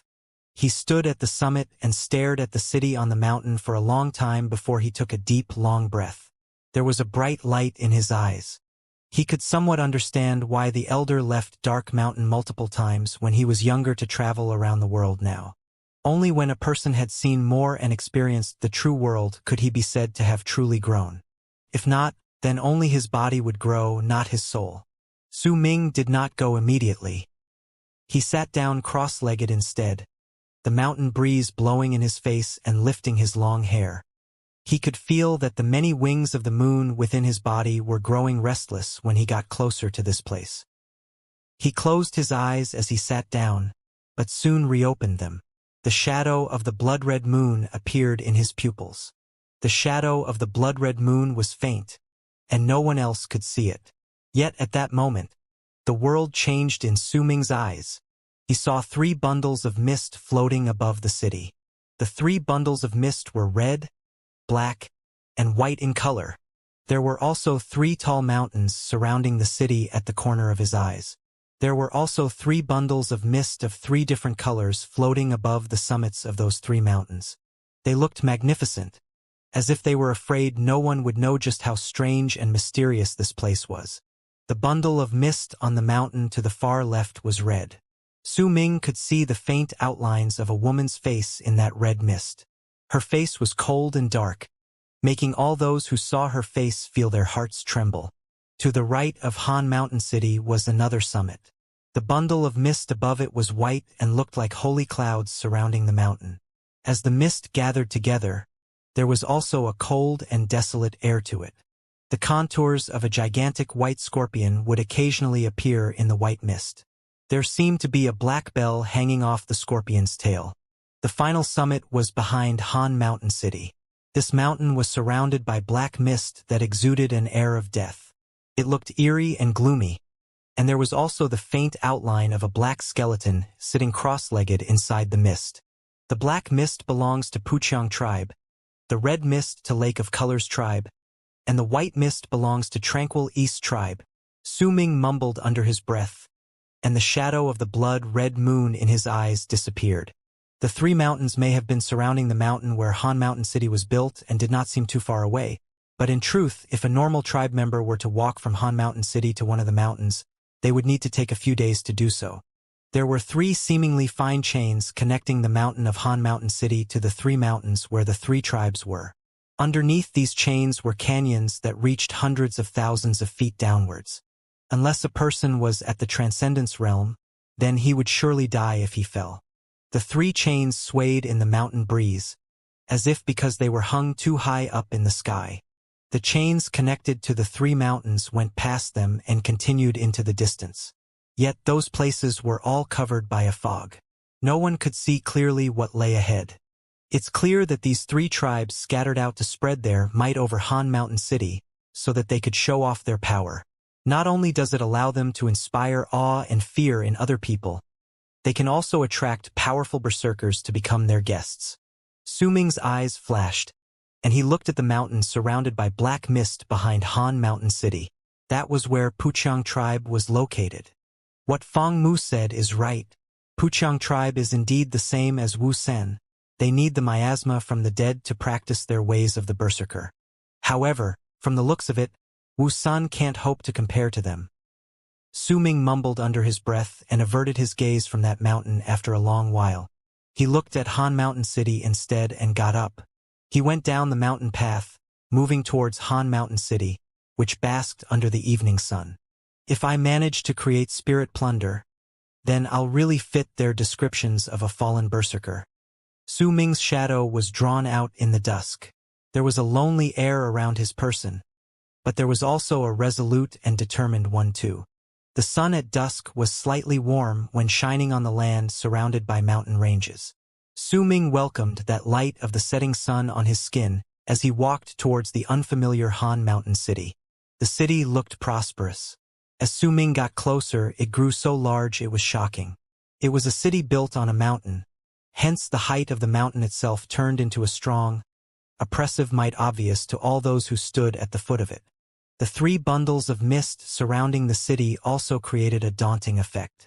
Due to this, even the people who had extraordinary powers would take care of their actions if they came to this place.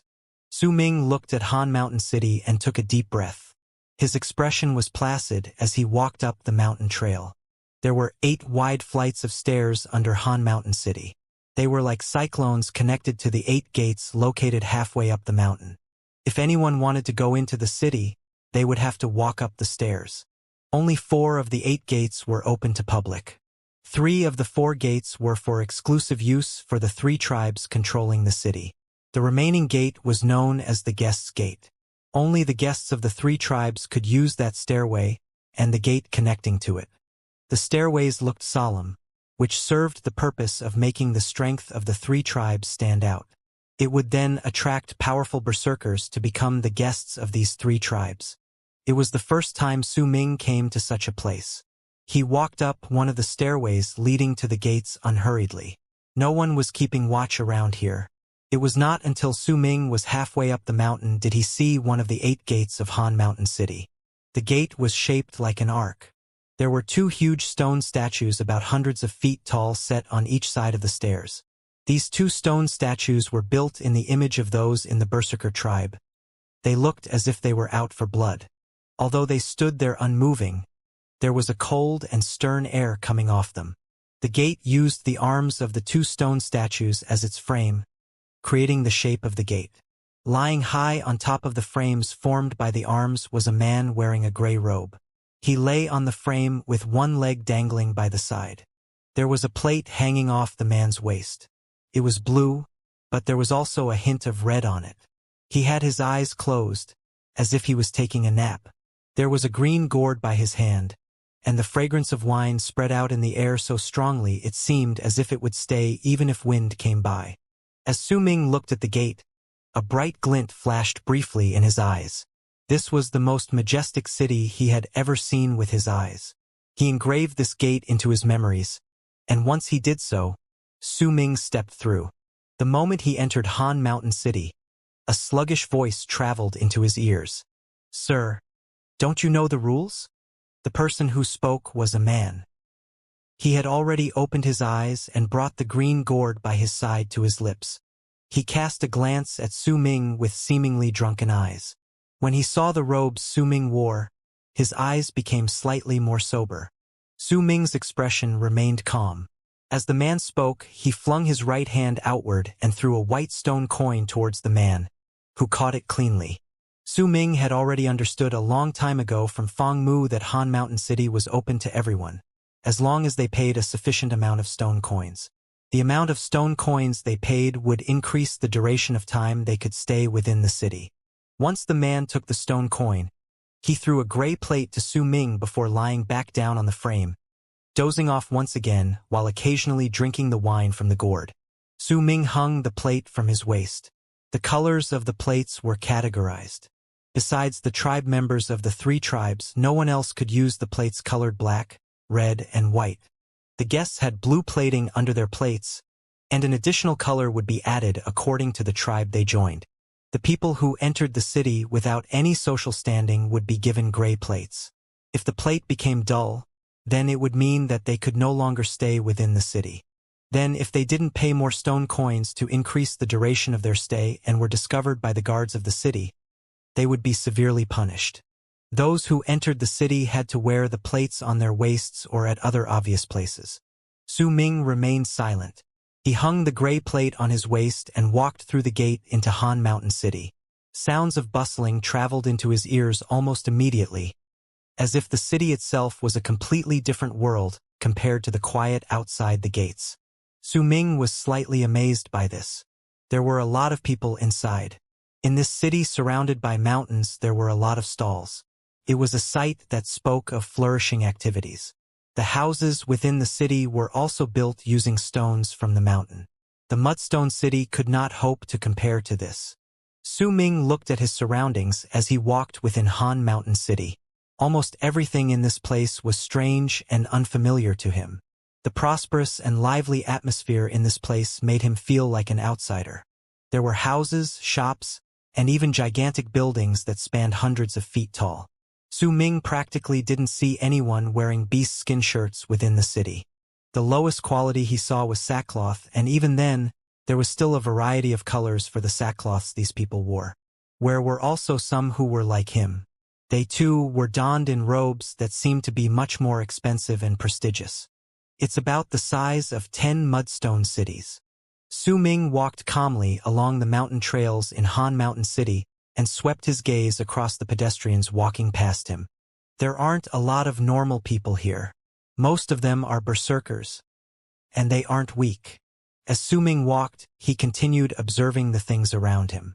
Very soon, the sky grew dark, but the lively atmosphere within the place did not diminish. From his experiences in Windstream City and his understanding based on Feng Mu's words, Su Ming did not feel disoriented even though this was his first time in Han Mountain City. As he continued surveying his surroundings, he found a place that Feng Mu mentioned was specifically prepared for outsiders. The place bustled with activity at this hour. Su Ming's expression remained aloof when he entered and swept his gaze across the room. There were a lot of tables and chairs in the place. He went to an empty table calmly, and once he sat down, someone immediately came over with a smile on his face.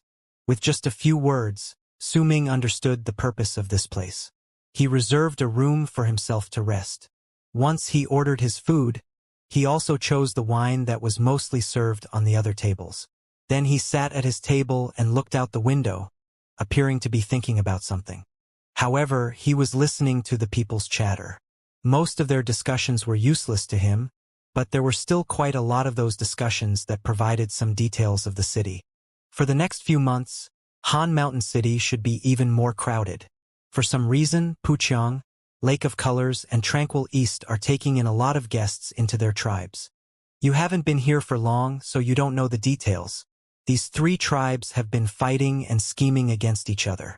Once in a while, they will invite guests to their tribes to become stronger, like the great tribe of Freezing Sky. They're doing so to increase their fighting power. But this is also a chance for us. I heard that Lake of Colors tribe is marrying off 10 of their women to the guests that enter their tribe. The women from Lake of Colors tribe are useful to our training. This time, Lake of Colors tribe has placed a lot of effort in this. It's a pity that we're not in the Transcendence realm, or else we'd be able to obtain even more benefits. I heard that when Sir Xianluan joined Puqiang tribe, they gave him a statue of a god of berserkers. Time trickled by slowly. Su Ming sat at his place and frowned as he drank his wine. This thing was spicy, and he was unused to the taste. Yet as he continued drinking, a strange feeling rose in him, and he gradually got used to it. He knew that everything here was unfamiliar to him. That was why he had been continuously observing and listening the moment he entered the city. It had almost been 4 hours. The sky was completely dark now. Yet there were still lights lit around Han Mountain City. Even a building was brightly lit with multiple candles set on candlesticks placed high on the walls. As he drank and listened to the people talking around him, Su Ming grew to understand Han Mountain City better. Feng Mu hinted many times that if I join Tranquil East tribe and become a guest there, they will give me a lot of gifts and grant a lot of my requests. There must be a reason why they're taking in so many guests. Su Ming took a sip of his wine and listened to the discussions around him. When the crowd started leaving around midnight, and he was just about to go to his room to rest, his expression changed suddenly. He did not get up, but chose to take a sip of his wine once again. At that moment, someone walked in through the door. That man was in his 30s, and he was different from the others. That difference was also why Su Ming did not leave. That man wore beast skins. This was the first time Su Ming saw clothes that he was familiar with since he came to Han Mountain City. That man's face was pale, and he was frowning. Once he came into the building, he sat himself at a table that was rather far away from Su Ming and ordered some wine before starting to drink quietly. There was uncertainty, hesitation, and a hint of panic on his face. At the very least, this man is at the 10th level of the blood solidification realm. There's a possibility that he has already reached the peak of the blood solidification realm. He's just a step away from transcendence. Su Ming did not show any of his emotions on his face. The man might not have released his qi, but Su Ming could still clearly feel the pressure that was faintly coming off him. Another hour passed by. The man continued gulping down his wine without a word, but the struggle in his eyes became clearer and stronger. He would occasionally raise his head towards the door, as if he was waiting for someone. Yet as time passed by, when there was eventually only him and Su Ming left in the building besides the servers dozing off with their heads on the tables, disappointment colored the man's face. Once, he cast Su Ming a casual glance. After that, he continued drinking his wine without a word, but the hesitance in his eyes gradually turned into resolution and ruthlessness. Su Ming did not want to attract trouble. He got up and went to the backyard. From his observations during the hours here, he was already very certain that the backyard of this building was a place specifically prepared for outsiders to stay and rest. He had already reserved a room earlier. When he walked out, a gust of wind suddenly traveled from the entrance, causing the fire on the candles to flicker in the candlesticks. At that moment, a woman in a white shirt walked in slowly. That woman did not look old. There was a white veil covering her face, hence her countenance could not be seen clearly. The only thing visible was her eyes, which had a strange attractiveness like the stars in the sky.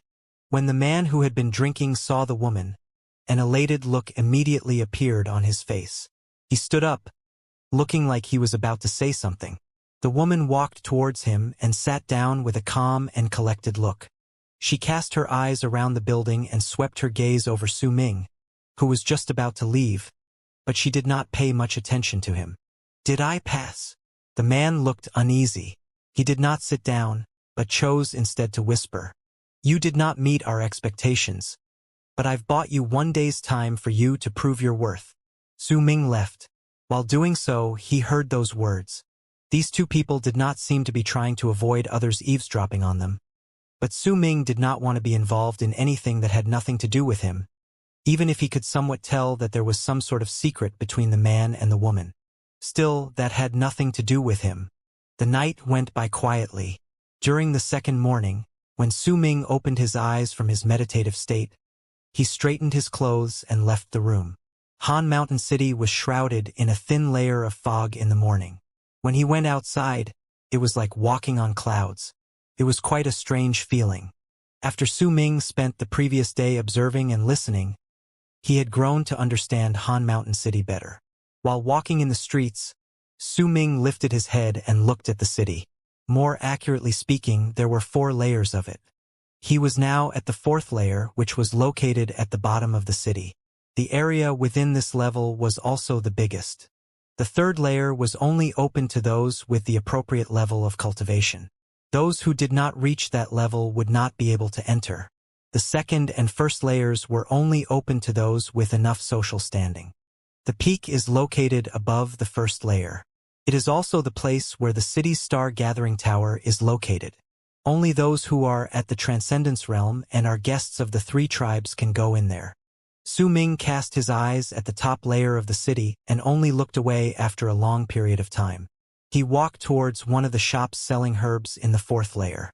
He did not buy the herbs needed to create Mountain Spirit and South Asunder. His main purpose of coming to Han Mountain City was to find a map that leads to the Alliance of the Western region and to find herbs required to create Spirit Plunder. Through the morning, Su Ming went to multiple shops. These shops were well supplied with all sorts of herbs, but the prices were also more expensive compared to Windstream. Fortunately, Su Ming's pockets were rather full with the stone coins given to him by Fong Mu as a sign of respect. I still lack 5 of the herbs needed for Spirit Plunder, and, when noon arrived, Su Ming fell into a thoughtful silence. He walked towards the entrance of the 3rd layer. There was also a magnificent gate there, and there was a dim light blinking within the door. There were dozens of people gathered near the door, and they were all there for the entertainment. Su Ming saw some of the berserkers walking past the door, and some were expelled because their levels of cultivation were not high enough. Their faces might have been filled with anger, but they knew there was nothing they could do.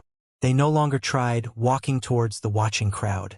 There, it seemed like they bought something before returning to enter through the dim light in the gate. After a moment of observation, Su Ming moved towards the gate. The moment he arrived, the people who were watching for entertainment purposes looked towards him. Su Ming remained composed. He moved towards the dim light, but at that moment, he felt a strong repelling force falling on his person. It was as if someone pushed him with a great force. He staggered backwards a few steps and found himself unable to go through the gate. The limit is the 8th level of the blood solidification realm. Su Ming frowned and moved backwards. He had managed to deduce the requirement to enter the 3rd layer based on the repelling force alone. It's another one of those without any abilities coming up to try again. Hey, I'm talking to you. Come here. The dozens of people watching by the side immediately called out to Su Ming. Su Ming looked over coldly. The person who spoke to him was a middle-aged man at the 5th level of the blood solidification realm. When he saw Su Ming looking at him with a surly look, he immediately glared back, revealing the white plate hanging off his waist. "Humph, you seem pretty stubborn. I usually sell this pass for 1,000 stone coins, but for you, if you want to pass through the 3rd layer, you'll need to buy this for 1,300 stone coins." The middle-aged man let out a cold harumph and brought out a palm-sized stone piece from his bosom, waving it in his hand. Su Ming averted his gaze and did not bother with the middle-aged man any longer. He looked towards the dim light on the gate instead and walked towards it once more. Not only did his actions cause the middle-aged man to laugh coldly, the other people from the 3 tribes selling the pass around them also looked over and started laughing mockingly. "I haven't seen someone like this for a few days. Fong Lin, don't sell that pass to him even for 1,300 stone coins. It's a pity Fong Lin got to him first. He'll definitely earn big this time. If it were me, I wouldn't sell the pass for anything less than 2,000 stone coins. Either he'll have to buy it for an exorbitant price, or he wouldn't be able to go in. It's his fault for not being at the appropriate level. It was clear that these people were well acquainted with each other. As they laughed, an agreement was formed between them. None of them would sell the pass for a low price, all of them raising it. Their laughter caught the attention of people around them. It was especially so for those who did not manage to pass through the door. Most of them had pitying expressions on their faces. Su Ming got closer to the gate, but he did not step inside. He pressed his right hand against the dim light and once again felt the repelling force coming from it. 2,000 stone coins. Give me 2,000 stone coins, and I'll sell you this pass. Lad, I'm telling you, you're not the first to be causing trouble here. If you don't buy it today, then with our rules, even if I'm not here the next time, you'll still have to spend more stone coins too. The middle-aged man from Tranquil East tribe immediately shouted loudly. But before he could finish speaking, he swallowed his words as if he was cut off. The others were also stunned. They no longer laughed, but watched the gate as expressions of shock appeared on their faces. They saw Su Ming standing at the gate, unmoving. He had his right hand placed on the dim light, but that dim light was flashing brightly, as if there was an invisible force charging into it, causing that it to seem like a cloth that was being pulled apart. A deep hollow appeared in the light, many ripples cascading off of it, as if it could not withstand the pressure. This sight made the people from the 3 tribes selling passes take in a sharp breath. The middle-aged man turned pale. They had been earning stone coins for years like this in this place, and they saw far too many people walking into that gate every day. Could even be said that they had seen many things.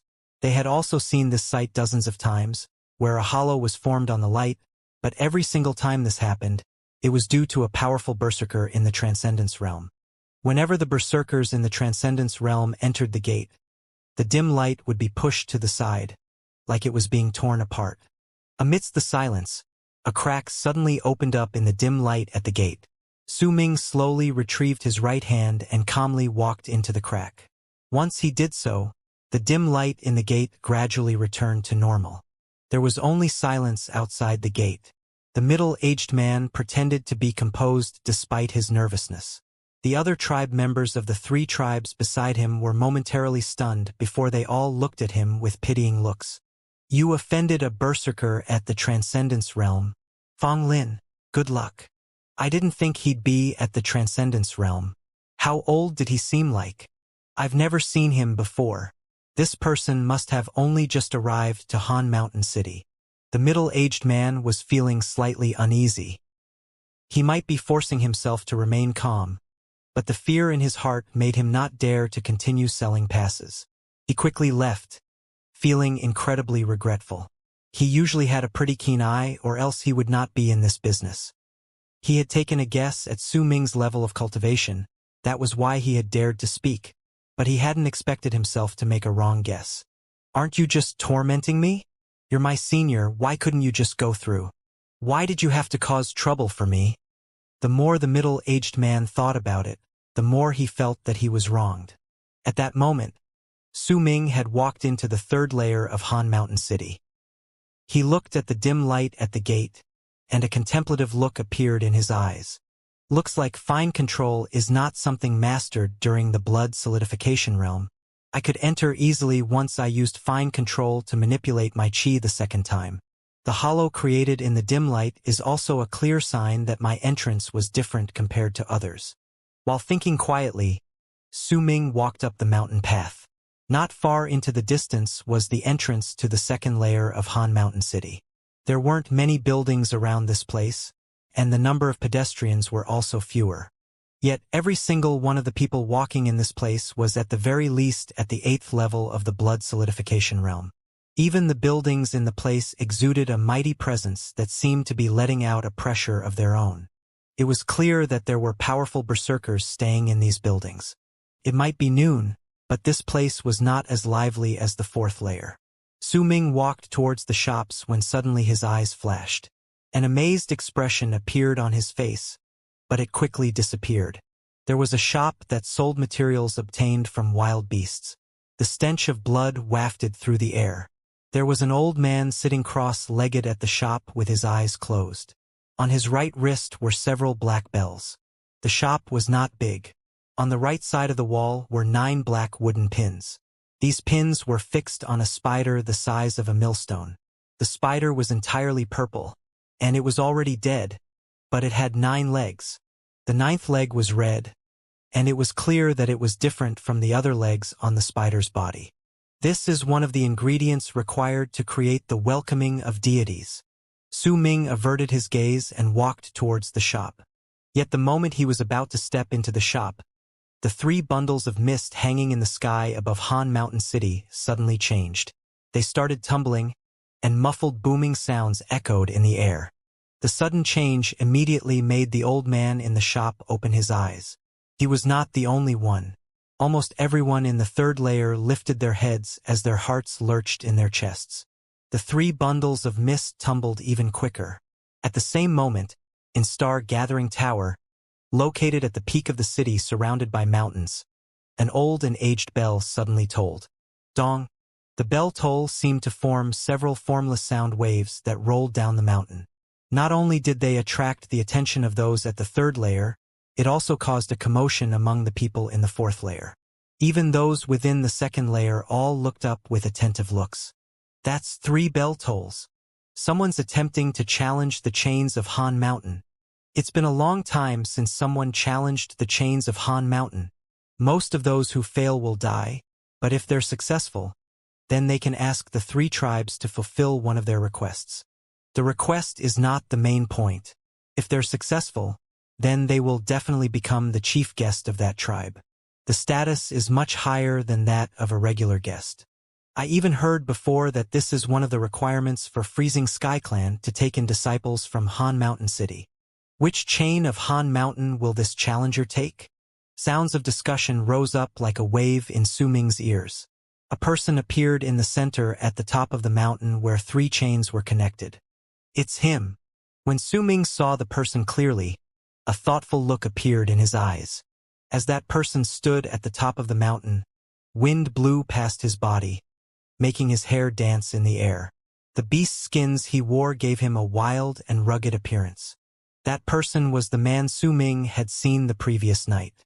Blood veins manifested on the man's body, forming an incredibly powerful presence of qi that seemed to cause the air to tremble. The pressure brought forth by that presence was just a step away from transcendence. He had not transcended, but the dense blood veins on his body showed that he had surpassed the limit of 781 blood veins for a regular berserker. From the looks of it, he had more than 800 blood veins. At that moment, his expression looked grave and serious. There was resolution and determination on his face. There was also a fierce look and a resolve to place everything on the line in his demeanor. It's He Feng. Him? I heard about this person before. He is already at the 11th level of the blood solidification realm, but he has failed 3 times to attain transcendence. Even so, this person's abilities are so great, he can be counted as the most powerful person besides the 5 berserkers in the transcendence realm, and as long as we don't take into account the other people in the 3 tribes. He's one of the few people in Han Mountain City who came from a small tribe. For some unknown reason, he also likes wearing the beast skin clothes he brought from the small tribe. I think he's just doing it for attention though. Besides, how could he be so stupid as to challenge the chains of Han Mountain? Besides Tsong Lan, who managed to walk up to the 6th section of the chain from Tranquil East Tribe 10 years ago, and was received as a disciple in Freezing Sky Clan, no one has been successful in challenging the chains of Han Mountain. Su Ming looked at the man standing at the top of the mountain with a placid face, but his eyes were glinting. He did not hear from Feng Mu about the chains of Han Mountain. This was his first time hearing mention of them, and he collected all the information in his heart. For the past hundreds of years in Han Mountain City, 65 people have challenged the chains of Han Mountain. He Feng is the 66th person. But from among those 65 people, only 5 succeeded. An old voice said from among the crowd gathered in the 3rd layer. The person who spoke was the old man from the shop Su Ming was just about to walk into a moment ago. The old man walked out slowly and looked at He Feng, who stood above them, before he spoke languidly. Most of those who fail usually die, but not all. The old man mumbled with a calm face. At that moment, Han Mountain City was not the only one caught in a commotion where everyone focused their attention towards the top of the mountain. As the bell tolled, there were also the silhouettes of people moving in the 3 mountains surrounding Han Mountain City, which were located in 3 different directions and were connected by chains. It was clear that He Feng's actions had caught their attention. Almost everyone was guessing which tribe's chain He Feng would choose to challenge. At the intersection of the 3 chains at the top of the mountain, a brilliant flash went past He Feng's eyes. He cast a glance at the chain connecting to Puqiang tribe, and a cold look appeared in his eyes. That was not his choice. He looked the mountain where Lake of Colors tribe was located. In his eyes, a thick red mist surrounded the mountain belonging to Lake of Colors tribe. There was the faint outline of a woman's face within that mist. He took a deep breath, and this wild-looking man lifted his feet before he moved towards the chain connecting to Lake of Colors tribe. The moment he moved, all the people in Han Mountain City, who had their gazes trained towards the top of the mountain, immediately went into an uproar. Underneath the countless pairs of eyes, He Feng gradually walked towards the chain connecting to the mountain of Lake of Colors tribe. Just as he was about to place his feet on the chain, a mighty pressure that could oppress all the berserkers at the blood solidification realm in Han Mountain City suddenly erupted forth from the second layer of the mountain city. At the same time, a person in purple charged into the air, looking as if he intended to go to He Feng, who wanted to challenge the chains of Han Mountain. He Feng, the person in purple, flew out and let out a low growl. His voice was like thunder. It rumbled in the air, making all those who heard it feel their ears buzz, as if they were about to go deaf. He Feng, who stood at the top of the mountain, trembled. He looked in that direction, and a complicated look of hate and panic appeared on his face. Transcendence realm. Su Ming stared at the person in purple and took a deep breath. He no longer felt the sort of awe he had when he first met a berserker in the Transcendence realm. Sir Xianluan. Sir Xianluan, one of the 5 in the Transcendence realm, not counting those within the 3 tribes of Han Mountain City. Cries of surprise echoed in the air. It was clear that most of the people here did not expect something like this to happen when someone was just about to challenge the chains of Han Mountain. The person in purple moved through the air. Just as he was about to reach the top of the mountain, a cold harumph came from the end of the chain connecting to the mountain where Lake of Colors tribe was hidden under the red mist, the place He Feng wanted to go to. The cold harumph seemed to have traveled from a long distance, but the moment it fell on the person in purple's ears, his body jolted. Yet he did not stop.